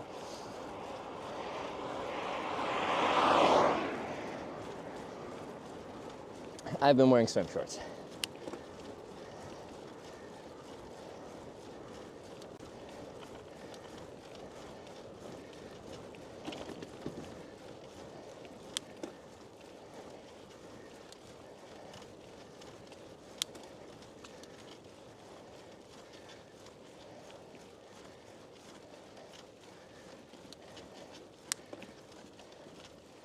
Don't search naked yoga on YouTube.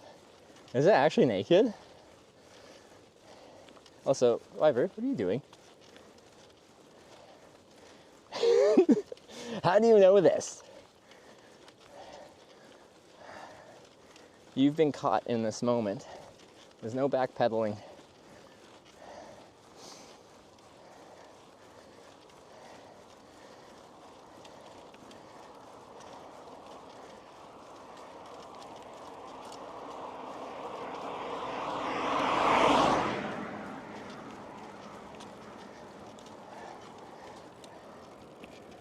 Alright, let's see if I can drink and not drop the bottle this time.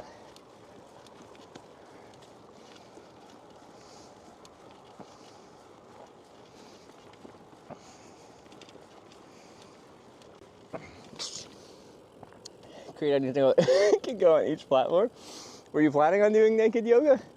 Or are you going to tell me to do naked yoga? Which one? Oh no, this section of road hasn't been upgraded. It's alright, we'll survive. Ah, it's a beautiful evening though.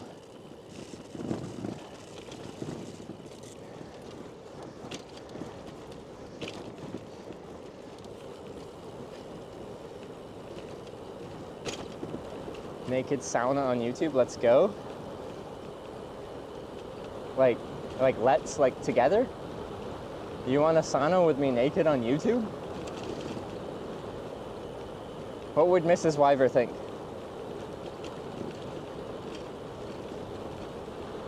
Or would she join us? Is this one of those upside down pineapple situations?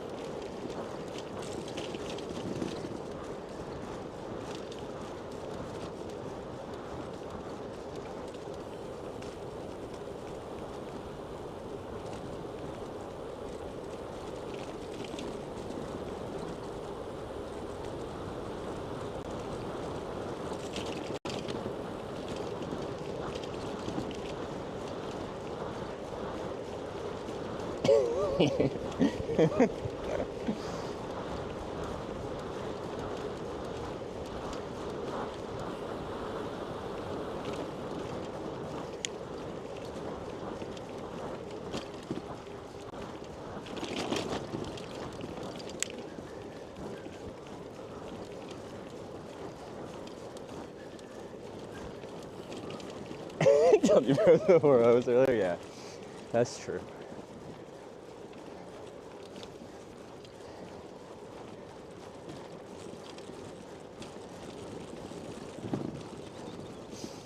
Back, how's it going?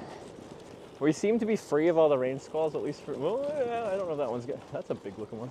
Kind of far away right now, but it could catch up to us.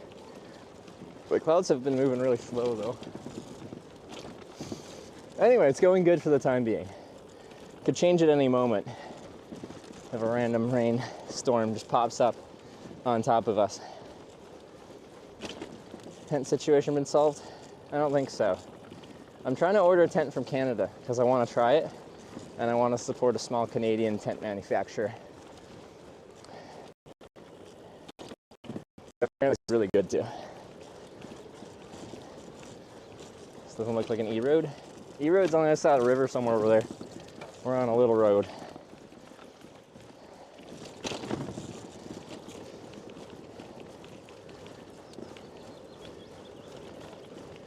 Considered Hillsbrand. What's that?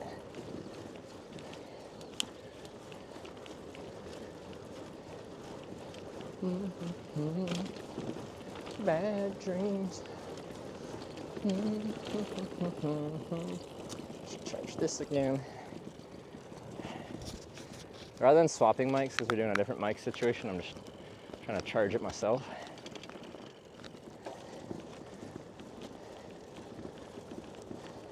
Got the tent from the guy this morning. What? I don't know what you're talking about.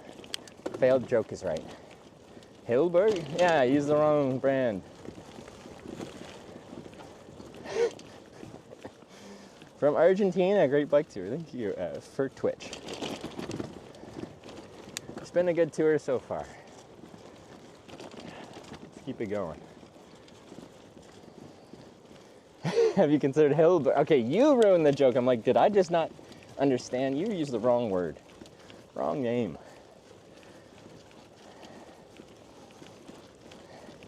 Although I know I slept in a tent like twice in my life. Was that at festivals?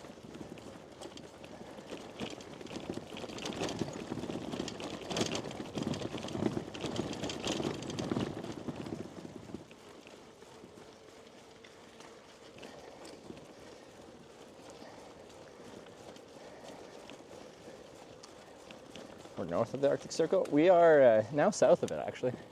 That's why the title is an Arctic Circle bike tour.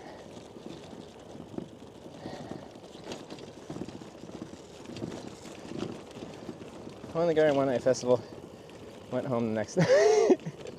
So not a tent camping fan, all right. You and Sarah. I don't think Sarah minds it now. I definitely got vibes when we started the tandem trip that she's just like, wasn't super about that life. She also hated the feeling of like the nylon swishy material of like a sleeping bag, which is an issue because most sleeping bags are made of that swishy material.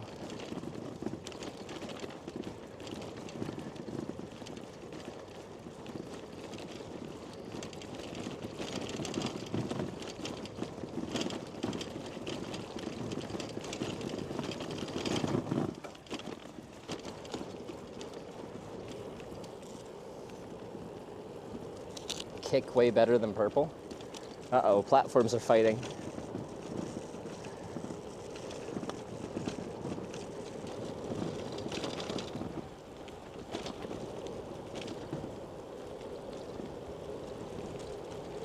I don't know. So at TwitchCon like 2019 or something like that, at the TwitchCon party, Blink-182 played, and at one point during the concert, they got up and they're just like, pretty much said, fuck Mixer. Mixer used to be like a competitor to Twitch, owned by Microsoft. And then shortly after that, Mixer shut down. So I think we need to get Blink-182's opinion on what is the superior platform, because history tends to repeat itself, and whatever company is preferred by Blink-182 seems to stay in business and the other one shuts down. I'm going to base all my opinions off of that.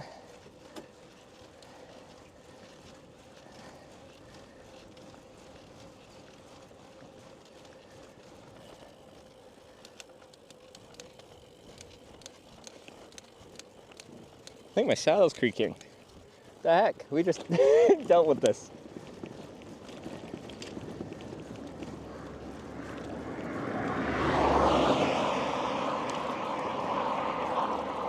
Do you want platform shutting now? No, actually. Competition is good. I was sad when Mixer shut down.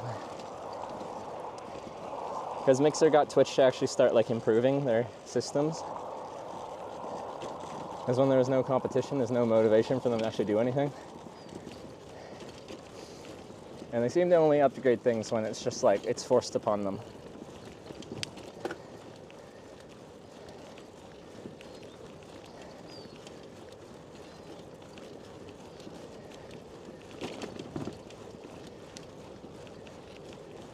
I'll tell you, makes your legs hurt. I'm very used to it now, so I wouldn't say they usually hurt, but like after a hard day of cycling, they'll feel like fatigued, like noodly. You shake out your leg and it's just like, ugh. You can just feel the amount you've used it. Usually not pain.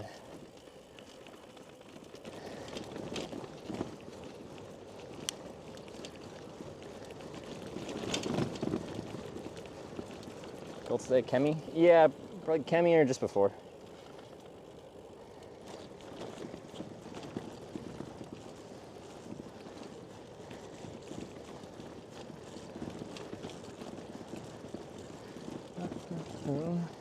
Mauler, your cat ran across the keyboard. Your cat is almost making some like, what do you know, ACII, like little characters using keyboard things. Almost made something legible.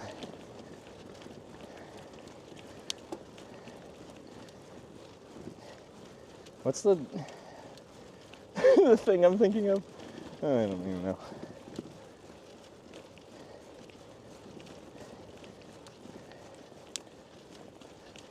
Catanese? Yeah, something like that. There's a dam coming up. Yeah, my Google Maps is telling me to cross on that dam. I think in 2.3 kilometers it gets me to turn right. We're getting pretty close to chocolate milk time. ASCII is pronounced ASCII. But if I say ASCII, then you guys are going to make fun of me, like when I say asphalt.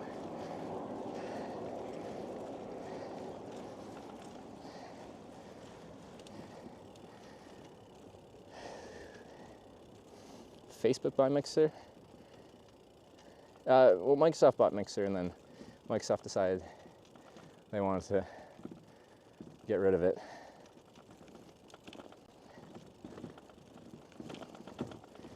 But a lot of people got these like huge Mixer contracts, like 3-year exclusivity contracts, like Ninja and Shroud and stuff like that, like in the millions of dollars. And then it does stream there for like a year. And I don't know how that works, like if the company goes under, like I don't know what happens. They're probably not allowed to talk about it. Anyway, a lot of people made off pretty well with those Mixer exclusivity contracts.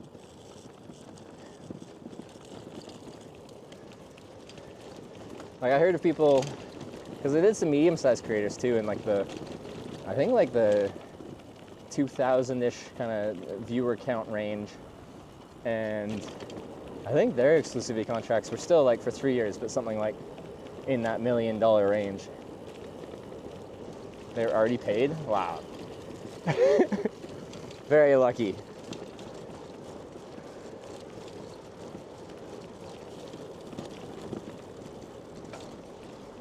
And I don't have goals of becoming like rich, like wealthy. I just want to have like financial stability where I don't like have to think about money on a day-to-day basis. I don't have to like look at something and be like, I don't think that's a good idea to pay that for it.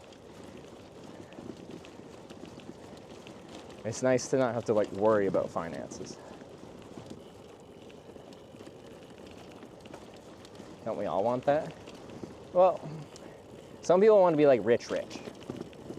They want to have mansions and fancy cars and a yacht and a harem. Harem? I didn't even say that. Anyway, I think I want just like a little house in the Comox Valley at some point.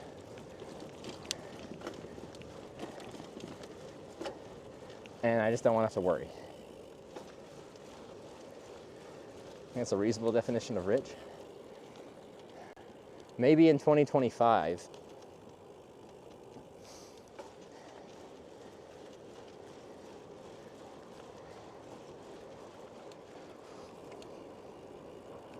Just wants all the bikes he can ride. Oh, there's the water. You guys have it in frame. Anyway, we're going to cross the bridge in 1.3 kilometers apparently. How much do you bike per day? I'd say like 50 to 150 kilometers would be a reasonable range to kind of summarize it as. Today should be like, if we get to town, like 120-ish.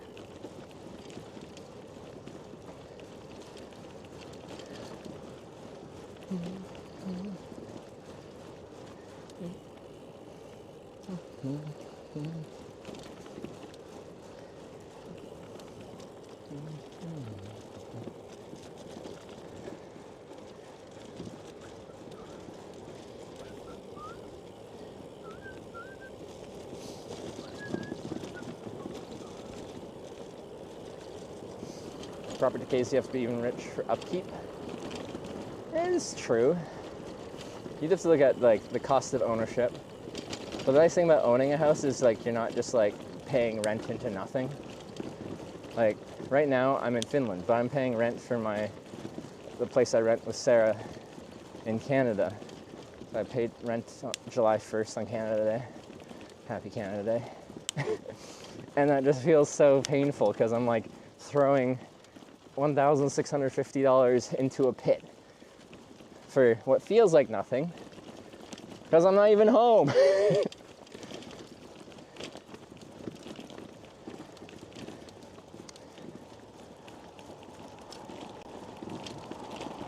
I keep riding on this road alone when I'd stay. Like it gets me to cross over but not get on the E75. Isn't it still a smaller road?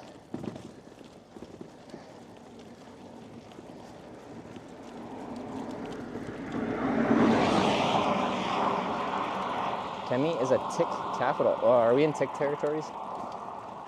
It's one of the things I liked about being up north. No ticks.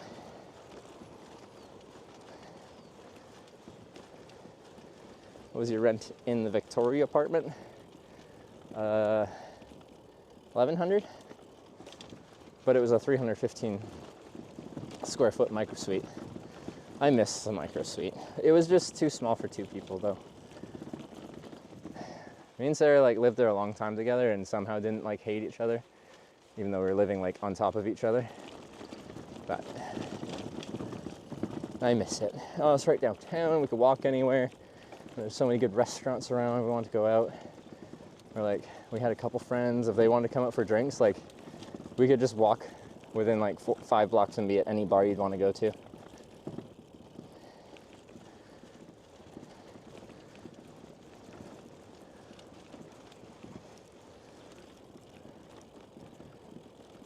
Looks like people are camping out by the river over there in the caravans.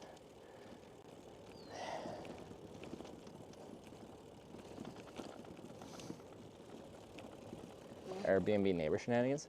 I didn't mind that. It was, to me, I kind of didn't mind having Airbnb neighbors because you can't have bad, like permanent neighbors. You can have bad neighbors for like a night or two, but then they're gone. Like only one time did the police knock on my door asking for access to the Airbnb because someone had passed out unconscious inside and they need to gain access, and they asked if we had a shared balcony, and we did, just with a divider. So they climbed onto my balcony, climbed over the divider and into the room, or into the Airbnb. That only happened one time.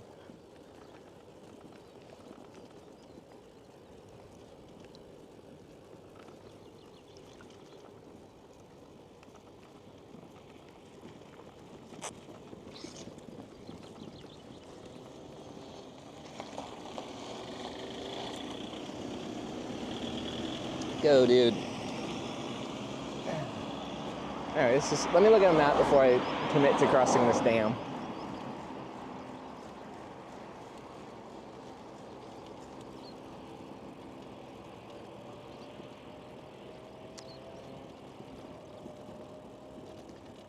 Damn. Alright. Just gonna awkwardly park on this corner here.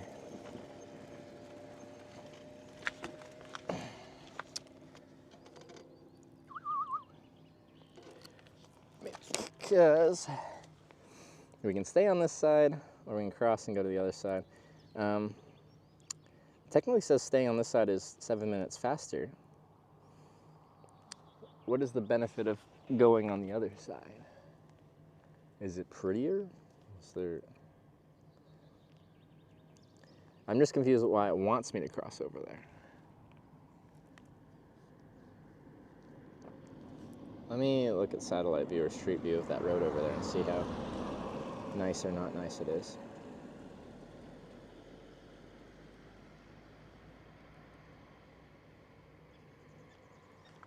Street view. Looks fine. That looks pretty comparable to this though. At times it gets a little bit closer to the river. No, but so this road sometimes is closer to the river. What do you guys think? Cycle through many times, stay on this side? Oh, okay. That's very good information.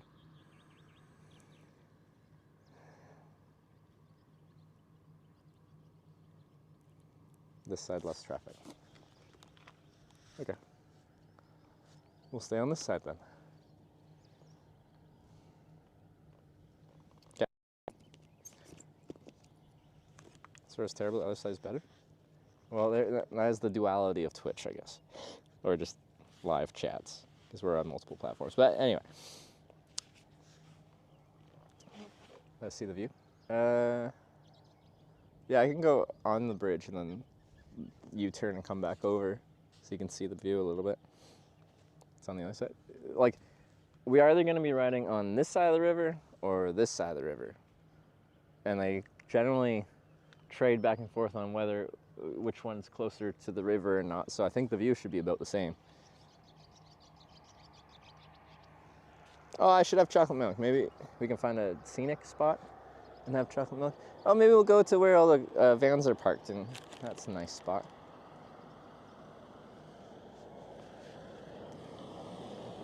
Oh.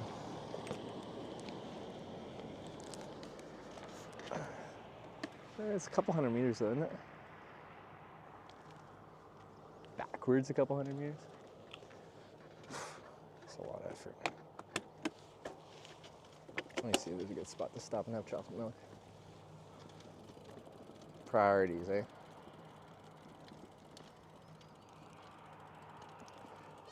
And that road goes to the dam. Uh-oh. Squeak. There's a good rain cloud over there.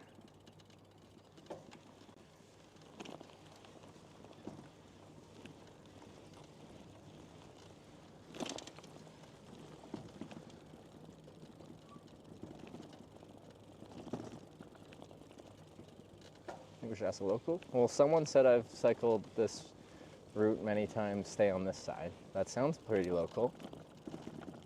Do you think this is helping me this side? I think it might be. What about that road? Maybe that goes somewhere.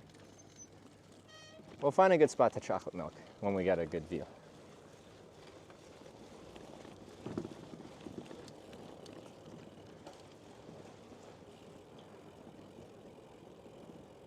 Next good view opportunity we'll go. Like maybe over here if I go right and around all the infrastructure. Oh, but there's like a, what do you call these? Like where they convert to high voltage for transmission and vice versa. These are high voltage lines. Okay, I don't think we can stop there.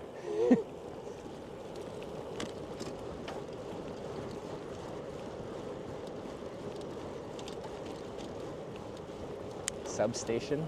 Maybe that's the right word.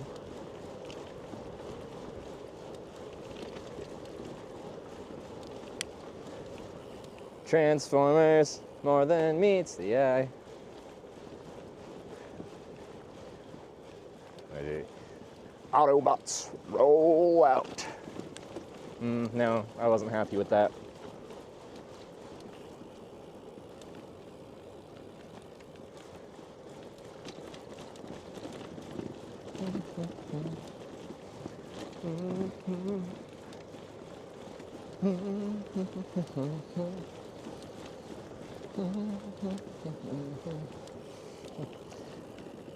Finland can be only reasonable way riding 4 kilometers on the side of a motorway. Well, we spend a lot of time riding on E roads. It isn't that nice, but like, whatever. Down here, they actually have a little bit of shoulder to ride on. So I actually have like kind of a space. Not that much space, but a little bit of space. Got a raid from I Am an Idiot. Nice. Good name.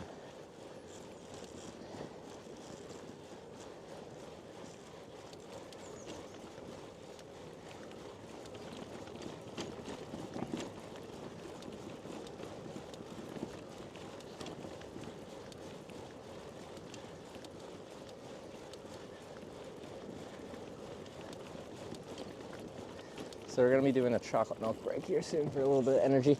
We only got like 35 kilometers till town.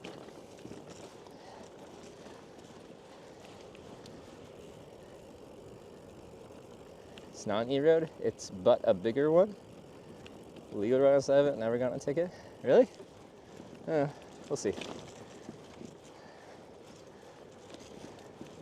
There's no other option and it's like right on the Eurovale route. I don't think they can complain much. It's like when we were in Norway, like right on our route, a route that like many people cycle all summer long.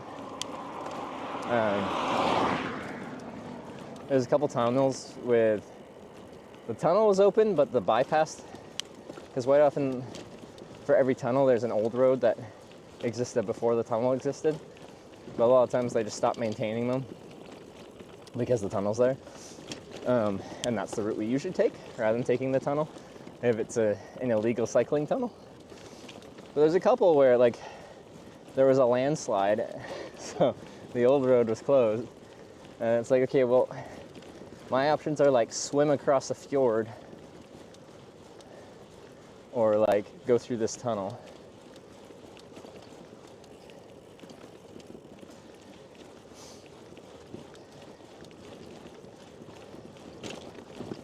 One from Kenny to Oulu's Class A.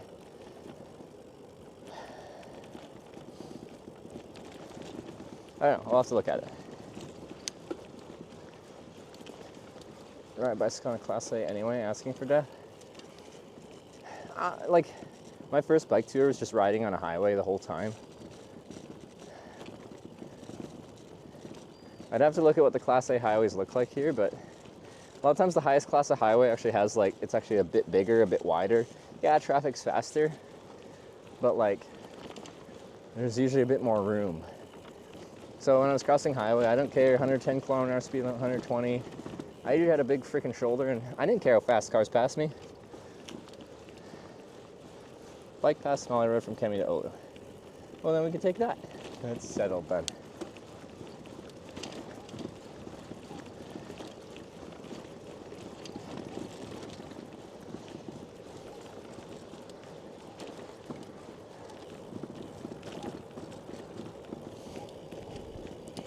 I'm about to like tape my right bar end shifter. It's a little loose, so it vibrates when I'm on rougher roads. Fairly big shoulder. See, it almost feels safer for me to be on a bigger highway with a bigger shoulder. Because, I don't know, I just got more room than these like small, narrow roads. Woo! Such a woo girl.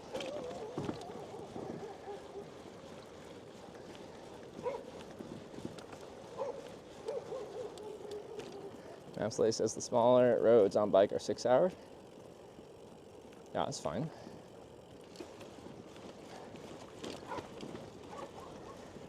Although you sound like Tanya. She gives me like destinations in hours. And I'm like, I don't want the hours, just give me the distance in kilometers. I can visualize what that means.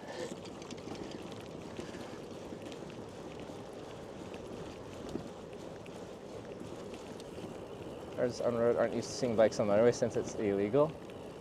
Like, what are they gonna do when they see a bike illegally on the motorway? Drive on the shoulder to hit them? Is it so startling that they're like, I gotta swerve and hit them?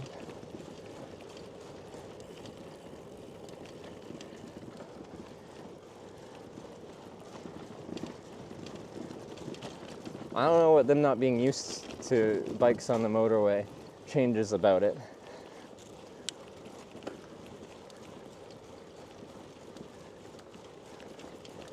I'm not advocating riding on a highway that I'm not supposed to ride on. I'm just, I don't know why that makes it that much more dangerous. If I got a big wide shoulder, they shouldn't just be driving down the shoulder anyway. I got my lane, they got their lanes. Everyone has their place.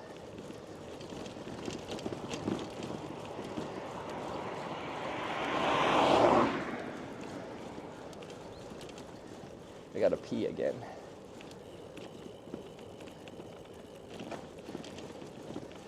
How bad this is can't be worse than the Eurovelo route in South Spain. Yeah, there's some bad sections. Save a big clock tip, $6.90. Oh, I have a big clock. Thank you for the $6.90.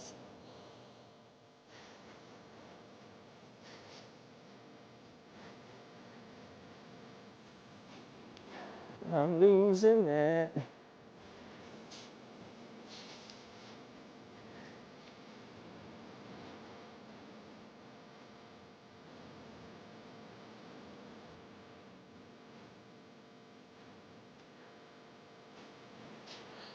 Max man, darling, we got hooked on oxy, darling.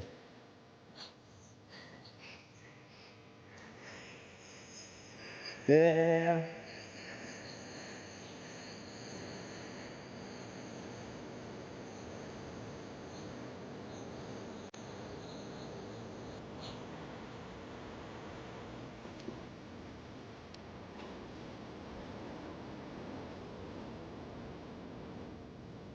There wouldn't be a route where you have to ride on the highway illegally.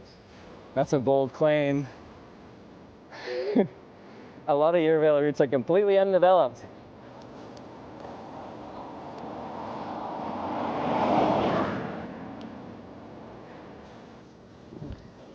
Big clock, thank you. I like that song.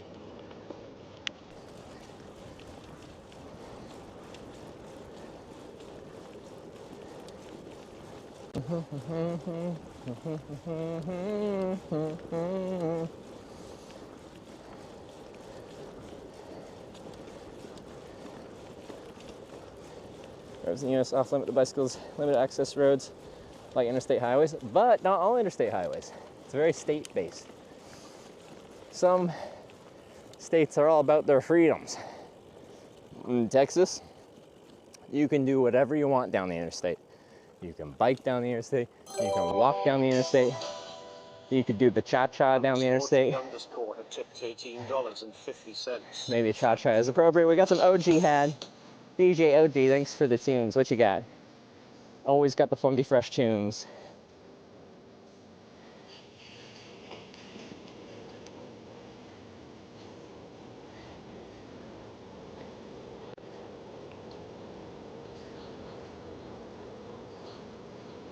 Unsure if you're reading Kick That? Oh yeah, I'm here. Been on Kick since the start of this cycling part of this trip, just 17 streams ago. I got Kick chat, YouTube chat, Twitch chat. We got it all.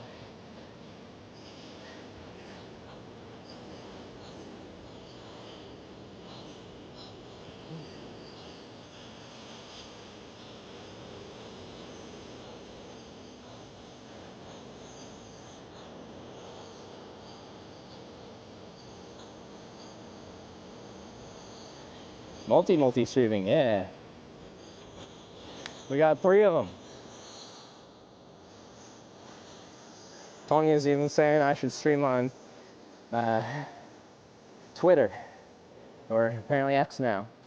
Oh my, that sounds so dangerous. Never liked Twitter. It seems like a dangerous place.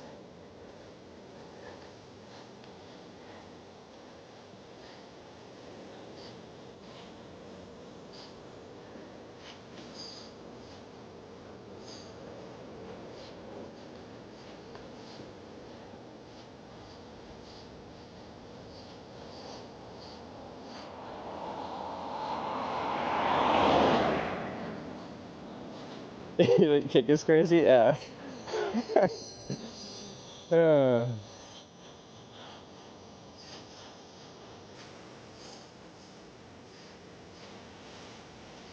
Who watches streams? I only knew they had live streams because the SpaceX launch streams. I'll watch those sometimes.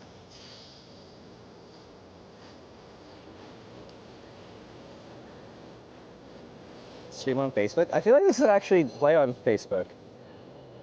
No offense, but I feel like Facebook has like an older crowd. And slow TV like this, I think in general, you know, the youngest generation doesn't have the patience for this slow form of content.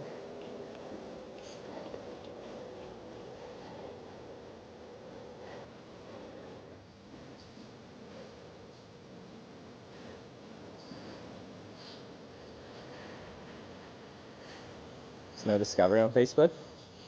No?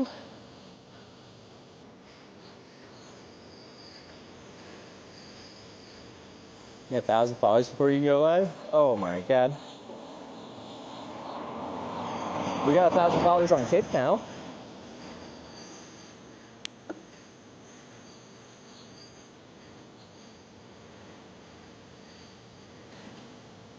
If I got 1,000 followers on Facebook, would you integrate their chat?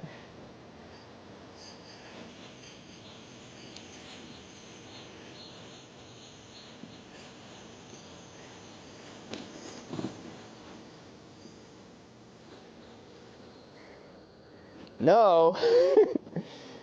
Oh, sad.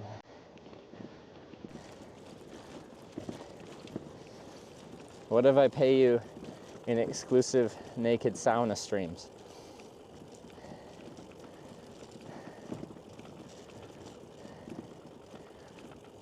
Twitch, don't ban me. I'm not actually soliciting that kind of service, okay?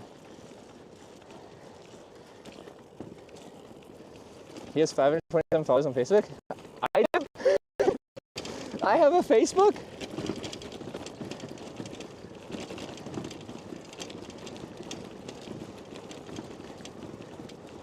You'd do that anyways? True.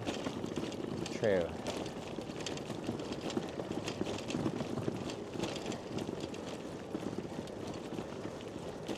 You just walk in. Welcome to the vibe. I do. See, however, I'm over halfway to being able to live stream on Facebook.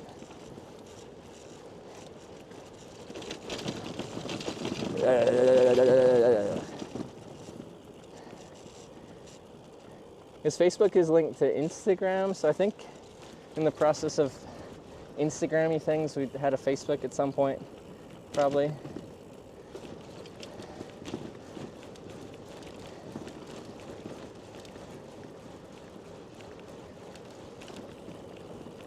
Kick is so bad, Twitch was even worse in the beginning.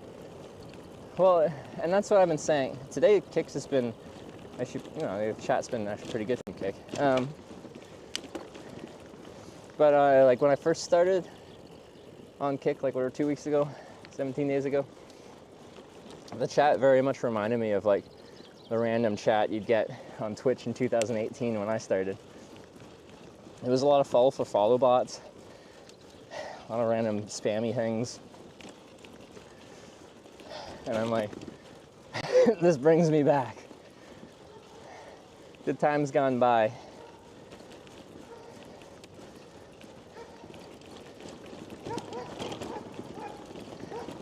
Okay, so just old people getting fooled by AI. Yeah, a little bit.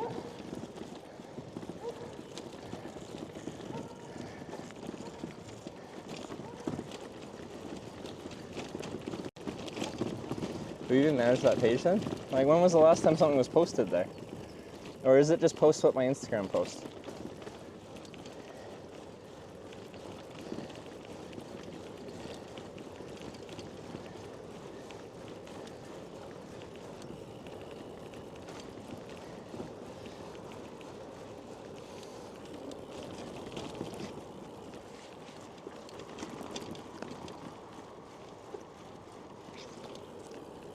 $2020. It's been a while. It's 5 years. Nice.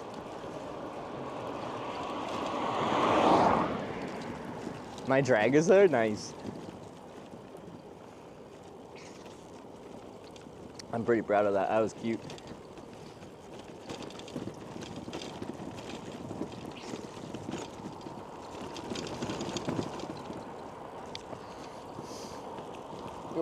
Oh, I nearly dropped it again. What's going on with my bottle? The insertion skills.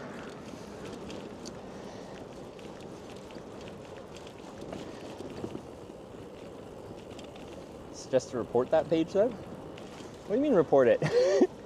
I'm sure it's still like accessible because it's probably linked through my Instagram. Because Facebook owns Instagram. Sure, the drag will resonate well with the older crowd on Facebook, true. Yeah, that's true. When I did my cross-dressing stream day, the stream was really busy, chat was really active. In general, chat was like super, having a lot of fun while I was cross-dressing and hitchhiking for a day. But what I found interesting as an anecdote for how people feel about that is, what was it? I think I got like 200 followers that day because it was like a busy day. But I lost the net total of like 50 or 100 followers. So 250 to 300 people unfollowed my channel that day because I dressed as a woman for a day. Anyway, people have really strong feelings about that.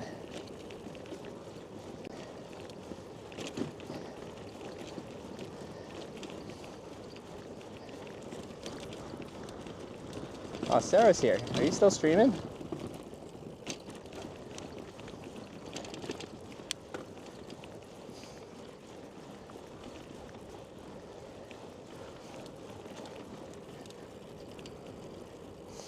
I wasn't blessed with the Sarah ray today. I think you look beautiful, thank you. I thought I looked pretty good. I have a really large like Adam's apple though, so we wore a summer scarf to cover that.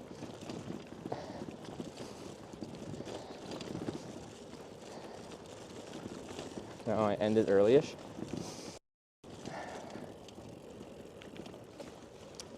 Did you have a good day? You were offended dressed as a banana too. I don't think I did the analysis afterwards, but I doubt I lost followers dressed as a banana. It was a very interesting day. It took me forever to get picked up as a banana.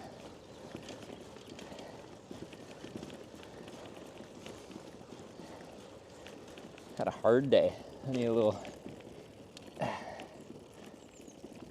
chill time. Fiverr, I need help with the with Stream Buddy. When I use it in, I know landscape mode users are weird, but it cuts off like the last 5, 6, 7 letters on the right side of the screen, and I have to guess what they're saying.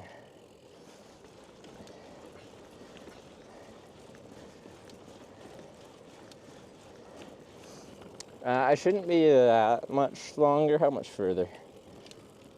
To town. Also, I don't know if I'm going into town. Kemi. Where is Kemi? There it is. 18 kilometers. Wow, we're doing good. So we must have done about 100 kilometers then. Probably the only landscape user. Hey! Of the hundreds of thousands of people that use Stream Buddy, there's at least 3 of us, I bet. I do want to change how I have phones mounted on my bike at some point. Right now it's a very janky setup. There's even a bit of a napkin left over from actually when me and Sarah were in Ghent, not this year, but like, was it the year before? It's like these red napkins and it's stuck onto one of my pieces of tape and it's just real stuck on there. See, Sarah doesn't have that problem. I don't have that problem in Stream, but do you use it landscape or portrait? I screenshot and send it to you.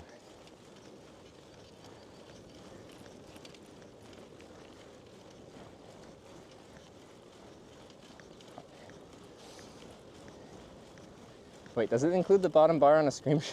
I don't even know it does. It would make sense to cut that out because that's unnecessary. Oh no. Oh, it does, okay.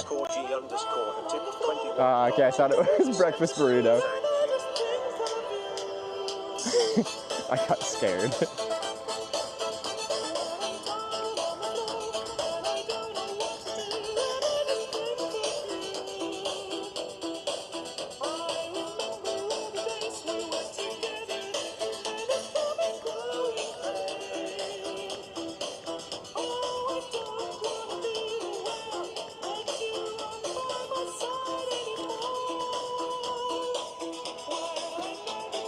As DJ OG with another banger, $23, or sorry, $21.30. Thank you very much. On ding it in. Oh no, my dinger's broken. Why the hell do you have a bar there? I don't know, man. Why do I have a bar there?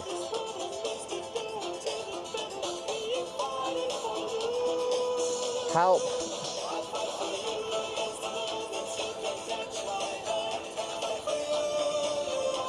It's like Android 10? No, it's a new Android. Look at the shape of my state of charging on the top right there. That's that new one.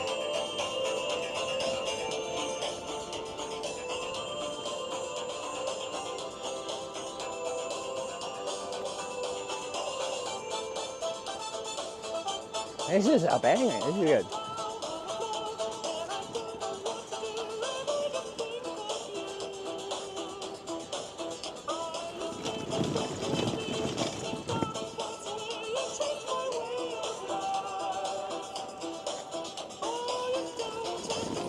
Wait, I have that bar now and it's annoying?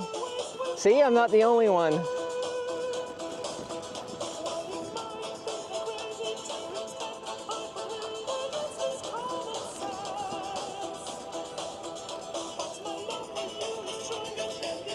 Your favorite songs at the moment? I like it.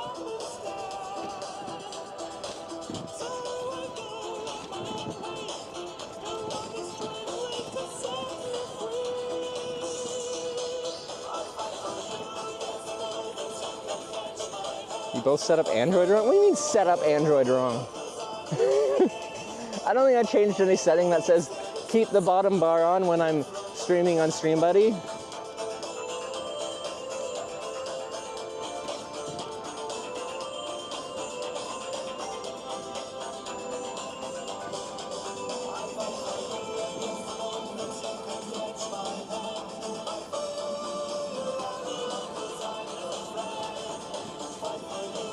I sent you the setting? All right, that'll actually be very helpful because I've just dealt with that forever.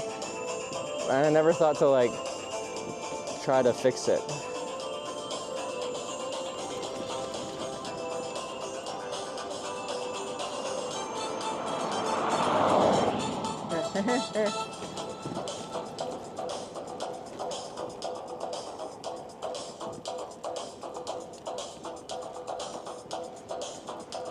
I've been looking for a chocolate milk spot, but we're like close enough to town, we might just chocolate milk as dinner. Just normal dinner. Maybe there's a good river camping spot just before town.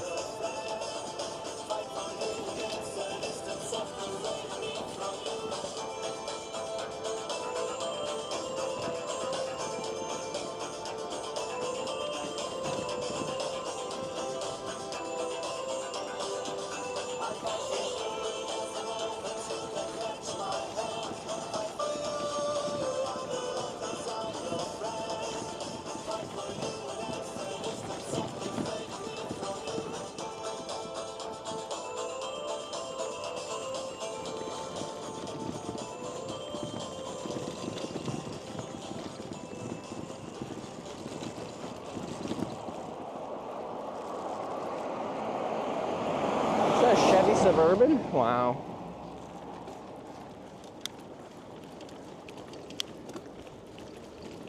My bar is gone. Oh, did Wyver send you how to fix that as well? Nice. See, Wyver, I'm not the only one. Sarah had it too.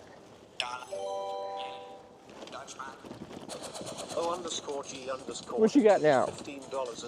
Hitting us with the funky fresh tunes.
Like just, or no, stout would be short, isn't it? Anyway, it's just like condensed.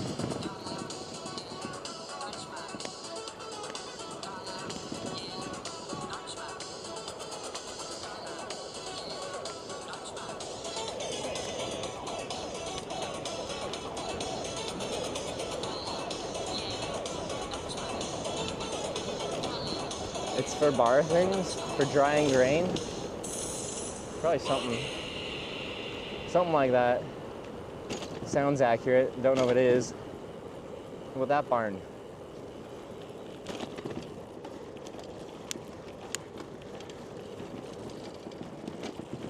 Oh, I see an embankment of some sort.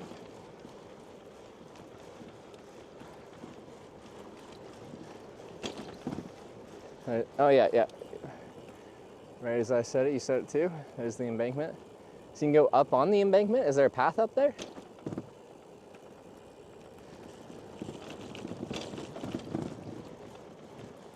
Oh, looks like it. Let's go check it out.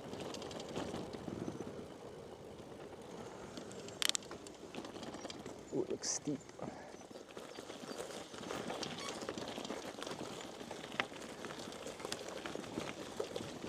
Just to get up there. A little speed.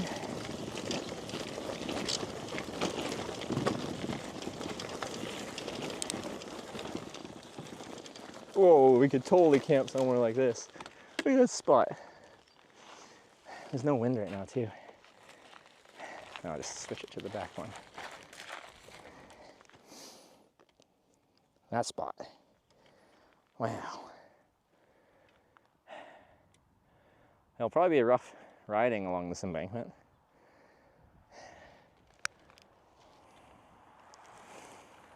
How far from town are we?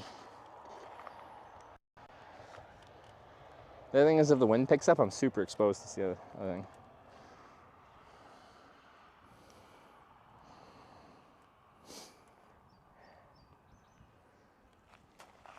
I want to look at a map and see what we got for how far we are still. As we are 15 kilometers from town.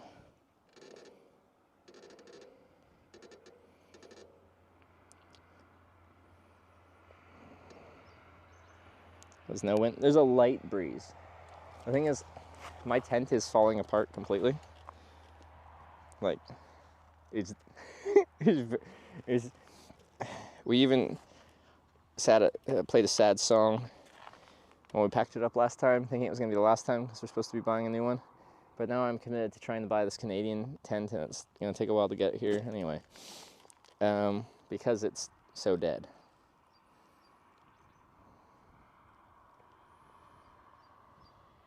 Need someone to tell you which tent would help you with the wind. Maybe. That might be helpful. I wonder which brand.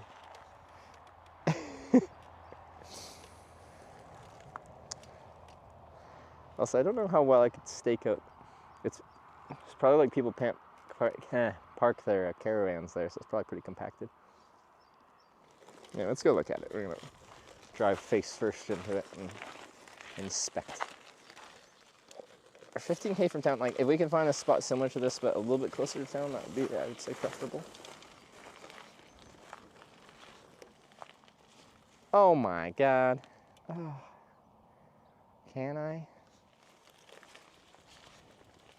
There's even a little chair down. I think we have to camp here.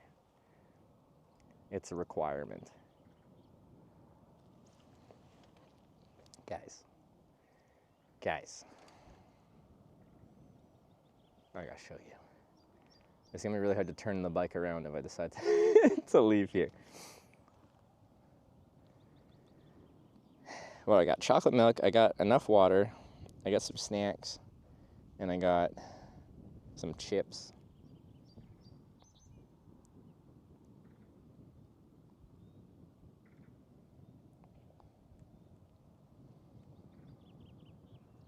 Think we'll shield you from road noise. Well, it ain't that busy from road traffic. Okay, we're going down, and then it's just gonna be annoying to turn around, but I can do it. I get caught on.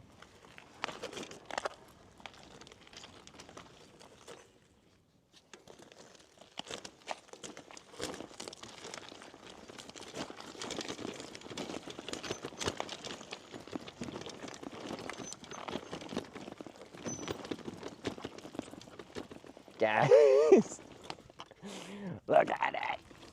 I got a chair. Well, there's a fire pit. I don't have any lighter or firewood or anything for that, but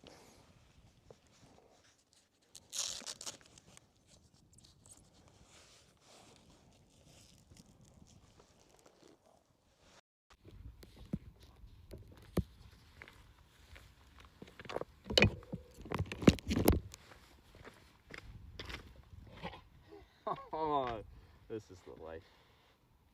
This is the life. I'm sleeping tent on those rocks. That's what a sleeping pad's for. And then my sleeping pad is a little bit leaky. Cam died. I'm back. That's weird.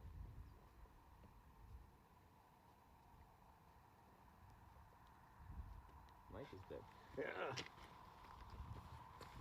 Oh, the battery probably... Wait, why? Did this die? No, that's on. Yeah. Yeah. It switched to the camera inside the, on the phone.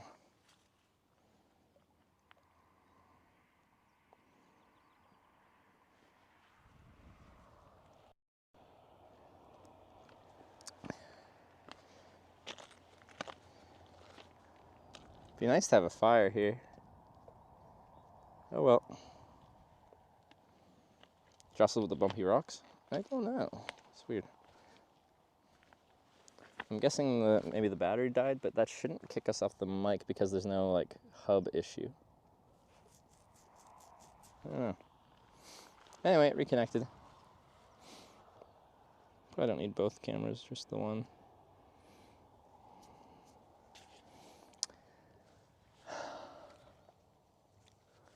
Yeah, I was planning to go closer to town, but I feel like this is just going to be a nice vibey spot to camp. And we're just here for the vibes. And the chair. Mostly the chair. Driving my to set up the tent will be probably kind of annoying. Rocks. I could use those for certain stake points.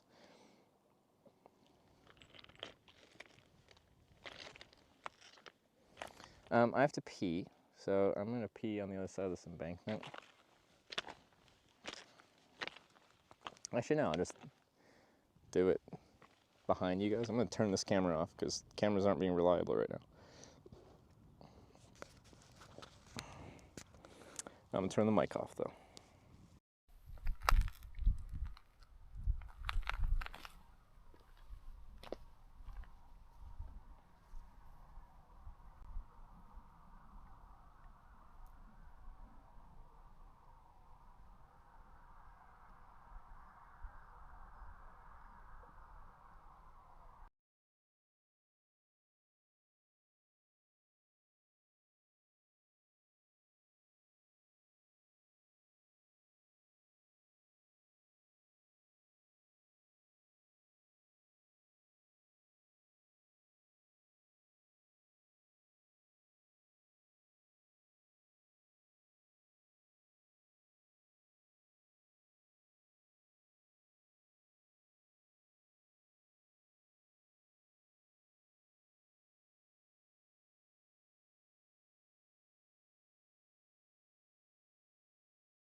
Me, but this just seems real nice, so. And I got a chair. Honestly, the chair is what drew me, is what made me committed to coming down here. Okay, let me set up my broken tent somewhere here. Probably right here. Is this prickly? That seems fine. Maybe there, and move the chair a bit.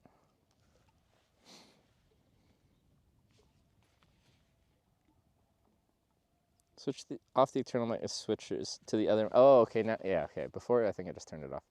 Anyway, that's good to know. When you switch of the external mic, it switches to other mic. Just so you know. Yeah, now I know. Weren't muted. It just switched mics. Sag. Okay. Find soft ground. I know, but that's what your sleeping pad's for. Like, I'm more looking for softer ground to drive a stake into. I don't really care about it for my body. It's fine. We heard nothing? Okay, that's good. Oh, you muted source. Oh, thanks. Very premium. Whoever saved us. Oh, that's good. Oh, they broke a glass bottle of Summersby cider here. It's 0.0 ABV.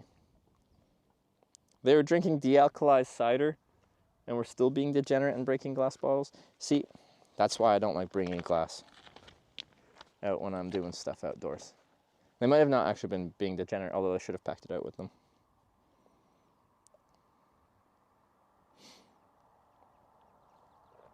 Exactly what's broken with the tent. The entirety of the material, the Dyneema fabric on all the fly, like the top of the tent, and even underneath on the floor of the tent, is all delaminating. And it first happened with a tear in the roof, a big tear in the roof, but then since then, I like patch a tear, and then since the fabric is just like coming apart, it's weakened and it just keeps pulling apart in multiple places.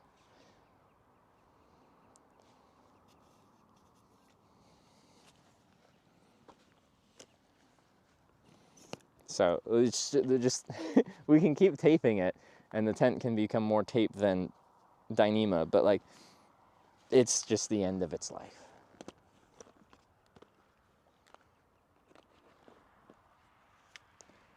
I have a Helinox ground chair. I brought it on my cycling across Canada trip, and I just never used it because usually it was too buggy in the evening. Right now it's like, okay, the knot, the little tiny flies are out. Mosquitoes aren't out right now though, so that's nice. First outdoor bike ride in over 5 years yesterday. Thanks for the inspiration. How'd it go? How's the tush? Where do I want to set up the tent? Probably actually where the bike is. In this kind of zone. But of course with my door out this way. I'm thinking like boom. Maybe? Boom boom. Then I got my chair.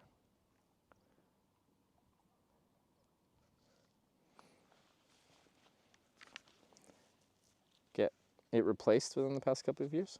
No, I got it 5 years ago. I broke a zipper, and Z-Packs fixed my zipper when I was doing the bike tour through the United States, because I went past where their manufacturing facility was. Not bad. One thing of sore, possible cadence, not right.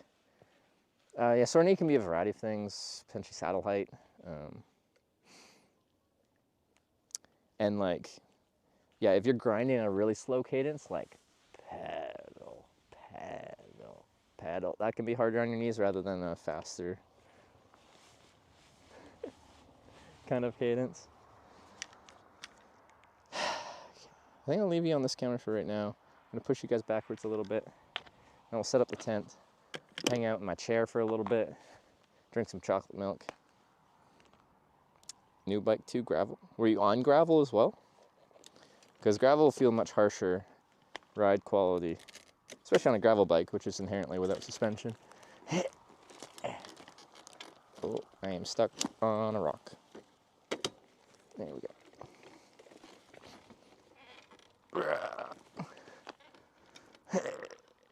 Reverse. Go. Got it. Sure. What do we do after this bike tour? No idea.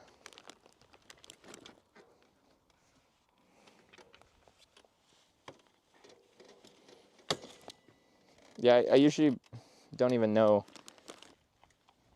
what trip I'm doing until like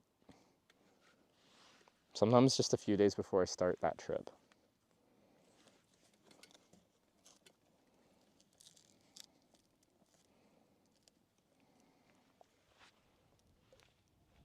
I hear some voice. I think there's a boat on the water over there.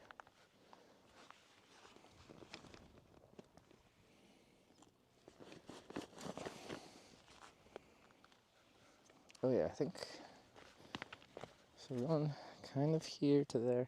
That means I'm gonna move the chair. Don't worry, chair, I'll be back.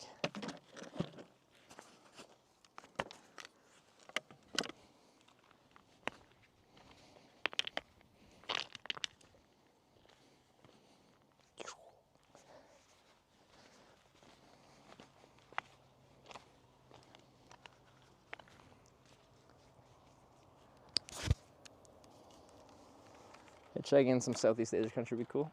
Can watch the Malaysia streams, the VODs.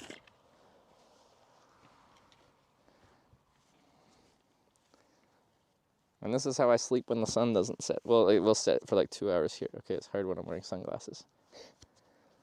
This eye mask is great. Lets in like no light. Now I can sleep.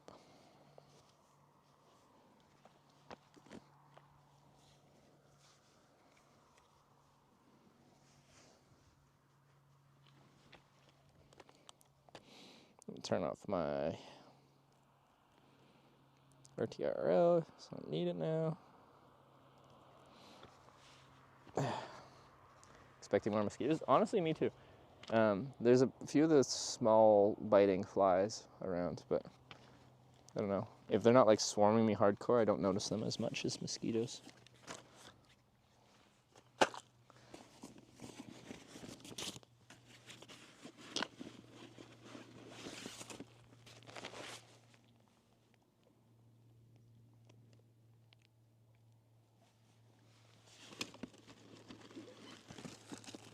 Midges, yeah, those dudes. Not so bad. I had so many in Norway 2 years ago when I was there. It's a little ridiculous. Okay. Let's bring a chat.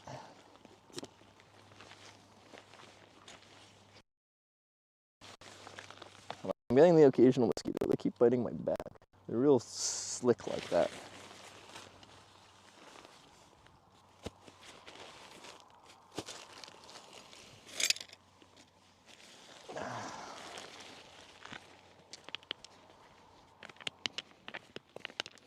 I can sleep on top of rocks, but if I don't have to, that's ideal.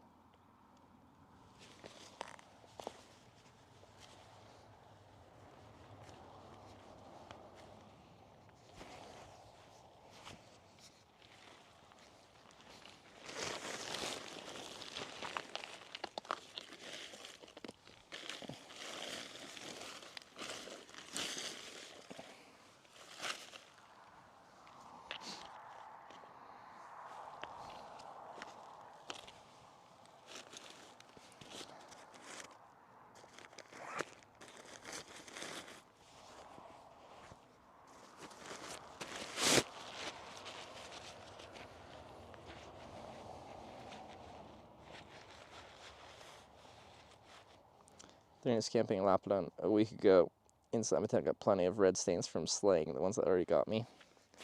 Yeah, as soon as I get into my tent, every night here on this trip pretty much, I go into hunter-killer mode. Seek and destroy to find all the bastards that crawled in with me, hopefully before they get me. Quite often I miss a few and then you'll see them looking all thick and well fed in the morning. And then you murder them. It's payback.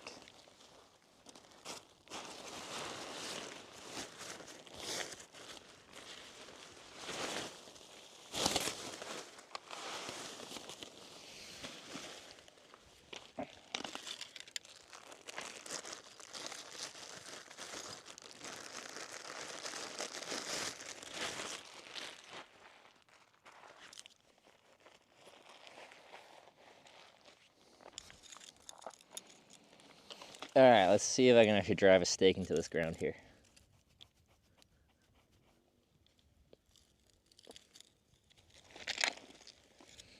Come on, baby. I don't know if that's happening. Okay, there actually are mosquitoes. Oh, kind of. Horizontal. More vertical than that.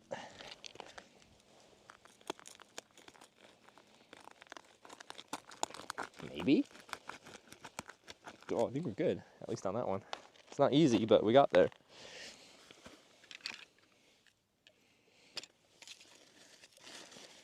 Done for the day? It's 9 o'clock. It's 9:14. It's a normal time to end. Just because the sun's up doesn't mean it's just a little afternoon nap.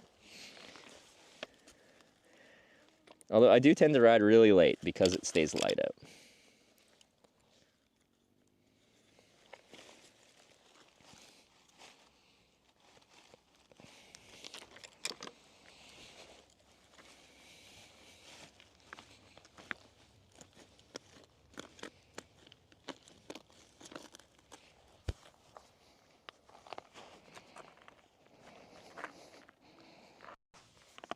I need to put some DEET on.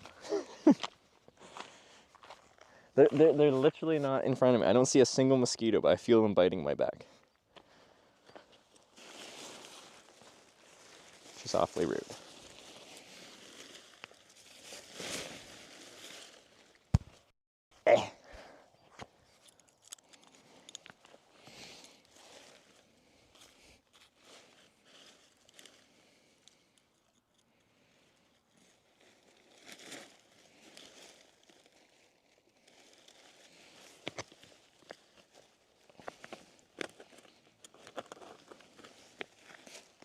I'm kind of surprised how stakeable this ground has been.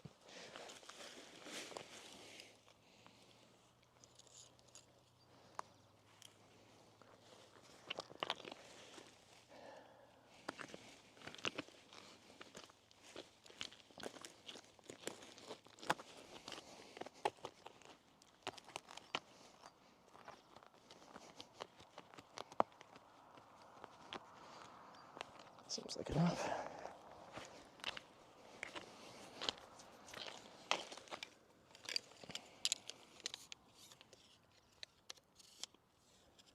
Not mosquitoes, those are cyclists. But they're like the same as midges. They can't bite through clothes. Whatever they are, they're biting through the back of my shirt. But maybe, I don't know what's biting me. Something is.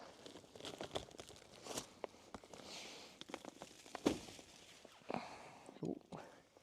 Maybe we lost a steak.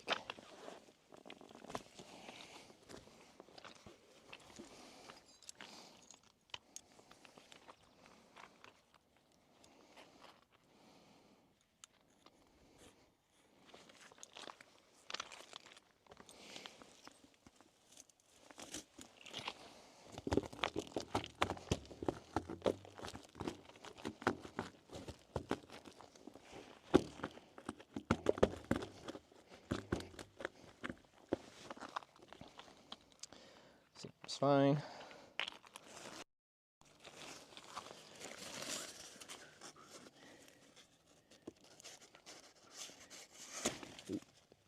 Oh, I pulled the steak out doing that? What the heck?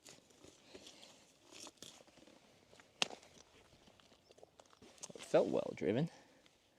Apparently it was not.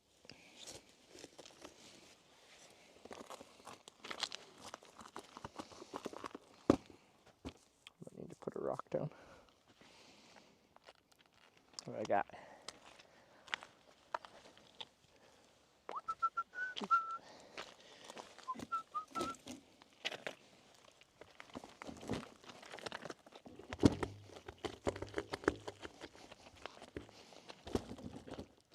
As soon as I get my foot off it.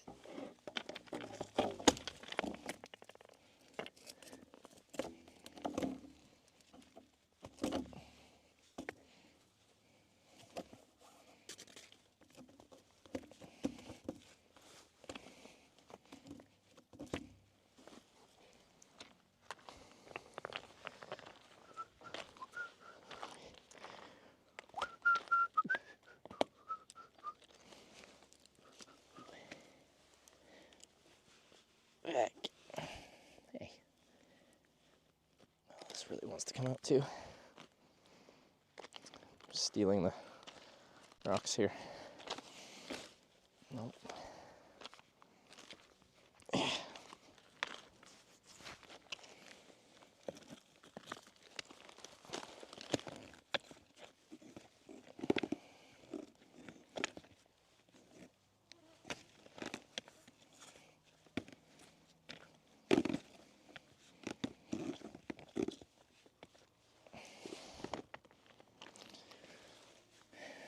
Just need the steak to not come out. It doesn't need to actually.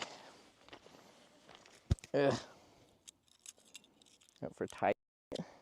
This is a dammed river. I don't think we're gonna have tides tonight.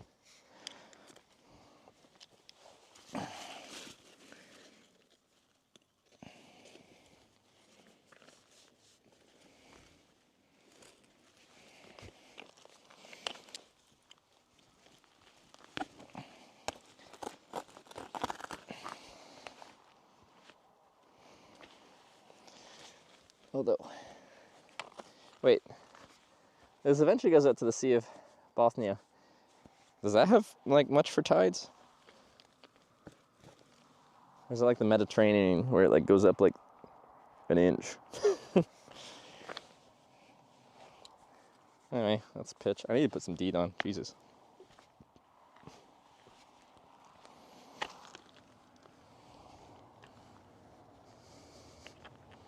No tides. No, it doesn't. All right, I think we're probably safe.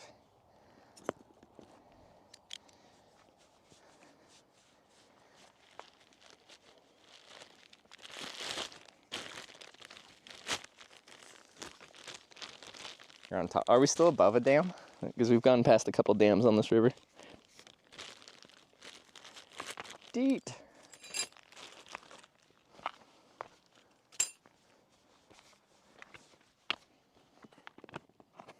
You have a swim? Swimmable? So many bugs above the water. I assume so. Just seeing how much it drops off.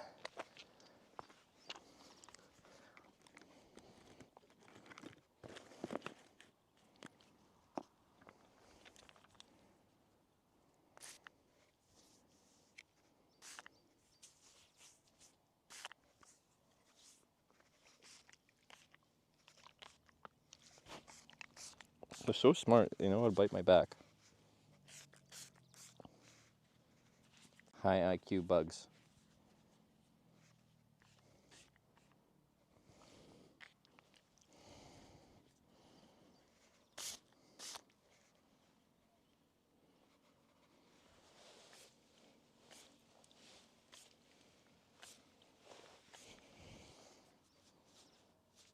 Bug spray LMAO? Hey, you're not experiencing this, alright? Lol. The guy getting bit by bugs is using bug spray. That's hilarious.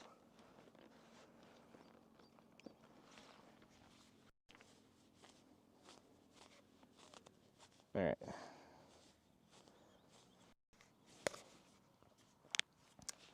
I think I'll switch to the cell phone camera.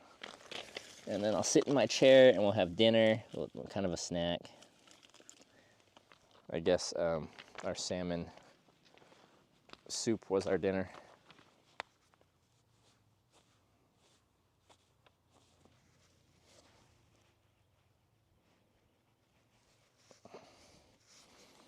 I'll probably put my sweater on or something. I don't feel like I really need it. It's pretty warm out. It'll keep the bites down a little bit. That's one of the nice things about like cooler weather. So you can like put on thick enough clothes that it's harder for bugs to bite through. When it gets real hot out, it's like it's difficult to try and just like not get destroyed and not be a sweaty mess. Oops.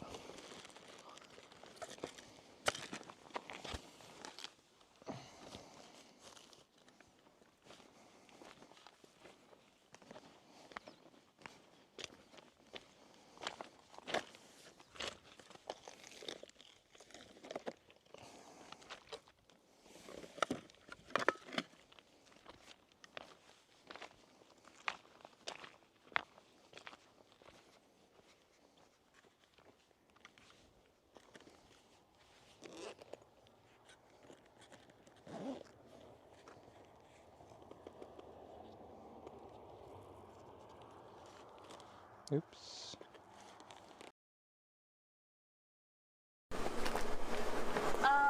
We go up there. Up there. Okay.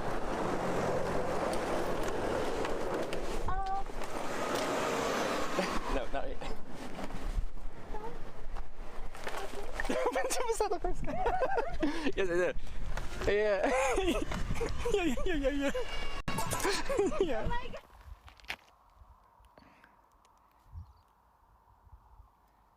I accidentally pressed the power button. I killed the stream. Anyway, I'd give you a better wraparound view of what we're dealing with here. Got a chair. Fire pit that I won't use.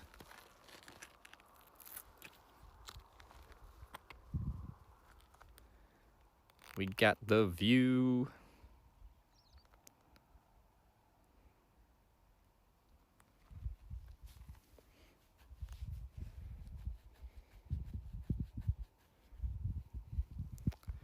Love the offline clip, by the way. Or no worries. Okay. Okay. My front guy line should be staked out further so the vestibule's better. It's okay. I think tonight's supposed to be chill. Anyway, let's adjust some things. Get my chair ready.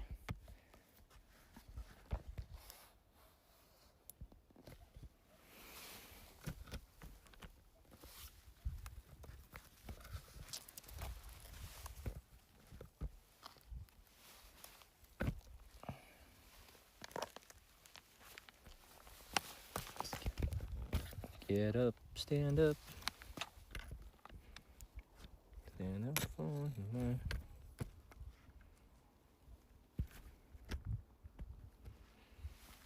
Good.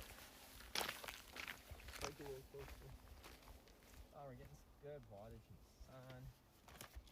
Good, man.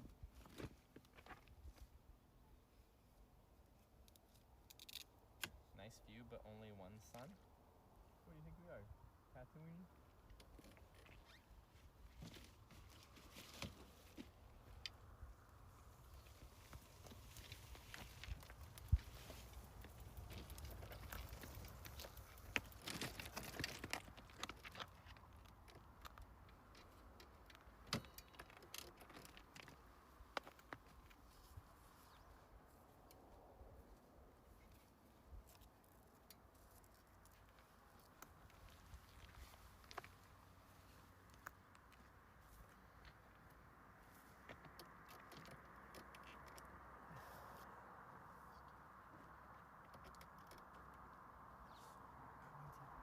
Sun.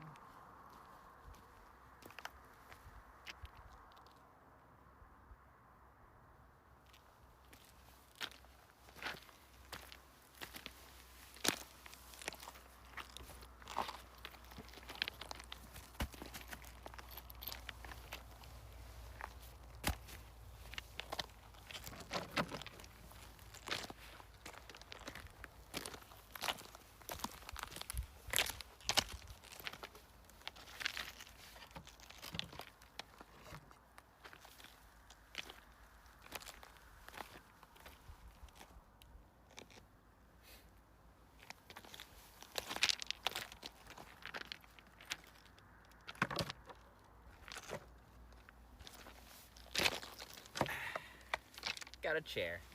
Yeah.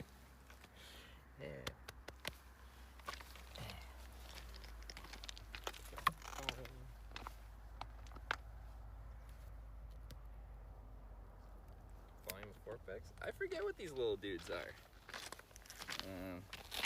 Are they called orderly fork bags? I don't even know. It's gonna break. I'm not that thick. Maybe I am.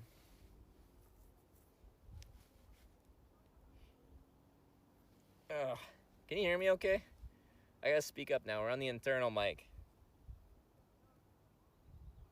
Tell about your solar panel. What make and model is it? It's kind of a custom fab, but it's using sun power cells.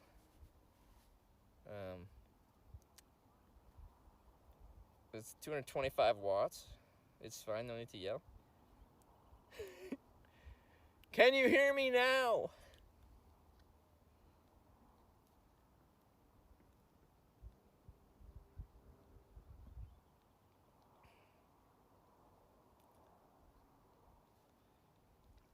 Because, yeah, so if someone does the command for the solar panel trailer, there's a website, and it gives like a bit of specs on it, but it's a custom thing. As the mic dies. We have it set up so right now when we're using the cell phone stream, we're just using the internal mic, and when we use the action camera, we're using the internal, or no. Action camera has the external mic phone stream has internal. 225 panel and battery capacity. 700 watt hour. 48 volt battery.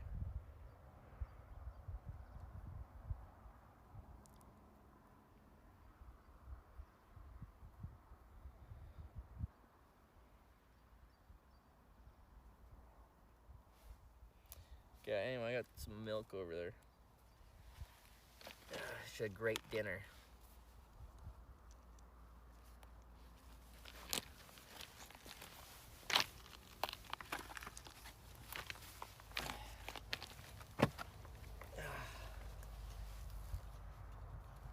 And some potato chips.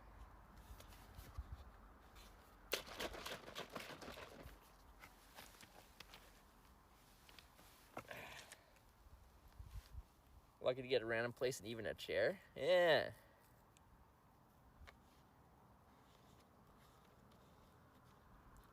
Pringles and chocolate milk. Haven't we all had this for dinner before? This is a normal dinner. And because we're on the internal phone mic, you don't have to hear my gulps.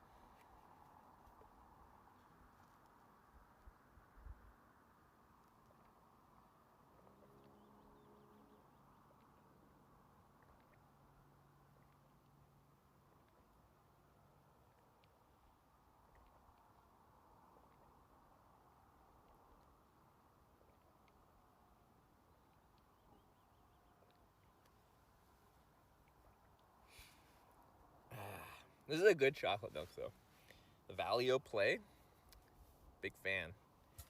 Big fan of Finnish chocolate milk.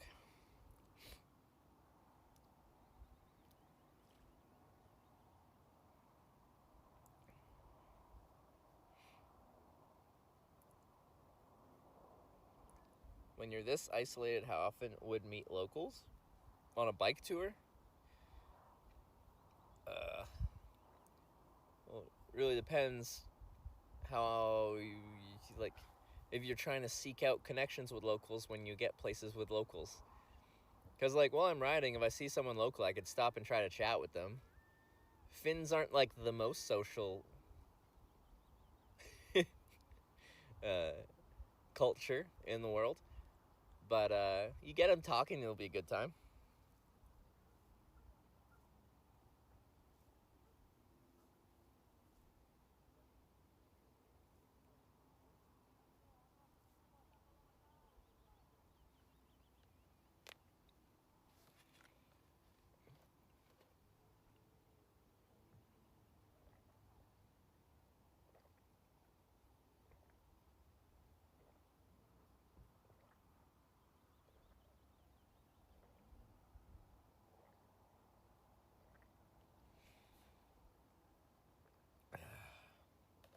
Gotta get them drunk so they open up. Now, it wasn't a Finn, but it was a Norwegian. They're also kind of shy. When I was out in Alta on my birthday, these two guys are like the same age. And, like, he introduces himself by, like, what did he say? He's just like, hi, I'm, like, this name. This person. He's my father-in-law. He fucks my mom. And I'm like, who introduces like that?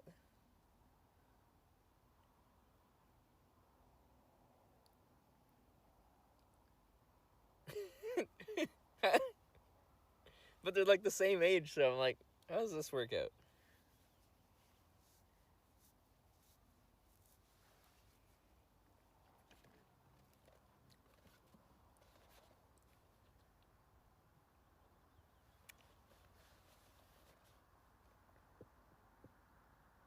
Yeah, they were 1 year apart.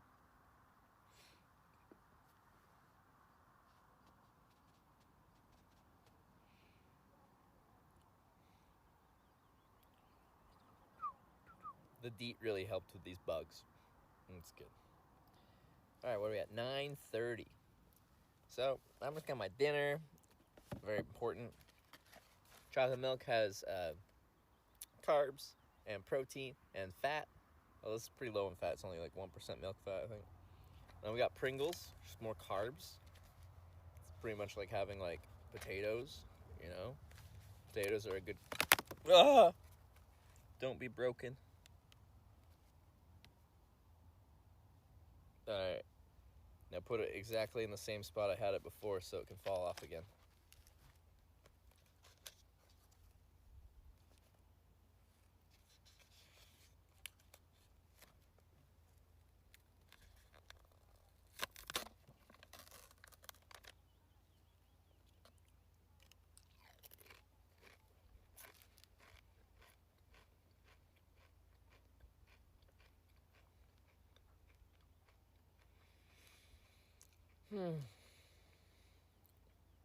But yeah, it was a shame I was sick on my birthday because we could have gone even harder.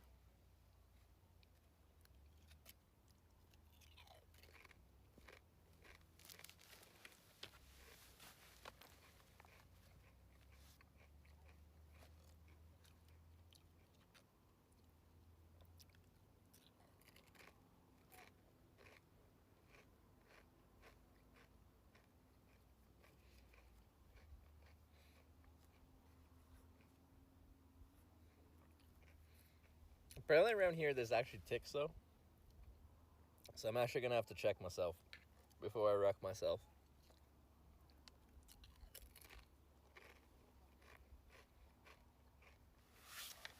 What? Oh. Oh.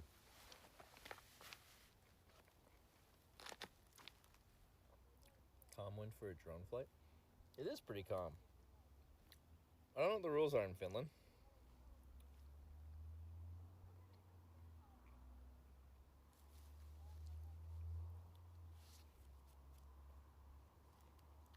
Side quest for Kemi or Olu.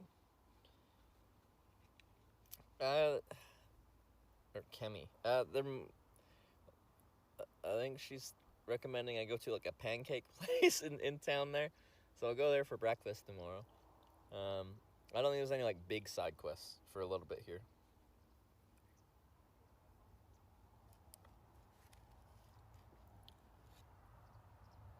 Robbing alcohol or lighter is the best way to remove ticks instead of yanking them off. Everything I've read has said that's the worst option because once they're embedded in you, if you like burn them out, either chemically or with fire, if they're like feeding, they're gonna like spew their guts out into you and then leave, but now they've just transferred whatever they have inside of them into you.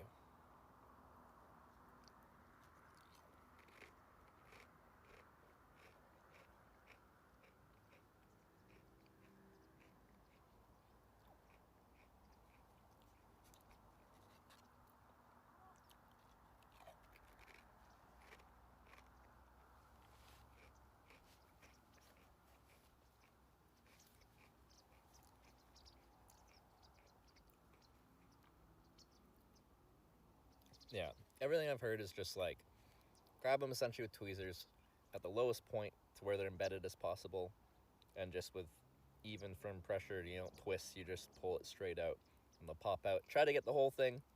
Sometimes the head falls off, but that sucks. And yeah.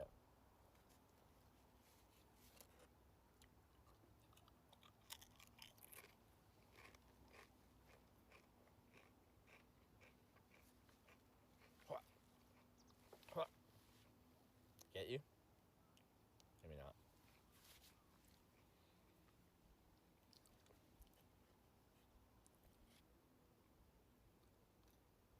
So tick removal kits at pharmacies. I actually bought like one of those because I just I wanted to try one. Whenever I get my next tick, I'm gonna try my little tick remover.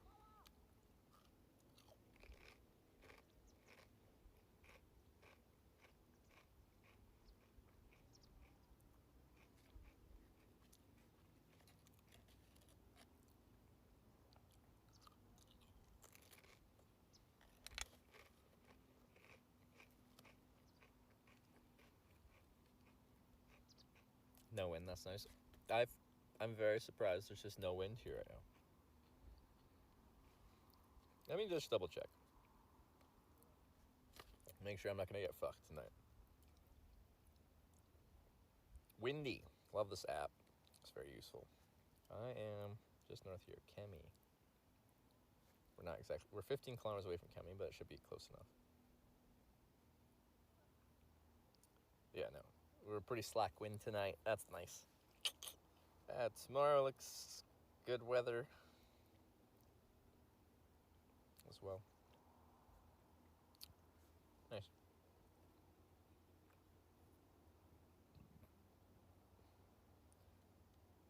Might be inside the airport zone, so maybe no flying drone. But no drone flying. There we go. Yeah. I just, drones are very, like, controversial. And you have a lot of people using them in stupid places, and I just don't want to, like, be stupid with it.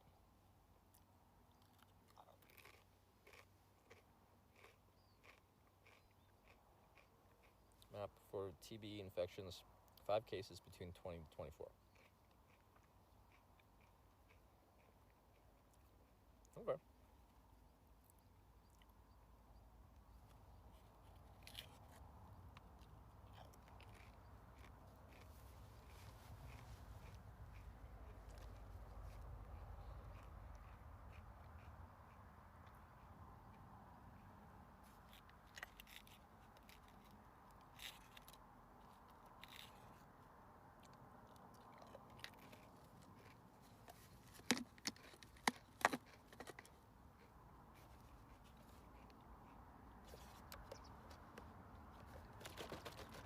DJ app does that too.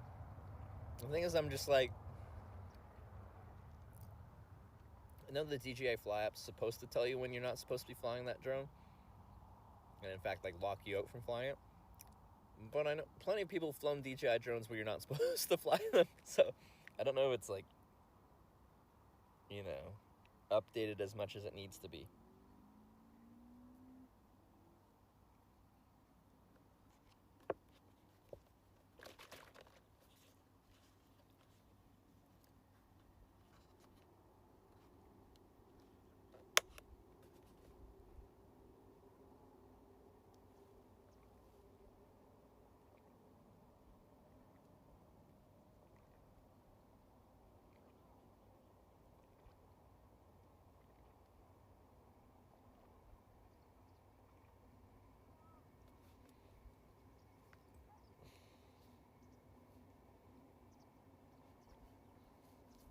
Near down as my cause concerned. See, there's so many things, like locations near airports, near critical infrastructure, near so many things is like an issue with drone flying.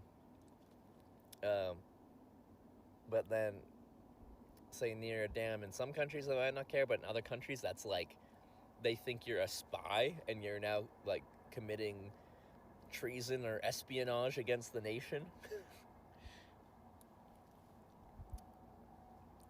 It's a struggle.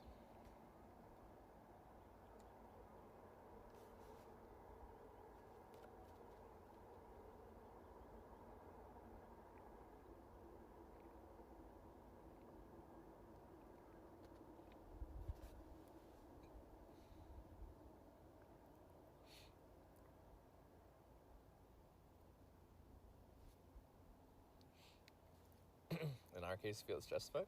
In Finland's case, based on your neighbor, yeah, probably. Because I think it was Norway. Was it Norway? I was just leaving town and I stopped to like fix something on the bike with the stream or something like that. And I was next to like a power generation plant or a dam or a something. And a loud voice came on the loudspeaker and said in Norwegian, apparently translated to me, was like, "Move now." Get out of here.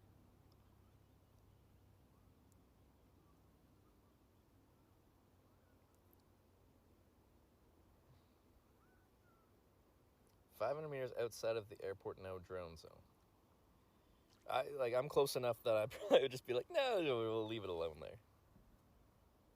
Oh, there's a lot of these little dudes coming out now. Later in the evening, they tend to get more active. So now. I just gonna turn my mic off because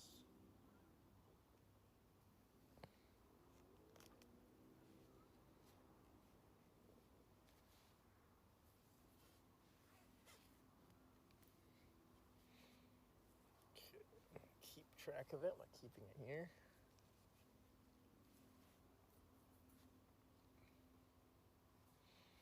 And we're getting some great solar charging because we were using the Starlink a good chunk today, which means we're actually using an amount of power where we have to actually try to keep it getting charged.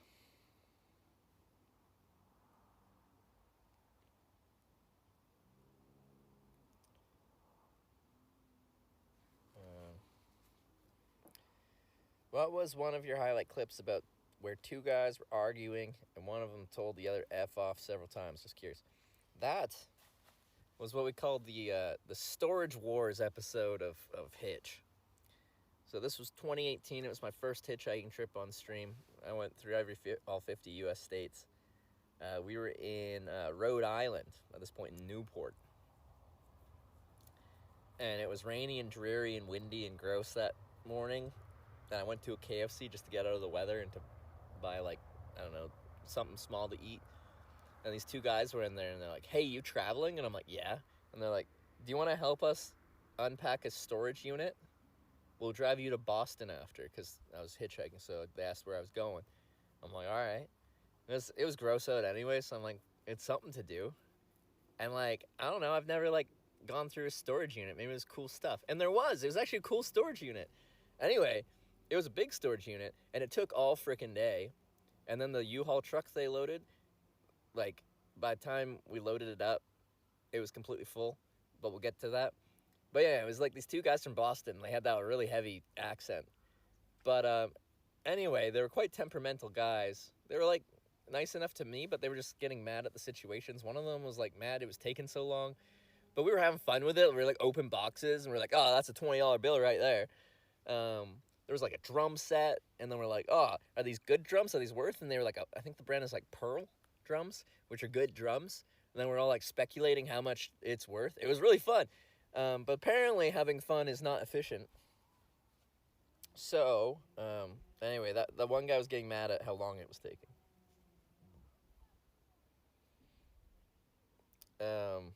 And then the one guy just, like, left. I think the guy that was, like, getting all pissed, then the other guy got upset about that, then he left. And then it was just the one guy that was yelling in the clip. And then, since the truck was full, like what I told you guys about, then he's like, oh, sorry, the truck's full, I guess I can't give you a ride. Goodbye. It was a good time.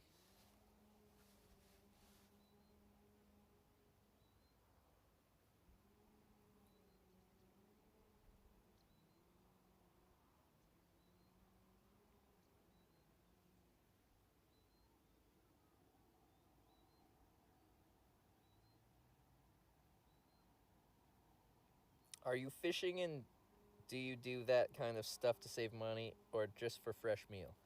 I'm not fishing, so the rest of it question isn't, I guess, relevant.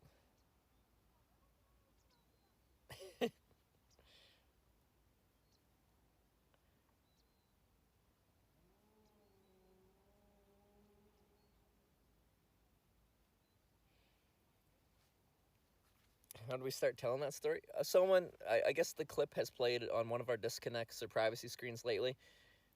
So they wanted to know the context for, like, the clip of the guys yelling, like, what are you doing here?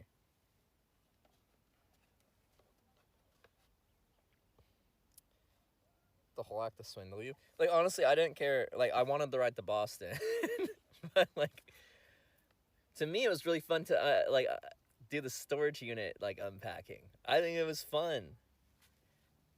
Like, we did that every day. I'd probably get tired of it, but, like, I used to watch that TV show Storage Wars, and that's why we call it the Storage Wars episode. But, like, I could see that being a good live stream.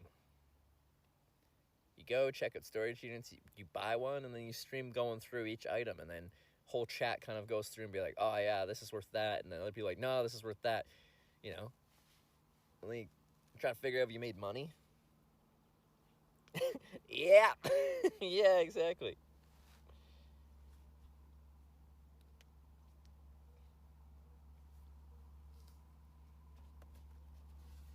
Are there mosquitoes? There's mosquitoes, and there's these smaller biting fly things. That's a mosquito.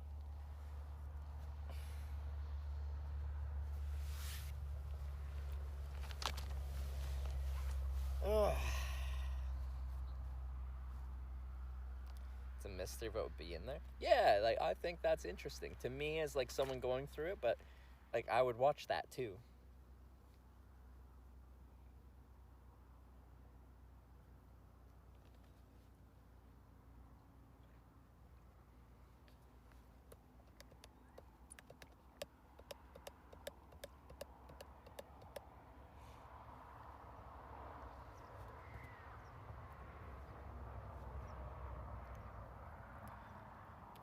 I think it could be a fun stream, and like even when you're like looking at the storage units and deciding what to buy, you can like look through it, and then chat can like give a visual inspection. Then we'll like collaborate on how much we think it's worth. Like what should our max bid be on this storage unit? It could be pretty interactive. I feel has no one tried to do that, and why can't we do that? You probably have to get like permission from like the companies to stream the auction process. What was he sitting on? There was a random wooden chair at this little coastal spot that I'm going to camp at tonight. So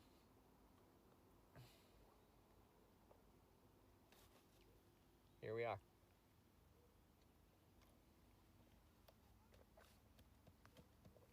See, another thing is, one of the hard parts about like the storage unit thing is like on the show, a lot of them had like a little like thrift store kind of thing, like a knick-knack shop, and they'd sell them in their shop.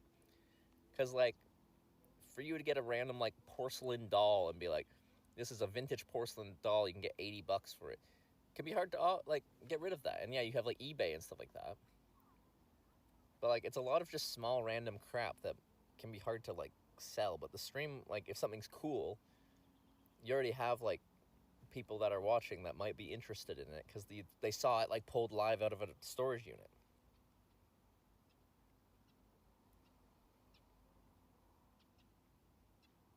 Anyway, I think it's a good idea.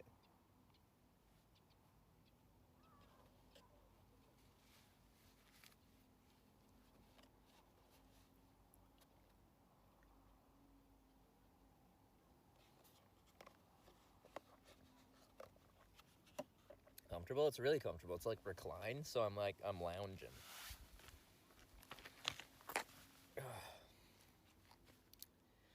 Anyway, I ate a lot at like, what was it, like 5 something?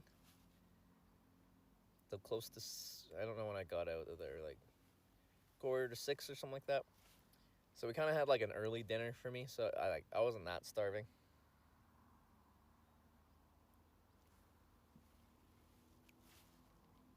Quick swim would be a great stream. You guys just want to see me in my swimsuit, and I'm here for it.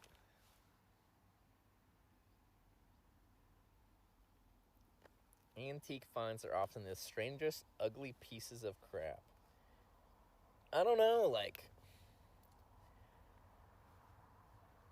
I like old stuff, like, from an era before, like, mass manufacture, and I feel like stuff used to have a bit more soul. Like, there's a lot more, like, amateurish kind of stuff, because not everyone made it good, but, like, you actually had to put effort into creating something. A car. What are they doing up here?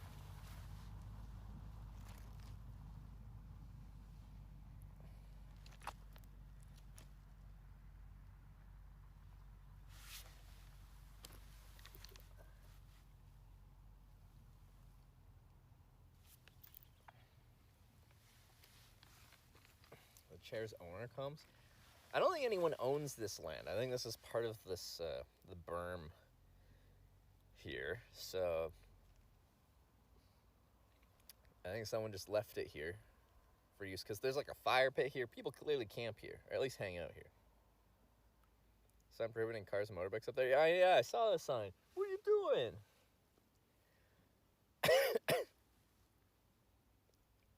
I was channeling my like inner Boston dude that's freaking out about things.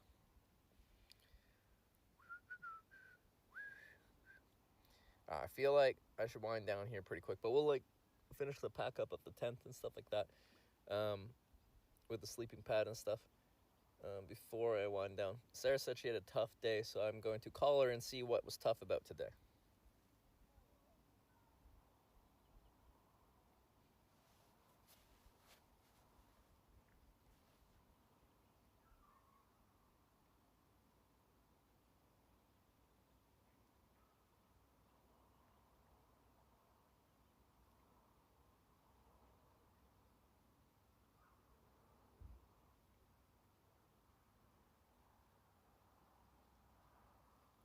Sorry, one second.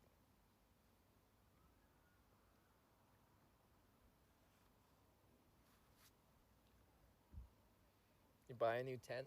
I'm trying to, but Tanya messaged a bunch of people from this small Canadian company that I want a tent from, and like I'm not asking for a discount or free shit or anything. I'm just being like, hey, can you mail something as fast as you can to Finland? Like, just find the fastest shipping you can and send it here. But I don't think they're responding to her.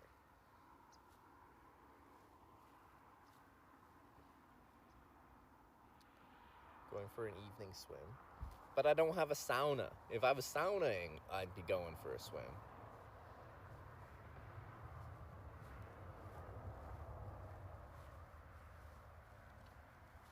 Why not buy one in Finland? Because I use my tent for years, and I want this specific tent. One, because the reviews are really good, and the design looks funky and cool, and I like the philosophy. And the performance seems good, and the reviews seem great. And then two, it's a small Canadian manufacturer.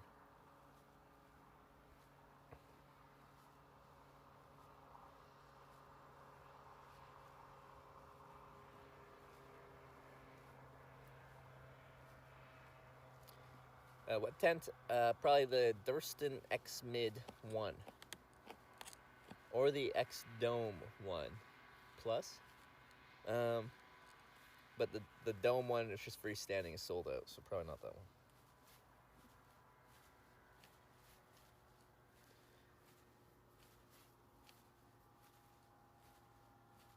But you need a walking stick?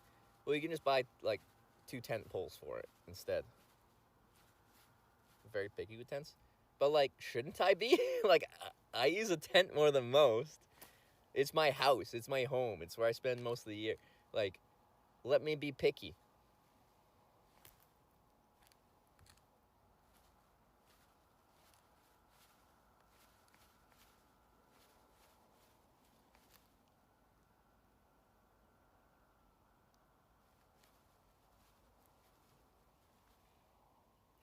Yeah, no. The reviews on them seem really good, and the specs, like the quality for the weight, but also the quality of life features in the tent seem like nice. Because like this tent, super lightweight, 450 grams. But like, to get there, you make a lot of sacrifices that, in my opinion, are probably not that worth it.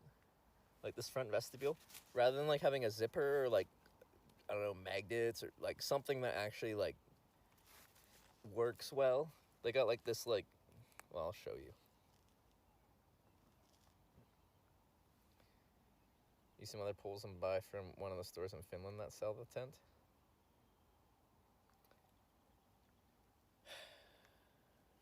Cause yeah, I think, or was it in Finland that has stock? It's more expensive in Finland, even when you factor in like if I shipped it here from Canada, I'd have to pay like whatever 20-25% VAT. I think still it's more expensive to buy locally. But I think there's one place that sells them, but just the tent, not the poles. And I'd have to find something. Potentially the one carbon fiber pole I have here, it's not adjustable, but that might work. Get a sauna tent when we were at it. We were looking at it. They're really heavy though. I think like the sauna tent we were looking at was like 17 kilos, and then the you have to get like a wood stove too, right? And I was like 17 kilos. But you can just like make a fire, heat up rocks and then have your sauna tent and use the rocks to heat up the tent. I don't know. X-Dome 2 says ship early July. I don't want a 2-person. I want a 1-person.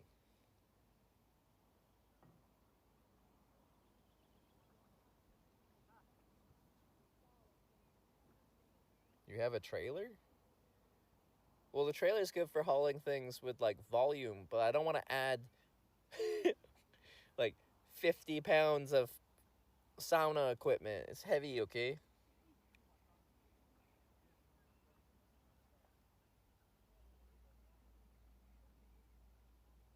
Three nature hike tents to sell, by the way.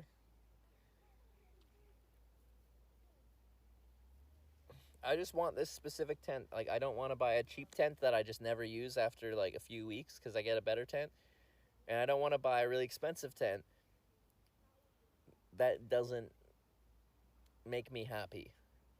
And I feel like I spent a ton of money on something that doesn't satisfy my needs. Cousin bought an X-Mid, I think he had to wait 6 months. Well, it's probably if they weren't in stock, right? Like, the X-Mid ones are in stock, so you can buy them. The X-Dome one is out of stock.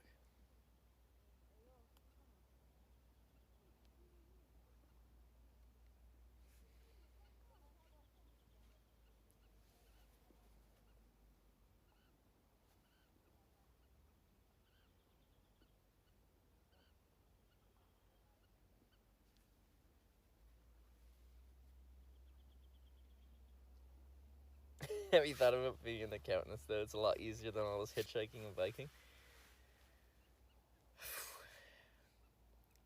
But I wouldn't be an accountant sitting here on a normal work day. Welcome to my office.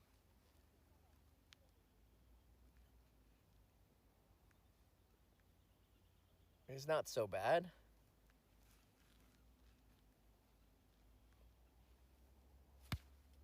Ugh, mosquito. He's so fast and just made me, like, slap my nipple. Thurston X Mid one is 430 euros in stock in Sweden. Okay. Like, that is substantially more than the Canadian one, but still. Because how much was it? Wasn't it like 250 euros? And yes, you'd have to pay your 25% VAT or whatever, but still. X-Mid one for 398 in Finland. So yeah, still a lot more, but like in Finland, we just wouldn't get the poles, which we kind of need. But so a viewer was right. Like we could use hiking poles. We can figure out something. I don't know what height range, because theirs are adjustable, so you can like adjust it based on the pitch and what you're doing.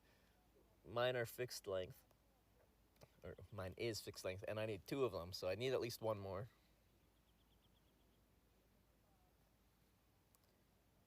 Pro or Sil nylon? What's the normal one? Just the normal one. And I was initially like, oh, but it's gonna have like tent sag and wet out and stuff like that. But all their stuff says that their fabric doesn't sag. Is when you pitch like a traditional nylon, Sil nylon tent, blah blah blah blah blah. When you pitch it throughout the night, like the material stretches, and then if it was pulled taut, like it's got a nice tight pitch. After a few hours, it ain't that anymore. Get a stick in the woods. Like in a pinch, right here it'll be hard to find an appropriately sized stick. It's Sil Poly PE. I don't know. Sil Poly.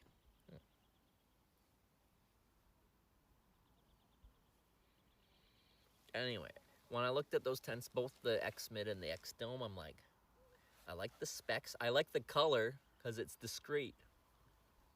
I like that it's made in Canada, or like it's a Canadian company. I actually don't know if they manufacture in Canada. Do they? Someone can look it up.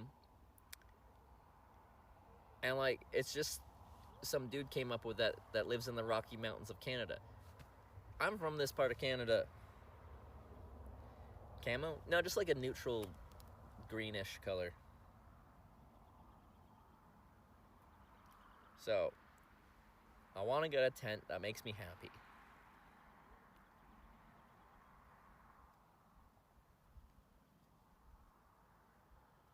Longest river all the way to Kemi? Yeah. We're only 15 kilometers from town, so tomorrow morning it'll just be a short ride into town, and then we'll probably get some breakfast or something and some more chocolate milk.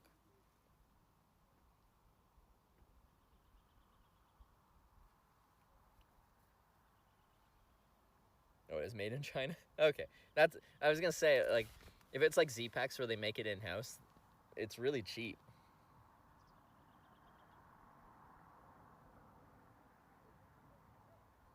Coming to Oulu, right? I would have accommodation for you in Oulu. Would you be interested? Likely. I think I'm going through there.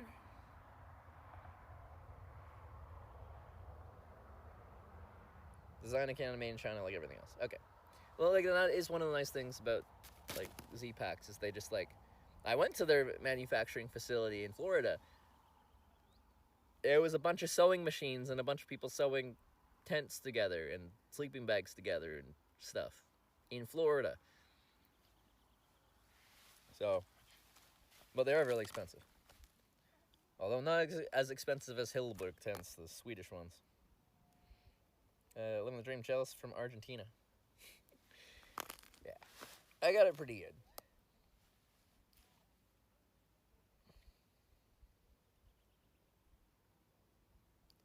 Rivers of calm have deceptively strong currents underneath. They can't, like, I don't know. Someone will probably know. Are we still above a dam? Like, we've passed several dams on this river. Is there another one before we get to the Sea of Bothnia? Send you information. Where should I reach you? Was this for accommodation? Yeah, above a dam still. So there probably isn't much flow. And I don't know if they're releasing water right now or not. But, you know, it's more like a lake if it is dammed like that.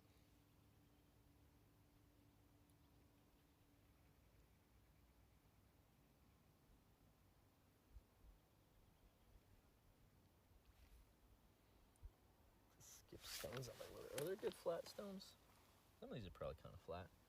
It's hard to get, because you want to be low to, like, close to the water level and kind of still elevated, and it's a steep drop off to the water there.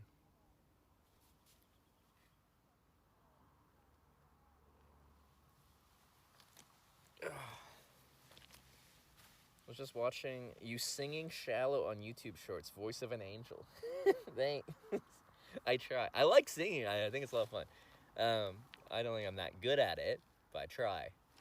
That's all we can do in life.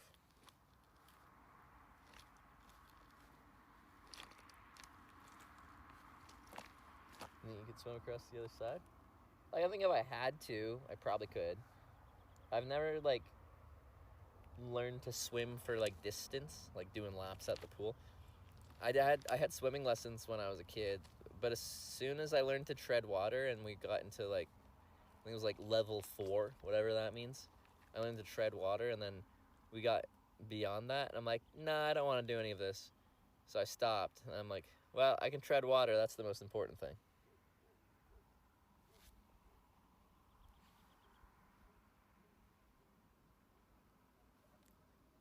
But I feel like if I had to, I could swim across this. I'm not going to.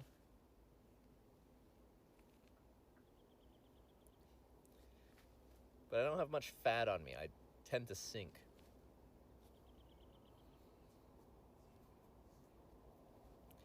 Okay, I just did like a sensory deprivation chamber, and it's like this little egg-looking thing with only like this much water, but it's like super salty water. Like they put, I think he said like a few hundred kilograms of Epsom salts or something in there.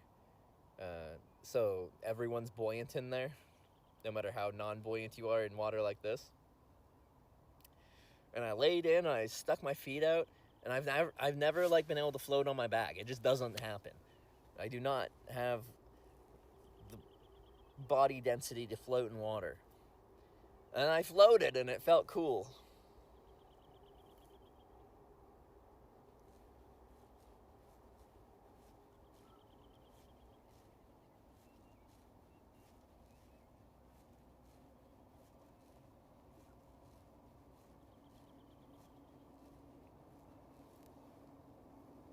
Have to breathe in while doing that. Trust me, I've tried. I've done specifically that because everyone says that, and I like went onto my back, and I'm like, try to get as much air in my lungs as possible, and then I'm like, I can kick my feet out, and then my whole body just like sinks back down. My feet just come down, and then yeah, it doesn't work. What do you think about that tank? It was interesting in the tank, like, what, it was 45 minutes or whatever, but like, it wasn't one continuous thing, and sometimes it was like, he's like, the art of nothingness is what he said once. At times it was literally nothing, and that was kind of peaceful. But other times I was thinking about like a variety of things. My brain would go down different tangents, and it's like there was different phases of darkness in my mind, but just like floating and just being like existing in that space, and your body not really contributing to your experience, and your eyes not contributing to your experience because there is no light. It was an interesting sensation, because there's a lack of sensation. Like, so much of our experience is what we see and what we feel, and if you take away the seeing and the feeling, like, you're now just in your own mind, and I think that scares a lot of people, but it's probably a good thing to explore.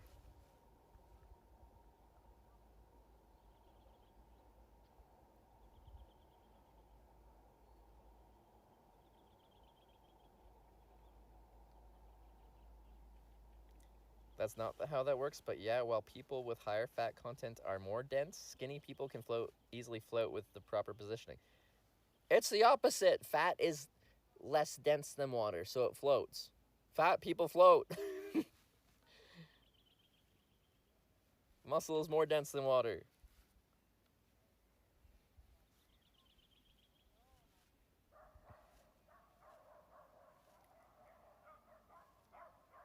There's a lot of dogs.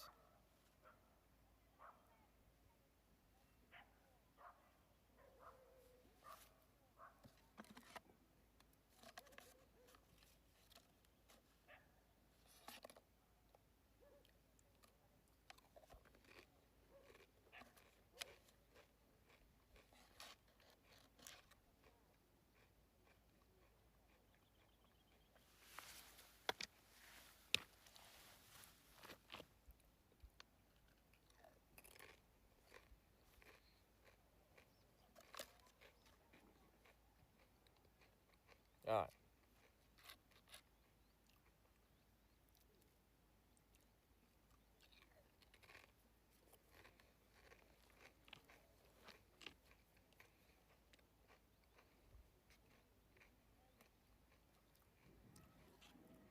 How do you go potty on your biking journey? I wear a diaper. I just go. No, I just go, like, well, I pee anywhere. The world is I pee in the world. Everything else is just like, I don't know. Go when there's an opportunity. Usually there's not an emergency. It's not like, it doesn't like sneak up on you.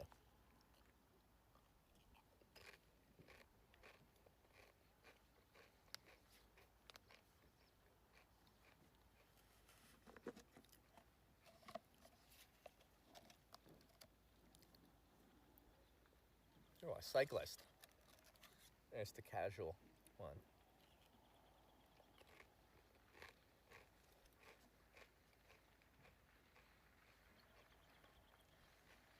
But like, I'm usually not that far from town. You can go into any gas station, any fast food place, any cafe, and use facilities.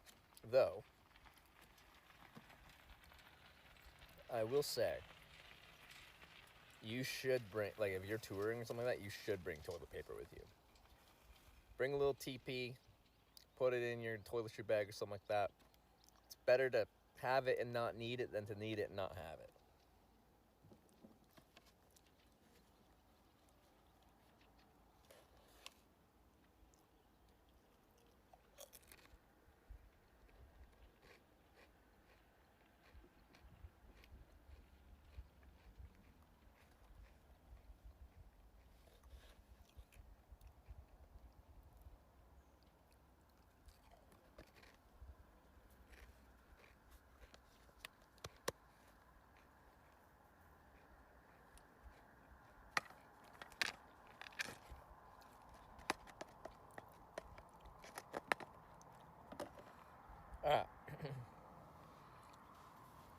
also set up my sleeping pad in my chair, because we can.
How do you get into bike touring?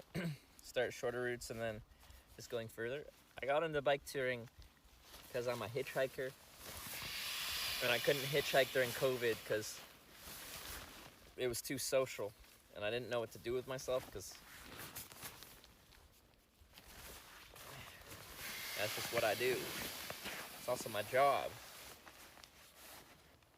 So I was stuck in Canada. I didn't know what to do, so I bought a bike and started riding east and rode across Canada. So I did not start small. I started in the second largest country in the world, and just hoped for the best, and it worked. I wouldn't necessarily say that's the best choice, but I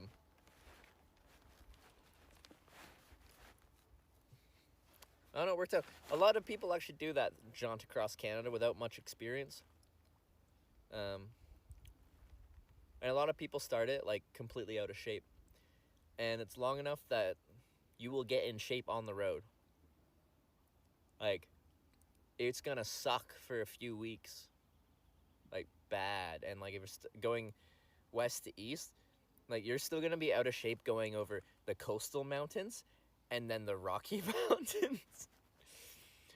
And you're going to be in pain. But by the time you get to the prairies, you'll probably be good for the rest of the trip.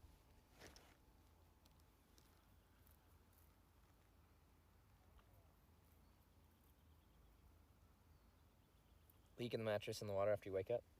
Potentially, but I'm going to be cold.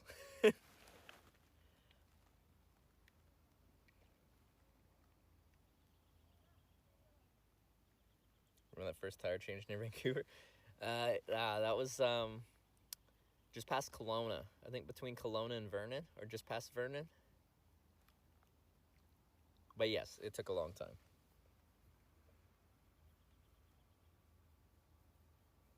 Will that thing float? Well, it's just, it weighs nothing and it's filled with air. So yeah, it would float. Sometimes people use these as like a little flotation on a body of water thing. Like, it's a little narrow, it probably isn't super stable to float on, like wobbly. I'm sure it would work. Trips with Sarah, both just Canadian streamers cycling over the world. Sarah got into streaming because we were dating for, at that point, like a year. And then she wanted to come on a trip, like, at this point I was only doing bike trips because COVID time. So she wanted to come on a bike trip, but Sarah wasn't comfortable riding bikes. If you watch Sarah's streams now, that will sound surprising. But when I met Sarah, I tried to take her on a local bike ride around like the city that we lived in, Victoria. And for Canada, Victoria has great cycling infrastructure. It has really good bike paths. You don't have to be next to cars ever. And like, they go for a long way. It's a good cycling city. She borrowed a bike, and we just tried to go on like nice bike paths, and Sarah looked terrified. Like, she looked like she'd seen a ghost when we stopped, and she's just like wide-eyed, just not having a good time. And I say that not to insult Sarah, but I think like someone improving and showing progress is the most impressive thing. Like, if someone is just naturally super talented, I don't find it, like, it's great that they're that talented. But if someone is really bad at something and then they get good at it, that shows perseverance. Anyway, so she wanted to come on a bike trip, but at that point, she was not comfortable riding her own bike. And she said as a joke to me, she's like, Trevor, you should get a tandem bike, and then I can come on a trip with you and not have to ride my own bike. And I took that very seriously and bought this real cool tandem bike where she sits actually kind of like this in the front, and she pedals like this. It's called recumbent. And then I'm behind her, upright on a normal bike saddle with these cool, weird handlebars looking over top of her head. And it's nice for a few reasons. One, Sarah's the second rider. She's the stoker. She doesn't steer. She doesn't change the gears. In the tandem world, it's called a stoker because your whole job as the stoker is provide power. But the stoker on a normal tandem is on the back, and you're sitting upright. And I'm taller and broader than Sarah, so she'd just be staring at my back for like 3,000 kilometers of Europe. So that, and then this one was nice because it has two separate chains, so Sarah can stop pedaling whenever she wants, and like me pedaling doesn't like move her pedals or anything awkward like that. We just had to synchronize gear changes where with the roll-off hub, you can't be putting power down during a gear change, so you just have to stutter pedal. So you're pedaling like this, and then it's like 1, 2, 1, 2, 3, and you just like fraction of a second just stutter. So the entire tour, you just hear me going 1, 2, 1, 2, 3, 1, 2, 3. We just count in the language of the country we were in. But anyway, so after that trip, she got more comfortable on a bike. Because she was on a bike. She wasn't steering it, but she was on the bike for 3,000 kilometers. And then she started streaming when we were in like Denmark. So like later into the trip, she'd do like little morning Sarah streams and just look at cute things and wander around. And then after that, she started streaming at home a bit, and then she wanted to do her own tour. So she wanted to borrow my bicycle and do her own solo bike tour.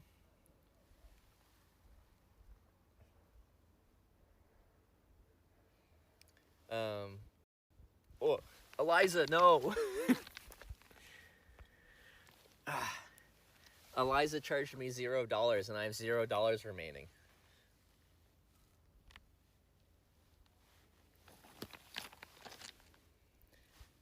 But yeah, and then after she went on her own, borrowed my bike and went on bike tours, then she got her own bike, and yeah, now she's here today.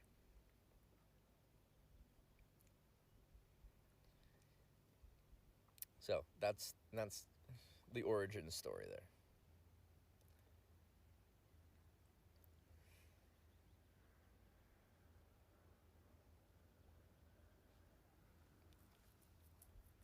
Iceland has the Schengen problem this year. Yeah. 2 bikes, Starlink stream in Scotland might be an alternative. I still am not convinced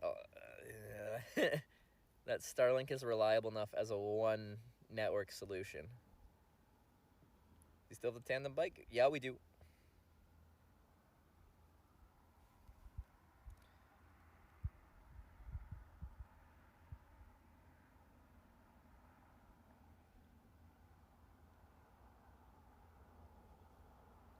But I do want to do, like, I really want to do a bike tour like Land's End to John O'Groats, like classic. But then after that, go to like Western Scotland. But for Western Scotland, for streaming, you'd need satellite. From what I've heard, I haven't tried streaming out there, but I've heard there's like no network. So if you don't have something outside of the cell network in the UK, you're not going to have a stream. Now, I think for a lot of Western Scotland, it's pretty exposed, like it isn't super forested, so we should have reasonable line of sight to the sky. But also, I don't know, we've learned, like at this elevation, there aren't that many satellites compared to like further south, so I don't know if Scotland's gonna have that problem too.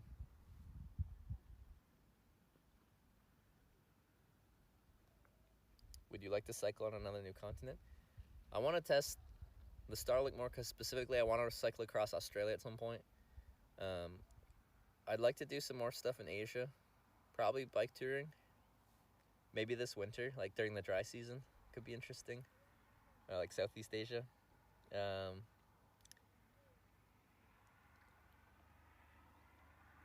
then, like I met a Chilean cyclist, and she said Chile would probably be a cool country to bike tour through.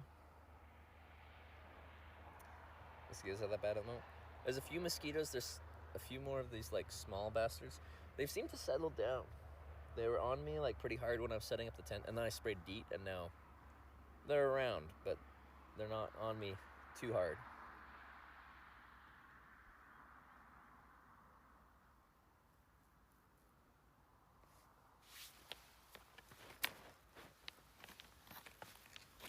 Separate tours for you, Sarah, meet in the middle somewhere. Like we talk about that, and it's just like, like I guess like our hope usually when we're in Europe is just like our paths will cross sometimes, and TwitchCon is an obvious part where our paths cross because we're both doing a trip to TwitchCon. But after that, it's tough, I guess.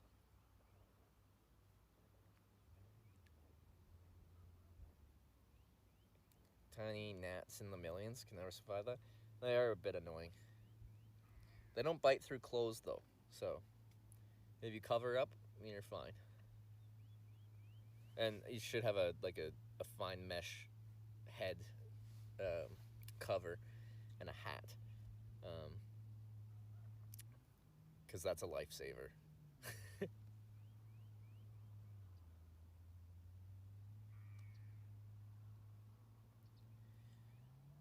But yeah, like we've tried to do some streaming stuff together, and it like I guess this sounds weird, but it's like, so now for streaming, both of us, like for both of us, it's become our job. And kind of when we're together, like on separate tours, we're like both running our own stream independently, so we both have like 2 incomes for 2 people. But when we stream together, we then have like essentially 1 income for 2 people, and it makes it harder to survive. Which is kind of a sad thing, but it's kind of how it goes.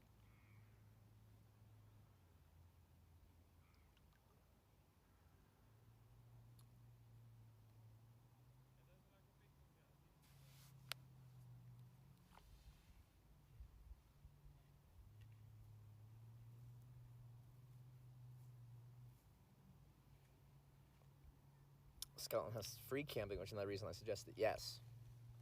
It feels like it's a very rare thing that you're allowed to just camp in a country. Not that many have it, but the Nordic countries do. Norway, Sweden, Finland.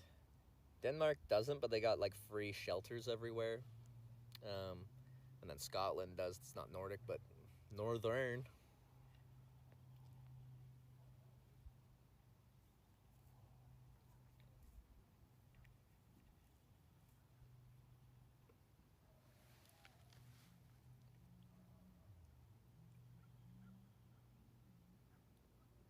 Everyone else has free camping? Who's everyone else? Because most countries don't let you... Well, you're technically not allowed to just, like, camp anywhere. Now, I still camp anywhere, but... Because, fuck that. I leave no trace. I'm not doing anything. I'm not leaving trash behind. I'm not having a campfire. I'm there to sleep and then move on. I don't think I'm doing anything wrong. Get mad at me if you want to.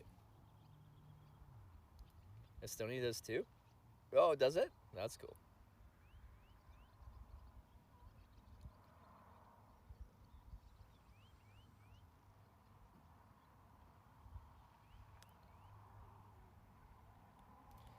That's nice. Like, to be honest, I don't even, like, it's a nice peace of mind to know that this is my right to camp, like, right here. And if someone said, hey, I don't like it, you should move, I can be like,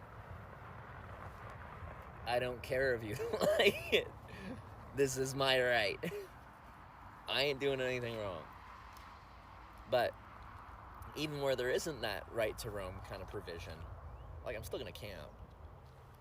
I'll be in some woods, no one will ever know I was there, except for all of you guys, I guess. And in the morning I'll be gone, and by the time I leave, there's no trace I was ever there. I don't feel bad. Free shelters wasn't my experience cycling Denmark. I ended up staying at abandoned farmhouse yards. There's a whole app and everything. Just the shelter app. They're everywhere. All over the country.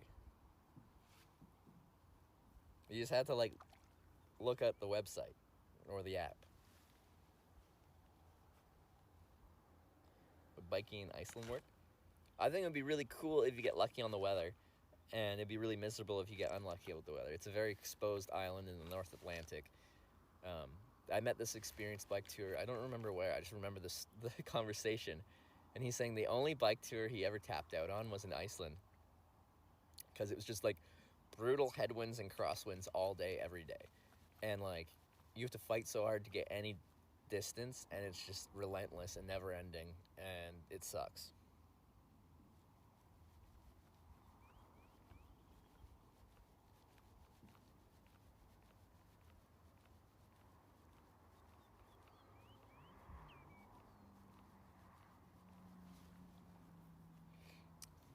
Some countries need to protect themselves. Places in Portugal had free camping trash ever from all the tourists. There already is. If you're driving down, like, a popular road, touristic road, and there's, like, a little parking pullout on the side of the road, and then walk 10 meters into the woods, you should see how much toilet paper there is. It's disgusting. It's horrible. Towns are not very spread out in Portugal. You don't have to go more than, like, 10, 20 kilometers to the next town.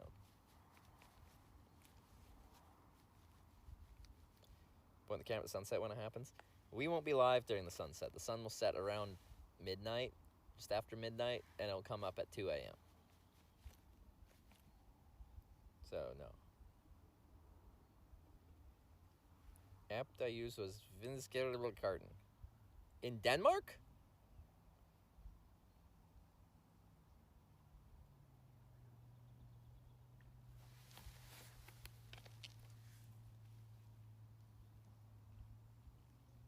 It's just an app called Shelter. Oh god, it can't even load. There's too many shelters. Here's all the shelters in Denmark. It's a lot of fun. Anyway, Denmark isn't that big. Each one of those is a shelter.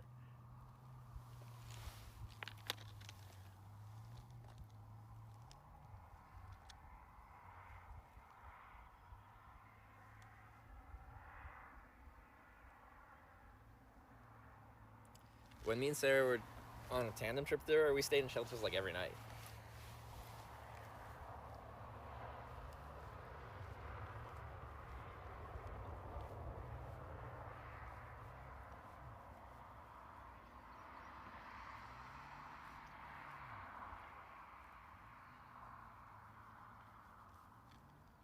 Shelters in Sweden are more focused on the hiking trails, not where the bicycle goes. Yeah, so in contrast, in Sweden, we didn't find we didn't stay in a single shelter because they weren't really on our route. I think there was one close to where we took the ferry to Sweden, and right on the coast, but we were gonna go check it out, but it was already, like, full with people, so we left. How can you find good hostels? I don't stay in hostels much. I sleep in a tent. I don't know. It's rare. I like staying at hostels sometimes, because sometimes I want to, like, not on stream be social, and hostels have, like, a common room, and I can, like, talk to people and be social. So occasionally I go to a hostel. No reason to turn off stream, there's constant sunlight. Like, the reason I want to turn off the stream is because I'm going to bed. I don't think, like, necessarily the stream has to follow the sun cycle.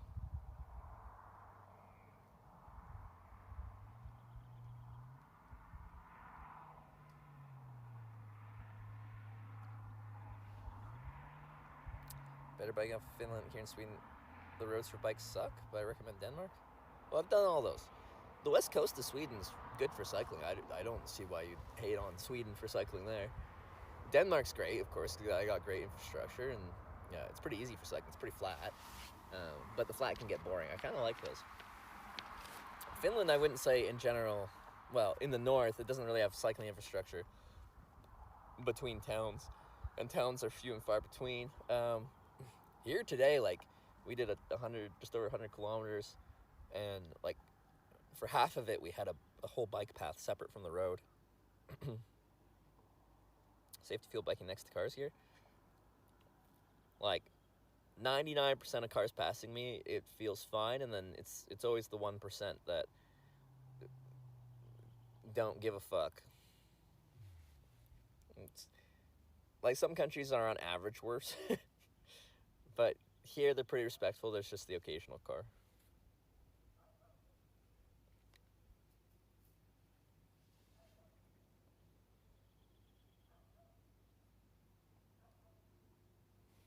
Alright, I think I'm gonna wind things down so I can sleep. I know the sun's up, but it is 10:38 p.m. here.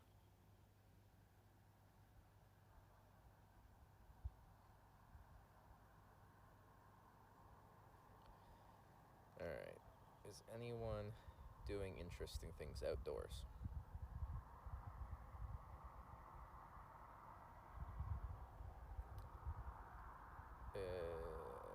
Keth is in Switzerland, that looks like. That's probably cool. Soic's on his moped. People actually doing stuff? That's cool.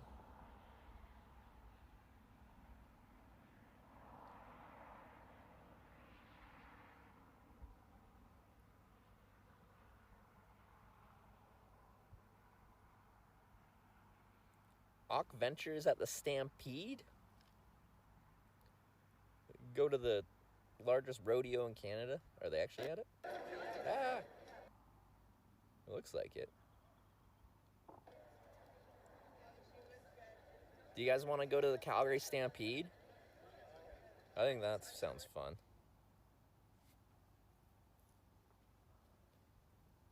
I went once. Wait, before I raid, I want to tell my Stampede story. Okay. So I lived in Calgary. This was like, this would have been Stampede 2016 or 2017. So Stampede's just like a big rodeo, and there's a fair, festival, lots of stuff going on. You know, bull riding, all that stuff. Big one. There's concerts, a lot of stuff going on. Anyway, I lived in Calgary at the time, girlfriend at the time, we're all going to Stampede. We're all real poor, and we decided to pre-drink and go to the Stampede. So we drink a bunch, and then at my place, and then we get on the C train to go to the Stampede station, because we're going to a concert that night at the Stampede. Some country artist, I don't know who it was. And then we get there, and then we get inside, and then we find a spot, and we're waiting for the music to start, and then my girlfriend just, like, is standing there seemingly fine, and at some point just, like, slumps over and is, like, just, like, gone. And I'm like, oh no, like that is not good. we have to take her out of this situation and get her somewhere safe and get some care for her. But, like, I'm a guy. I can't just, like, carry a drunk girl out of a concert. That looks really suspect. So I grab her friend, who's a girl, and I'm like, you're coming with me. We're taking her out of here. And I kind of, like, drag her out, and then security finds us and, like, uses flashlights and gets everyone to get out of the way. And I, like, drag her out of the concert. And then, of course, they're going to medically check her out and stuff like that. So some medic people show up, and they take her to the medic, like, little mobile home thing. And outside, it is pouring rain. It's like a thunderstorm. It is torrentially raining. And I am now, like, they think I could have been a perpetrator. So I'm not allowed to go in the medical tent because I could be dangerous. Her friend, who's a girl, is allowed to go into the medical tent. But I just have to stand outside and wait. And it's pouring rain, and then I hear the band come on, and the band's playing. You can hear, like, the music going on in the background, and I'm just standing there in the pouring rain being like, I love this. This is great. What a great experience this is. Anyway, and then contact her parents, and her parents come pick her up eventually.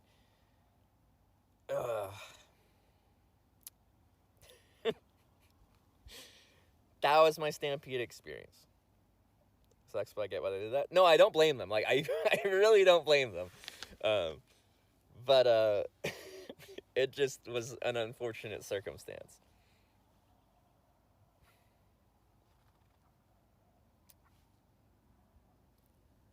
So that was my Stampede experience. I want to tell that story before I send you to the Stampede. It probably won't be the same as my experience, whatever you end up experiencing on the stream there.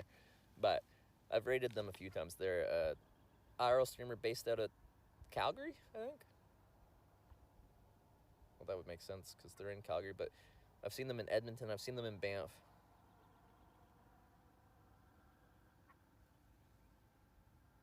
So I've rated them a few times because you don't see many Canadian IRL streamers.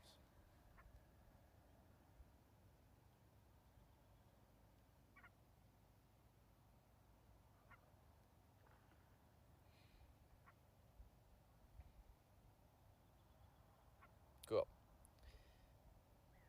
All right.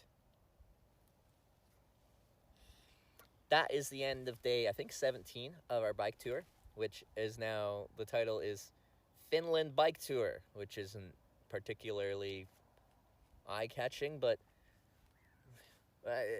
and then I would call it Estonian or Estonian. I don't know. Maybe there'll be an official name, but for now, we're just going with country names. We did 100 some odd kilometers. We danced around rain squalls, and the biking actually felt good. My body's feeling fit for cycling. I felt well rested from my day off. So it was a good day once we got going, once we sorted out the tech issues that we were fighting. But yeah, tomorrow we'll ride the 15 kilometers into town. Apparently we're going to a pancake place, or we're recommended a pancake place. So we'll get, like, maybe a Western style breakfast. We'll see. There might be a few other things in town, and then we ride on. Weather looks pretty good, so it should be a good day cycling. We should be 100 plus again tomorrow. But yeah, I'll see you tomorrow. Oh god, something's in my shirt. That doesn't feel good. Yeah, we'll see you tomorrow for some more cycling, but go say hi to Venture doing a Calgary Stampede stream. So check them out. Say hi. Do all your hitch raids if you want. And I'll see you tomorrow morning for some more cycling action. I'd already said the raid went through. Okay, bye everyone. Oh, where's my server?